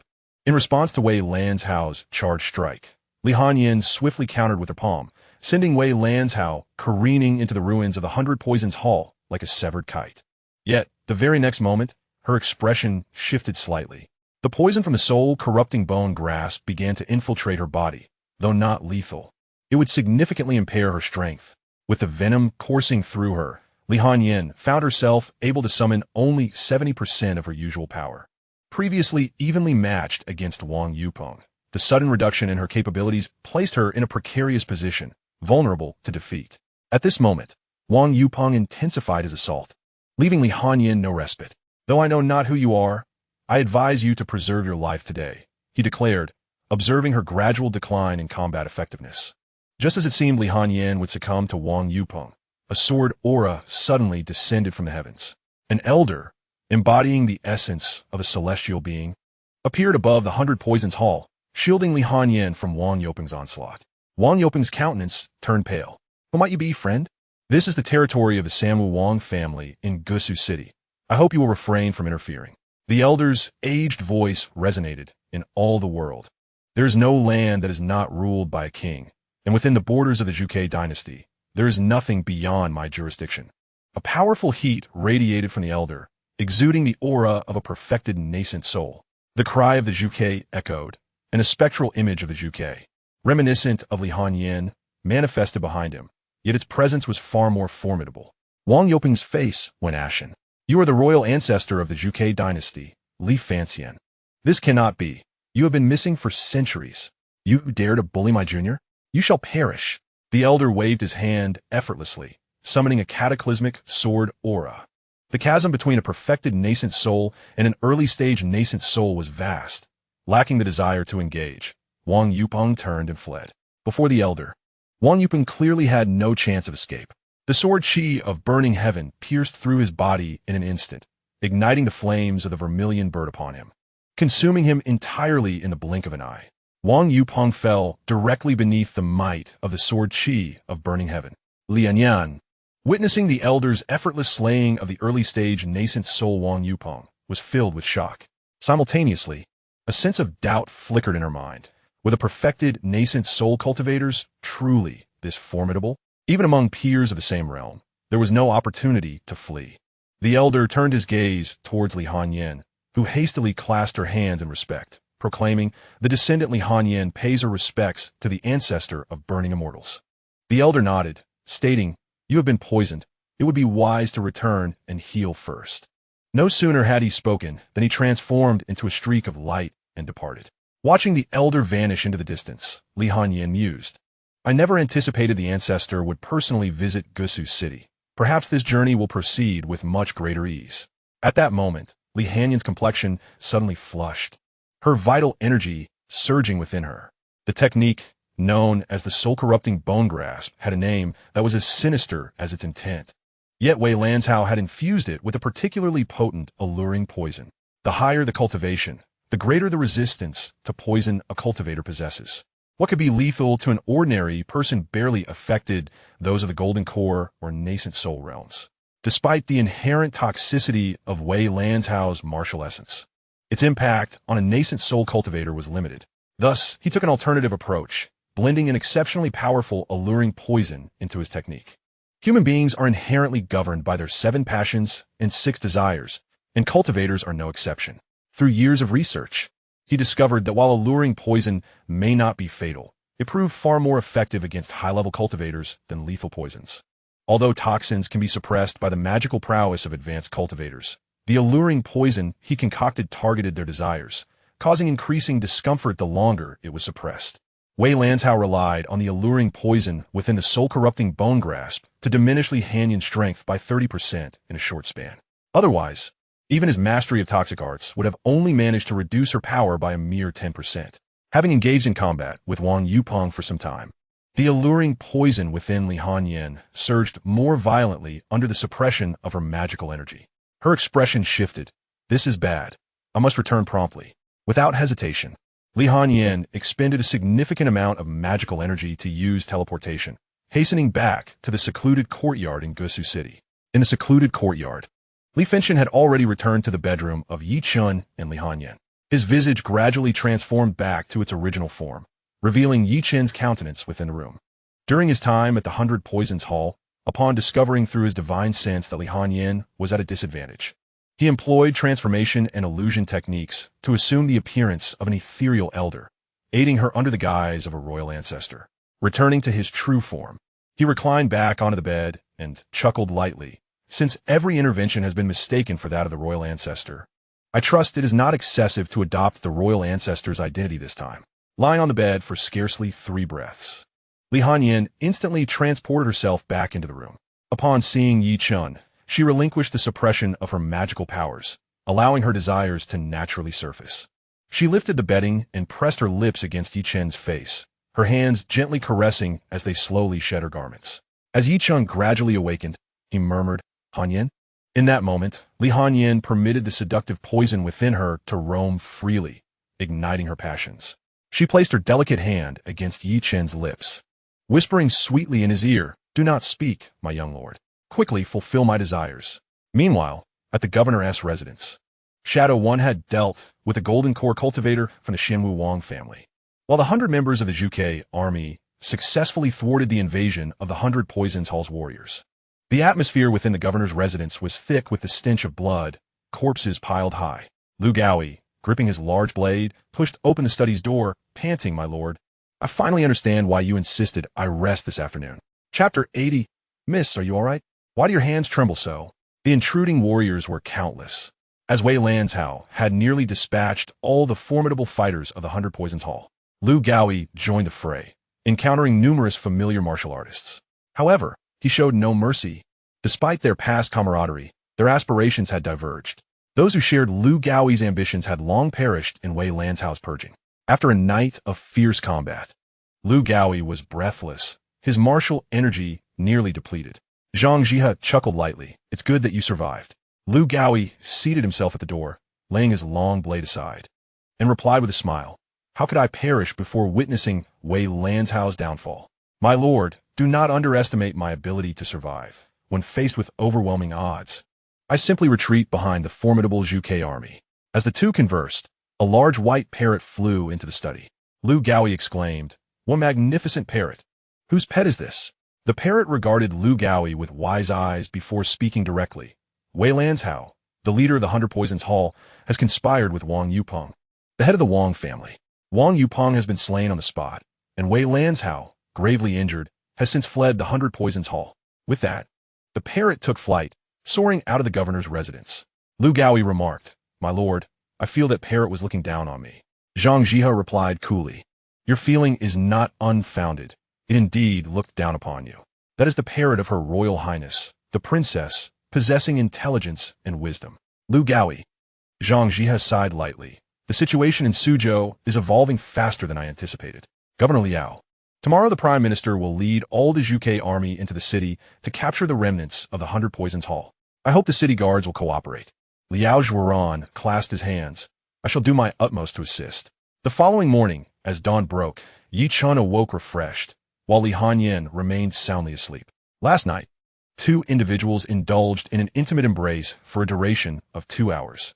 Once they concluded, Li Hanyin felt utterly enervated, akin to a puddle of water, lying motionless on the bed, while Yi Chun took it upon himself to cleanse her body. After Yi Chun exited the room, Yuner approached him and inquired, "Young Master Yi, will you be having your meal?" Yi Chun nodded. "Your young mistress remains asleep. She was somewhat fatigued yesterday, so it is best not to disturb her." Upon hearing this, Yuner's face flushed slightly. "Thank you for your reminder, young master." The breakfast was personally prepared by Yuner, consisting of only steamed buns, congee, and pickled vegetables, lacking the opulence of the Wanhua Lu in the capital. However, Yuner's culinary skills were commendable, and the meal tasted exquisite. After indulging in sumptuous delicacies for so many days, a change to a lighter fare was quite refreshing. At the dining table, Yi Chun spoke. "Yuner, I require the carriage today to visit the Su residence. There are certain inquiries I wish to make of my grandfather." Yuan softly murmured, "Should we not wait for the young mistress to awaken before proceeding? Although I am not well versed in cultivation, I am aware that the Su family's martial arts history is quite profound." Yi Chun smiled gently. "It is of no consequence. It is merely a customary visit, not a confrontation. Furthermore, my grandfather is currently the head of the Su family. He will ensure my safety." Yuner nodded slowly. "Very well, but young master, please exercise caution at the Su residence. Should anything seem amiss, do leave immediately." Yi Chun reassured her, "Rest assured, I will not place myself in peril." Naturally, the The places Yi Chen deemed perilous were exceedingly few. After finishing breakfast, Che Wunin took the reins, guiding Yi Chen's carriage toward the Su residence. Upon his previous departure, Su Xingyan had left a token with Yi Chen. Upon arrival, the servants of the Su residence promptly announced him to Su Xingyan. Within a private chamber, Su Xingyan had cast a soundproof barrier and then greeted warmly, "Chener, what brings you to the Su residence today?" Yi Chen produced the medicinal record he had obtained from the 100 Poisons Hall. As Su Xingyan perused it, his brow furrowed slightly. "There are individuals from the collateral line who have purchased the 100 Gu deadly herb." Yi Chen replied calmly, "In my investigations, I have found that my mother perished due to the 100 Gu deadly herb." Upon hearing this, Su Xingyan was engulfed by a surge of murderous intent, gritting his teeth. "They deserve to die. Chener, do you wish for me to locate this Su Yinji?" Yi Chen slowly nodded, "Grandfather, as the head of the Su family. It should not be difficult for you to find this individual named Su Yinji, correct?" Su Xingyan is brau taitant, idorikol asuanski. He is indeed a member of the collateral line, having reached the realm of master 2 decades ago. However, he met his demise while on a family assignment back then. The 100 Gu deadly herb is challenging to concoct, and after 20 years, the 100 Poisons Hall has yet to produce another dose. If you were truly died from the poison of the 100 Gu deadly herb, then this particular dose must have originated from Su Yinji. However, it is highly likely that he was murdered by others within the collateral branches of the Su family for the sake of treasure. Yi Chen, who among the collateral branches of the Su family possessed such capabilities 2 decades ago. Su Xingyan, a master at the initial stage, is a formidable force within the collateral branches of the Su family, capable of silently eliminating another master at the same level. Such individuals are exceedingly rare. Chener, I shall take it upon myself to investigate this matter, and in a few days, I will provide you with a thorough explanation. Yi Chen nodded. "Then I shall trouble you, grandfather." After conversing for a while in the elegant chamber, Su Xingyan remarked, "Chener, since your visit to the Su residence, there will undoubtedly be many servants who recognize your face. The collateral branches will likely suspect your connection to me. While in Suzhou, you must exercise caution." Yi Chen replied nonchalantly, "Grandfather, rest assured, Her Highness the Grand Princess will ensure my safety." Su Xingyan, "Indeed, with the Grand Princess present, it will not be so easy for the collateral branches to act against you. By the way, since you have come to the Su residence, would you care to visit your uncle?" As the sun rose high in the sky, Li Hanyan languidly awakened from her slumber. You're not? Upon hearing Li Hanyan's feeble call, Yinner entered the room. "Miss, you are awake." Li Hanyan stifled a yawn and inquired, "What time is it now? Where has Yi Chen gone?" Yinner responded, "Miss, it is approximately 1/4 past the hour of the snake. As for young Master Yi, he mentioned he had urgent business at the Su residence." Li Hanyan, "He has gone to see Su Xingyan?" Yinner, "Yes." Mississippi. Li Hanyan shrugged. "Let it be. Yinner, please assist me in washing up first." After a brief tea time, Li Hanyan began her breakfast. However, as she sat at the table, she felt a wave of soreness throughout her body, and her hand trembled incessantly while holding the chopsticks. Yinner, observing her, asked with concern, "Miss, are you all right? Why does your hand keep shaking?" Li Hanyan channeled her internal energy to alleviate the discomfort, and her hand finally ceased its tremor. She replied, her expression impassive, "My hand is not shaking." "You must have seen it incorrectly, Yinner." Chapter 6 Ambiv, Ye Chen visit Suye, Zhang Zihe Pais A visitu Su Shengnian. While Li Hanyan was dining in the small courtyard, Zhang Zihe had already entered the city with 100,000 Juke troops, collaborating with the governor Liao Zhuoran to capture the remnants of the 100 Poisons Hall. The stronghold of the 100 Poisons Hall was surrounded by the Juke army, and Lu Gaoi, accompanied by several soldiers from the governor's office, meticulously searched the premises. Before long, Lu Gaoi uncovered evidence of collusion between the 100 Poisons Hall and the local county magistrate, Huang Chu. When this evidence was presented before Liao Zhuoran, his countenance darkened like ink. Zhang Zihe remarked coolly, "Governor Liao, I have long stated that your subordinates are not clean." Liao Zhuoran, with a grim expression, clenched his teeth. "Rest assured, Prime Minister, I shall personally apprehend Huang Chu." As Liao Zhuoran assembled a contingent of soldiers to head towards the county office of Qiuling County, Lu Gaoi interjected, "Governor, although Huang Chu is merely a minor county magistrate, he inexplicably has a martial arts master guarding him. Your soldiers may find it challenging to apprehend him." Liao Zhuoran furrowed his brow upon hearing the words. How could a master of martial arts be subservient to a mere county magistrate? Brother Liu, have you ever witnessed a master warrior in action? Liu Gaoi nodded slowly. Had it not been for Huang Chu's order for that master warrior to launch a surprise attack at a crucial moment, Zhang Chengkong and several elders, even if they could not defeat Wei Lanzhao, would not have met such a tragic end. A flash of hatred crossed Liu Gaoi's eyes at this thought. Zhang Jiehe pondered. The 100 Poisons Hall is located within Qiuling County, and it has connections with the Wang family. It is possible that Huang Chu also has dealings with them. The evidence of Wei Lanzhao's collusion with Huang Chu is well concealed. Had it not been for Gaoi's familiarity with the 100 Poisons Hall, we might not have uncovered it. Presumably, Huang Chu is unaware of this evidence. Thus, we shall set him aside for now and deal with the 100 Poisons Hall first before capturing Huang Chu.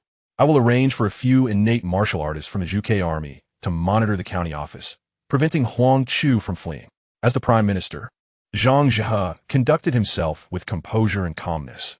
Even though Huang Chu was one of those responsible for his younger brother's demise, he could still restrain his inner desire for vengeance. Retribution for Zhang Chengkong must be pursued step by step. Haste could lead to mistakes. In the Su residence, within a tranquil courtyard, a figure resembling Yi Chan lay on a luohan bed. He was Su Xinyan's son, Su Yi. Su Yi lay on the luohan bed, his breath exceedingly faint, and had remained in a comatose state for many years. When Su Xingyan brought Yi Chen before Su Yi, there was no reaction from him. However, Yi Chen noticed that the luohan bed upon which Su Yi lay was not an ordinary piece of furniture, but a treasure crafted by a master artificer. Whether for cultivators or mortals, lying upon it would nurture the spirit and fortify the body. Such a luohan bed is a rare find even within the entire Zhuge dynasty. It is worth noting that even Li Hanyan's bed in the princess's residence is merely a magical artifact and not a treasure, which highlights the extraordinary value of this luohan bed. Su Xingyan gazed at the slumbering Su Yi with a sigh. Yi-er, I have brought Yi-er's child to see you. Chen-er resembles you greatly. He is your sister's own child. If you were awake to meet him, I am sure you would be delighted. Yi-chen remarked, Unle. He is gravely injured. Su Xingyan's expression darkened as he nodded. 20 years ago, their branch not only plotted against your mother, but also against your uncle. In that treacherous scheme, your mother went missing, and your uncle suffered a devastating injury, with his vital channels severed and his spirit severely harmed. He has yet to awaken to this day. Yi Chen replied, Uncle, auspicious people are protected by fate. Perhaps there will come a day when he awakens.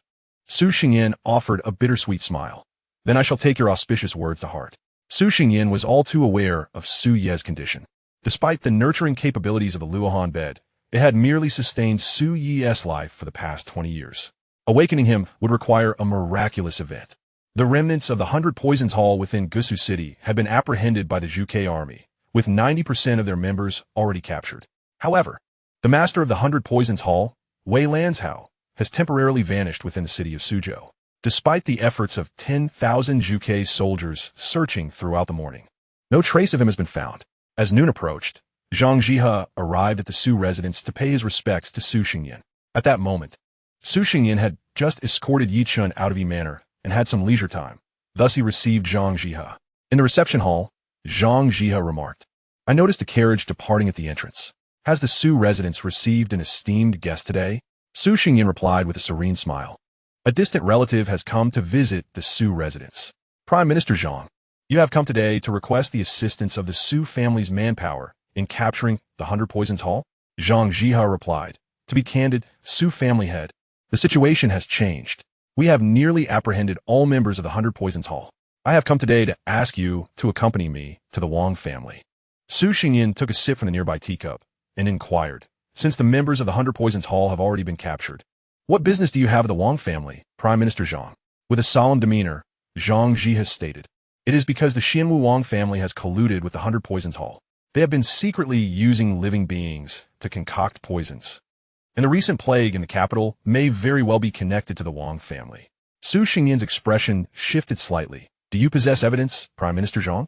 Zhang Jiehe replied, The body of the Wang family head, Wang Yupeng, is currently in my possession. He was discovered yesterday on the territory of the 100 Poisons Hall by our Zhuge dynasty's royal offerings. He had conspired with Wei Lanzhao to assassinate the royal offerings, but was instead killed by them. Upon hearing this, Su Xingyan rubbed the teacup with his hands. Lost in thought, Wang Yupeng, a rising star of the Xianwu Wang family, had also entered the nascent soul stage over a decade ago.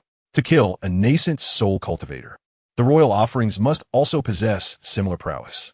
In an instant, Su Xingyan thought of the royal princess, Li Hanyan. At present, the Zhuge dynasty does not appear to have any formidable nascent soul cultivators, leaving only Li Hanyan capable of eliminating Wang Yupeng. Thus, it seemed that Li Hanyan was also involved in the investigation of the 100 Poisons Hall. Furthermore, in recent years, he had secretly discovered that some branches of their Su family maintained close ties with the Wang family and the 100 Poisons Hall. Reflecting on the situation, it appeared that the incident involving the 100 Poisons Hall might not only bear the shadow of the Wang family, but perhaps even involve their own Su family's branches. After pondering for about the time it takes to burn half a stick of incense, he set down the teacup and declared, "Very well. I shall accompany the Prime Minister to the Wang family." Chapter 82. Inquiring for Accountability. At noon, Chen returned to his courtyard. Li Hanyan was in the garden, perusing the script she had brought from the capital. As for the apprehension of the 100 Poisons Hall, she had not been deeply involved, as Xianxia's command was sufficient.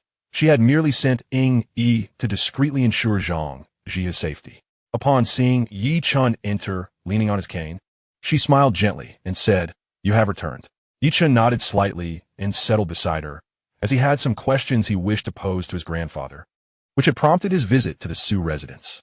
Li Hanyan set aside the book in her hands and poured a cup of tea for Chen. "Drink up," she urged. After Chen accepted the teacup, Li Hanyan opened her jade-green folding fan and began to fan herself gently. "However, it seems you brought back quite a few followers during your outing." Before she could finish her sentence, her mystical energy surged into the fan and was cast outward. Bang! Bang! Bang! The sound of bodies collapsing echoed outside the courtyard, and the jade-green fan swiftly returned to Li Hanyan's hand, devoid of any trace of blood. Upon hearing the commotion outside, Chen feigned surprise. "Am I being followed?" Li Hanyan shook her fan and nodded slowly, a few innate martial artists. Thus Che Wunin is unaware. Chen pondered, it must be members of the Su family's collateral branch. Li Hanyan rose and nestled into Chen's embrace, wrapping her arms around his shoulders as she spoke softly. "Rest assured, my young lord, I shall assist you in avenging your mother." Although Su Xingyan is the head of the Su family, he lacks the strength to overthrow the dominance of the 3 ancestors of the Su family. Chen inwuded. "If my maternal grandfather joins forces with you, can they contend with the 3 ancestors of the Su family?" Lianyan raplia calmly. "There are 3 ancestors of the Su family, while there are only 2 of us, including your grandfather, so it is highly likely we cannot prevail." Chen remained silent. Li Hanyan chuckled lightly. "However, when it comes to dealing with the collateral branch, we need not necessarily defeat the 3 ancestors of the Su family. Unless the collateral branch remains hidden indefinitely, the 3 ancestors cannot continuously protect them. In my opinion, it would be best to assassinate them directly outside the Su residence. If that fails, I can hold off the 3 ancestors of the Su family for half an hour while Zhang Yin leads 50,000 Zhuge troops to ensure the complete annihilation of the entire collateral branch." Upon hearing this, Chen's lips twitched slightly. "Hanyan, had you been here 20 years ago, you would have undoubtedly collaborated perfectly with my grandfather." 20 years prior, Su Xingyan's desire to eliminate the collateral branch of the Su family reached its zenith. Had it not been for the existence of the 3 ancestors, he might have indeed attempted to wipe them out entirely. Now, 2 decades have passed, and although Su Xingyan still harbors thoughts of avenging Su Yi and Su Yu, he would not involve innocent members of the collateral branch. After all, while he may dislike the collateral branch, it is intricate and comprises several branches, some of which have little presence in the family and were completely uninvolved in the events of 20 years ago. Nevertheless, Chen, when it comes to seeking vengeance for his biological mother Su Yu, would prefer to uncover the hidden mastermind. If that proves elusive, he tends to support Hanyan's approach. In Gusu City, at the Wang residence, Zhang Jihe accompanied Sheng Yin to the Xianwu Wang family, demanding accountability from the elders of the Wang family. "Honorable elders of the Wang family, your family head Wang Yupeng colluded with Wei Lanzhao, the leader of the 100 Poisons Hall, to unleash a plague on the outskirts of the capital. Shouldn't your family provide an explanation to the court?" Zhang, the chancellor, rebuked. "Do not falsely accuse. How can my Wang family engage in such deeds?" Retorted Wang Yao, an elder of the Xianwu Wang family, his voice stern. At the same time, Wang Yao emanated a profound aura of a perfected master, exerting pressure upon Zhang Jihe. Yet, This formidable presence was effortlessly deflected by Su Xingyan. Wang Yao, with a grim expression, fixed his gaze upon Su Xingyan and inquired, will the Su family involve themselves in today's matters? En face, Su Xingyan replied, bringing a plague to the capital is a grave offense, nearly tantamount to treason. And assaulting a minister of the court is also a serious crime. Wang Yao, you must think carefully. Wang Yao's countenance darkened as he reiterated, I shall say this once more. Our Wang family will not collude with the 100 Poisons Hall. Su Xingyan responded confidently, this is not a matter that can simply be dismissed by your words. Bring him forth. The Xinwu Wang family, known for their dual cultivation of both immortality and martial arts, comprised both cultivators and warriors. However, unlike most traditional cultivation families, they did not practice the lighting of life lamps. Thus, they were still unaware that their patriarch, Wang Yupeng, had already perished. At Su Xingyan's command, a body, shrouded in white cloth and charred beyond recognition, was brought forth. Last night, when Yi Chen had acted, he had suppressed his own cultivation to the peak of a nascent soul stage. Although Wang Yupeng was slain by a single sword strike, the fire of the vermilion bird had consumed his body. Yet, the intensity of a nascent soul-level vermilion bird flames was insufficiently fierce, coupled with Yi Chen's somewhat casual approach, resulting in the charred remains that remained. The members of the Wang family momentarily failed to recognize that the burnt body was indeed their patriarch, leaving many of them perplexed by Su Xingyan's presentation of a charred corpse. Some elders even openly questioned, what is the meaning of presenting a burnt corpse, Su Xingyan? Among the elders, only Wang Yao stared intently at the remains. Wang Yupeng had long possessed a storage ring forged from a millennium-old black iron, a frequently used item that was highly fire-resistant. Yi Chen's blazing sword energy concentrated its might upon the blade, the dispersing vermilion bird flames being merely incidental. Thus, the spatial ring remained intact. Recognizing the storage ring on the charred corpse, Wang Yao trembled as he exclaimed, this is our patriarch. How could this happen? The patriarch was a nascent soul cultivator. How could he have fallen? His anger directed at Su Xingyan and Xianxia. He seethed, you shall pay for this. With a leap, he unleashed his martial essence, charging toward Xianxia. However, with Su Xingyan present, even a consummate master like Wang Yao was no match. He was sent flying by a single palm strike, landing on the ground bloodied.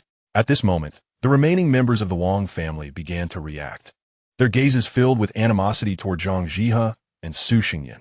Unfazed by their hostility, Xianxia calmly declared, Patriarch Wang Yupeng conspired with Wei Lanzhao at the 100 Poisons Hall and was caught red-handed by our royal family, resulting in his immediate execution. The evidence is irrefutable. Your Wang family cannot deny it. Our patriarch would never act in such a manner. You must kill them. They not only murdered our patriarch, but also seek to tarnish his name. Wang Yao shouted, clutching his wound. Just as the Wang family members were on the verge of taking action, a venerable voice resonated. Stop. The venerable ancestor of the Wang family, Wang Chen, stepped into the room, bringing a halt to the discussions among the Wang clan. With a benevolent expression, he addressed Minister Xianxia, esteemed Minister Zhang. The actions of Wang Yupeng are unrelated to our Wang family, although he is the head of the Xinwu Wang clan. His collusion with the 100 Poisons Hall is solely his personal affair, and our family has not been involved. To be candid, we, the old members of the Wang family, have sensed his connection with the 100 Poisons Hall and are currently conducting a discreet investigation. However, it seems the imperial court has acted before us, which is truly a source of shame.